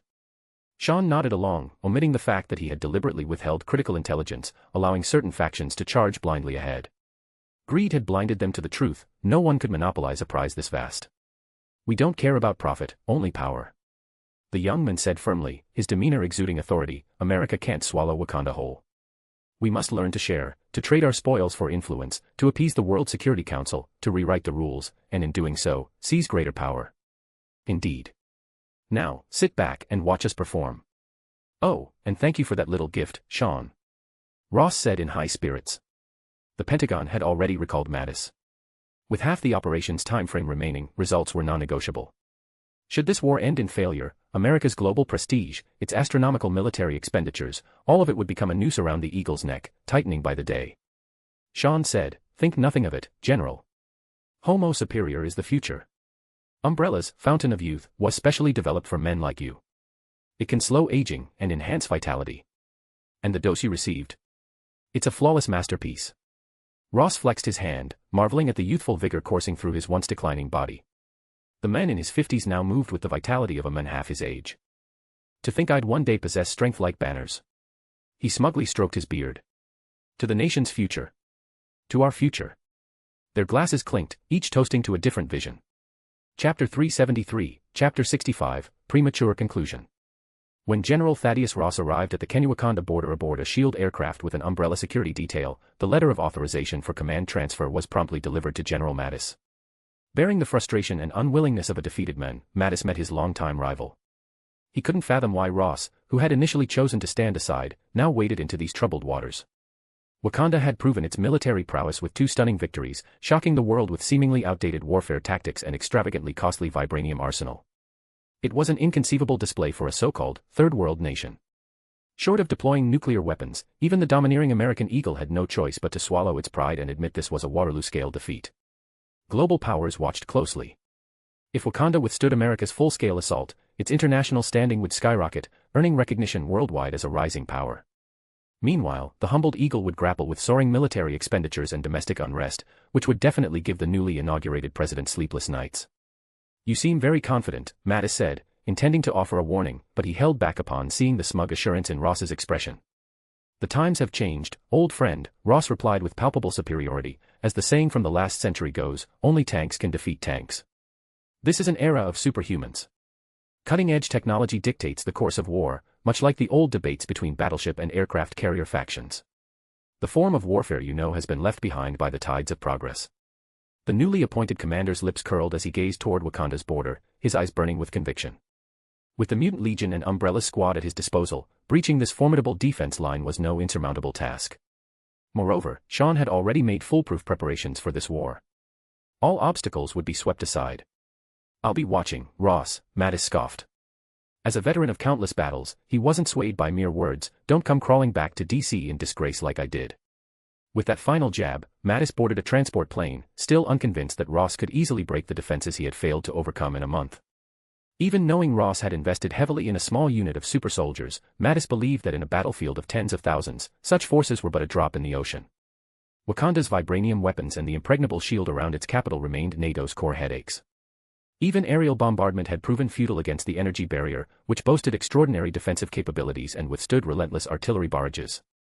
Before Ross's arrival, Mattis had led 4,000 NATO troops, supported by aircraft and artillery, alongside hundreds of armored vehicles, in a massive assault on Wakanda's fog-shrouded capital. The result was a humiliating retreat, like crashing into an unyielding wall. "Those who can't adapt to the changing times will be left behind," Ross said firmly, clenching his fist, feeling the surging power within.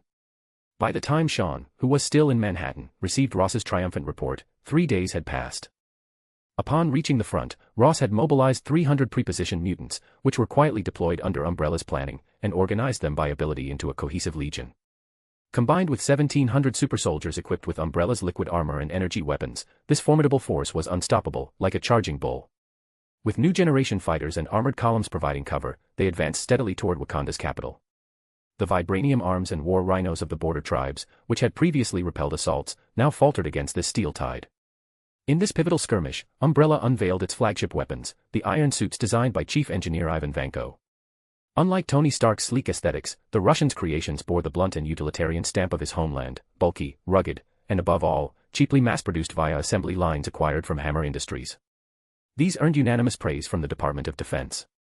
Military brass didn't need expensive toys only Tony Stark could afford, they wanted battlefield-ready machines deployable on a large scale. Vanko delivered precisely that. Even if Tony himself had derided the prototypes as scrap metal defiling the art of technology.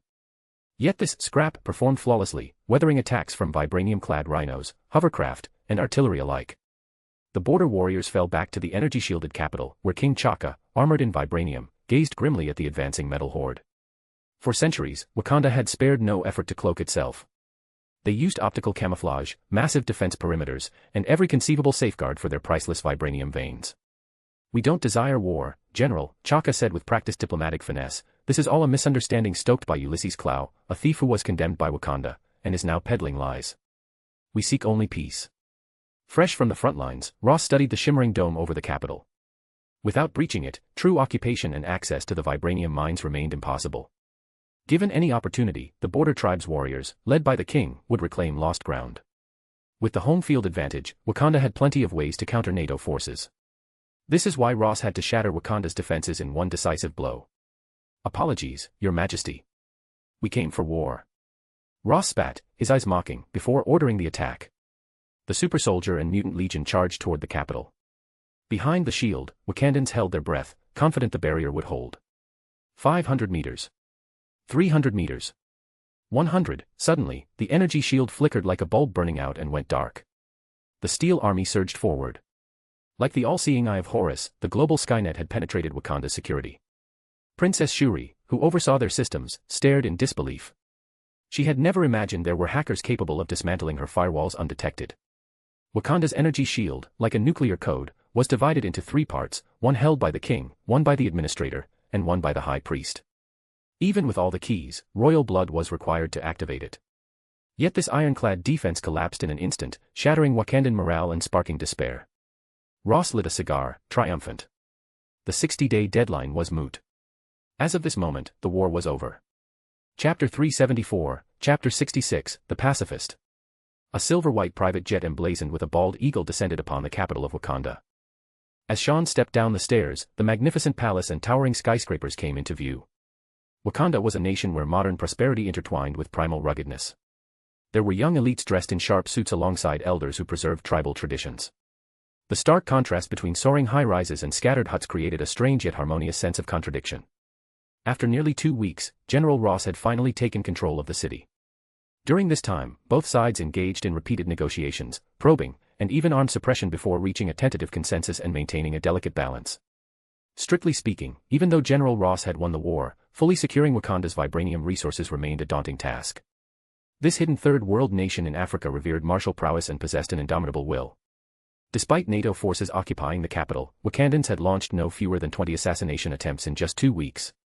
The most notable resistance came from the Jabari tribe residing in the snowy mountains. Their leader, M'Baku, viewed surrender to colonizers as disgraceful and had rallied a group of rebels. Unlike the other 4 tribes, the Jabari worshipped the white ape god Hanuman as their totem. They clung to ancient customs, rejecting vibranium and modern technology. Now, they stood as Wakanda's last defenders, drawing in swathes of young recruits and even gaining recognition and support from the nation's nobility.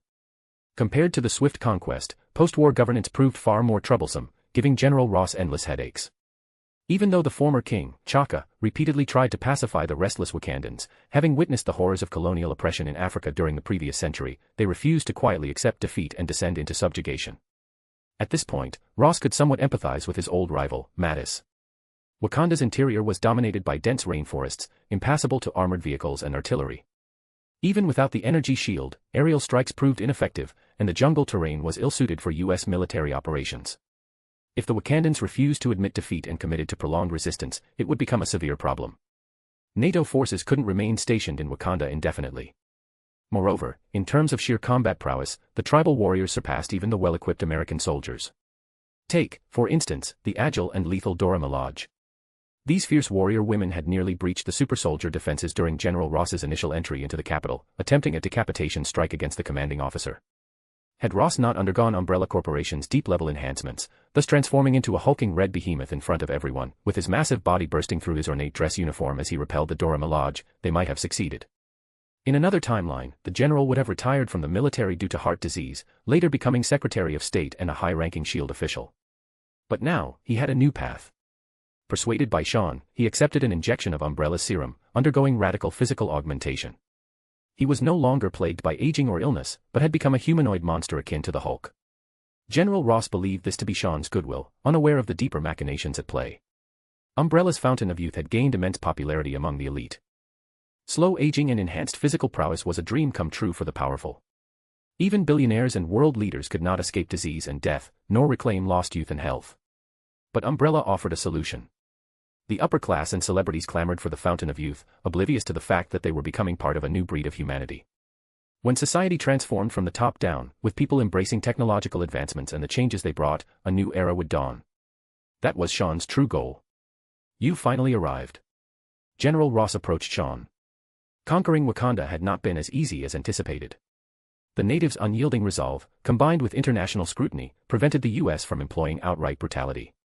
On one hand, they feared inciting fiercer rebellion. On the other, they still needed the king's cooperation to formally take control of Wakanda's vibranium reserves. They couldn't afford to push too far. What terms have you proposed?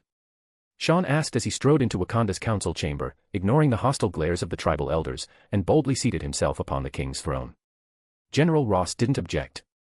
He knew what was coming. The Wakandans had been stalling, and now they would face the consequences. After intense discussions between the White House and the Pentagon, we've put forward some very reasonable demands. The general said, glancing at the composed queen. Her husband, King T'Chaka, was absent. The aging Black Panther had taken to the front lines during the capital's defense, only to cross paths with Magneto. The Brotherhood's leader had struck too hard, leaving the king half dead. Now, the crippled T'Chaka lay paralyzed on his deathbed, barely able to speak. Even Wakanda's advanced technology couldn't save him. Knowing his time was short, the old king had already passed the throne to his son, T'Challa.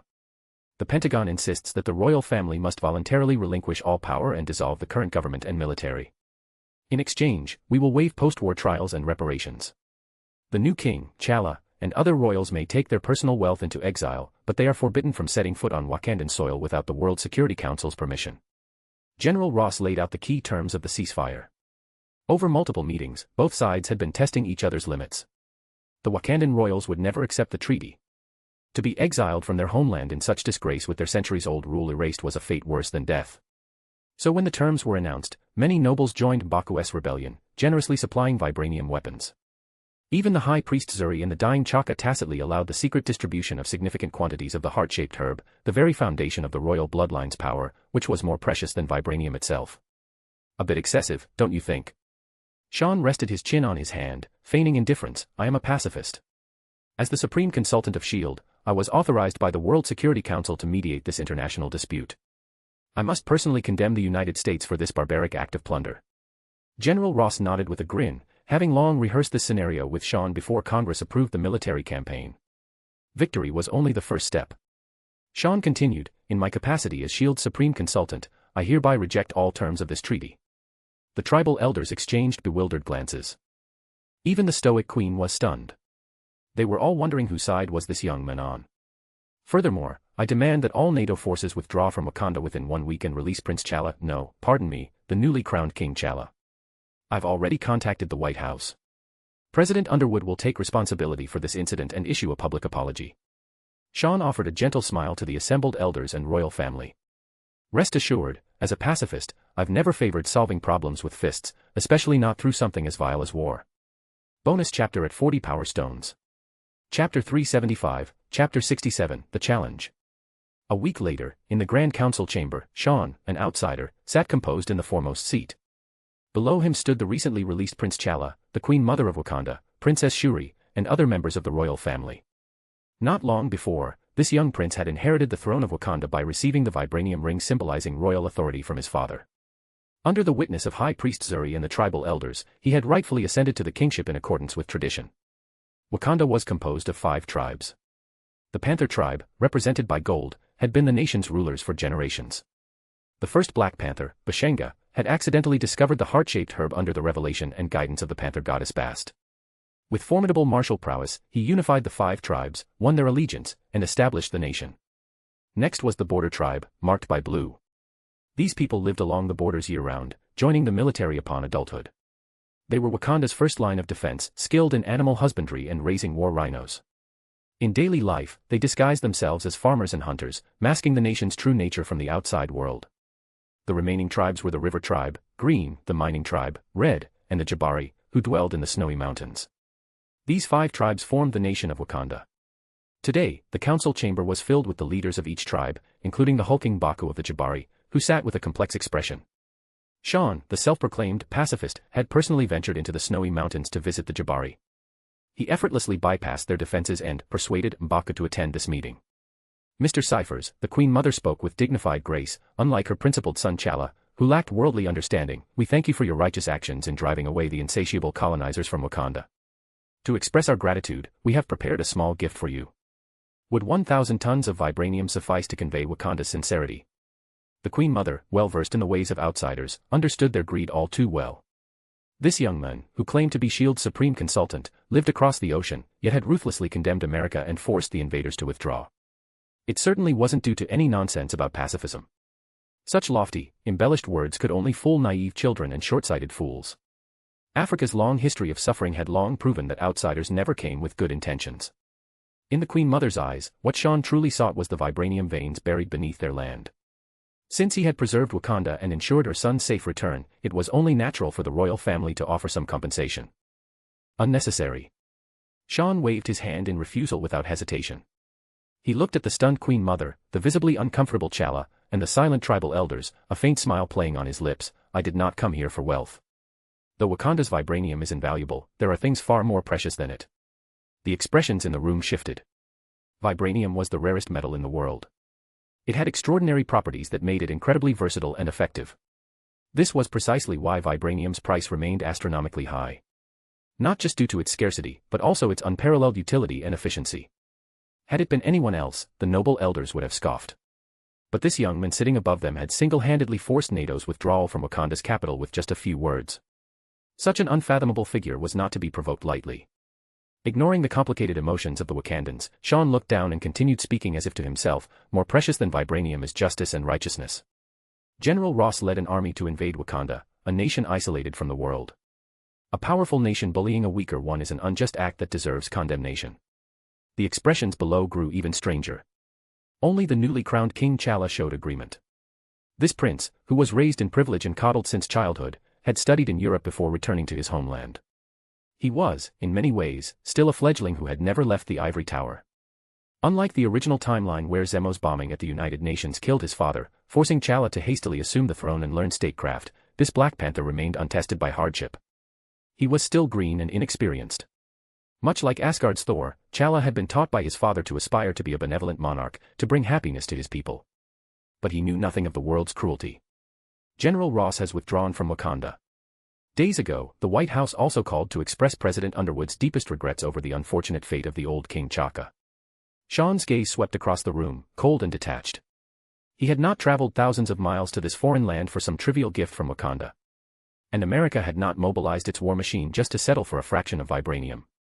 Yet, under the existential threat of annihilation, Wakanda's noble elders, the ruling class perched high above, had selectively ignored this harsh reality. Today, I am also here to bring up an old grievance, another act of injustice that demands fair judgment from all present. An elderly African man draped in a patterned shawl instinctively looked up. This was Zuri, Wakanda's high priest, tasked with tending to the royal family's heart-shaped herb and overseeing the succession. A figure of great reverence. The heavy doors of the council chamber swung open. The mutant garrison stationed in Wakanda escorted a young African man inside. He removed a ring from his neck and held it high, addressing the assembly. My Wakandan name is Njadaka, son of Prince Njobu. The declaration sent shockwaves through the room. The tribal elders rose to their feet in disbelief. Guards took the ring to inspect it. It was confirmed that the ring was crafted with Wakanda's unique vibranium craftsmanship, and was identical to the royal heirloom. 20 years ago, my father died in an Oakland apartment. His chest was marked by panther claws. Eric Killmonger's eyes gleamed with cold hatred as he stared at Chala, resplendent in his royal robes. Everything the king possessed, he too should have had. The police labeled him a drug dealer, caught in an illegal deal that cost him his life. Even in death, they smeared him as an addict. My mother suffered imprisonment and died in her cell. Killmonger stood tall in the chamber, the flames of anger buried deep in his heart for years finally erupting. After losing his parents, he had been sent to an orphanage in Oakland. He later escaped, becoming a street urchin drifting through the neighborhoods, eventually absorbed into a local gang. It wasn't until a major drug bust that the CIA took notice of him, recruiting him as a covert operative. After helping dismantle Oakland's largest gang, Killmonger, who had become informant, enrolled at Annapolis University before transferring to MIT as an exchange student. With outstanding grades, he completed his education, transforming from a street thug into an elite. To put it bluntly, setting aside his Wakandan heritage, this man's tumultuous life was a textbook rags to riches story. With a little polish to cater to America's political correctness, it could easily be turned into an Oscar-winning film. Today, I exercise my right as a royal descendant to challenge the esteemed king. Killmonger clenched his fists, his gaze sharp as a blade, piercing straight through the stunned Chala where he sat. Chapter 376, Chapter 68, Reasoning. Chala stood frozen in place. Unlike in the original timeline, he had not learned about the past events in advance from the High Priest Suri. So, when Killmonger accused the former king of fratricide, of murdering his own brother, it struck like a bolt from the blue, shattering the towering image of his father in his heart. Nonsense. The Council Hall of Wakanda has no place for an outsider spewing such lies. The now even more revered Queen Mother of Wakanda sharply rebuked, rising to her feet with a furious expression as she glared at the tribal elders present. The Panther tribe had always positioned themselves as the royal family. Since the founding of Wakanda, its rulers had all come from their lineage. From the first Black Panther, Bashenga, who consumed the heart-shaped herb and claimed to have received visions and guidance from the Panther goddess Bast, then used his formidable strength to unite the other tribes, this tradition had continued unbroken through the generations. Aside from the Jabari tribe, which secluded itself in the snowy mountains and remained aloof from worldly affairs, the loyalty of the other three major tribes to the royal family was far from absolute. Their submission to the throne was rooted in the fact that the first Black Panther, who was empowered by the heart-shaped herb, possessed the strength to protect the tribes. At the time, the African continent was still in a state of barbarism, its indigenous peoples savage and ignorant, with tribes constantly locked in brutal conflicts that often ended in massacres. The Black Panther, granted superhuman strength through the heart-shaped herb, provided protection to the other tribes in exchange for their allegiance. Later, to safeguard their vibranium resources, the 5 tribes established Wakanda, isolating themselves from the world and concealing their existence. Even when colonizers arrived on the continent, they refrained from engaging, maintaining their role as silent observers. Everything he says is likely true. 20 years ago, there was a case of illegal activity in an apartment in the United States.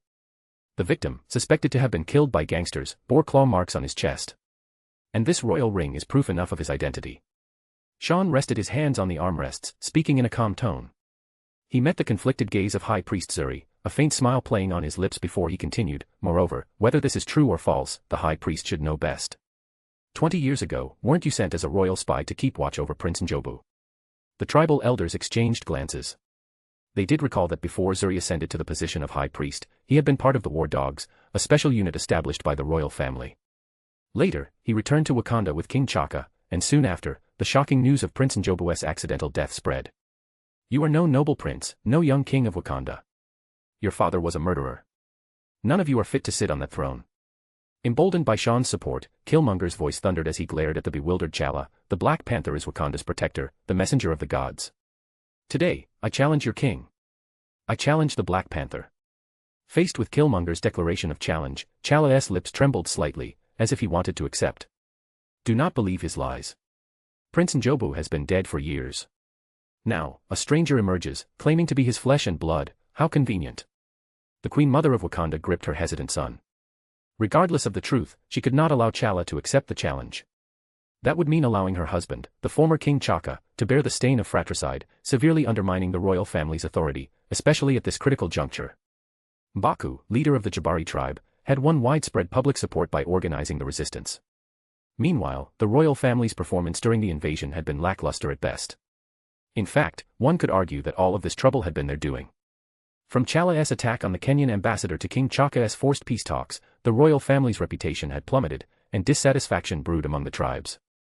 The Queen Mother glanced at Sean, who sat composedly at the head of the table, her heart filling with wariness. Could all of this be part of his scheme, she pondered. If I may speak, I ask for your attention.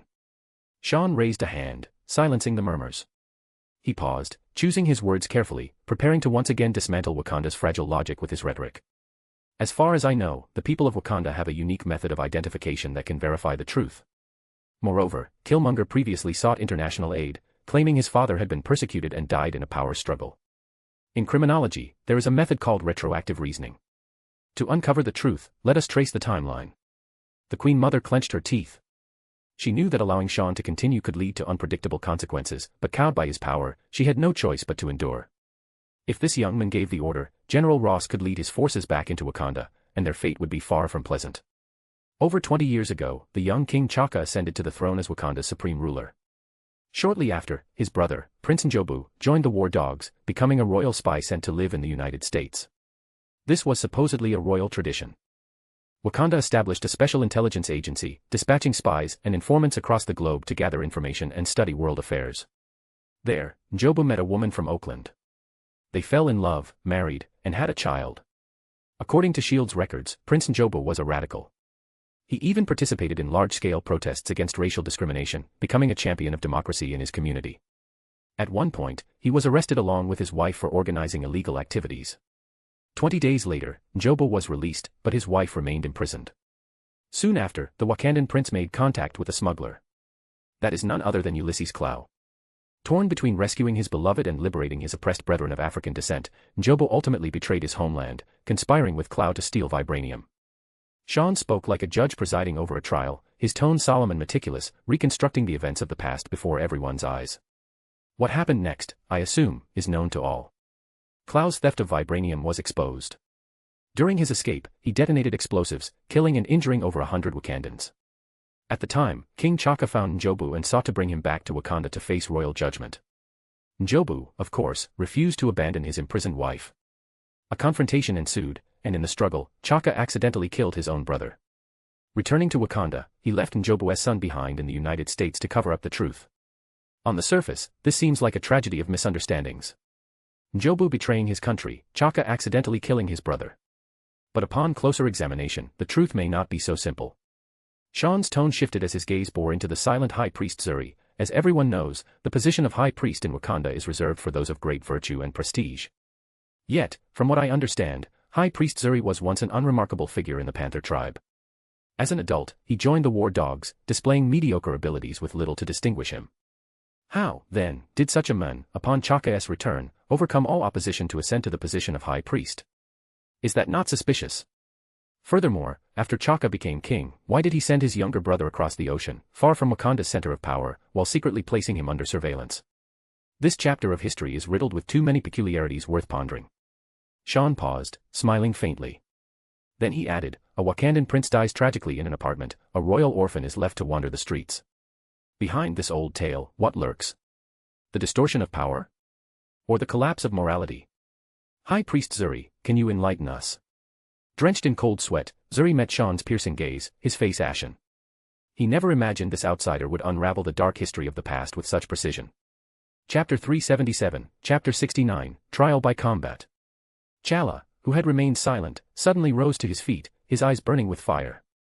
He turned to High Priest Zuri, his young face now exuding the authority of a king. He questioned, is all of this true? Some truths are too heavy to bear, T'Challa. Zuri replied, his expression bitter.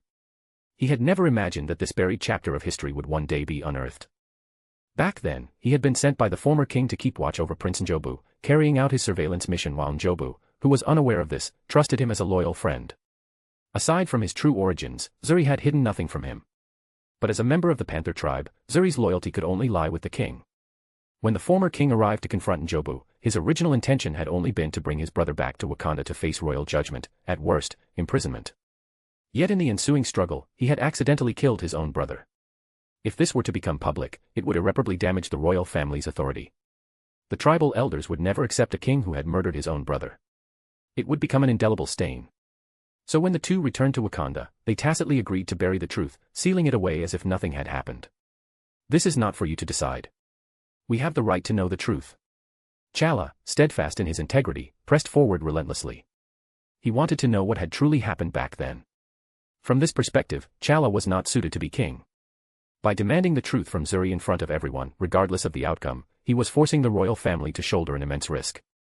Zuri lowered his head, replying, I swore to keep the king's secrets.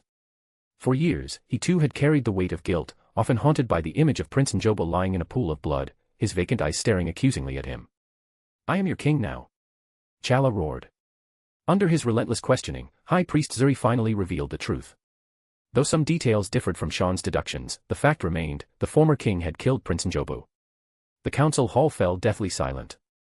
The tribal elders wore complex expressions, their eyes flickering with unreadable emotions. Who could have imagined that the former king, renowned for his benevolence, had committed such a heinous act? T'Challa's eyes lost focus, the revelation striking him like a physical blow. He had aspired to be a ruler like his father. To be beloved and revered by his people. But Zuri's words shattered all his illusions.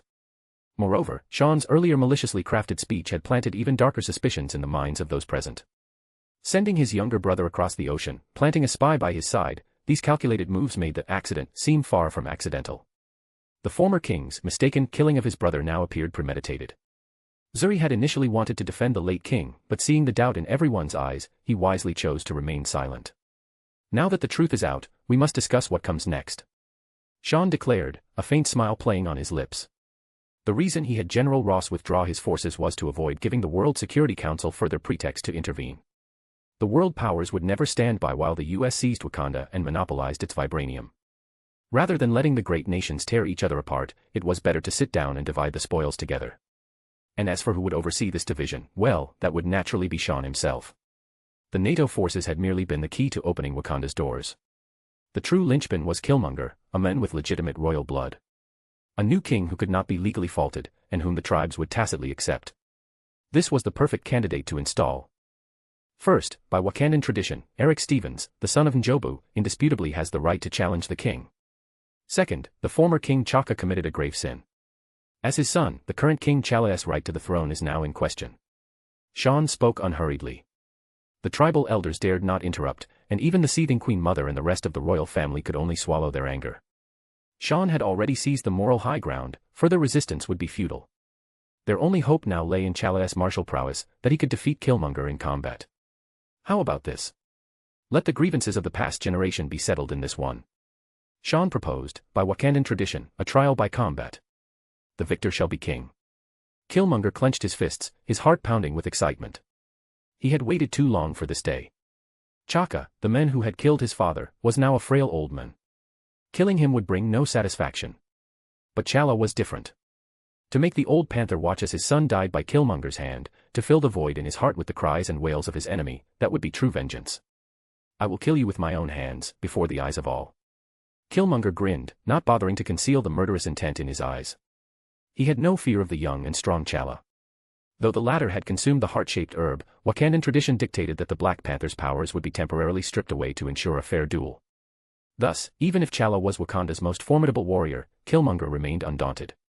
He had clawed his way through the battlefields of the Middle East, emerging from blood and fire, and earning the moniker, the Dealer of Death. His true strength was terrifying. Could a pampered prince, who had never known true battle, hope to defeat a predator forged in the wild?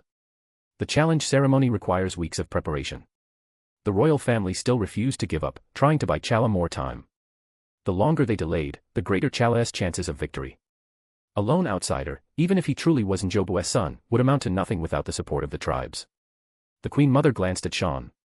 If they could just placate this young man, ensuring T'Challa's victory in the duel would be child's play. By offering concessions to the tribal elders, securing their continued support, and arranging for Killmonger to suffer an accident like his father, who could protest. This noble-born African woman had learned much from her husband. If anything, she had surpassed him in the arts of intrigue and deception. I don't need that long. Just give me a weapon, and a Wakandan king brave enough to face me. That's all I ask, said Killmonger. T'Challa took the royal ring, gripping it tightly in his hand. He wanted to clear his father's name and restore the royal family's dignity. Only by defeating his opponent in fair combat could he truly secure his place as king. I accept the challenge. T'Challa declared solemnly. Cherish every second you have left. Every breath you take. I'll send you down to meet the Black Panthers of old. Killmonger grinned, baring his teeth like a shark, the stench of blood thick in the air. Chapter 378, Chapter 70, The Regent. This is the source of the Black Panther's power. Sean stood in the heart-shaped herb garden, a place only the Wakandan royal family had the right to enter. Surrounding him were large plants emitting a blue-purple glow, their bell-shaped blossoms cradling delicate, heart-shaped buds that were strikingly vibrant. Plucking one, grinding it into a liquid, and drinking it would grant an ordinary person the blessing of the panther goddess Bast, endowing them with immense strength, agility, and the title of Wakanda's protector, the Black Panther. This garden, which is hidden in an underground cavern, was the Panther tribe's most closely guarded secret. It had been cultivated and protected by their people for generations. It was through the power derived from these herbs that the royal family had established their authority, securing the loyalty of the other tribes. But with the ascension of a new king, all of this would cease to exist. How does it feel? Sean asked, watching as Killmonger emerged from the red soil, having consumed the heart-shaped herb. After a brief spiritual slumber, he had awakened with strength far surpassing that of an ordinary human. His muscular but lean body now radiated explosive power, comparable to the super soldiers created by Umbrella. Unfortunately, these herbs, which bestowed such power upon mortals, could not be transplanted, cultivated, or produced in greater quantities. They seemed to rely on the vibranium veins buried deep underground, making widespread cultivation impossible. I've never felt anything this incredible. This is better than any drug. Killmonger shouted excitedly as his consciousness fully returned. A week earlier, he had defeated T'Challa in the trial by combat. Just as in the original timeline, the young Black Panther, skilled in combat and renowned for his bravery, was no match for Killmonger, who had been tempered in the fires of war and life-or-death battles. This was no friendly sparring match, it was a fight to the death. While their strength and skill were evenly matched, Killmonger, as a former CIA operative and later a member of the covert Ghost Unit, fought with ruthless aggression, easily seizing control of the battle. Defeated, T'Challa lost his throne. Though Killmonger had initially intended to kill him in the fight, Sean intervened. It wasn't out of mercy or sudden compassion for the young Black Panther, but simply to preserve a rival for this ambitious new king. It was like taming a hawk, you couldn't let it grow too full, or it would fly away, nor could you let it starve, lest it turn on its master. With the duel concluded, the upheaval in Wakanda had largely settled. The royal family had lost all authority, and control over the vibranium mines and advanced technology now rested in Killmonger's hands. Even if Princess Shuri, who oversaw these resources, had tried to scheme, under the watchful eye of Skynet, she had no choice but to concede defeat in frustration. However, Sean generously offered her a position at Umbrella or S.H.I.E.L.D., expressing his perpetual welcome for scientific talent like hers. With the transfer of power complete, General Ross withdrew NATO forces from Wakanda, and S.H.I.E.L.D. personnel, including Magneto's Brotherhood and the Mutant Corps, began their deployment. Unsurprisingly, after war came celebration. Sean jokingly called it the Feast of the Crows, referring to the capitalists, corporate interests, and national representatives who descended like scavengers, eager for their share. And he was the one who would divide the spoils. The capitalists, the conglomerates, even the 5 permanent members of the World Security Council, all of them would have to play by his rules. As for Wakanda, it became the world's largest exporter of vibranium, selling the precious resource at preferential prices to the 5 great powers. In the foreseeable future, vibranium mined from Wakanda's depths would flow continuously to the rest of the world. Umbrella handed this immensely profitable venture to Ulysses Klaue, a promise Sean had made. For the most part, he was a man of his word. Under the terms of the surrender treaty, the royal family would be exiled, permitted to take only their personal wealth with them. Without explicit permission from S.H.I.E.L.D. or the World Security Council, they were barred from setting foot in Wakanda again, or they would face arrest for illegal entry. No one cared about any other conditions. With the royal family's wings clipped, Killmonger could solidify his position as king. All that remained was to establish his military and secure control of the armed forces. I feel powerful. It's like I have limitless strength. This is the Black Panther. Killmonger, now king of Wakanda, was overjoyed. After more than 20 years of hardship, he had finally reclaimed what was rightfully his. It seems Bast's blessing has brought you great joy. Sean lowered his eyelids, his tone casual as he asked, I heard you killed Zuri. Killmonger stiffened, reigning in his elation as he replied solemnly, Mr. Cyphers. That old man, like Chaka, was one of my father's murderers. Avenging your father, that's understandable. Sean nodded, as if agreeing with the justification, but did you ask for my permission? The moment the words left his mouth, Killmonger felt a chill run down his spine. The next instant, a gale force wind slammed into him. The new king of Wakanda was sent flying as if struck by a hammer, his body embedding itself into the cavern's hard wall with a deafening crash. Had he not consumed the heart-shaped herb, enhancing his physique several times over, he would have been reduced to a bloody pulp on the spot. Cough. Mr. Cyphers. Killmonger coughed, spitting out blood. His entire body felt as though his bones had shattered, the excruciating pain shooting straight to his brain. Listen, I don't care about the High Priest's life. But you need to know your place. Sean approached with measured steps as Killmonger struggled free from the wall, collapsing into the blue-purple garden. The once triumphant victor of the duel now lay in the dirt, humbled and pitiful. To be frank, you're just a puppet I'm using to control this country. You can enjoy endless wealth and a noble title, but that's all. Don't get any ideas like your father did. Sean looked down at Killmonger sprawled in the dirt, then continued with an almost gentle tone, you're ambitious and driven, which are qualities I usually admire. People like you are natural winners, capable of doing whatever it takes to get what they want. But you do well to learn restraint. I gave the heart-shaped herb to M'Baku of the Jabari tribe. I let T'Challa, the resentful Black Panther, and the rest of the royal family go free. In short, I'm making sure you understand your position. No one is irreplaceable. If you are removed, then someone else will take your place. Killmonger broke out in a cold sweat. He had indeed envisioned using Wakanda's formidable strength to liberate his fellow black people, leading the African continent to a glorious resurgence. But after ascending the throne, he quickly realized it wouldn't be so simple. Wakanda's border forces were under strict control, with Magneto and the Brotherhood overseeing the defensive lines. Meanwhile, S.H.I.E.L.D., led by the Mutant Corps, had already begun taking charge of vibranium mining operations and maintaining the nation's technological systems. All Killmonger had done was deliver an impassioned speech at his coronation, calling for Wakanda to emerge from isolation and establish friendly diplomatic relations with the outside world. After that, he became little more than a figurehead, a puppet with no real power. The tribal elders, having divided the wealth and authority left behind by the royal family, wisely chose to remain silent.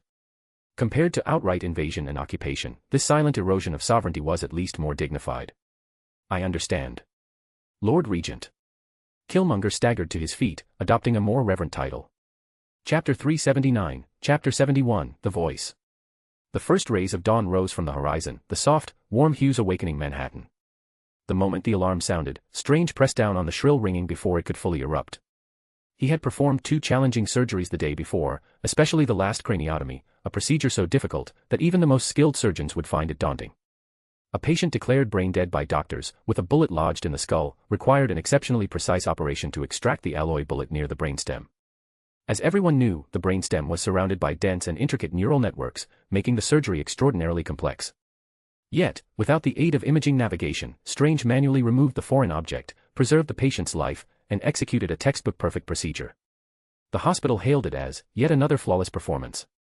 For Stephen Strange, who repeatedly achieved medical miracles, such feats had become almost routine. After all, he bore the dazzling title of New York's youngest and finest neurosurgeon. Neurosurgery was widely regarded as the pinnacle of medical disciplines, requiring an immensely complex knowledge base and at least 6 years of training before a doctor was permitted to operate.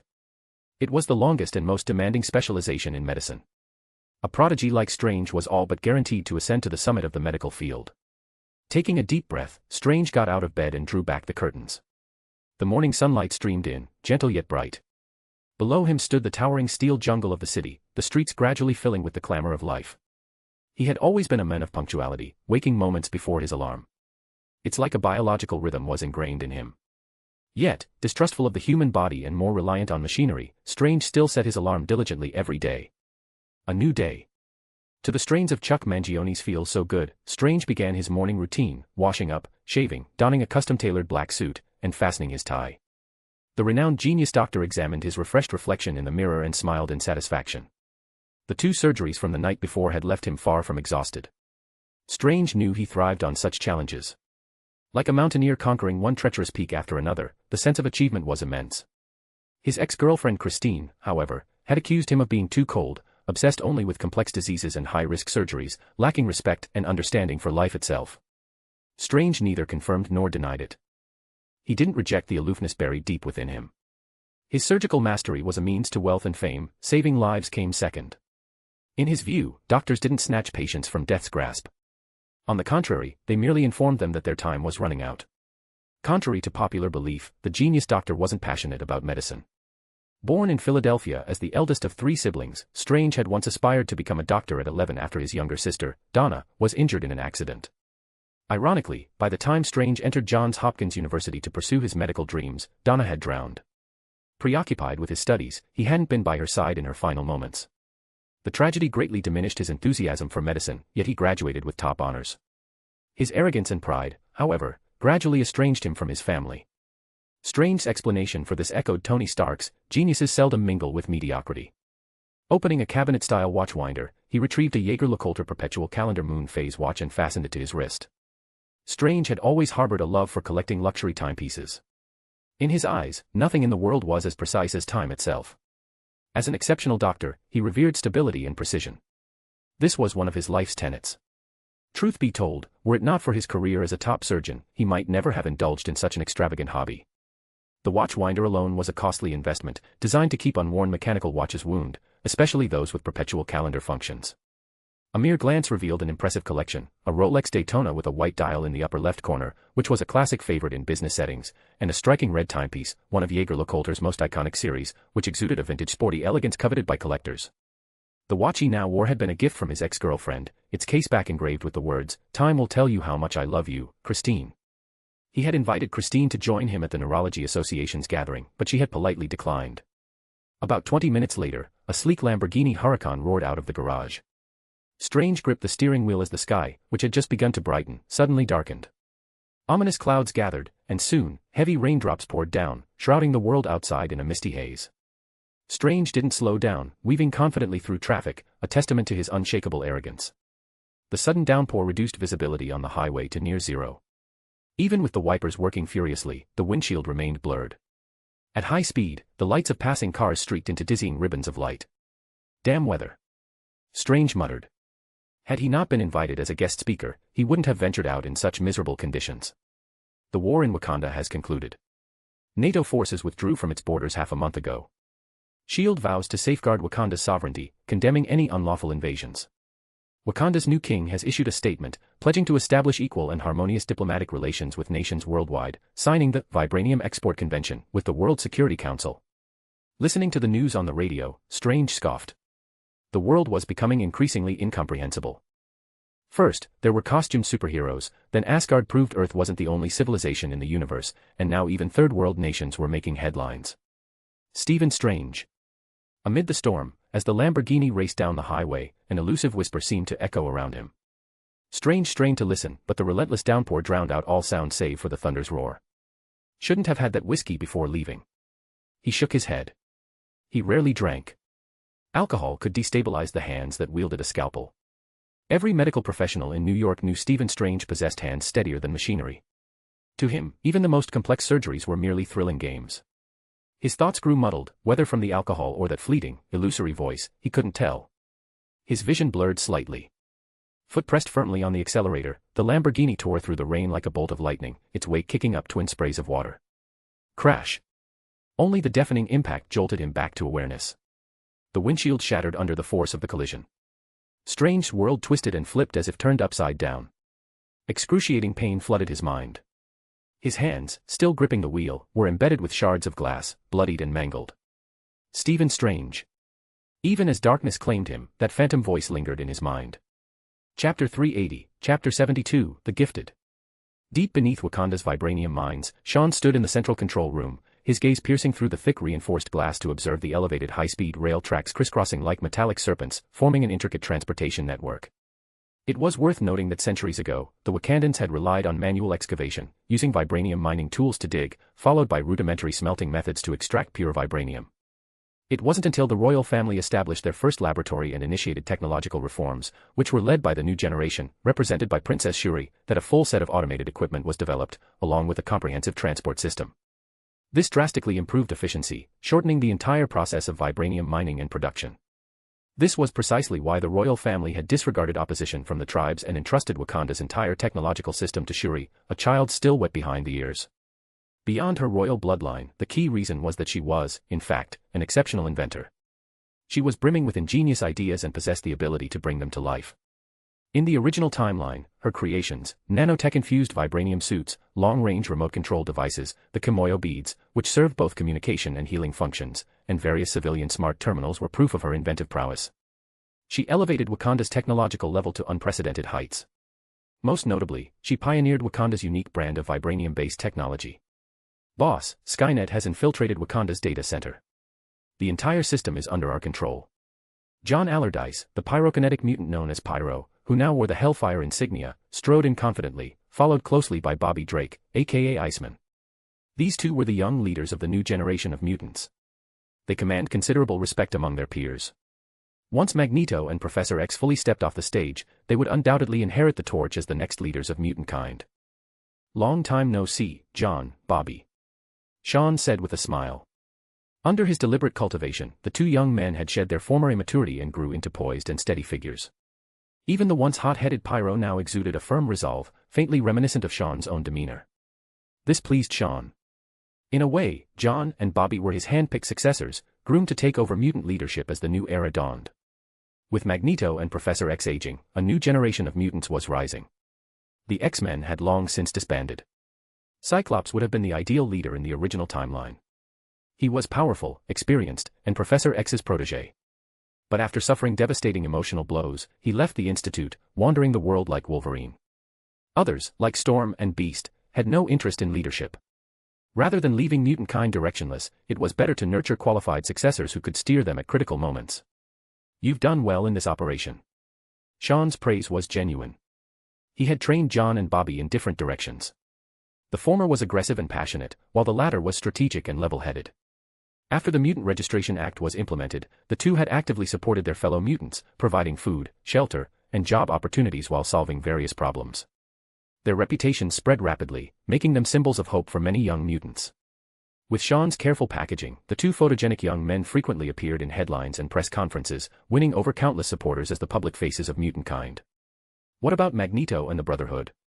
Sean asked thoughtfully. The Wakanda affair had many beneficiaries, such as the World Security Council, the Five Great Powers, which secured priority access to cheap vibranium, as well as war profiteering interest groups, and arms dealers who landed massive contracts. The least conspicuous among them was Magneto and the Brotherhood. Their influence had expanded from Kenya to Wakanda, seizing control of border tribes and securing a foothold for mutant development. They had claimed a substantial slice of the feast. They're satisfied with their gains, but Magneto wants to meet you in person. John hesitated before adding, Bobby thinks he might be challenging you. Magneto isn't one to concede easily. Sean hummed, his expression unreadable, as if the veteran mutant leader's threat meant little to him. Unless Magneto elevated his powers to the point of manipulating planetary magnetism, that is, balancing micro and macro control to detonate entire planets, he stood little chance against 50% of the Sentinel's power. And that wasn't even accounting for the 3 Infinity Stones in Sean's possession. Even the Sorcerer Supreme wielding the Eye of Agamotto wouldn't faze him. I'll leave part of the mutant core in Wakanda. Vibranium mining and the entire tech system must remain firmly in our hands. There's no room for error. Sean turned to John, this task is yours. As for Bobby, he must return to North America to consolidate our mutant brethren.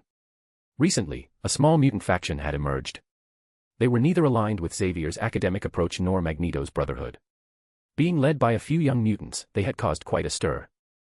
According to Skynet's surveillance, this young team included several exceptionally gifted mutants, a female teleporter codenamed Blink, who was capable of creating spatial portals, and a male mutant drug smuggler called Eclipse, who could absorb and manipulate photons. They were both high-potential recruits. But what truly caught Sean's attention was a young mutant named Lorna Dane. Like Magneto, she possessed formidable magnetic manipulation abilities. DNA analysis suggested she might be the Brotherhood leader's unintended offspring. As the older generation of mutants faded, new powers rose. Beyond the self-styled, gifted team, there was also an Omega-level young mutant, a severe multiple personality disorder case named David Charles Haller. He was capable of absorbing others' consciousnesses. His threat level was alarmingly high. Interestingly, Skynet's data indicated that David might be the son of the world's most powerful telepath. The children of mutantkin's strongest leaders were displaying extraordinary talents, raising questions about whether the X gene carried hereditary traits. If Jean and I had a child, what kind of life potential would it possess? Sean mused. Biologically, the stronger the life form, the harder reproduction became. Statistically, the odds of him and Jean conceiving were vanishingly slim. All right, you're dismissed. Sean's brow furrowed briefly before smoothing into a smile as he waved John and Bobby away. In the empty space before him, intricate trails materialized, sparks flying to weave an elaborate pattern. A bald sorcerer in white robes stepped through. Chapter 381, Chapter 73, Another Deal. After leaving Camartage and dealing with Mephisto, Sean had never proactively contacted the Sorcerer Supreme again. The two had reached a tacit understanding. The Ancient One and the Masters of the Mystic Arts turned a blind eye to his existence, while Sean acted as a variable for the future, creating more possibilities. They maintained a delicate balance, a strange relationship of mutual cooperation and mutual wariness. Long time no see, Sorcerer Supreme. Sean's furrowed brow relaxed. He had once speculated that Ancient One would seek him out again, perhaps when he dealt with S.H.I.E.L.D. and Hydra, or when Thanos arrived. But surprisingly, the Sorcerer Supreme had waited until now to appear before him. Could it be that the aloof Ancient One is also interested in Wakanda's vibranium mines? Sean glanced at her. She was still clad in pristine white robes, her head gleaming bald. Her androgynous face remained unchanged, as if time had frozen around her. You often make me question whether my initial choice was correct, Sean ciphers.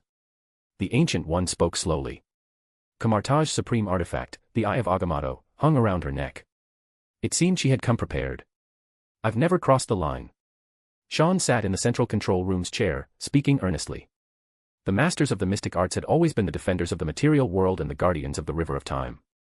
Under the leadership of the previous Sorcerer Supreme, Agamotto, they adhered to the principles of eliminating the unnatural and resisting darkness. Compared to her fiercely righteous mentor, the Ancient One was far more tolerant. When she first discovered Sean's existence, after a brief skirmish, she concluded that the cost of eliminating him was too high. So, she tacitly allowed his presence, creating another variable for the cataclysmic disaster looming in the future, adding a sliver of hope. Thus, Sean was able to openly enter Camartage to study magic and even collaborate with the Ancient One to deal with Mephisto. Had it been Agamotto, the reaction would have been simple: attack first, ask questions later. That sorcerer was hot-tempered and was no different from a berserker. You are, as you claim, establishing a new order for this world.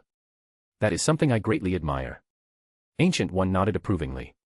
Sean's actions had, to some extent, reduced chaos and crises, replacing them with greater stability. For instance, taking the Tesseract forced the Chitauri to target Asgard as their beachhead, preventing the Battle of New York. Pushing the Registration Act, regulating superheroes, suppressing S.H.I.E.L.D., and eliminating Hydra averted the Sokovia incident and the superhero civil war that would have followed. Operating from the shadows, Sean had moved beyond primitive accumulation to expand his influence, establishing order and bringing the world under his control. Ancient One's tone shifted abruptly, her gaze sharpening, her words aggressive, but deep down, you harbor a reckless streak. Drawing Thanos here prematurely is like walking a tightrope. You're gambling with billions of lives on this planet. Sean raised an eyebrow, then asked mockingly, where were you, Sorcerer Supreme, when Thanos led the Black Order and the Chitauri army descended? He wasn't Camartage's enforcer, subject to the Sorcerer Supreme's oversight and correction. Their initial understanding had been based on the Ancient One's assessment that eliminating him would be too costly, and that she had her own agenda. For his part, Sean had no desire to make an enemy of the world's most powerful sorcerer without reason, nor to face the power of the Eye of Agamotto. Thus, they had reached a delicate state of non-zero-sum coexistence. But times have changed. Sean now held 3 Infinity Stones. In his void state, he could defeat Thanos. He feared neither Odin in distant Asgard nor the Sorcerer Supreme of Camartage. At that time, the Dark Dimension was in turmoil. Caecilius obtained the ritual to commune with Dormammu from the Book of the Damned and became a zealot of the dark. Ancient One's brow furrowed, her eyes dimming slightly. Caecilius had been a genius, and his understanding and mastery of magic was among the finest in Camartage. But he had gone to extremes. He was subtly corrupted by Dormammu, losing his mind, and becoming a zealot of the Dark Dimension. Dormammu deceived Caecilius with illusions, and the energy of the Dark Dimension eroded him. Not everyone could be like the Ancient One, drawing power from the Dark Dimension to maintain immortality while retaining their sanity. That required unshakable willpower and the ability to endure suffering. Even Ancient One, after centuries of torment, felt exhausted. She longed for a successor to inherit the mantle of Sorcerer Supreme and relieve her of this heavy burden. Through his contact with Dormammu, Caecilius learned the whispers of darkness, the mad, chaotic murmurs that can corrupt mortal minds, driving them to insanity and turning them into zealots. The Sorcerer Supreme sighed, as if lamenting. Had she detected Dormammu's sinister scheme sooner, she might have saved Caecilius, preventing the chain of events that followed. Under Caecilius' influence, Dormammu's minions multiply. A war is coming. Sean's eyes gleamed. I assume the Sorcerer Supreme is prepared for this. After all, you've already sought out Stephen Strange. In the Project Insight program, the renowned New York neurosurgeon had also been on the surveillance list. Not long ago, Dr. Stephen Strange had been in a car accident and narrowly survived. But his once steady hands, which were essential to his work, could no longer perform surgeries. For a surgeon, losing the ability to wield a scalpel was a devastating blow. So this effectively ended his career. If I'm not mistaken, Caecilius and Dormammu have made you sense impending crisis, so you adjusted Dr. Strange's life trajectory slightly. A hint of mockery curled at Sean's lips. He continued, medicine can't save the world, so switching careers to become a sorcerer isn't a bad choice. Right, Sorcerer Supreme.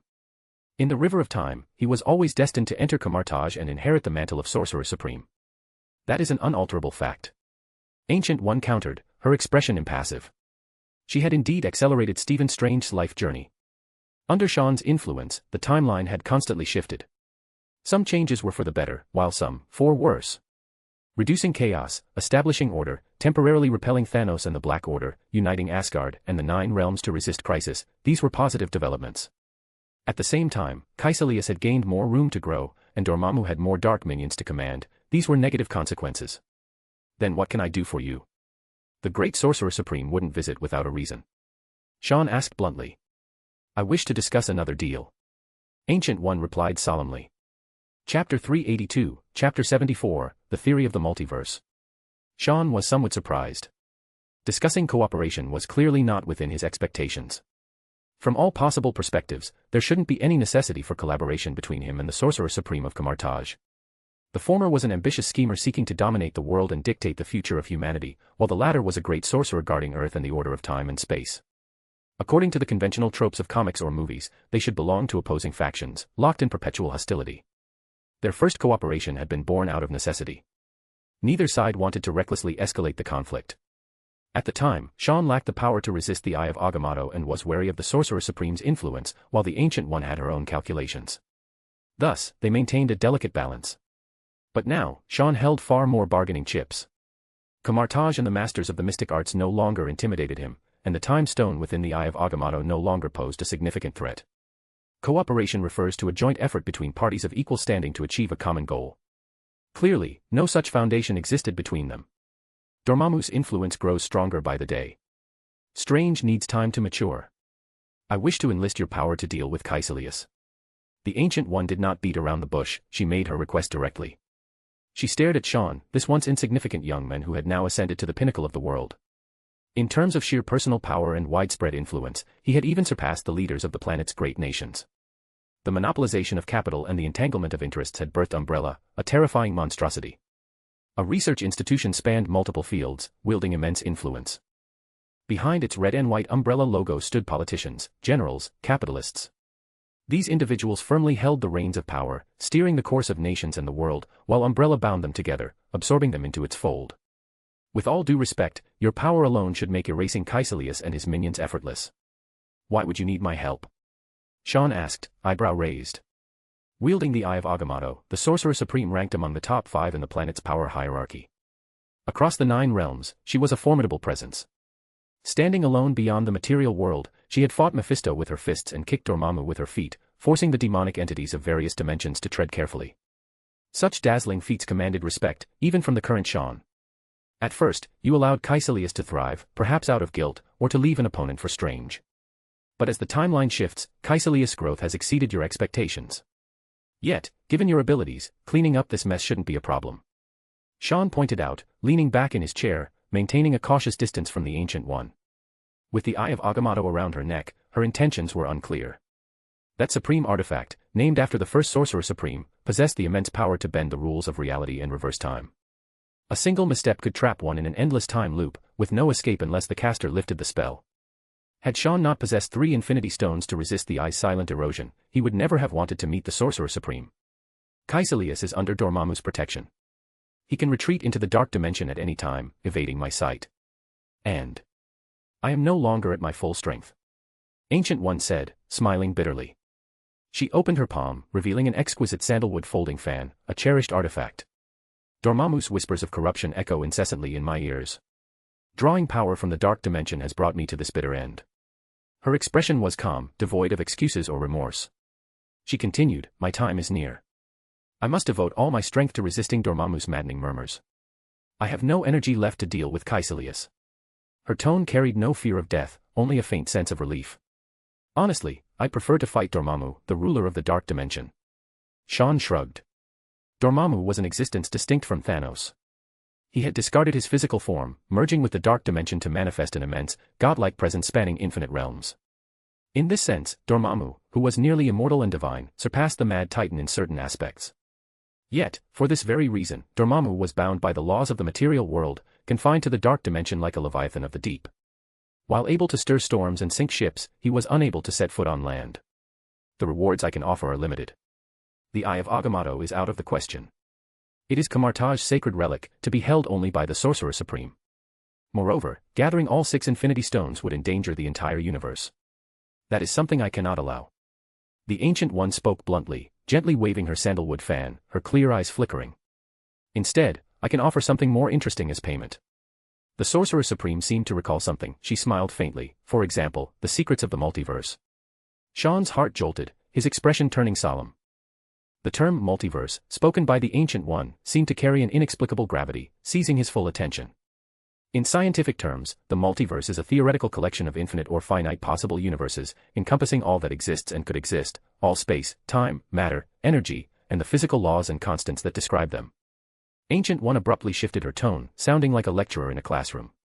The Earth's mightiest sorcerer was now spouting scientific jargon, nearly making Sean chuckle. Thanks to discoveries in modern quantum mechanics, the concept of parallel universes has emerged. As the Sorcerer Supreme and wielder of the Eye of Agamotto, I often traverse the river of time, glimpsing fragments of the future. Different choices create variables in time, ultimately forming similar yet distinct parallel worlds. In another universe, I might be a stern old man with white hair. But that's not your focus. What comes next is. She paused, her expression growing grave as she met Sean's attentive gaze. Long ago, I used the Eye of Agamotto to journey upstream along the river of time, peering into the past. Which is a simpler task than foreseeing the future. I saw, or perhaps perceived, is more accurate, beings of higher dimensions. They defy mortal comprehension, ancient entities born at the dawn of the universe. A mere glimpse of their blurred forms drained the eye's power and nearly shattered my soul. As the vision collapsed, I caught sight of a dazzling river of stars, countless flickering points of light, each a familiar yet alien world. Perhaps that was a new multiverse. Why tell me this? After a long silence, Sean finally spoke, breaking the stillness. Rarely did he allow his shock to surface so visibly.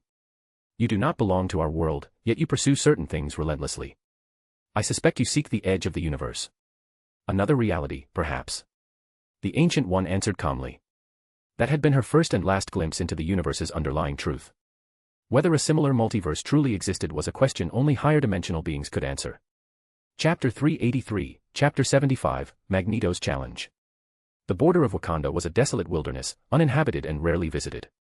Rolling hills stretched endlessly toward distant mountain ranges, while sparse trees dotted the barren ridges, painting a bleak and lonely landscape.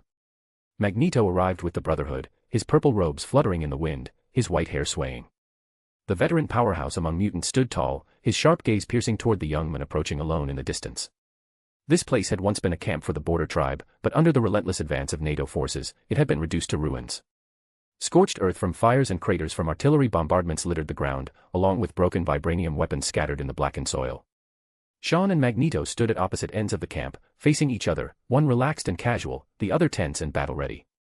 Further away, on the barren ridges, Pyro and the mutant corps began clearing the area, setting up a perimeter to prevent outsiders from interrupting this clash of titans. The Wakandan royal family had been exiled, led by the young Black Panther, T'Challa, to distant lands. They would never accept this outcome willingly. Had Sean not placated the tribal elders and leaders, Killmonger's throne would hardly be secure. The noble factions within Wakanda still leaned heavily toward the royal family. To earn the right to speak as equals, you must prove your strength. Sean said calmly. There were few left on this planet who could truly challenge him. Magneto had initiated this challenge. He was not one to admit defeat easily. Though he had once lost to Sean, becoming a prisoner and forced into a cooperative agreement, deep down, this veteran mutant leader had always sought to break free from Sean's control, or at least secure an equal standing, rather than the humiliating sense of being a mere subordinate. Now, with the Brotherhood controlling the border tribe, free from the constraints of the Kenyan government, and securing a share of Wakanda's vibranium exports, they had firmly established their foundation. If they could shake off Umbrella's control, the sky would be the limit. Unfettered expansion and greater ambitions awaited. Do you think the boss will win? Colossus muttered from a distance. John shot his companion an exasperated look. The question was pointless. Though he had never witnessed the full extent of their young leader's power, the whispers and rumors painted Sean as unfathomably strong, a man who, even in his early days, could stand toe-to-toe with veteran powerhouses like Professor X and Magneto.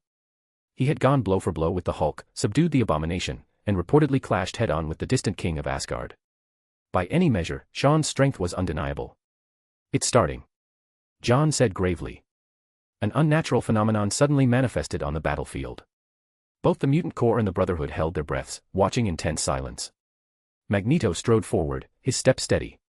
As he moved, faint glimmers of light flickered around him, the surrounding space warped as if reality itself were bending. Rays of light refracted and shifted, coalescing into a massive halo resembling the aurora borealis. Sean narrowed his eyes. Under the intense magnetic field, the space around Magneto twisted violently, forming dazzling, rainbow-like distortions. Within these turbulent magnetic forces, sparks of brilliant white fire crackled into existence. Across the abandoned camp, vibranium weapons buried in the soil melted like wax under heat, liquefying and reshaping under Magneto's will. They transformed into dense magnetic lines, gleaming with metallic reflections, arranging themselves into a stable, formidable electromagnetic barrier. It seemed that after his last defeat, Magneto had learned a painful lesson, to never let the enemy get close. This time, he had constructed a powerful electromagnetic shield to protect himself first.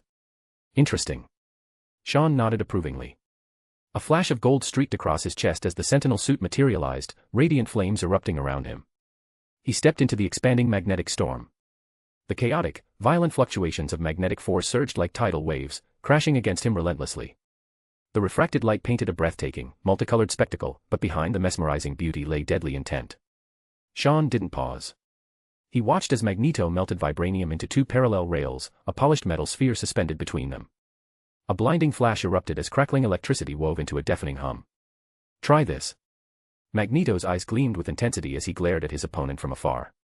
His aged body seemed infused with boundless energy, a terrifying aura erupting skyward. A searing white light detonated. The metal sphere blazed like a miniature sun, radiant silver arcs of electricity intensifying alongside the piercing hum. In an instant, light exploded. The onlookers instinctively shut their eyes, their retinas scorched as if seared, leaving long afterimages. Tears streamed uncontrollably. Propelled by immense kinetic force, the metal sphere arrived like a bolt of divine lightning. With a thunderous roar, it struck the motionless Sean head-on. Boom. Massive chunks of earth were flung into the air. The hard bedrock peeled away layer by layer under the destructive force, crumbling like brittle biscuits into dust. A towering dust storm blotted out the scene. John's heart clenched with panic. The small-scale electromagnetic railgun Magneto had constructed was horrifying in its power. It was a weapon of terrifying lethality. Even Colossus, with his impenetrable steel skin, would be lucky to survive a direct hit with anything less than crippling injuries. Before the dust could settle, the earth trembled violently. From the spreading fissures, a fierce figure tore through the scorched air, slamming into the unyielding electromagnetic barrier. Boom. A deafening explosion erupted. The point of impact unleashed a shockwave like a tsunami. The distant spectators felt the ground shake beneath them, a chill running down their spines. In a battle of this scale, they didn't even qualify to stand close. The next moment, a disheveled Magneto soared into the sky, magnetic lines shifting around him as he maintained his defensive barrier. Sean's fist, which was capable of sinking a 1,000-ton warship, had failed to break through. "I won't make the same mistake twice," Magneto said, his expression grave. With a wave of his hands, the metallic debris scattered across the camp began to glow under intense magnetic induction, heat radiating violently. Streams of light materialized in the air. Under the magnetized atmosphere, the metal ignited, as if thrown into an induction furnace. The surrounding temperature skyrocketed. It became hot enough to melt even steel. Still not enough. The battle reached its climax. Orange flames erupted like thunderclaps, the destructive heat and overwhelming shockwaves reducing the remnants of the camp to nothing. The sparse shrubs vaporized instantly, a sea of fire spreading across the valley. The distant onlookers broke into a cold sweat. Against such a wide-ranging, devastating attack, none of them would have survived. Bonus chap at 50 power stones. Chapter 384, Chapter 76, Orbital Strike. The ground below rumbled violently as intense explosions sent layers of rock and soil flying. Chaotic magnetic storms combined with scorching high temperatures turned the abandoned campsite into a hellish sea of fire. As Magneto hovered midair, thick smoke and flames formed a massive mushroom cloud. His purple robe flapped fiercely in the surging shockwaves. He didn't let his guard down. This level of attack wasn't enough to kill Sean. Though the devastation beneath his feet was terrifying, akin to apocalyptic disaster, it would at most inflict some damage, far from fatal. As a former defeated foe, Magneto knew Sean's strength all too well, his prehistoric beast-like physique, rapid healing, supersonic flight, energy manipulation. The men seemed to have no weaknesses, which left no openings. The only reason Magneto appeared to have the upper hand and seemed to be suppressing Sean was because he had seized the initiative and unleashed an overwhelming assault. Once Sean counterattacked, it would be with thunderous, devastating force. Amid the molten metal scorching inferno, a figure parted the waves of heat. The earth trembled, the air roared, and in an instant, Sean closed the distance to Magneto. Those deep, shadowed eyes locked onto the seasoned mutant leader, burning with a cold fire that exuded a bone-chilling aura. "Got any other tricks?" The low, rumbling voice reached Magneto's ears, and the old man's heart clenched. His relentless barrage of attacks had not even scratched his opponent. Sean raised his hand. The air trembled faintly as invisible shockwaves rippled outward, echoing like a chain of exploding barrels. Magneto's instincts screamed danger. He tried to retreat, but then Sean clenched his fist. It was a simple motion, like a spark igniting a fuse, boom. But a series of violent explosions erupted in succession. The dense magnetic field lines instantly collapsed, and the once impenetrable electromagnetic shield shattered. A gale force wind slammed into Magneto, making it hard for him to breathe, as if a mountain were crushing down on him. The overwhelming sense of peril was suffocating. He hastily conjured layers of magnetic shields, rapidly retreating out of Sean's attack range.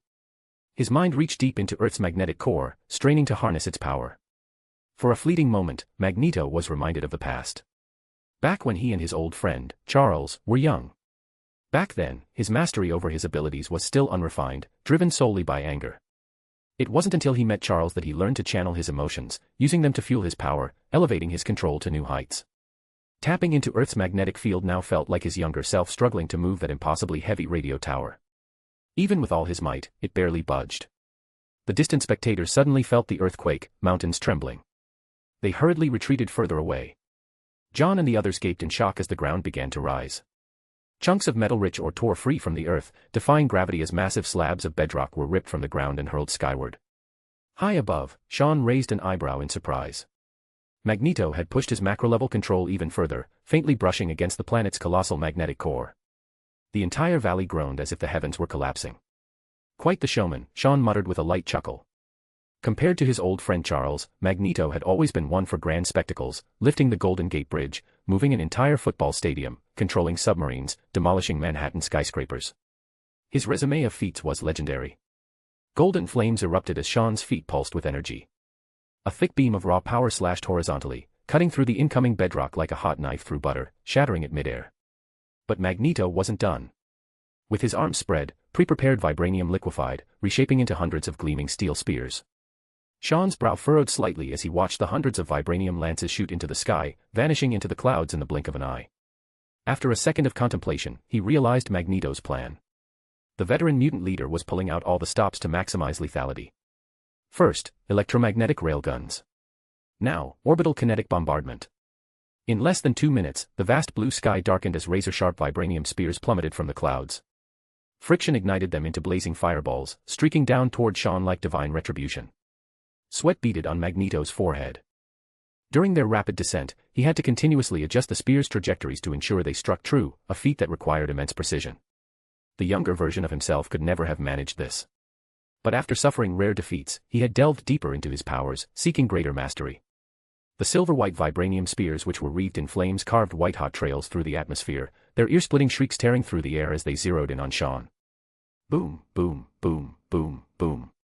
Sean's figure blurred as the relentless impacts shook the earth. The spears punched through the bedrock like paper, their terrifying kinetic energy blasting craters into the ground. The shock waves rippled outward, forcing the mutant armies and the Brotherhood who had been watching from a safe distance to retreat even further. Rock turned to dust under the onslaught. Molten lava spewed from fissures, flooding the ravaged battlefield. The superheated air ionized, filling the area with the stench of scorched earth. The expanding shock waves shredded debris into fine powder, whipping it into towering dust storms. Far away, tribal leaders sensed the aftershocks of the battle. Those who understood the truth paled in terror. Even Wakanda's protector, the Black Panther, seemed insignificant before this godlike devastation. Magneto hovered in midair, gasping for breath. He had exhausted every tactic. Even the Hulk, with his nigh invulnerable hide, would have been flayed alive under such relentless assault. As the smoke cleared, Sean stood unscathed amidst the ruins, a single vibranium spear gripped in his hand. He glanced at Magneto, then casually flicked his wrist. Crack! The air detonated like thunder. Magneto's face twisted in horror as he frantically wove new magnetic fields into a defensive barrier. The vibranium spear collided with the electromagnetic shield. For an instant, the world seemed to freeze, the roiling clouds halted, the raging winds stilled. Then. Flash! The earth quaked as a blinding light engulfed the sky. Chapter 385, Chapter 77, Why Did You Come? The roaring gradually faded. Magneto, who had been floating midair, descended to the ground. His majestic purple robes were now tattered and scorched, his white hair disheveled like a bird's nest. The power within his aged body ebbed away like a receding tide. His face was weary, his steps unsteady as he landed. The intense battle, though seemingly earth-shaking and devastating, had in reality been a one-sided onslaught. Sean had barely lifted a finger the entire time. That vibranium spear, which tore through the air with overwhelming force, could have shattered Magneto's electromagnetic barrier and reduced him to dust. But Sean had held back, deliberately avoiding a fatal blow. Magneto knew this all too well, which was why he had chosen to end this terrifying spectacle of a battle. This is no longer our era. The old man sighed. Through this challenge, he had clearly seen the gap between them. Unless his magnetic abilities underwent another breakthrough, he would never catch up to the one who strode ahead. Sean stepped out of the dust, ignoring the contemplative Magneto, and left the ruined camp behind without a backward glance. The wheel of the world rolled ever forward. No one could remain at the pinnacle of the times forever, not mutants, not even superheroes. He would soon return to North America. Having promised the Ancient One that he would deal with Caecilius and his rampant cult, he intended to honor that agreement. Matters in Wakanda were largely settled. The new king, Killmonger, might harbor rebellious thoughts. After all, the ambitious Panther would never resign himself to being a puppet forever. But under the watchful eyes of the Mutant Corps and Magneto, he wouldn't dare act recklessly. At least for now. The grand military strike had concluded. Though the bald eagle appeared battered, it had actually gained much. As a key member of the World Security Council, the U.S. secured an extremely low price for vibranium imports, while General Ross added another glorious line to his record. The interest groups and corporate giants who had waited to carve up the spoils all walked away satisfied, each having secured their share. The increasingly acute domestic conflicts, plummeting oil markets due to the spread of new energy sources, were sacrificed to the New World Order. Energy conglomerates and industrial giants began scrambling to pivot. As one of the architects of this new game, Umbrella embarked on a frenzied acquisition spree. Through its various subsidiaries, it absorbed many once dominant corporations, further perfecting its industrial chain and solidifying its status as a behemoth spanning multiple fields. Unwilling to become stepping stones for Umbrella's expansion, some desperate capital groups tried to weaponize antitrust laws, only to hit wall after wall. The typically ruthless Antitrust Bureau, which was known for targeting giants like Google and Microsoft with fines and injunctions, suddenly became evasive and dismissive when it came to Umbrella. Soon, they realized the harsh truth: in a nation governed by the will of capital, their voices were pitifully small. The next morning, Sean boarded his private jet and spotted Wanda, who had come from Sokovia to North America. Dressed in a black blazer and white blouse, the simple outfit accentuated the red-haired girl's unique charm. She sat buried in a stack of documents, twirling a pen in her hand. Her youthful face, which was tinged with a mature aura, twisted in frustration as she muttered to herself. Mr. Harry Osborn's invitation. According to Ms. Raven, this should be prioritized. Then there's Ms. Scarlett Johansson's call, an unfamiliar woman, dinner invitation, unimportant. Push that to the back. Miss Mindy's graduation ceremony, that's a must-attend, mark it as a key event. Then there's this, Betty and Gwen's, night of revelry. What even is this? Footnote says, monthly routine. Wanda frowned, her eyes simmering with irritation. Based on Ms. Raven's meticulously arranged schedule, that man's daily commitments and critical tasks could pile up into a small mountain. And yet, amid this packed timetable, there were still numerous social engagements with various women, from Umbrella employee Gwen, to the daughter of a Defense Department general, even the female neighbor in the adjacent apartment. The list went on and on. A surge of inexplicable anger rose in Wanda's chest. He's even using meal and sleep times to chase women. Does he want to work himself to death? She grumbled under her breath. Is that concern or a curse? A teasing voice sounded behind her. Startled, Wanda turned and froze at the sight of the familiar yet unfamiliar young face. Don't recognize me? Sean asked, smiling lightly as he took the seat opposite her. Seeing the girl's stunned expression, he instinctively reached out, gently brushing his fingers against her delicate cheek. Perhaps startled by the sudden gesture, Wanda recoiled, bumping into a passing flight attendant. As she stammered apologies, she knocked over the stack of documents on the table. My apologies. If I overstepped just now, I sincerely regret it. Sean watched the flustered Wanda with amusement. She hadn't been this skittish before. You should be apologizing to me, and Pietro. Having gathered the scattered papers, Wanda glared, her brows knitted in stern disapproval. You left without even saying goodbye. And you lied to us, claiming to be a scholar from SUNY. Pietro was right, rich people are all liars.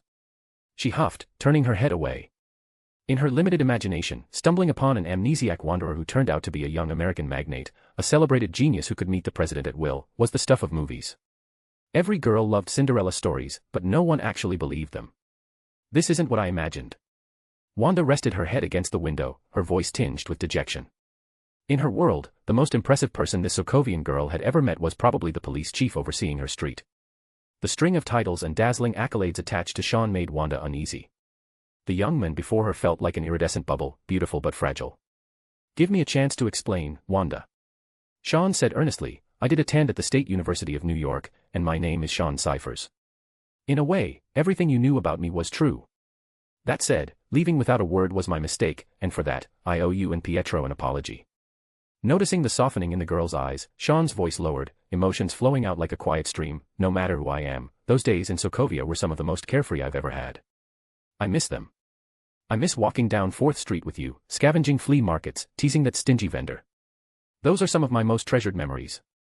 Wanda shot a sidelong glance at the seemingly sincere Sean, then turned away with a soft snort. After a long pause, she muttered, Pietro is furious. You should be saying this to him. Sean chuckled but said nothing. The stubborn Wanda buried herself in the documents again, only to occasionally look up and meet his gentle gaze, which, like a spoon stirring coffee, unsettled her heart. "You're distracting me from work." She stated this righteously. "I am the boss you're working for." Sean shrugged, his tone playful. They stared at each other, one pair of eyes wide with indignation, the other brimming with amusement. Until Wanda finally slumped forward, resting her head on the table in defeat. "I never should have come.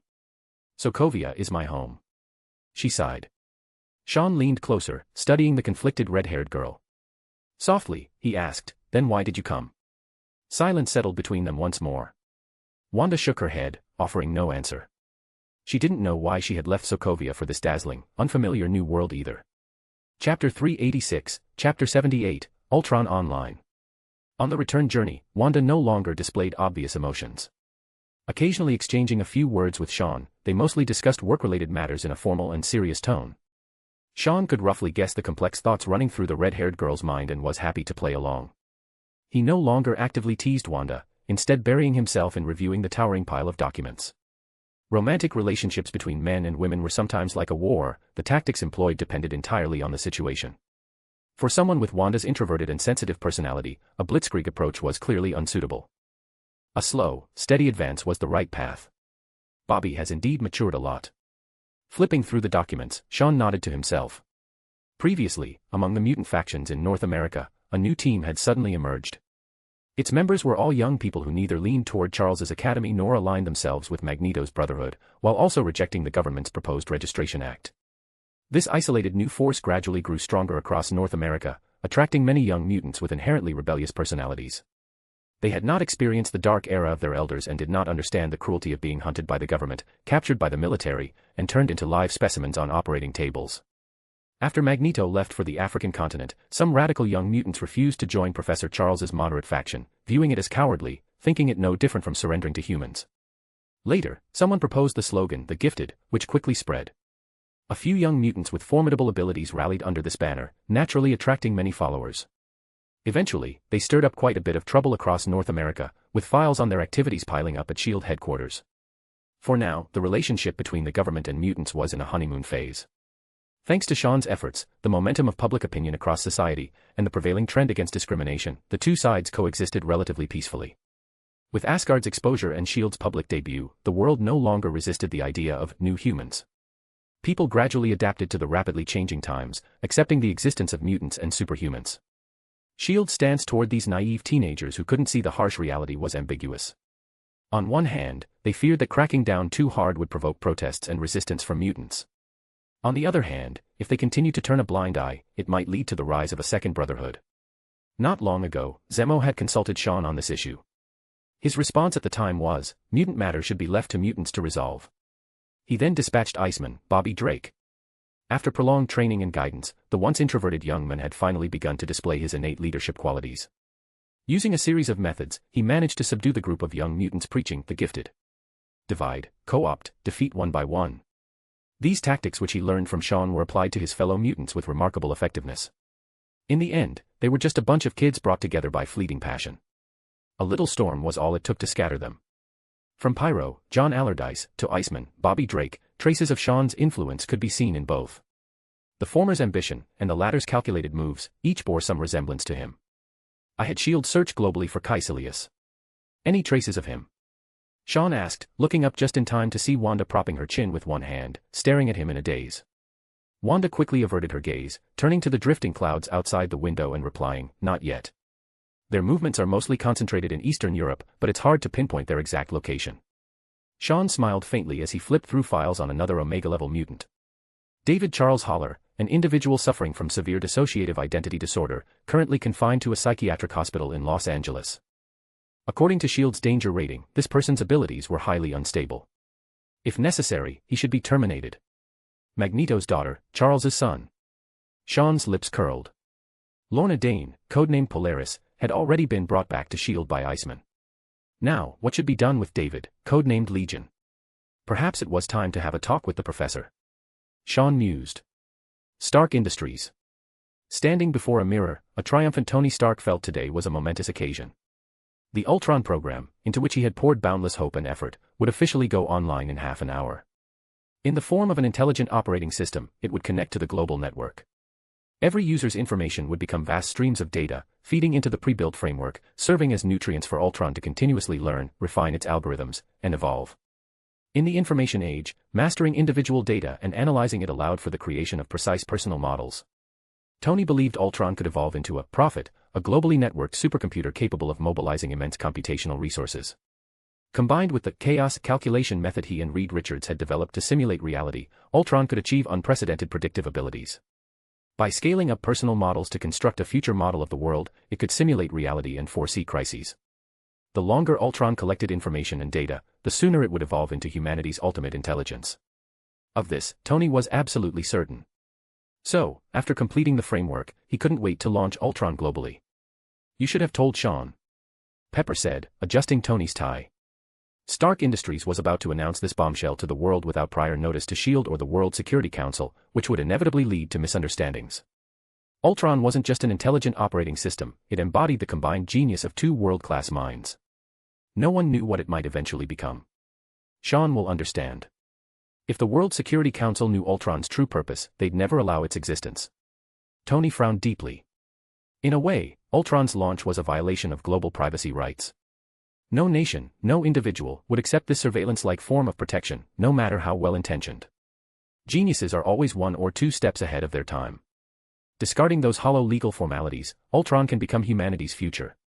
Tony exclaimed excitedly, his voice growing fervent as he looked at Pepper's worried face. Ultron only needs 3 steps to grasp the future, from it to him, and finally, to he. Information, data, modeled through chaos algorithms, can outline the contours of the future, preventing imminent disasters and nipping potential crises in the bud. A peaceful world.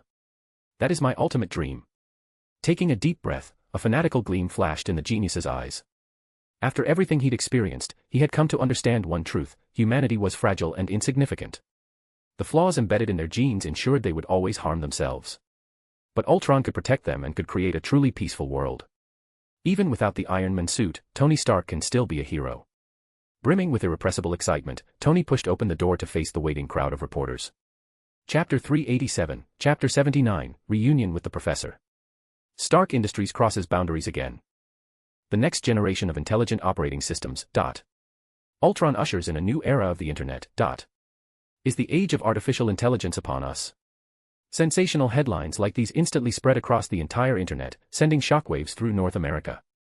The intelligent operating system, personally developed by 2 of the world's top geniuses, Tony Stark and Reed Richards, was officially launched today. After venturing into new energy projects, had Tony Stark now set his sights on the Internet? This move left many outsiders baffled. No one could guess what the reinvented Stark was truly aiming for. Stark Industries had gone all out this time, inviting hundreds of renowned media outlets and major television networks. The cost of publicity alone was unimaginably high. But this lavish spending yielded immediate results. The whole world was abuzz with the news, and Stark Industries once again found itself at the center of heated discussions. Since the Ultron program was being offered globally for free, its user base skyrocketed exponentially the moment it hit the market. Stark Industries' Ultron wasn't just a computer operating system, it could be installed on various smart devices, with applications ranging from office use to banking security and surveillance systems.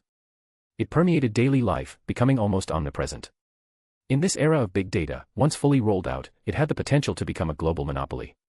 Had it not been for Stark Industries' deep-rooted influence, Tony might not have been able to bring Ultron to market. Seated in his private jet, Sean watched the confident Tony at the press conference, a faint smile forming on his lips. The globally launched Ultron program would become the key to Skynet's next upgrade. Whether it was the chaos algorithm painstakingly developed by Tony and Reed, or Ultron's external framework and core data, all of it contained backdoors planted by Skynet. In a sense, Ultron, like the Red Queen, had been reduced to nothing more than a puppet of Skynet. "Thank you, Tony." Sean silently mouthed the words, while across from him, Wanda glared. The Maximoff twins held no affection for Stark. The nightmares of their childhood had been caused by Stark, and to this day, they haunted Pietro and Wanda like an inescapable shadow. Actually, I'm not that close to him," Sean said, closing his laptop and throwing Tony under the bus without hesitation. "After all, if meeting a few times and collaborating on a few projects makes someone a friend, then my friends would be all over the world." Wanda pursed her lips but said nothing. The plane shuddered slightly as it descended through the clouds, the sprawling city below growing clearer. 2 hours later, after enjoying a lavish dinner, Sean drove to Westchester. The suburban manor remained unchanged. By now, the entire world knew of the famous Mutant Academy in Westchester, a sanctuary for homeless mutant children. This special educational institution, which was certified by the World Security Council, had a long history dating back to the Cuban Missile Crisis. Stepping out of the black car, Sean stood before the open iron gate. A rusted plaque covered in ivy bore the faint inscription, Xavier's School for Gifted Youngsters, alongside the origins and deeds of mutants. It told the story of the first generation of X-Men, Sebastian Shaw, a young Professor Charles Xavier, and Magneto who had worked tirelessly to find more of their kind, saving the world from nuclear war and steering it back to peace. This was my suggestion. Hank wrote it himself. The younger generation should know who fought for the peace and status they enjoy today. Dressed in a fiery red dress, Jean pushed the wheelchair-bound Professor Xavier as they stood quietly at the entrance, as if awaiting Sean's arrival. She now served as the school's dean of students, leaving teaching duties to Storm while occasionally visiting to accompany the aging, bald professor. Beyond the open gates, Sean saw a vast lawn dotted with old, retro-style white buildings. The most striking feature was an X-shaped bronze statue, resembling a tilted cross. It was the totem and symbol of mutants. It was the X gene within them that had brought them together, uniting them as a new race through their extraordinary gifts. Jean discreetly left with Wanda, who was playing the role of secretary, leaving the two alone. Sean, long time no see. Professor, your old friend is doing well in Africa. Sean pushed the wheelchair along the lakeside, eventually stopping under the shade of a tree. He secretly controls the Kenyan government, occupies border tribes of Wakanda, and uses vibranium resources to build his capital. He's basically independent from Umbrella's support now. Sean's eyes gleamed as he added softly, this should be good news for mutants. At the news, the professor felt a wave of relief. Eric has finally found his path. No longer would mutants fight each other over differing ideologies. He and Magneto had once been comrades in arms, the closest of friends. The thought of battling to the death had always pained him. You didn't come just to talk about Eric, did you? Asked the professor. S.H.I.E.L.D.'s files recently flagged a young man named David Haller. Initial assessments suggest he's a mutant with Omega-level potential. Sean's words sent a jolt through the professor. An Omega-level mutant stood at the pinnacle of their race's power. They're like Jean before she fully merged with the Phoenix Force. If unleashed, even he and Magneto together might not be able to stop her. Currently, the known mutants with Omega-level potential were few, Jean Grey and Bobby Drake. Our investigation indicates David's father was also a mutant with telepathic abilities. He was raised by adoptive parents. Sean said, a faint smile curling his lips as he watched as realization dawned on the professor. The young Charles Xavier hadn't been the sage he was now. Back then, he'd been handsome, wealthy, and knowledgeable, a high society elite adored by women. At age 10, David began experiencing auditory and visual hallucinations. Later, he grew increasingly erratic. His adoptive parents diagnosed him with paranoid schizophrenia and sent him to psychiatrists, but nothing helped. Eventually, after violent outbursts, David was institutionalized in a Los Angeles psychiatric hospital. A week ago, he killed a girl named Lenny and injured several orderlies. Sean rested his hands on the professor's shoulders and said quietly, it's clear that he needs treatment. The bald professor frowned deeply. He understood what Sean was implying. Before meeting his lover, Moira, he'd once known a woman in Haifa, Israel. Perhaps the memory was too distant, but Charles couldn't recall her face. The only certainty was that they'd shared intimate moments. Sean, are you saying David is? The professor hesitated.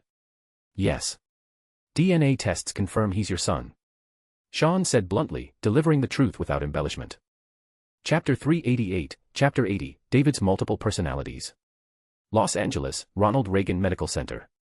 Dressed in a straitjacket, David was wheeled into the psychological counseling room by a burly orderly. Due to his previous violent behavior, his movements had to be strictly controlled. In fact, if not for S.H.I.E.L.D.'s intervention, he would have been sentenced to life imprisonment, or even the electric chair, for the murder he committed. Sean gave the young man a once-over. This mutant with Omega-level potential was just a skinny pale-faced guy in his 20s, looking as if he hadn't seen sunlight in years. The most striking feature was his eyes, which were seemingly hollow and muddled, yet swirling with complex emotions. This time, the person waiting for David wasn't the expected Dr. Kissinger, but a bald old man in a wheelchair and a young man with a gentle smile. Instinctively, David grew wary. Hello, David. I'm Charles. The professor greeted, his gaze complicated. With just a slight activation of his telepathic abilities, he could sense a familiar aura from David, the chaotic, fragmented brainwaves and rapidly shifting mental patterns. There was no doubt, David was a psychic. But upon closer inspection, the bald professor's eyes widened in disbelief. In his mental world, the David sitting before him wasn't just one person. The counseling room was crowded. Old men, children, men, women, each with different expressions, appearances, and behaviors. Some chattered incessantly, some muttered to themselves, others screamed at the top of their lungs. The cacophony of voices formed a tangled mess of thoughts, flooding David's mind. "How do you manage this?" Charles asked, his eyes filled with pity. He had experienced this torment himself and knew exactly how unbearable it was. When he first awakened his powers, he couldn't control them. Every person's inner voice flooded into his mind unbidden, like a radio tuned to every frequency at once. For a child, it was pure agony. Beyond the ceaseless noise, the worst part was seeing through the veneer of human hypocrisy, watching people's true, unfiltered selves laid bare. Parents who pretended to love each other but secretly loathed one another. Teachers who preached lofty ideals while harboring vile, lecherous thoughts about their students. In his eyes, the world became ugly and filthy. It wasn't until he turned 16 that Charles learned to control his abilities. He rarely probed others' minds, likely a result of his traumatic childhood. Seeing humanity's hypocrisy, greed, and ignorance so early had turned him into an idealist, making him retreat into a utopia of his own making. But David's situation was far worse than anything Charles had endured. "It's simple. I just think of them all as me," David said with a faint smile. He knew exactly who the old man across from him was. "This is Tommy, he likes playing alone with stuffed bears. This is Gianna, she has a drinking problem. Vivian, a die-hard heavy metal fan and a total hippie. Cooper, a nihilist with suicidal tendencies." David introduced each personality as if they were old friends, each with distinct traits and habits. They operated independently, taking control of his body at random. He added, "I'm doing much better now. I take my meds on time, just like Dr. Kissinger says. The hallucinations and voices are fading." Sean listened while flipping through David Haller's file. The pale, gaunt young man had displayed remarkable intelligence since childhood, excelling in both academics and sports. Before high school, David had been the model child, obedient, well-behaved, top of his class. But then he grew increasingly withdrawn, stopped talking to his family, suffered insomnia and nightmares, and eventually developed violent tendencies. At 14, David pushed Philip, a school bully, off the third floor of a building. Luckily, the grassy lawn below spared the boy's life, leaving him with only a broken leg. After paying a hefty settlement, David's adoptive parents had no choice but to send him to a psychiatric facility. Medication seemed to help, for a while. What they didn't know was that David had secretly developed a drinking problem. He started hanging with underground rock bands, morphing from a bright, promising student into a delinquent who frequented police stations more than classrooms. After being expelled, he moved out, living with a pack of deadbeat friends, drowning himself in alcohol and drugs, drifting through life like a hollow shell. On his 20th birthday, high on marijuana, David tried to hang himself with an electrical cord. He barely survived, but was promptly committed to a psychiatric hospital for indefinite treatment. Sean closed the file and spoke softly, "Why did you kill Lenny?" "From what I've heard, she was one of your few friends." David's mental state was fascinating. It was chaotic, intricate, and dangerously unstable, like a ticking bomb. Even someone as powerful as Professor X couldn't easily navigate the labyrinth of David's mind. A normal person's psyche was like a clear road, maybe with a few forks or bends, but ultimately straightforward. David's mind, however, was a shifting, convoluted maze, filled with bizarre thoughts and multiple personalities, making it nearly impossible to decipher. This was why psychological treatment had done little for him. "What are you talking about? I didn't kill Lenny. It wasn't me." David's agitation spiked. The water glass on the table trembled as an invisible pressure radiated from him, filling the room. The burly orderly clutched his throat, gasping as if the air had been sucked from his lungs. "David, calm down." Professor X soothed the suddenly erratic young man, his eyes glowing with a gentle light. The suffocating pressure vanished instantly. "There's something wrong with his mind. Dissociative identity disorder isn't just from his mutant abilities," Sean said, motioning for the orderly to leave. As the wielder of the Mind Stone, his psychic prowess surpassed even the professor's in some ways. He was starting to see the problem. Charles's expression darkened as he watched David retreat into his own world, muttering, "I didn't do it," over and over. His mental state is highly abnormal. "I need to delve deeper into David's subconscious to find answers," Charles said. Sean affirmed. He was also curious about how a mutant with Omega-level potential had ended up like this. The counseling room fell into silence. The three men sat motionless, like statues, their faces expressionless. Only the imperceptible waves of psychic energy clashed violently beneath the surface, like a storm raging in the depths of the mind. Chapter 389, Chapter 81, Flying Over the Cuckoo's Nest. Thought is the advanced stage of the cognitive process. It explores and discovers the intrinsic connections and regularities of things, based on perception yet transcending its boundaries. Humans consider themselves the pinnacle of all creatures precisely because they possess the capacity for thought, enabling them to understand the world more effectively, to learn, and to create. When Sean and Professor X entered David's mind, they traversed a long darkness and bizarre transformations before finally passing through that vast and intricate labyrinth of thought. Even as the wielder of the Mind Stone and the world's most powerful telepath, the two still expended considerable effort to reach the depths of David's subconscious. A stark white building stood isolated in David's subconscious, surrounded by high barbed wire fences. A fountain bubbled on the emerald green lawn, exuding tranquility and peace. This was a psychiatric hospital. Sean looked at Professor X, who frowned deeply. With a wave of his hand, the barbed wire fence tore open, and the bald old man strode inside first. The interior of the building mirrored the Ronald Reed Medical Center of the real world, with one key difference. Here, everything was snow white, devoid of any extraneous color, as if wrapped in a hazy, soft glow. "We need to find David's core personality, his truest self," said the professor, who had considerable experience with such cases. He had once constructed psychic cages to contain the dark personas within Jean. Though David's condition was far more severe than Jean's. For reasons unknown, he had spawned an unimaginable number of personalities.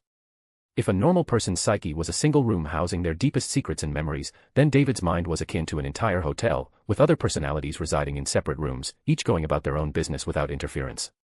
Charles aimed to locate the truest David among these many personalities, to engage in dialogue, gather more information, and address the mental struggles he faced. "We must hurry. David has the ability to absorb others' consciousness. If he grows wary in his subconscious, will be expelled," Charles said, leading the way. Since, in this place, he was a psychic entity, he no longer needed his wheelchair to move. Nearly 40 rooms. How can someone with so many distinct personalities not suffer a mental breakdown? Sean marveled silently as he and the professor ventured deeper into the hospital's wards. Each room housed a different personality, the elderly, children, men, women. Some appeared entirely normal, while others were markedly aberrant. Like psychiatric patients, they inhabited this subconscious hospital. Beyond those in hospital gowns, Sean also spotted security guards, orderlies, and doctors. All of these ignored their presence, behaving like NPCs in a game, following scripted routines. The professor pushed open door after door, searching for the real David among the multitude of personalities, but to no avail. The rows of wards contained only the fragmented personas David had split off over his 20-plus years of life. Each reflected David's inner world, a reclusive child clutching a teddy bear, a tattooed girl blasting rock music, a gaunt and pallid teenager. These personalities symbolized the torment David had endured, manifesting as tangible figures in his subconscious. During his search, Sean even stumbled upon comic book characters and toy dogs. He couldn't control his abilities. His ever-growing psychic power tormented him, so he fractured into these personalities to dilute the pain. Charles said softly, gleaning shards of David's memories from each persona. This young man, someone with Omega-level potential yet crippled by his own gifts, was an adopted child. Based on Sean's information, Charles might very well be his father. "I never knew he existed. I never imagined I had a child," the professor muttered, his emotions tangled.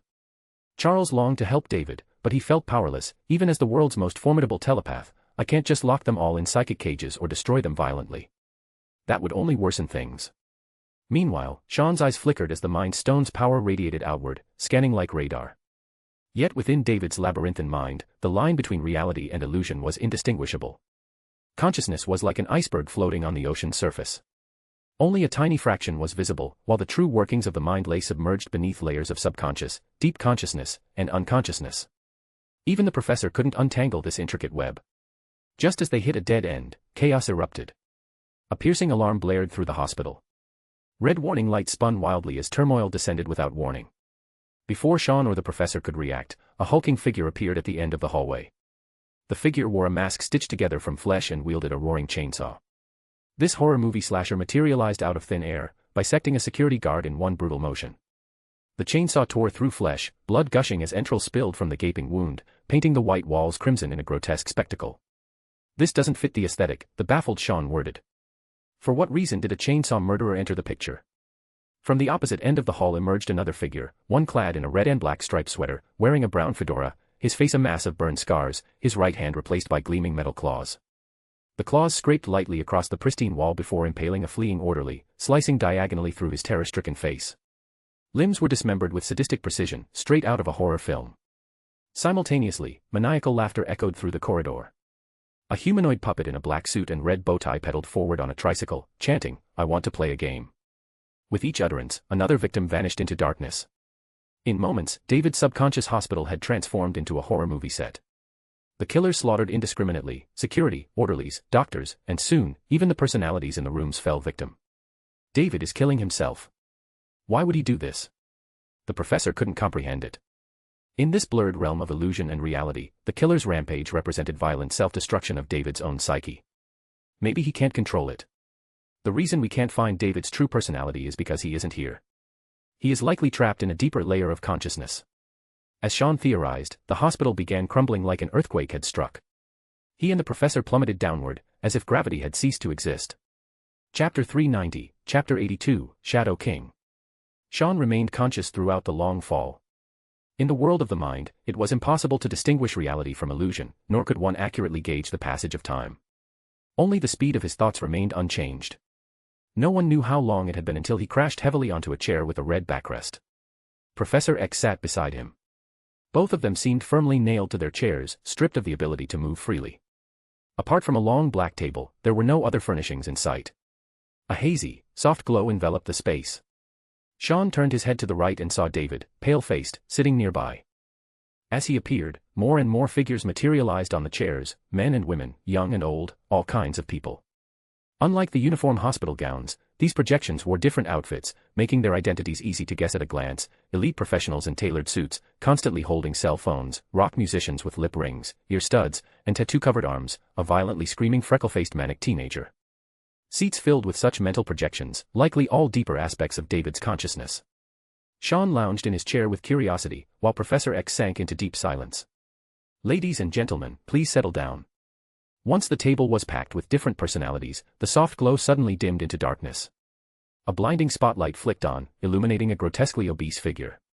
Dressed like a TV show host, this thing was clearly not human. It was a massive bloated creature stuffed into a high-end suit. Its oversized head exuded a greasy, repulsive aura. Its narrowed eyes gleamed with a cold and menacing yellow light. "Welcome, everyone, to David's world." The fat thing clutched a microphone, then, its swollen body jerked in a clumsy imitation of Michael Jackson's iconic dance moves. With a slide, it lunged next to David and shouted, "Dear David, you remember me." The original personality, the mental projection that took David's form, was the one Professor X had been searching for. Now, it cowered in its chair, trembling uncontrollably, as if terrified. "I won't hurt you. David, I'm your friend. Don't you remember? The cute dog you had as a kid, your dear friend Lenny who passed away. I've always been with you, in different ways." The words, which should have sounded comforting, dripped with an unspeakable horror coming from the yellow-eyed monstrosity. It grabbed David's head, forcing him to look into its slitted eyes, which brimmed with madness and malice. "I watched you grow up. I created all these personalities for you. I am you, David. You're not David. You're Amal Farouk, a formless monster." Charles finally spoke, his voice steady. The bald professor's piercing gaze locked onto the yellow-eyed creature like a nail. "I remember you. Back when I didn't need a wheelchair, you came to me. Just like now, you dragged me into a nightmare, pulled me into the deepest layers of consciousness, and fed on fear. You consumed negative emotions like food." Shadow King. Charles's psychic power surged like a furious ocean, an invisible pressure shaking the very fabric of this mental space. He was the world's most powerful mind, nearly unbeatable on the psychic plane. "Oh ho ho, Charles Xavier," the yellow-eyed creature known as the Shadow King let out a shrill laugh. "We still have unfinished business." His grip on David's head tightened, his eyes gleaming with greed, like a starving man staring at a gourmet feast. "You're the reason I ended up like this, Charles. But I've found a better host now. David." His bloated face twisted into a grotesque smile as he gazed at the trembling David and cackled, "I discovered you last century, Charles. I thought you were the strongest vessel I could ever find. But you were too powerful. What a shame. I wanted to devour your mind, take over your body, but you slipped from my grasp." "I thought you were dead," the professor said coldly, his eyes darkening. Clearly, there was history between them. The Shadow King was a pure psychic entity, which fed on emotions, especially intense negative ones. Like a parasite, he lurked in the depths of human consciousness, slowly taking over his host. Charles had nearly fallen victim to him once. Back then, this creature still went by the name Amal Farouk and had a human form, not this revolting monstrosity. The Shadow King had coveted Charles's powers, leading to a brutal psychic battle. In the end, he suffered a crushing defeat, losing his physical body and fleeing as a disembodied entity. "I came so close.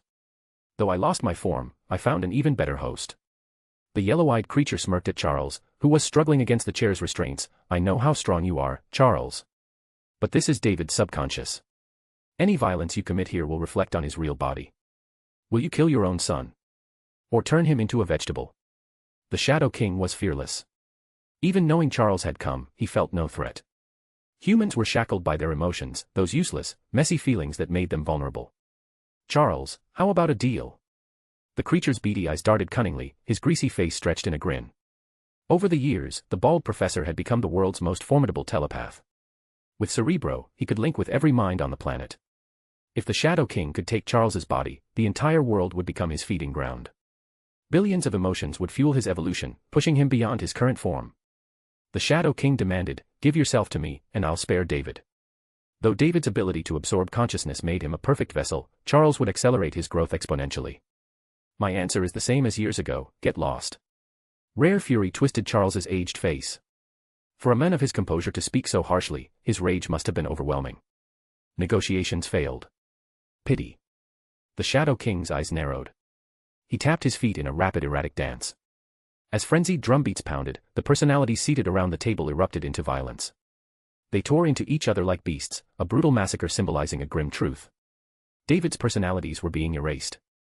From the slaughter in the subconscious hospital to this bloodbath, the Shadow King was systematically wiping out David's mind. "Charles, will you just watch your son die?" The creature's bloated face twisted into a cold smirk. No matter what the professor chose, the Shadow King would win. Hey, are you lot just pretending as if I'm invisible?" The yellow-eyed beast finally noticed the young man sitting between David and Charles. Then, Sean rose leisurely, plucked out his chair, and with deliberate calm, slammed it straight into the Shadow King's head.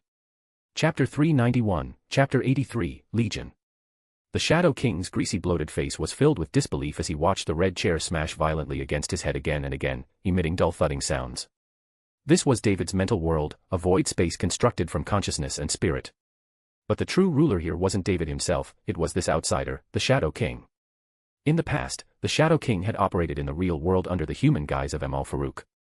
By chance, he encountered Charles Xavier. Fresh out of university and full of ambition, the young professor had yet to meet the vengeance-driven Magneto. Traveling alone to Haifa, Israel, he joined a medical team. During those peaceful days, Charles found brief romance with a member of the medical team. Though their relationship was intermittent, they maintained occasional contact. During this period, the Shadow King selected the professor as his perfect host, only to suffer a crushing defeat in their psychic battle. After this failure, the Shadow King turned his attention to Charles's lover. Through his deliberate influence, David was born. This child inherited the professor's extraordinary mental gifts, allowing the Shadow King to infiltrate and secretly lurk in the depths of his consciousness. This was precisely what caused David's childhood auditory and visual hallucinations, ultimately leading to his dissociative identity disorder. "This can't be." The yellow-eyed fat creature shrieked. In David's mental world, he held absolute dominance. Even someone as powerful as the professor might not be able to harm him. Yet this young man not only easily rose from his chair, but was now violently assaulting the Shadow King. This unprecedented situation left the Shadow King stunned. "No matter what you do, I'll be the ultimate victor. Charles, either sacrifice yourself to save David, your only son, or I'll take his body. He's an Omega-level mutant with limitless potential. By continuously absorbing consciousness, creating personalities, and gaining more abilities, he'll eventually surpass even you. So make your choice, Before the creature could finish, Sean stomped down again, smashing his head repeatedly against the ground. "Stop pretending I don't exist, all right?" Sean spoke calmly, his cold gaze fixed on the arrogant Shadow King. "You've waited over 20 years to possess David's body. Now that he's a ripe fruit, you'd never let him go. His body." Asterisk thud. Thud. Thud, asterisk. "When I don't give you permission to speak, it's best you stay silent." Sean pressed down on the massive head, his eyes glinting dangerously as he added, "But the professor's appearance changed your plans. Compared to young David, his father, the world's most powerful mind controller, is clearly the better host. Rather than spend years strengthening David's abilities and unlocking his Omega-level potential, why not simply take Charles Xavier?" The bald professor looked conflicted. Unlike Magneto, he lacked the ruthlessness to achieve goals at any cost, even if it meant sacrificing loyal followers. On one hand was his son. For years, he'd failed as a father, and was burdened by deep guilt. On the other was his own life, and potentially the safety of the entire world. Charles understood all too well the destruction his powers could cause if misused, which was precisely why he restrained himself so carefully. "You've created a deadlock, forcing the professor to make an impossible choice. Quite clever." Sean's gaze shifted as he kicked aside the fallen Shadow King and slowly approached David. This core personality had been imprisoned in the deepest layers of consciousness. He was weak and sensitive, like a pitiful helpless child.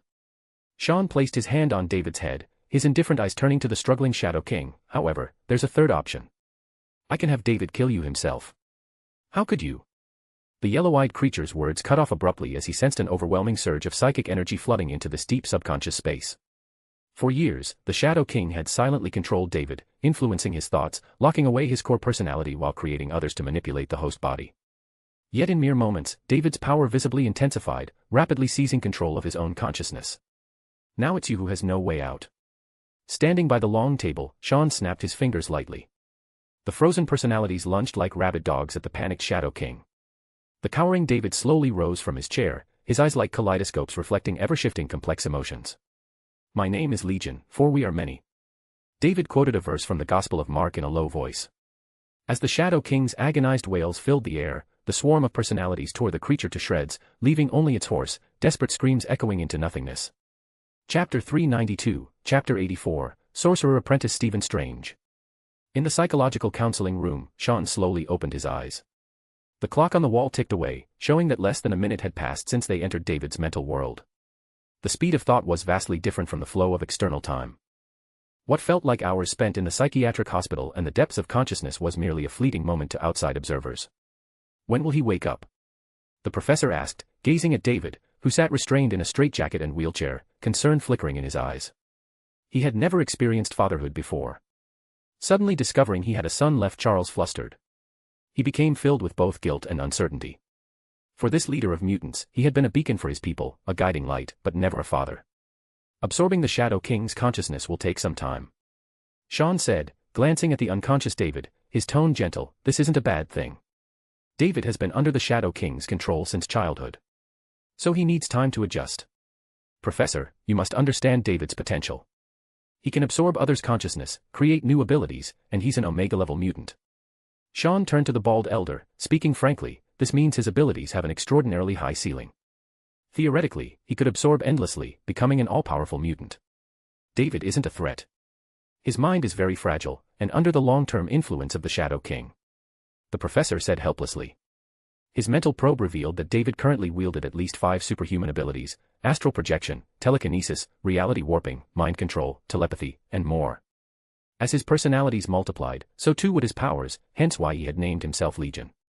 Fragile minds are the real threat since they can't control themselves. Be a proper father, Professor. Sean patted the old man's shoulder. He had no intention of interfering with Charles's parenting. He only hoped this young man codenamed Legion wouldn't cause any disasters. David, warped by years under the Shadow King's influence, was psychologically brittle. He was one misstep away from total mental collapse. That was one reason S.H.I.E.L.D. had classified him as a high-risk individual. But under the professor's watch, he likely wouldn't cause major trouble. Besides, S.H.I.E.L.D. had long since formed a specialized mutant response team. With inhibitor serums on hand, even the return of Apocalypse wouldn't cause much chaos. Sean tactfully excused himself, leaving the estranged father and son to their reunion.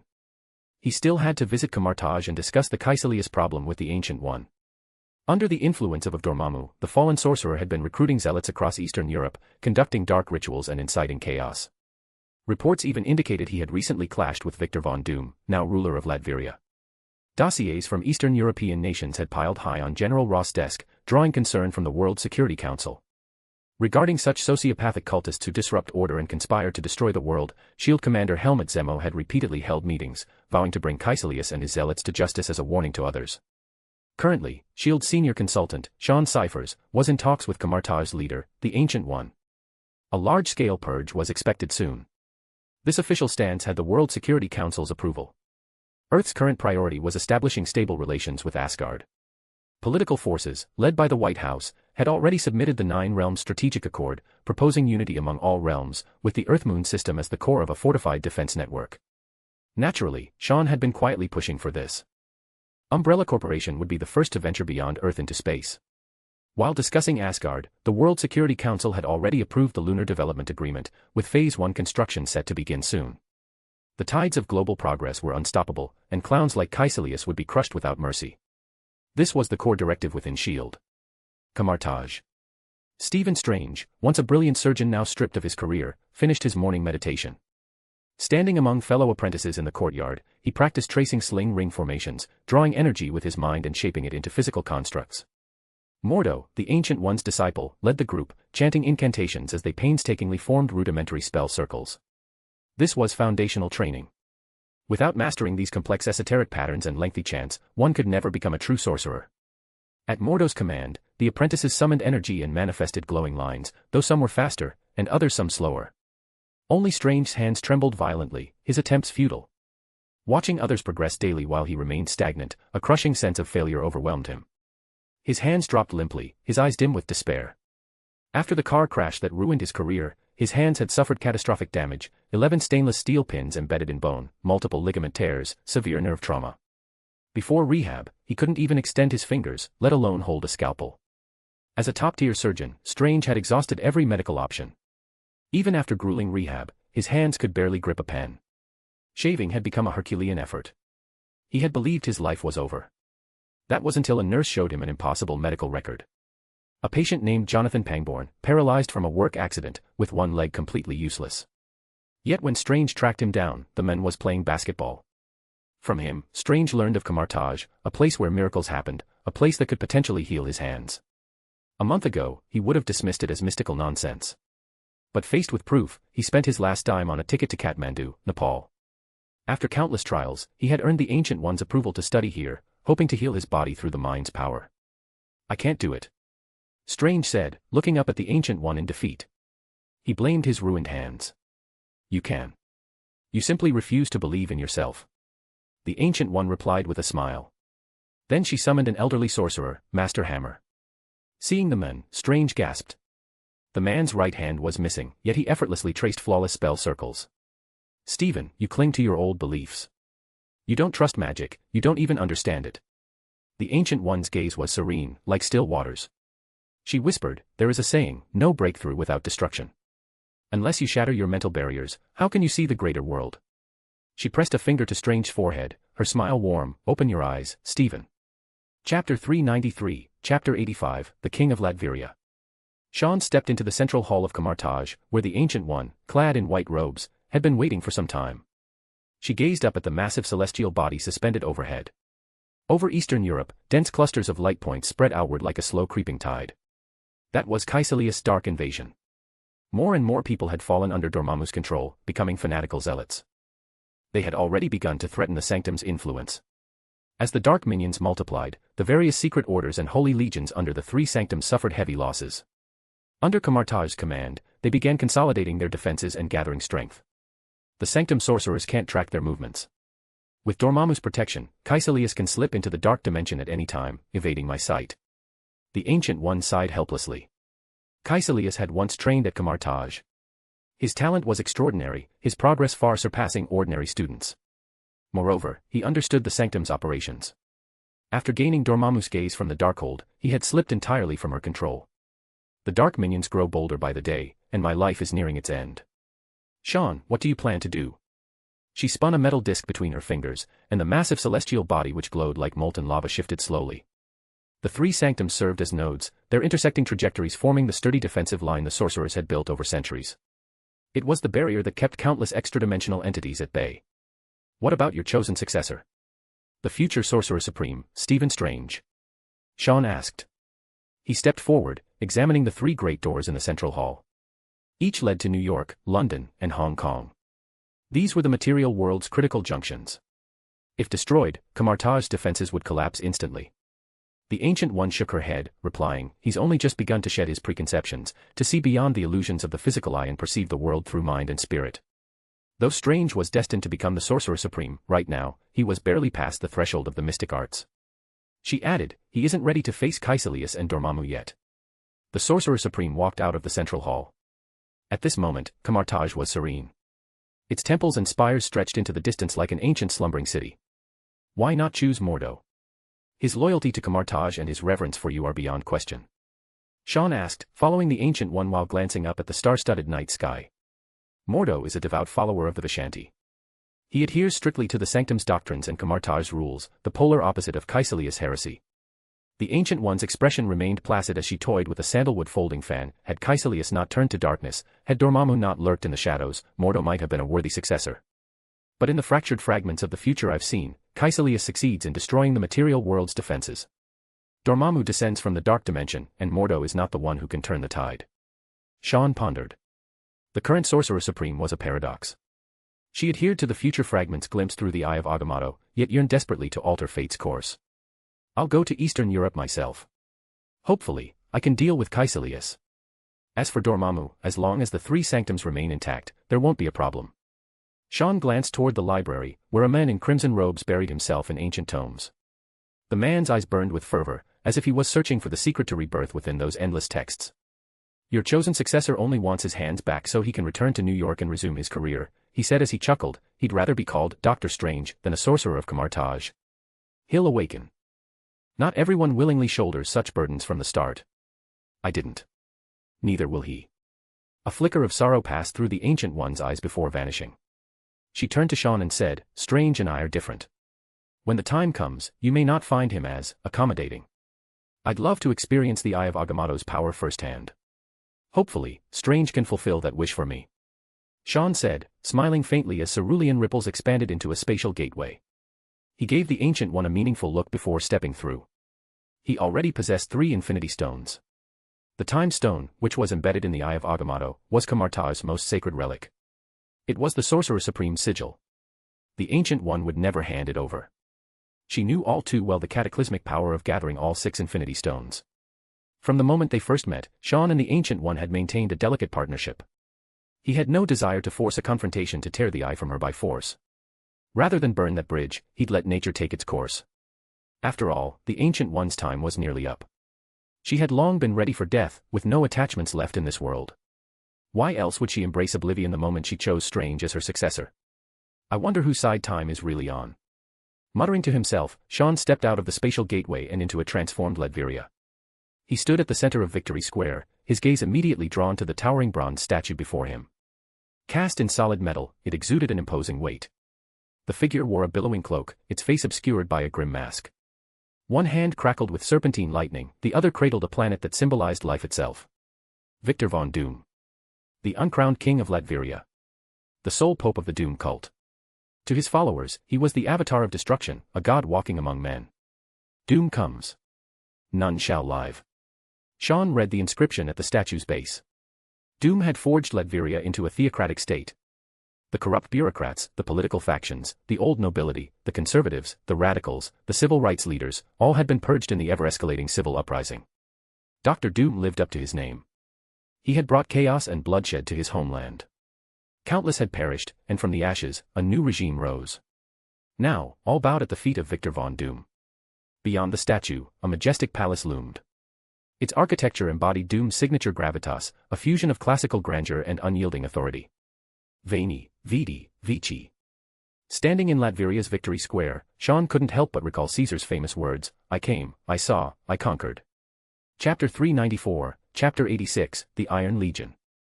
In the Grand Palace, a long table draped with a red tablecloth was laden with fine wine and delicacies. The sumptuous spread of food and fruits, mingled with the rich aroma of alcohol, was enough to make one's mouth water and eager to indulge. The fireplace roared with flames, radiating warmth. The opulent metallic palm-colored chairs, intricately patterned silver cutlery, exquisite golden candlesticks, top-tier paintings adorning the walls, and the perfectly soothing background music, all these exuded an air of profound aristocratic elegance. Even a royal banquet from the Middle Ages could scarcely compare. You seem quite satisfied with your current life, remarked the young man seated at the head of the table. Had there been others present at this lavish feast, they would have been shocked to the point of disbelief at seeing that the one sitting in the host's seat was not Victor Von Doom.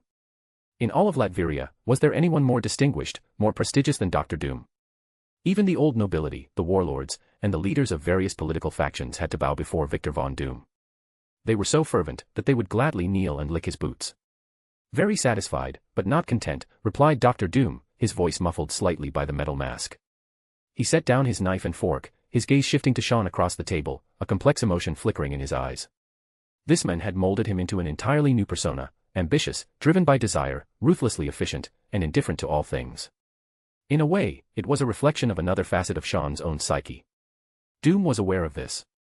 Yet, through the long process of personality shaping, he had become like an elephant tethered by a rope, forever unable to break free from the other's control. It was a fable from a storybook. In a zoo, an elephant could be restrained by nothing more than a thin rope. No chains or fences were needed, because when the elephant was still young, the zookeepers had tied the rope to its front leg. By the time the elephant grew into a behemoth, it was already convinced it could never break free, and so it never even tried to escape. The authenticity of the fable was debatable, but the parallel to Doom's predicament was uncanny. He was that elephant, forever shackled by the fear instilled during his psychological conditioning. Even as the uncrowned king of Latveria, the founder of the Doom cult, and the one who held the fate of a nation in his hands, he could not escape the colossal shadow looming over him. Sean Cyphers. That name was the nightmare and terror he could never shake. Latveria cannot satisfy your ambitions? Sean asked, taking a sip of red wine. Latveria is a small country. I want more land, more resources. I want war. Doom's voice sounded low and muffled due to being filtered through the metal mask. He leaned back in his chair, his form shrouded in a dark green cloak. There will be opportunities. I also need Latveria to expand its territory in Eastern Europe until it earns a seat on the World Security Council, a platform to voice its opinions. Sean nodded but did not press further. Instead, he asked, any news on Caecilius and his cult? Not long ago, they were in Latveria and clashed with your Iron Legion. They appeared among a Roma tribe in Latveria. They were conducting a bloody and cruel dark ritual. At least 100 people were sacrificed as offerings to their dark god. Doom rested his chin on one hand, speaking slowly, I dispatched the Iron Legion, Latveria's most formidable military force. Skynet's Terminator series robots maintain the nation's security and order. In my eyes, they are far more trustworthy than humans. Never erring, eternally impartial. Doom did not hold back his praise. The cold mechanical beauty of the machines, their unwavering loyalty, and their absolute obedience, these were qualities the ruler of Latveria deeply admired.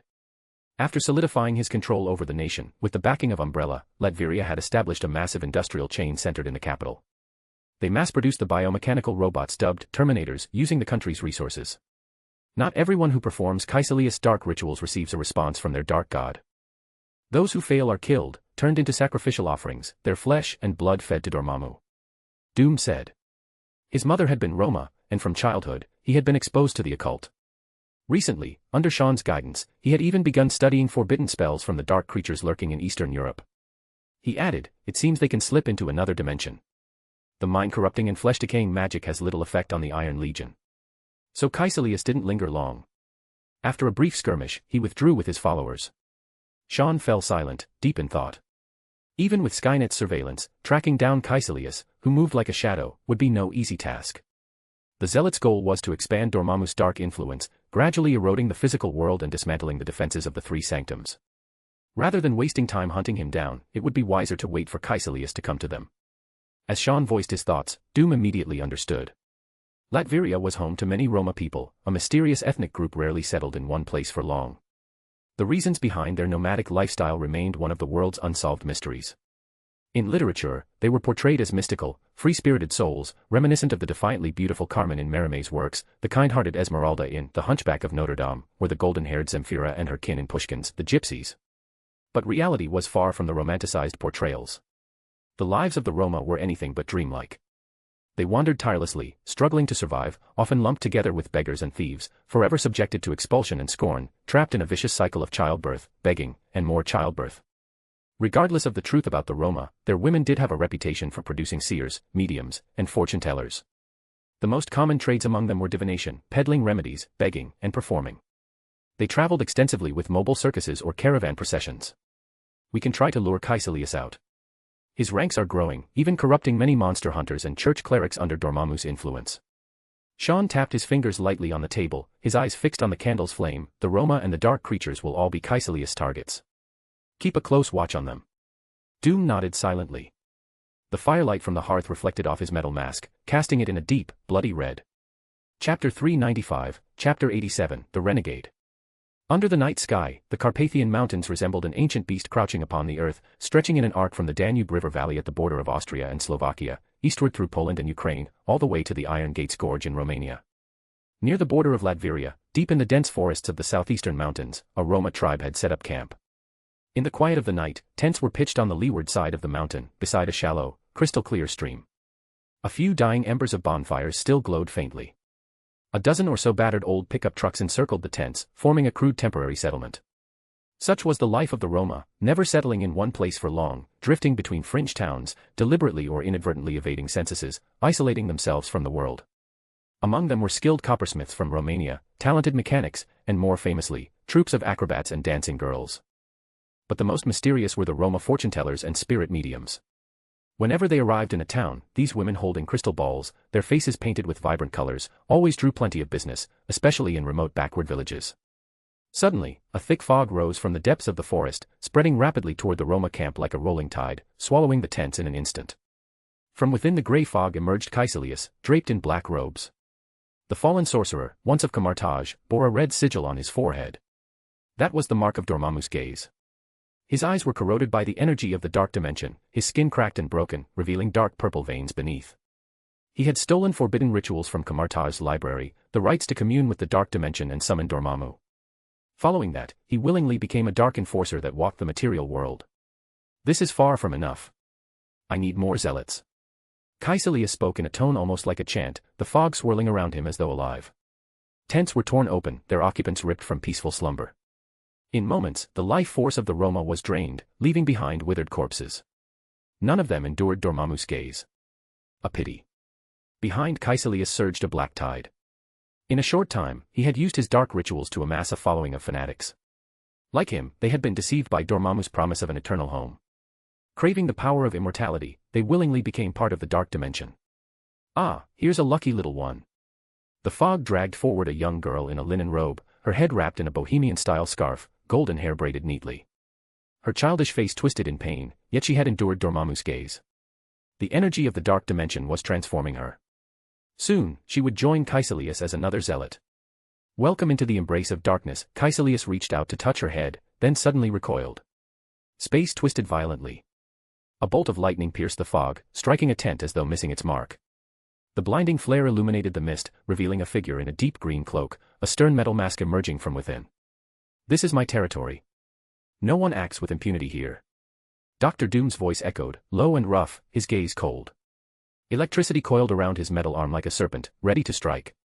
Behind him, the Iron Legion descended from the sky one after another, slamming onto the hard ground with metallic thuds. Victor von Doom. Caecilius didn't seem surprised. The last time he had been in Latveria, he had conducted a dark ritual that left over 100 dead, and clashed with Doom's forces. If this is about that incident, I deeply regret it. Those people have returned to the embrace of the dark dimension, where they now know eternal peace. The fallen sorcerer, if one ignored his eerie attire, spoke more like a philosopher or a refined nobleman. Mr. Doom, I've heard you were once a scientist, and now you have devoted yourself to study magic. So you must understand the laws of nature. All things must come to an end. Caecilius made no move to fight yet. Instead, he regarded Doom and his legion with a solemn expression, saying, no matter what it is, be it civilizations, or species, all march toward extinction. It is the irreversible rule of the universe. But the dark dimension is different. There, time does not pass. By submitting to Dormammu, we escape death, just like the countless worlds within his realm. We will embrace life, and attain eternal peace. His voice rose and fell with fervor as he preached Dormammu's greatness, eyes burning with fanatical devotion. Humans ponder good and evil, yet remain blind to their true enemy, that being time.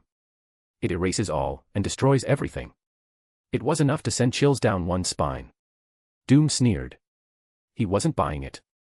He demanded, and what of those you sacrificed, whose flesh and blood fed Dormammu? Did you tell them the same? They were insignificant. Mere specks of dust in the vast cosmos. Caecilius spoke loudly, meeting Doom's gaze earnestly. He added, we are all slaves to time, trapped in the cage of death. The only way to break free and to transcend time is to serve and worship Dormammu. Mr. Doom, my actions are not for dominion, nor ambition. I seek only to save all, to place the future in the hands of Dormammu, the Lord of all. You think you see the truth, yet, like a fool, you remain blind. The fog parted like a tide, revealing a tall figure. Sean stood with a faint smile, observing Caecilius. This fallen sorcerer, who was once favored by the Ancient One, and is now a zealot of Dormammu, had a tragic past. He had lost his beloved wife and child long ago. This caused him to lose hope in life, believing he had nothing left to live for. So, he drowned himself in alcohol. Then, he came to Camartage, witnessed the power of magic, and became the Ancient One's disciple. Caecilius was undeniably a natural-born sorcerer. His progress stunned even the Ancient One. While others were still fixated on superficial perceptions, he had already entered the realm of magic. An old saying fit him well: deep love does not last, excessive wisdom brings sorrow. Beneath his devotion lay an unshakable grief for his family.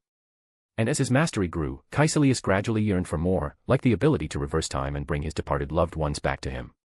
He feared death. Feared time. And so he sought power in the darkest of magics. This corrupted sorcerer was the first in Camartage to voice doubt, to accuse the Ancient One of deception, of not being the selfless saint she seemed. And he was right. He uncovered the truth, that the great Sorcerer Supreme had broken Camartage's oldest laws. She had forsaken the Vishanti, and instead embraced the dark dimension. Chapter 396, Chapter 88, The Eye of Agamotto. Dark clouds loomed over Camartage as a steady rain wove a vast watery curtain across the sky. Stephen Strange quietly slipped out of his quarters, crossed the empty courtyard, and entered the silent library. Today, nearly all the sorcerers training at Camartage had been summoned by the Ancient One to reinforce the three sanctums. The once bustling sanctuary now stood eerily empty, devoid of any signs of life. It was said that Caecilius, the fallen renegade who had abandoned Camartage, was rapidly expanding his forces, gathering dark minions in an attempt to destroy the three sanctums and overthrow the defenses established by the Sorcerer Supreme. Strange paid little heed to these matters. He still considered himself merely a transient visitor, someone who had come to Camartage and studied under the Ancient One solely to heal his hands and reclaim his shattered life. Under the Ancient One's guidance, he had begun to shed the rigid confines of his former worldview, abandoning the limitations of physical sight and truly stepping through the gates of the mystic arts. Strange would never forget the moment that she pressed a finger to his forehead, guiding his consciousness through countless dimensions. Those breathtakingly beautiful yet perilous worlds unfolded before him like an endless scroll. It had been an experience unlike any other. With his materialistic beliefs shattered, Strange gained a new understanding of reality. He began to observe and interpret the world in an entirely different way.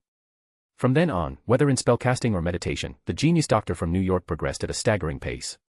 Much like Caecilius in his time, Strange quickly revealed extraordinary and unparalleled talent. Just this once, he murmured as he stepped into the library. Moving between towering bookshelves, he pulled out a copper-bound book secured to its stand by delicate chains. Embedded in its cover was a circular gem, its dull glow pulsing faintly. This was the Book of Cagliostro. It was from these pages that Caecilius had learned the forbidden rituals to commune with the dark dimension and summon Dormammu. I just want to accelerate my progress, Strange muttered to himself. He had already clashed with the Ancient One over his unorthodox methods.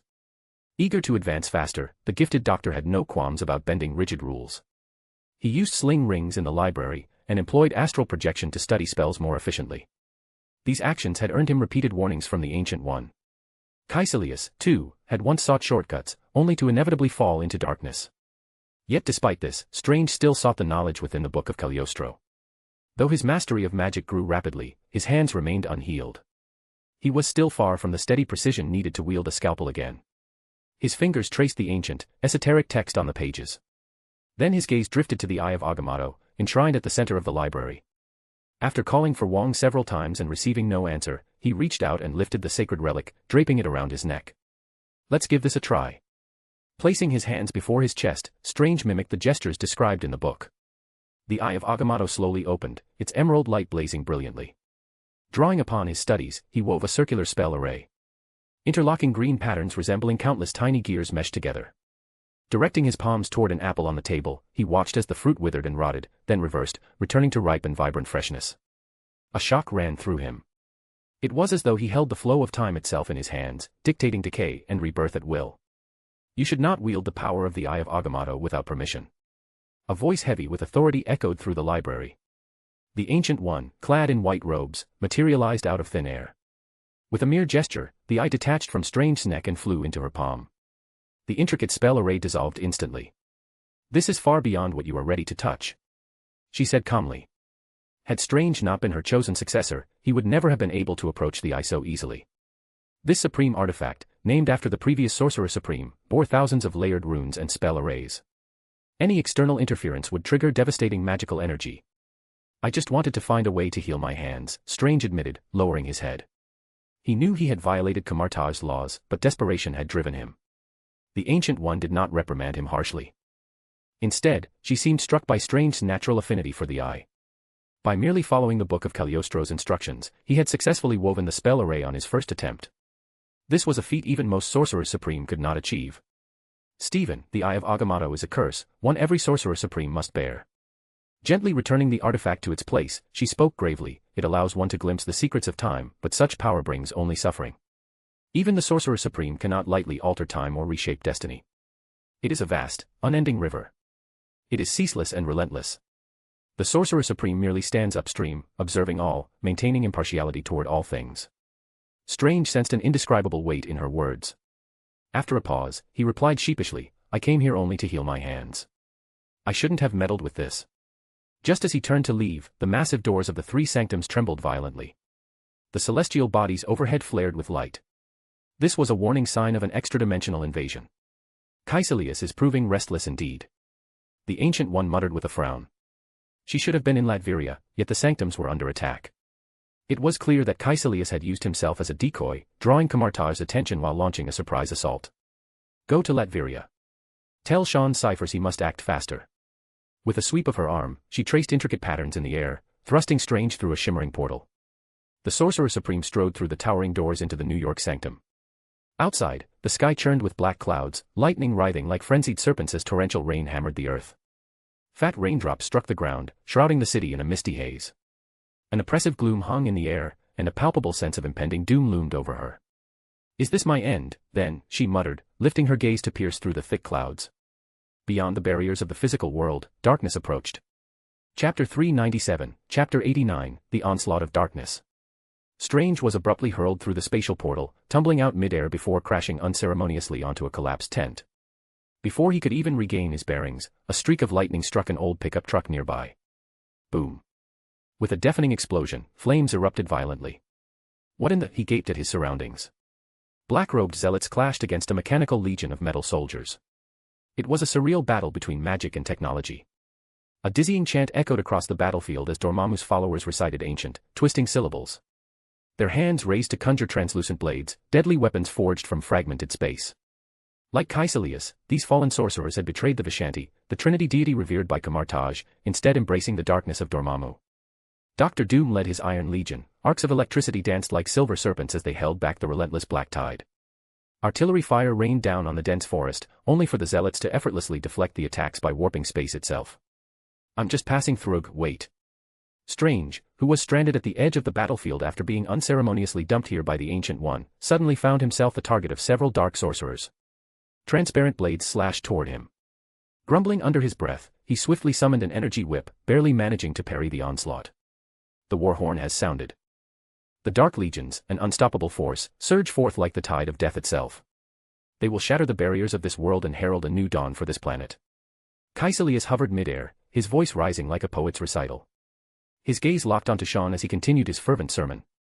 "You've been hunting me, just as the Ancient One seeks to halt Dormammu's coming.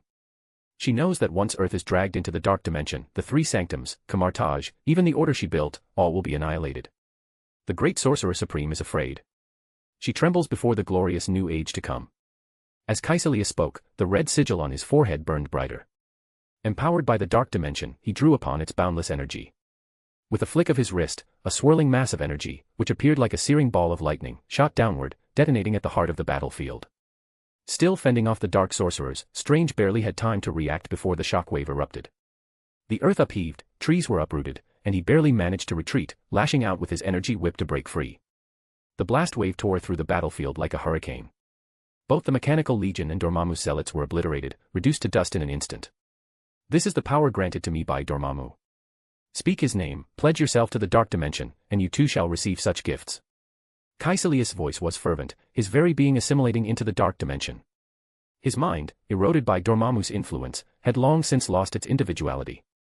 He was reduced to the state of a fanatical apostle. Soon, even his prodigious talent would be wholly consumed, leaving nothing but a hollow vessel for Dormammu's will. "I don't have time for this." Sean scoffed, his eyes flashing with disdain. His gaze flickered toward Strange below, the future Sorcerer Supreme, now far from Kamartaj. The Ancient One must be facing troubles of her own. Sean thought. "Last time, you allied with Mephisto, trying to destroy the three sanctums and weaken Earth's defenses. This time, who else have you dragged into your madness?" he asked, his mind racing. According to Skynet's reports, New York had fallen eerily silent. It seemed as though it was sealed within a mirror dimension. More than just Mephisto. The six lords of hell have convened. They've struck a bargain with Dormammu to split among themselves the souls of this world.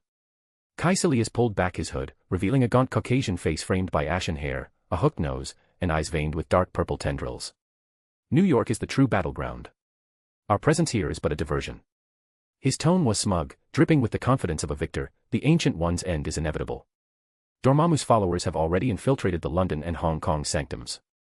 Those who still worship the Vishanti are no stronger-willed than ordinary men. Sean didn't rush to attack. Instead, he questioned, "You've corrupted the sanctum sorcerers." Even if all 7 Hell Lords descended at once, the Ancient One would still be a formidable foe.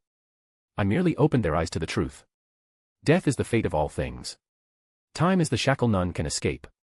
We are but slaves, imprisoned within its flow. Caecilius' robes billowed as he spoke like a philosopher. None are free from the fear of death, not even the Sorcerer Supreme. Why did I betray Camartage? Because I uncovered her hypocrisy.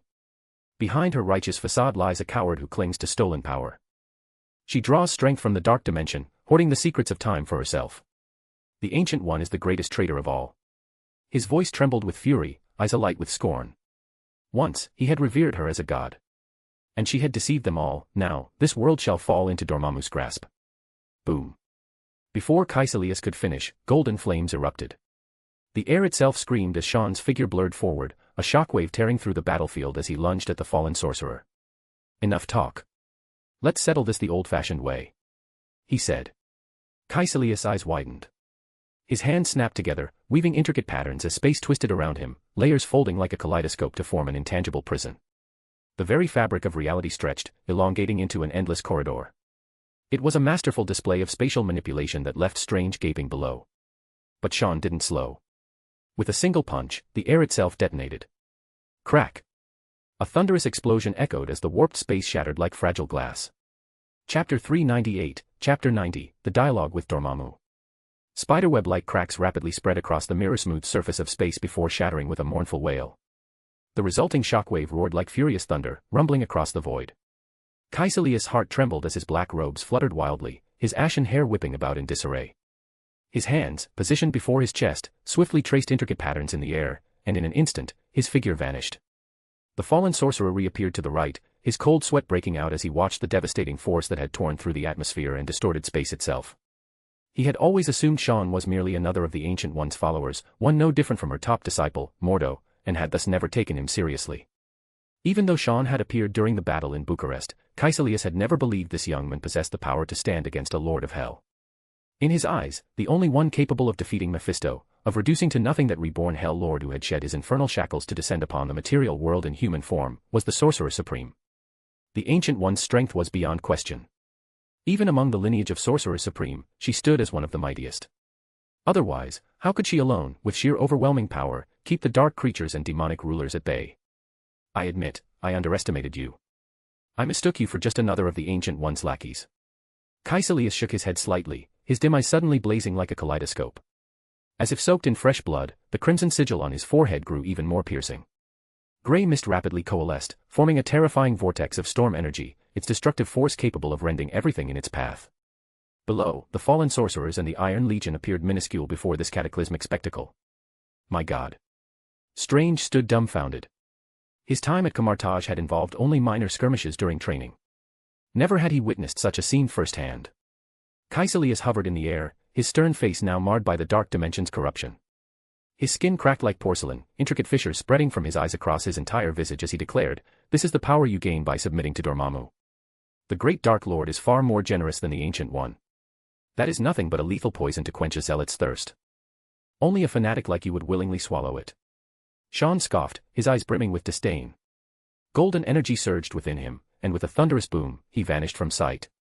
A beam of energy, thick as a mountain peak, erupted like a bursting dam, annihilating the storm vortex Caecilius had summoned in the blink of an eye.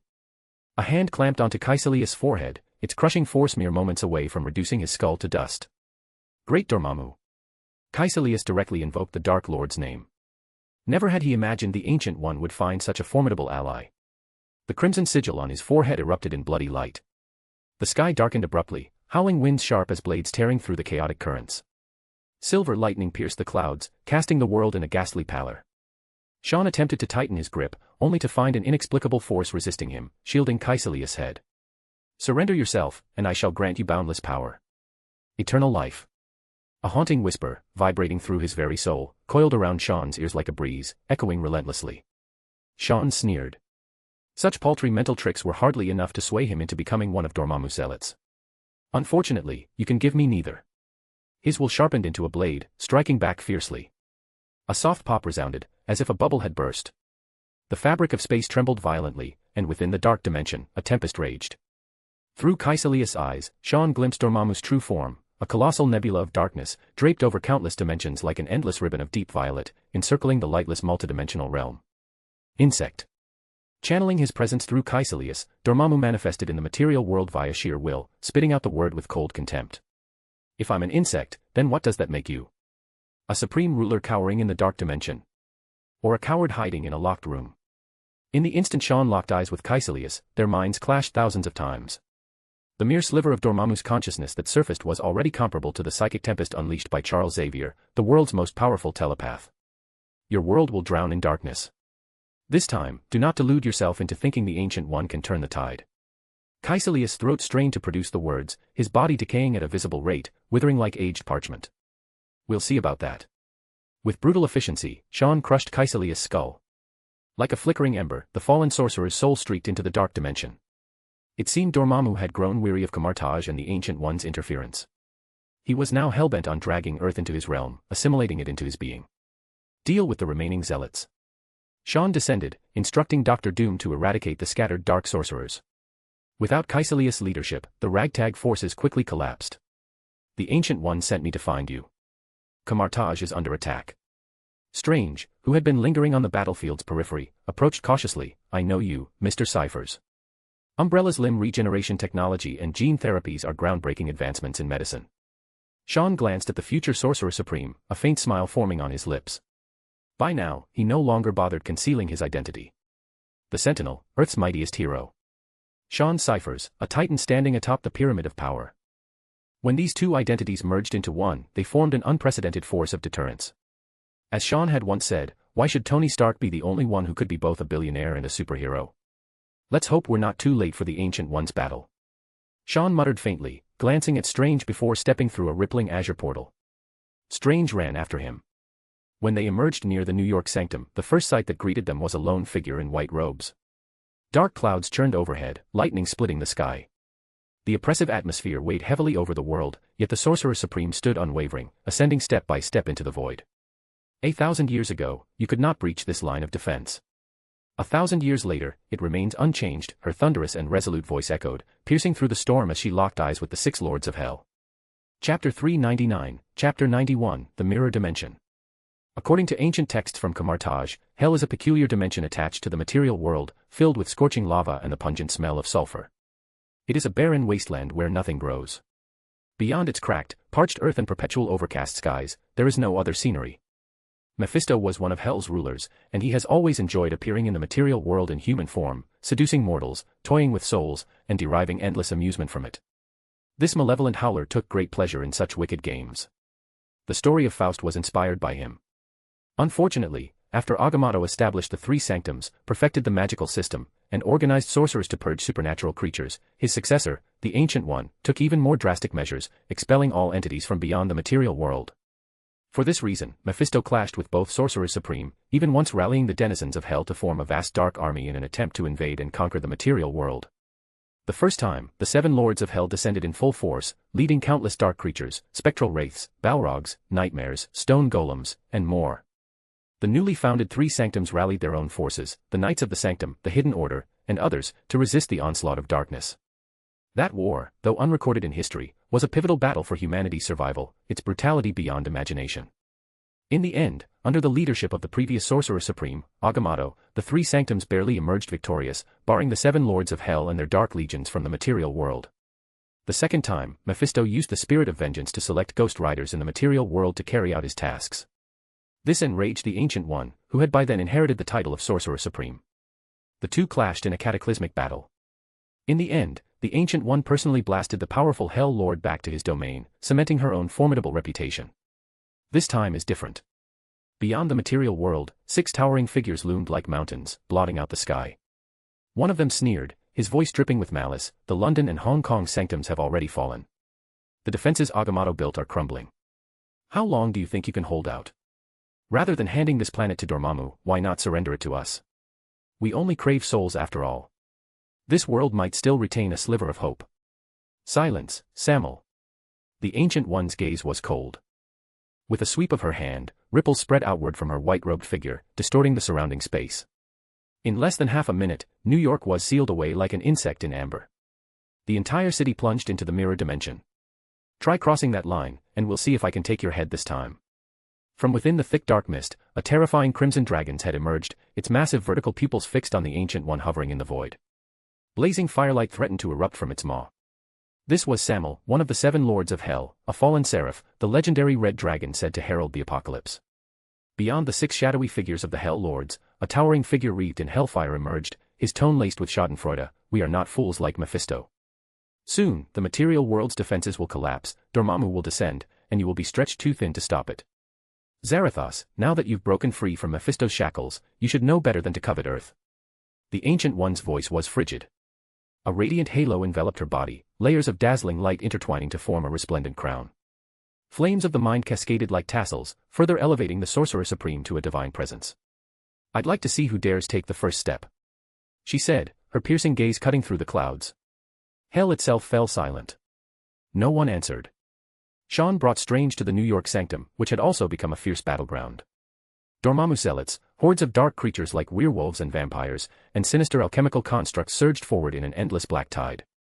Mordo, wielding a powerful relic, fought valiantly at the forefront. The other sorcerers followed suit. Alchemical firearms and sanctum artifacts filled the air as the cacophony of battle raged. Go find some relics, Sean said, glancing at the uneasy Strange and dismissing him from the battlefield. It was a shame this was the mirror dimension. Otherwise, he could have mobilized S.H.I.E.L.D.'s helicarriers to evacuate civilians and launch a carpet bombing. No matter how many dark minions there were, they wouldn't stand a chance. To prevent this final battle from spilling into the real world, the Ancient One had dragged all of New York into the mirror dimension. Now, it was purely a contest of strength. Under Kamartaj's command, the Sanctum had gathered the Knights, the Hidden Order, and numerous monster and demon hunters. They would serve as the last line of defense against this terrifying dark invasion. However, Kaisalia's scheming had borne fruit. Using Dormammu's whispers, he had corrupted weaker-willed Sanctum sorcerers, infiltrating the London and Hong Kong Sanctums and severely damaging the material world's defenses. Now, only the New York Sanctum remained. Once it fell, Dormammu would truly descend. At that point, the Sorcerer Supreme would be caught between 2 fronts, the demonic forces of hell, and the corrosive power of the Dark Dimension. Was this what the Ancient One meant when she spoke of her impending doom? As Sean mused, the material world's defenses continued to crumble. More denizens of hell poured in, massive balrogs, nightmares wreathed in sinister auras, and countless spectral wraiths. Just as the scales of victory tipped toward hell's favor, the Ancient One, adorned in her radiant crown, swept her hand through the air. The sword of the Vishanti descended. It was a colossal blade of pure energy. The resulting explosion of flames incinerated the oncoming dark horde, reducing them to ashes in an instant. For a brief moment, the mirror dimension fell into silence. The dark tide hesitated. Then, with reckless abandon, charged again, crashing against the sorcerer's final defensive line. Sean looked up at the Ancient One, who stood resolute in the void, struggling to stabilize the material world against hell's invasion. A smile tugged at his lips as he said, "Leave Dormammu to me." The Sorcerer Supreme alone was enough to hold off the 6 furious lords of hell and the ancient elemental entity, Zarathos. As for Dormammu of the Dark Dimension, Sean was eager to test himself against him. Even without the Eye of Agamotto, with 3 Infinity Stones at his disposal, he had no reason to fear the Dark Deity. Well, well. Look what we have here, a scrumptious soul. A pale handsome man in a long black coat stepped into Sean's path, blocking his way. It's been so long since I've tasted the exquisite flavor of a soul. You make my fangs ache. The man licked his lips, his elongated canines glinting beneath his pale skin. And you are? Sean paused, intrigued. The man reeked of sulfur. He was obviously another denizen of hell. I am the future Lord of Hell. Mephisto's son, Blackheart. The man announced his name without hesitation, his greedy eyes fixed on Sean. Sean nodded, his smile widening. He whispered, as the saying goes, families ought to stay together. Let me reunite you with Mephisto. Chapter 400, Chapter 92, The Battle Against Hell. The brooding sky had been brewing for a long time, and finally, the storm broke. Lightning pierced the thick clouds, thunder rumbled across the void, and raindrops the size of beans pelted the ground, kicking up a hazy mist. All of New York had become a vast battleground between Hell and the Sanctum. As the material world's defenses crumbled, the number of dark minions surged. Led by the 6 lords of Hell, the infernal creatures flooded into the mirror dimension like a tidal wave. A towering Balrog, standing 13 feet tall, emerged on Broadway Avenue. Its body was wreathed in sulfur and flames, crowned with massive horns, its hands gripping a crude battle axe. Hoofed feet crushed a car flat as it charged toward the New York Sanctum. A squad of monster hunters fired alchemical guns that were loaded with mercury-laced bullets, which were deadly to vampires, but against the Balrog's armored hide, they were nothing more than an annoyance. Scorching heat radiated from the demon, turning the rain into steam that blanketed Broadway in white fog. Amid the downpour, the Balrog roared and swung its axe, only for the Sanctum sorcerers manning the defensive line to raise their relics. Brilliant spell arrays flared beneath their feet as they drew upon the vast power of the Vishanti. Similar battles erupted across the city.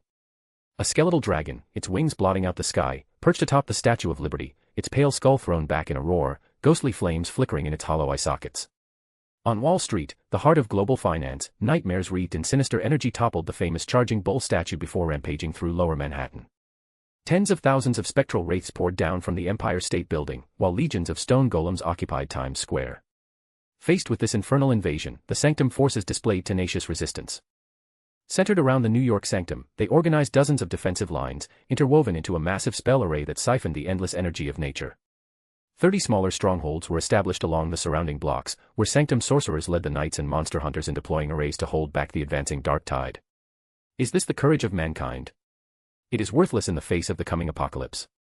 Samuel lingered at the edges of Hell's Gate, his crimson dragon's head emerging from the thick, swirling dark mist, eyes burning with hellfire. Chaos comes. Order crumbles. The living shall die, and the dead shall perish. Zarathos was the first to step forward. Hellfire erupted around him as he lunged at the solitary sorcerer supreme with frenzied abandon. Even with the last sanctum still standing, the weakening of the material world's defenses meant the suppression of Hell's rulers had grown feeble. As an ancient elemental demon, Zarathos knew the 6 lords of Hell would not recklessly charge forward. Mephisto's fate was a lesson none wished to repeat. Zarathos, you will once again remember the might of the sorcerer supreme. The Ancient One snorted coldly. She took a step forward, the radiant crown upon her brow blazing with light. Intense flames of the mind surged upward, forcing the lords of Hell to instinctively shut their eyes against the blinding brilliance. Bolts of Balthak. A thick, serpentine beam of energy shot from the Ancient One's hands like rolling thunder, colliding violently with the hellfire. Before Zarathos could react, a piercing shriek tore from his throat as the black flames covering his body were abruptly extinguished. Emerald light bloomed from the Ancient One's hands as the eye of Agamotto at her chest silently opened. With a single gesture, she wove lines of energy into an endless knot, binding Zarathos in place. For creatures like you, I have no mercy. For the first time, the demon's eyes flickered with fear and a plea for mercy, but the Sorcerer Supreme remained unmoved. In an instant, Zarathos was sealed within a temporal prison. There, time looped endlessly, never ceasing. Zarathos would endure an agony worse than death. Imagine a single second stretched into an infinite cycle, woven into an unbreakable ring, repeating without end. For those trapped within, what torment could be greater? Who's next? The Ancient One stood atop the clouds, her cold gaze sweeping over the 6 figures at Hell's Gate. With Zarathos' fate fresh in their minds, even the most hot-tempered among them, Samuel, held his tongue. The cunning and caution of demons were just as notorious as their cruelty. Their original plan had been to harvest human souls before Dormammu dragged the planet into the dark dimension. But the Ancient One refused to yield, standing firm at Hell's Gate, blocking the Dark Lord's invasion. We need not be enemies. From the depths of the dark mist, a figure emerged, one hooded and cloaked in black. This was Abaddon, the so-called Lord of Pestilence, ruler of the Locust Hordes. His description could be found in the 9th chapter of the Book of Revelations. A great star fell from heaven, blazing like a torch. It fell into the abyss, and from the smoke arose locusts upon the earth. They were given power like scorpions, to torment those who did not bear the seal of God upon their foreheads. Their appearance was like horses prepared for battle, with human faces, women's hair, lions' teeth, and iron breastplates. The sound of their wings was like the thunder of many chariots rushing to war. This Lord of Hell commanded legions of the dead and swarms of locusts. His power was no less than Mephisto's. What possible cooperation could we have? The Ancient One's voice dripped with scorn. The red sigil on her forehead glowed as the dark dimension's corruption seeped into the material world. Dormammu's descent was imminent. We could join forces against Dormammu. All we ask is that you open the material world to Hell's denizens. Compared to letting Dormammu drag this planet into the dark dimension, isn't this a lesser sacrifice? One that might preserve a sliver of hope for mankind. Abaddon pushed back his hood, revealing a grotesque insectoid face. His compound eyes glinted with deceit. We all know one truth, demons have no honor. The Ancient One said calmly. Her gaze, sharp as winter wind, swept over the six figures at Hell's Gate. Dormammu's arrival will take time. Before then, perhaps I should deal with you first. Her white robes billowed as the Sorcerer Supreme charged into Hell's Gate without hesitation. Thousands of shadows split apart. The illusions of Icon, a supreme spell from the Book of the Vishanti, conjuring countless tangible duplicates. Hell was in turmoil, instantly swirling into chaos. The six lords of Hell, who had planned to remain spectators, now roared in fury. Their voices laced with unmistakable panic. You dare. This is suicide. Ancient One. Sean, standing high above the battlefield, couldn't help but marvel as he tightened his grip around Blackheart's throat. This is Earth's mightiest sorcerer. Truly, a force and conviction worthy of respect. To charge into Hell alone and take on 6 demonic lords, such courage and power were undeniably awe-inspiring. I am the son of Hell. You cannot. Sean smirked, ignoring Blackheart's struggles. With a cold laugh, he hurled him downward with all his might. Mephisto's son, the would-be Lord of Hell, tore through over 100 floors of the World Trade Center before embedding himself deep into the earth. His demonic body, which was capable of withstanding artillery fire, shattered like porcelain. Chapter 401, Chapter 93, The Gaze of Dormammu. You filthy scum. Go back to hell. Mordo, standing tall at the forefront, smashed a nightmare's skull with his wand of Watum. The sorcerer's face was resolute, his entire body bathed in the Vishanti's radiant aura. His gaze lifted toward the white-robed figure disappearing behind the thick clouds, his eyes filled with both concern and reverence. The previous Sorcerer Supreme, Agamotto, had established the 3 sanctums and constructed the complete system of sorcery. He was the architect of order. His successor, the Ancient One, with her formidable power, had repelled Dormammu of the Dark Dimension and driven out the Lords of Hell. She was the guardian of order. It could be said that both Sorcerers Supreme, past and present, had fearlessly shouldered the heavy responsibility of protecting Earth and resisting darkness. It was precisely this unparalleled sense of duty that had made Mordo pledge his unwavering loyalty. The many sorcerers of Kamartaj chose to serve the Vishanti and revere the Sorcerer Supreme not just because of their immense power, but out of genuine respect. When darkness descended, some would choose to cower and survive by any means, others would stand up bravely and fight to the very end. In the Mirror Dimension's New York, everyone upheld their convictions, using their own bodies as the last wall to defend the final sanctum. It's too late. After reuniting Mephisto's family, Sean landed at the New York sanctum. He saw the dimensional nodes losing balance, chaotic energy erupting like a volcano. The destruction of 2 sanctums had caused irreversible damage to the material world's defenses. Coupled with Hell's corruption, even if the Sanctum Sorcerer succeeded in stopping the infernal invasion, it would likely be impossible to reverse the situation. Dormammu would still descend. As the Lords of Hell had declared, chaos comes, order crumbles, the living shall die, and the dead shall perish. When this planet is dragged into the Dark Dimension, becoming part of Dormammu, no living being would escape. Donning the metallic gauntlet, Sean clenched his fist. The gem-embedded sockets shimmered with 3 fluctuating colors, sapphire, amber, and crimson. Their abundant energy surged like a torrent. The Ancient One had taken the Eye of Agamotto and plunged into Hell to battle the Demon Lords. If Dormammu descended, Sean alone would be left to avert this catastrophe. He had fought tooth and nail to repel Thanos and the Black Order, purge S.H.I.E.L.D., eradicate Hydra, and forge an alliance with Asgard to initiate the 9 Realms defense strategy. Soon, the Lunar Shield project would be officially implemented. With the World Security Council's approval, the 5 major nations would establish the first lunar colony, heralding the dawn of humanity's interstellar migration. After painstakingly reaching this point, how could Sean tolerate Dormammu destroying his grand vision just as he was about to embark on mankind's journey to the stars? He activated the gauntlet. The tricolored light unfurled like a colossal curtain. Then, a devastating deluge of sapphire, amber, and crimson surged forth, engulfing the swarming hellspawn. Every sorcerer froze. Within the dazzling radiance, the dark minions seemed to solidify before crumbling into fine dust. Those hellish scum don't fear sacrifice. Your only hope lies with the Ancient One. Before Sean could finish, a thunderous explosion erupted from hell. A massive crimson dragon's head was hurled out, crushing a Manhattan skyscraper. Well then, it seems the great Sorcerer Supreme doesn't need our concern. Sean shrugged as he watched Strange emerge from the New York sanctum, now clad in new attire. A levitating crimson cloak, and an ancient bronze tome in his hands. Strange made a dazzling debut in his new guise. The Cloak of Levitation, the Book of the Vishanti. Where did you even find these? Mordo asked, his face a picture of astonishment. Gaining the acknowledgement of powerful relics was no easy feat, yet Strange had arrived bearing 2 of them at once. The former was a magical cloak that allowed its wearer to levitate and fly freely at considerable speed, even acting independently in battle according to its master's will. The latter was one of Kamartaj's most important relics, recording countless spells throughout history. It was immensely powerful and indestructible. I found them in the ruins of the London Sanctum. What's the situation? Strange replied tersely. He hadn't intended to return to the fight. For him, Kamartaj, and even the identity of a sorcerer, held no sense of belonging.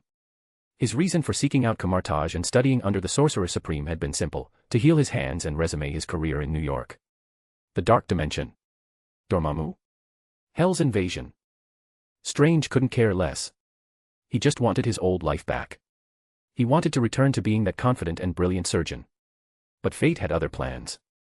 Witnessing the sorcerers fighting desperately, refusing to retreat even against foes dozens, no, hundreds of times stronger, forced him to confront reality. The world teetered on the brink, and all he could think about was going back. As the Ancient One had said, not everyone was willing to shoulder responsibility from the start. Strange had broken free from his mental shackles, taking his first step on the path of a superhero. The Ancient One has stormed into hell, aiming to eliminate the remaining enemies before Dormammu arrives. Mordo replied, gripping the wand of Watum tightly, his expression grave. Is there any way to stop Dormammu's descent? Strange flipped through the book of the Vishanti, continuously selecting potent spells. He channeled energy to form the shield of the Seraphim over the New York Sanctum. Mordo looked up at the ominous sky, echoing Sean's words, "It's too late." The destabilized dimensional nodes sent violent energy crashing against the sanctum. The critical structure's walls began shedding large chunks of masonry, disintegrating into dust. The once sturdy spatial barrier now resembled fragile glass, webbed with alarming cracks that seemed ready to shatter completely at any moment. A glimpse of the dark dimension's desolate abyss emerged. The sky appeared to split apart as thick clouds swirled into a massive vortex.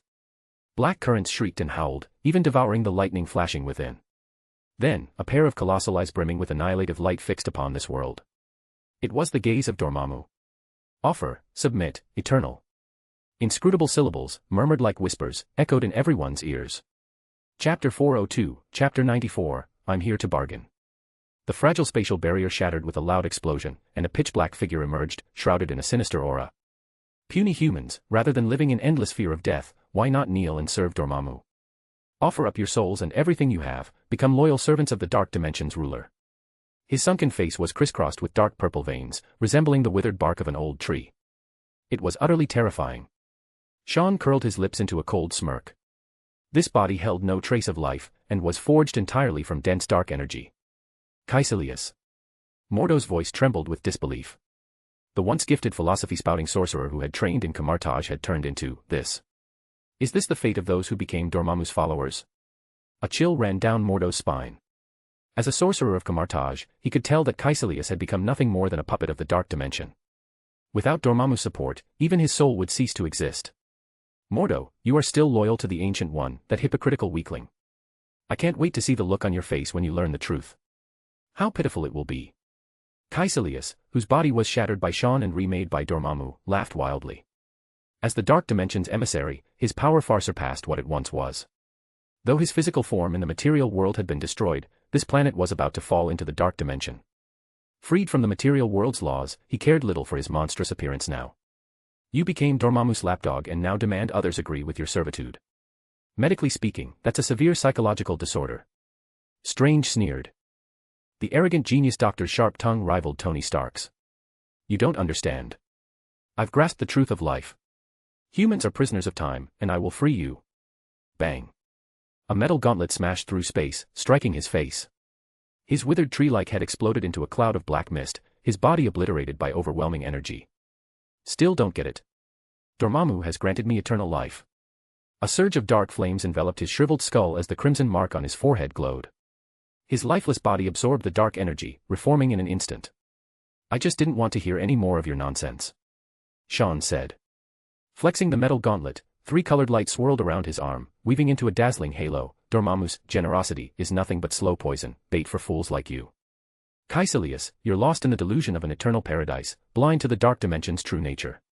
Sean glanced toward the hellish gate behind the storm clouds, where a blood-stained figure in white robes had slaughtered demon lords, leaving them trembling in fear. With a sigh, he said, you have no idea what true power is. Then he glanced at Mordo and Strange, saying, this fanatic is all yours. I'm going to meet this great Dormammu that he worships. With that, Sean brushed past Caecilius and charged into the slowly expanding dark dimension. Behind them, the New York sanctum crumbled, violent energy erupting in relentless waves, battering the sturdy structure standing at the dimensional node. The dark dimension loomed like a colossal vortex, eroding the Ancient One's mirror dimension. Soon, this mirrored New York would collapse entirely, and Dormammu would consume the material world, swallowing the planet whole like a tasty snack. Passing through the fractured spatial barrier, Sean plunged into the abyssal silence of the dark dimension. Countless miniature planets hung suspended, chained together by thick tendrils of cosmic law. They were devoid of the slightest hint of life, like dead stars. This was the fate of worlds dragged into the dark dimension, entire planets absorbed by Dormammu, and all life extinguished. No sane being would wish for this. Only Caecilius, deceived and ignorant of the truth, could foolishly believe that submitting to the dark dimension would free humanity from time's prison and grant eternal life. Insect. You dare enter my domain? A guttural voice echoed directly into Sean's mind, like 10,000 tolling bells, deafening and thunderous. The dark dimension's silence shattered as turbulent energy surged like a cosmic tide, stirring the fabric of reality. A colossal spectral head formed, dwarfing even the dead stars. Eyes brimming with destructive light fixed upon the audacious human. Dormammu felt an odd familiarity. The purity of this soul resonated with something from his past. I remember you. The little one who stood beside the Ancient One. Dormammu's voice shook Sean's very soul. Clenching the gauntlet, the Mind Stone blazed to life, its radiance erupting like a torch, a brilliant sun in the abyss. Seeing this insignificant human withstand his gaze, Dormammu felt a flicker of interest. The Ancient One's life nears its end. Why cling to her? Weaklings like Caecilius fell to madness with just a glance from the dark dimension. Their wills become eroded, and they gradually become assimilated by the dark forces. To Dormammu, such devotees were worthless. If not for Camartage's stubborn defenses, he wouldn't have bothered with Caecilius at all. Your world will soon be mine. To me, you are but a slightly stronger insect among countless weaklings. I offer you the chance to serve as my emissary, to seek out new worlds in my name. Dormammu considered this offer exceedingly generous. Rarely did he grant choices. But Sean was different. The 3 stones on that gauntlet stirred something unfamiliar in the dark dimension's ruler, fear. An emotion long forgotten since he shed his mortality and merged with the abyss. Sorry, but I'll have to decline. Sean stood before the infinite void, a speck against the cosmic abyss, yet unshaken. Golden flames erupted from his body as he met Dormammu's colossal gaze and spoke firmly, I'm here to bargain. Chapter 403, Chapter 95, The Heart. You overestimate your capabilities. Dormammu's voice reverberated through Sean's mind like rolling thunder, shaking his very soul. The illusory giant head rippled like towering mountain ranges, its shimmering light churning the dark dimension like tidal waves. If translated into human expressions, this would undoubtedly be a scornful sneer. In Dormammu's eyes, Sean was merely a slightly stronger ant. Last time, it was the Ancient One who had intervened to save this insignificant human who dared defy him. Now, the Sorcerer Supreme was busy battling the Lords of Hell, barely able to protect herself. Hearing Sean reject his offer, Dormammu couldn't be bothered to waste more words. A massive energy beam, thick as a mountain peak, suddenly erupted, its violet radiance illuminating the dark dimension with enough force to pulverize an entire planet. Sean raised an eyebrow. With a swift clench of the metal gauntlet, 3-colored light merged into a solid barrier, blocking Dormammu's devastating attack. The lifeless planet beneath Sean's feet trembled violently as the 2 titans clashed like battling bulls, neither willing to yield in this contest of raw power. Under the immense pressure, the planet's surface cracked apart, forming a massive crater. The dead world groaned and shuddered as shockwaves from their collision radiated outward in all directions. Boom. With a deafening explosion, the planet shattered into fragments. Sean swung the gauntlet, delivering a blow with the force to sink 1,000 battleships directly into Dormammu's illusory head. Instantly, the dark dimension erupted like a storm, shaking with earth-shattering force. Dormammu's unimaginably vast form convulsed violently, sending ripples through the infinite overlapping dimensions behind him, much like toppling dominoes in a cosmic chain reaction. To the ruler of the dark dimension, this punch was little more than a scratch. But its insulting nature far outweighed its damage. You, insolent! Dormammu roared in fury, his thoughts overtaken by primal rage. The infinite energy of the dark dimension surged like a furious tide, rising high before crashing down toward the insignificant human. The ether shifted into a torrential flood. The reality stone bent the rules of existence, transforming the raging energy into clusters of transparent bubbles that floated harmlessly in the abyssal void. A mischievous smirk played on Sean's lips as he twisted Dormammu's colossal visage into a giant Mickey Mouse head, an act of mockery that only enraged the Dark Lord further. 2 barren planets hurtled toward Sean like cannonballs, wreathed in terrifying dark flames that engulfed vast regions of the dark dimension. With a raised hand, Sean's golden flame swung like a hammer, shattering both dead worlds instantly into a scattered ring of floating debris. Azure energy waves rippled outward, swallowing the black flames whole. Flexing the gauntlet, Sean effortlessly dispersed Dormammu's assault. That gauntlet's power. Hand it over. Dormammu's eyes, which were usually cold with destructive indifference, now burned with rare greed as they fixed upon the glowing infinity stones. To him, the 3 gems embedded in the metal glove were even more enticing than Earth, the prize he had coveted for so long. He offered, "I will spare your planet. In exchange, leave those stones behind." Sean couldn't help but laugh in disbelief. It had never occurred to him that Dormammu would desire the Infinity Stones. After all, despite being the Ancient One's nemesis, the Dark Lord had never shown interest in the Eye of Agamotto. "I will even relinquish the heart of the cosmic deity. Just surrender them to me." Dormammu's anger cooled, replaced by a negotiating tone. His massive form, draped across dimensions, writhed continuously. From a cosmic perspective, he resembled a drifting violet ribbon of light, its shimmering points representing countless dimensional worlds. The heart. Sean's eyelids lowered slightly, his mental shields firm, but inwardly, his mind reeled. He vaguely recalled an obscure legend, that Earth was the heart of one of the universe's 5 cosmic entities, eternity. Is this why Dormammu schemed so relentlessly to drag Earth into his realm? The thought flashed through Sean's mind. The 5 cosmic abstracts existed on a plane far beyond his reach. They were conceptual beings of unimaginable scale. "Sorry, but you'll get neither." The gauntlet blazed as all 3 stones unleashed their full power.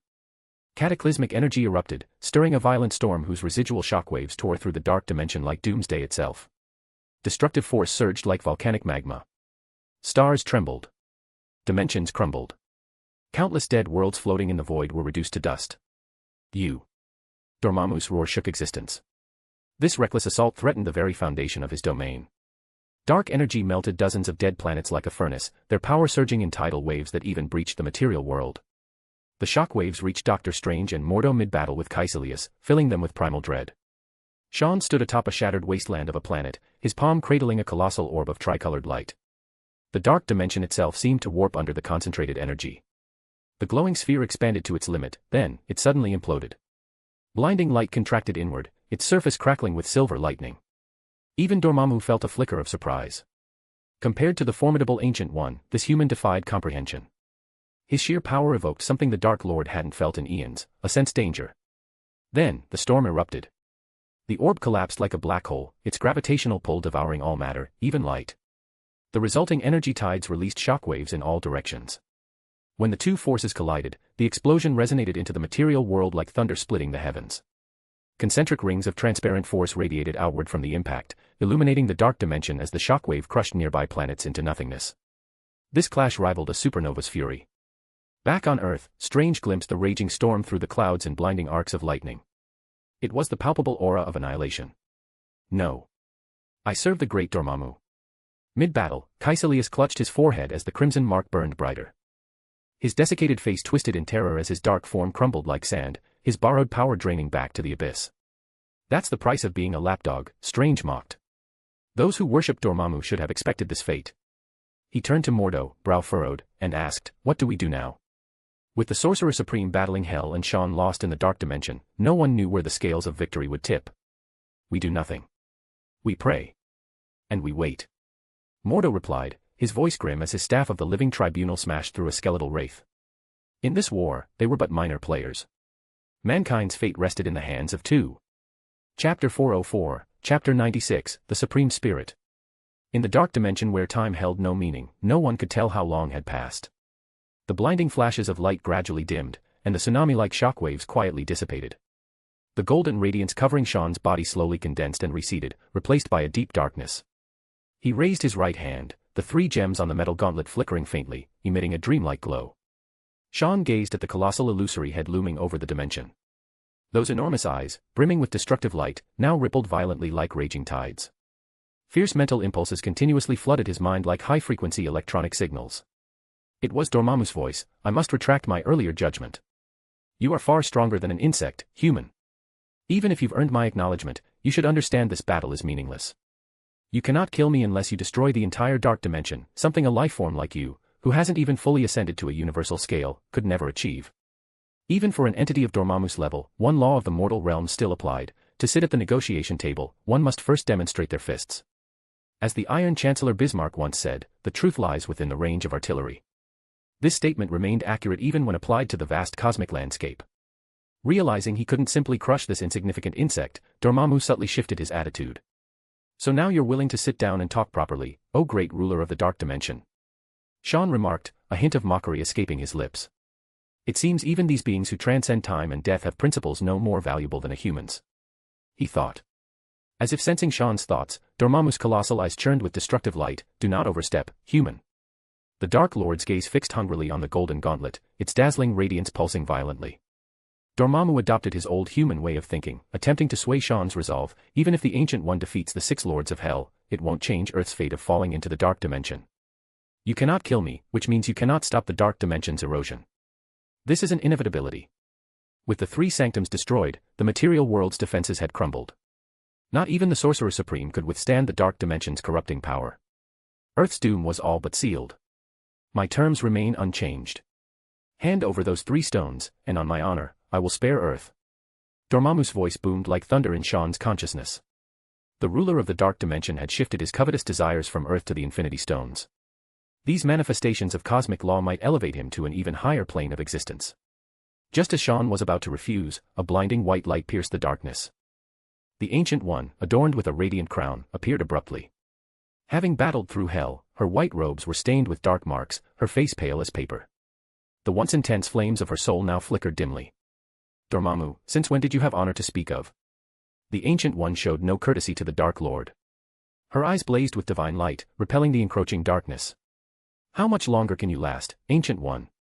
You are no omniscient deity, no savior with infinite power. You're just a mortal. Dormammu's voice pulsed with triumph. He could see the Sorcerer Supreme was at her limit, her life force flickering like a dying candle. Entering the Dark Dimension now is suicide. Dormammu's massive eyes bore down on the Ancient One.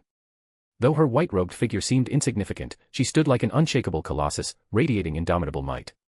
He continued, let me see. A curse from hell. Abaddon's handiwork, no doubt. The shadows of plague and death will cling to you forever, never to be dispelled. The Eye of Agamotto devours your lifespan, leaving you weaker than ever. This is my opportunity. The dark energy erupted like a furious tide. Violet light exploded outward, its violent force akin to a volcanic eruption, instantly reducing the Ancient One to ashes. So, easy. The effortless victory left Dormammu bewildered. Had the mightiest Sorcerer Supreme in history truly fallen so easily? The Archmage who had barred the Dark Dimension from the material world for centuries, gone just like that. Sean watched silently as the raging light consumed the Ancient One, her human form disintegrating into dust. He stood motionless, making no move to intervene. So cold-hearted, are we? Dormammu sneered. It seemed humans were no better than demons, showing no pity for their own kind's demise. Ignoring the taunt, Sean's lips curled into a faint smile, one that gradually widened into genuine amusement. He gazed up at the colossal spectral head and whispered, your end has come. Dormammu scoffed. Being merged with the Dark Dimension, he was virtually indestructible. He was immortal.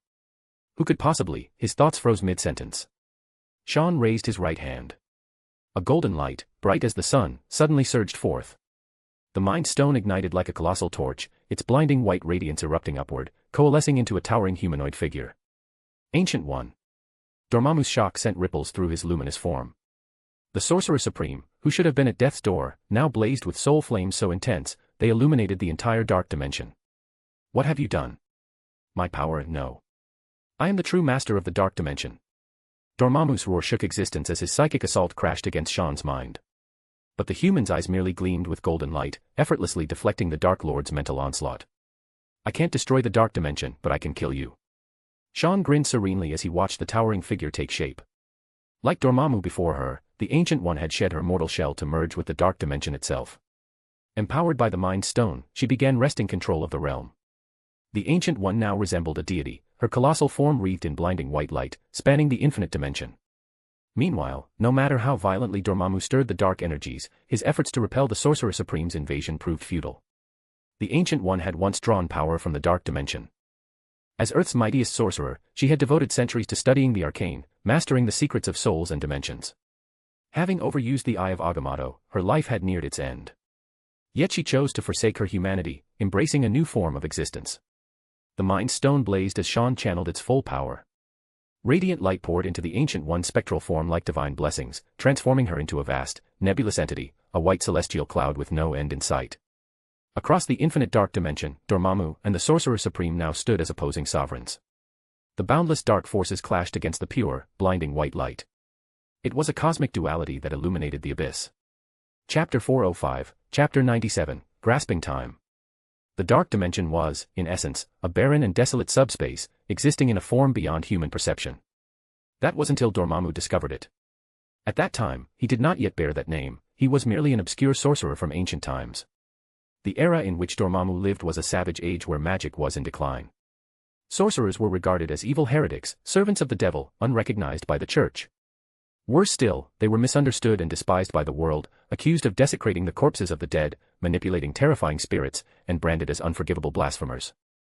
Thus, the Middle Ages saw the rise of the frenzied witch trials and the witch hunts, a malignant tide that swept across Europe and persisted for nearly 300 years. That was a dark chapter in the history of human civilization. It was not until later, when the sorcerer Agamotto emerged, inheriting the ancient sanctuary of Camartage, communing alone with the Trinity of the Vishanti, and establishing an equal covenant with them, that a complete system of sorcery was formed, allowing the legacy of magic to endure. Had Dormammu been born in that era, he might not have become the Dark Lord he is today. But fate is a curious thing. As an obscure sorcerer, Dormammu was unwelcome in his time. Then, one day, while attempting to commune with the deities he worshipped, he stumbled upon the existence of the dark dimension by chance. As a practitioner of dark magic and a necromancer, Dormammu did not hesitate or struggle with his decision. He made the critical choice to abandon his human form, entering the dark dimension as a soul. Through the continuous absorption of power, he gradually grew incomparably strong. Over the long passage of time, Dormammu forgot his human name. After merging with the dark dimension, the dark energy slowly assimilated his will. This ruler embarked on an evil journey to conquer countless dimensions. By then, Agamotto had already become the supreme leader of sorcerers, establishing the three sanctums and erecting an impregnable defense for Earth. Unsurprisingly, Dormammu was barred from Earth, despite his fervent desire for this planet, which was rumored to be the heart of a cosmic deity. As the ruler of the dark dimension, he was regarded as an outsider by the material world and thus denied entry. And so, a fierce struggle spanning 1,000 years began. Dormammu ceaselessly drove his zealots, fanatics corrupted by the dark energies, to dismantle the three sanctums and destroy the material world's defenses. Meanwhile, Camartage remained vigilant, with the Ancient One regarding this ruler of the dark dimension as her greatest enemy. Until today. After 1,000 years, Dormammu was finally about to reap the fruits of his success. Caecilius had completed his mission flawlessly. The three sanctums had crumbled, the material world's defenses had collapsed, and the six lords of hell had led legions of infernal creatures in a full-scale invasion of Earth, suddenly turning their fury upon the Ancient One. Thus, from the very beginning, Dormammu believed victory was assured. He only needed to wait and savor the Ancient One's expression of agonizing despair. With such an overwhelming advantage, how could he possibly lose? Ancient One. Human. The Dark Dimension. I am its sole ruler. A cold and furious will reverberated like a boulder crashing into a still lake, sending violent ripples across its surface. Dormammu's spectral head suddenly ignited with terrifying and wrathful black flames. Countless decaying planetary remnants trembled violently, as if caught in a tempest, crumbling to dust in an instant. Not anymore. Sean said calmly, resisting Dormammu's psychic assaults while continuously channeling the power of the Mind Stone to sustain the Ancient One. After all, Dormammu's roots ran deep. Having long been entrenched in the dark dimension, he had become one with it, inseparable. Seizing control from him was no easy feat were it not for the Ancient One's prior absorption of the dark dimension's energies, which granted her profound understanding of the mysteries between soul and dimension, and the overwhelming power of the Mind Stone. This once-in-a-millennium opportunity would never have arisen. Otherwise, breaking this deadlock would have been far from simple. So this is what it feels like to abandon the mortal body and exist as pure soul. The Ancient One, now manifesting as a colossal figure, steadily eroded the dark dimension, absorbing its vast energies. Meanwhile, Dormammu frantically drew upon the boundless dark forces, struggling to resist or halt this process.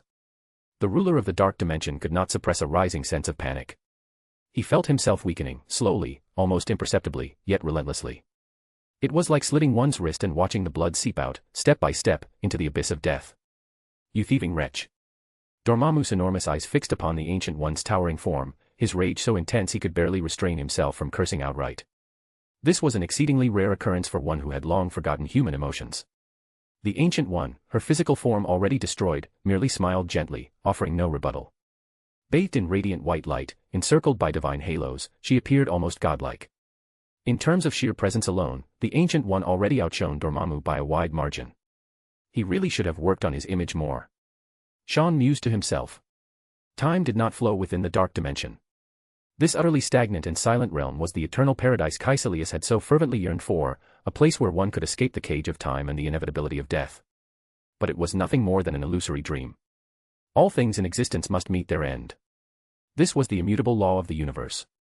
Ancient One. What of your faith in Camartage? At first, Dormammu sought to shatter the Ancient One's psychic projection, stirring the entire dark dimension in an attempt to annihilate and corrupt her soul. But he had underestimated her will. Having cast aside her mortal shell, the Ancient One had ignited an indomitable spiritual flame. Her mind, refined and unyielding, was utterly impervious to Dormammu's petty tricks.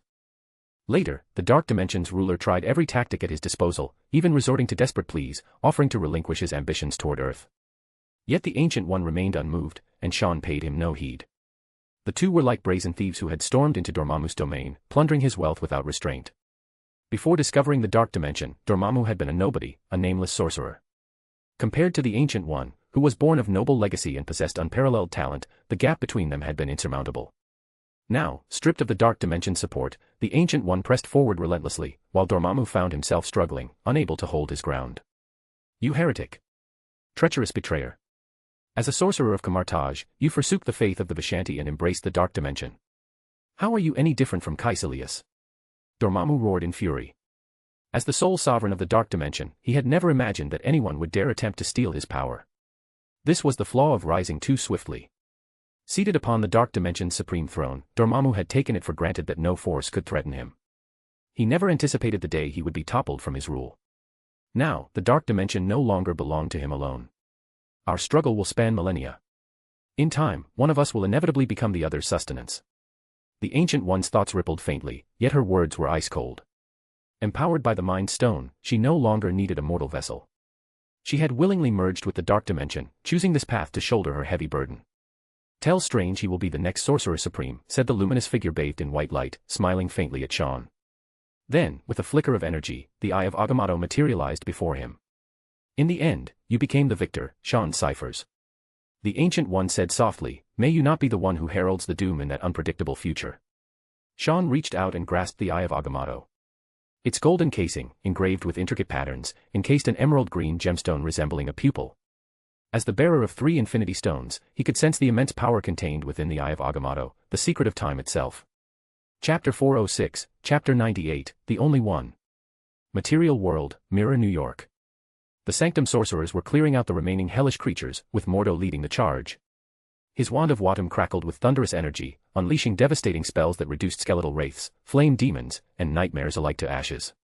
Strange hovered mid-air, supported by the levitation cloak, wielding one of Camartage's most powerful relics, the Book of the Vishanti, to cast large-scale spells such as the Shield of the Seraphim. The Book of the Vishanti, which recorded countless spells of Camartage, enhanced Strange's abilities to an astonishing degree, allowing him to effortlessly unleash formidable magic. Not long ago, the Ancient One had emerged from the gates of Hell, barely pausing before plunging into the Dark Dimension. The 6 mighty lords of Hell, who had arrived with their legions in tow, were repelled single-handedly by the Sorcerer Supreme. The elemental demon Zarathos was imprisoned in a time loop, Samel, the crimson dragon of the apocalypse, was beheaded, and Abaddon was grievously wounded. This overwhelming display of power sent the remaining Dark Monarchs fleeing in terror.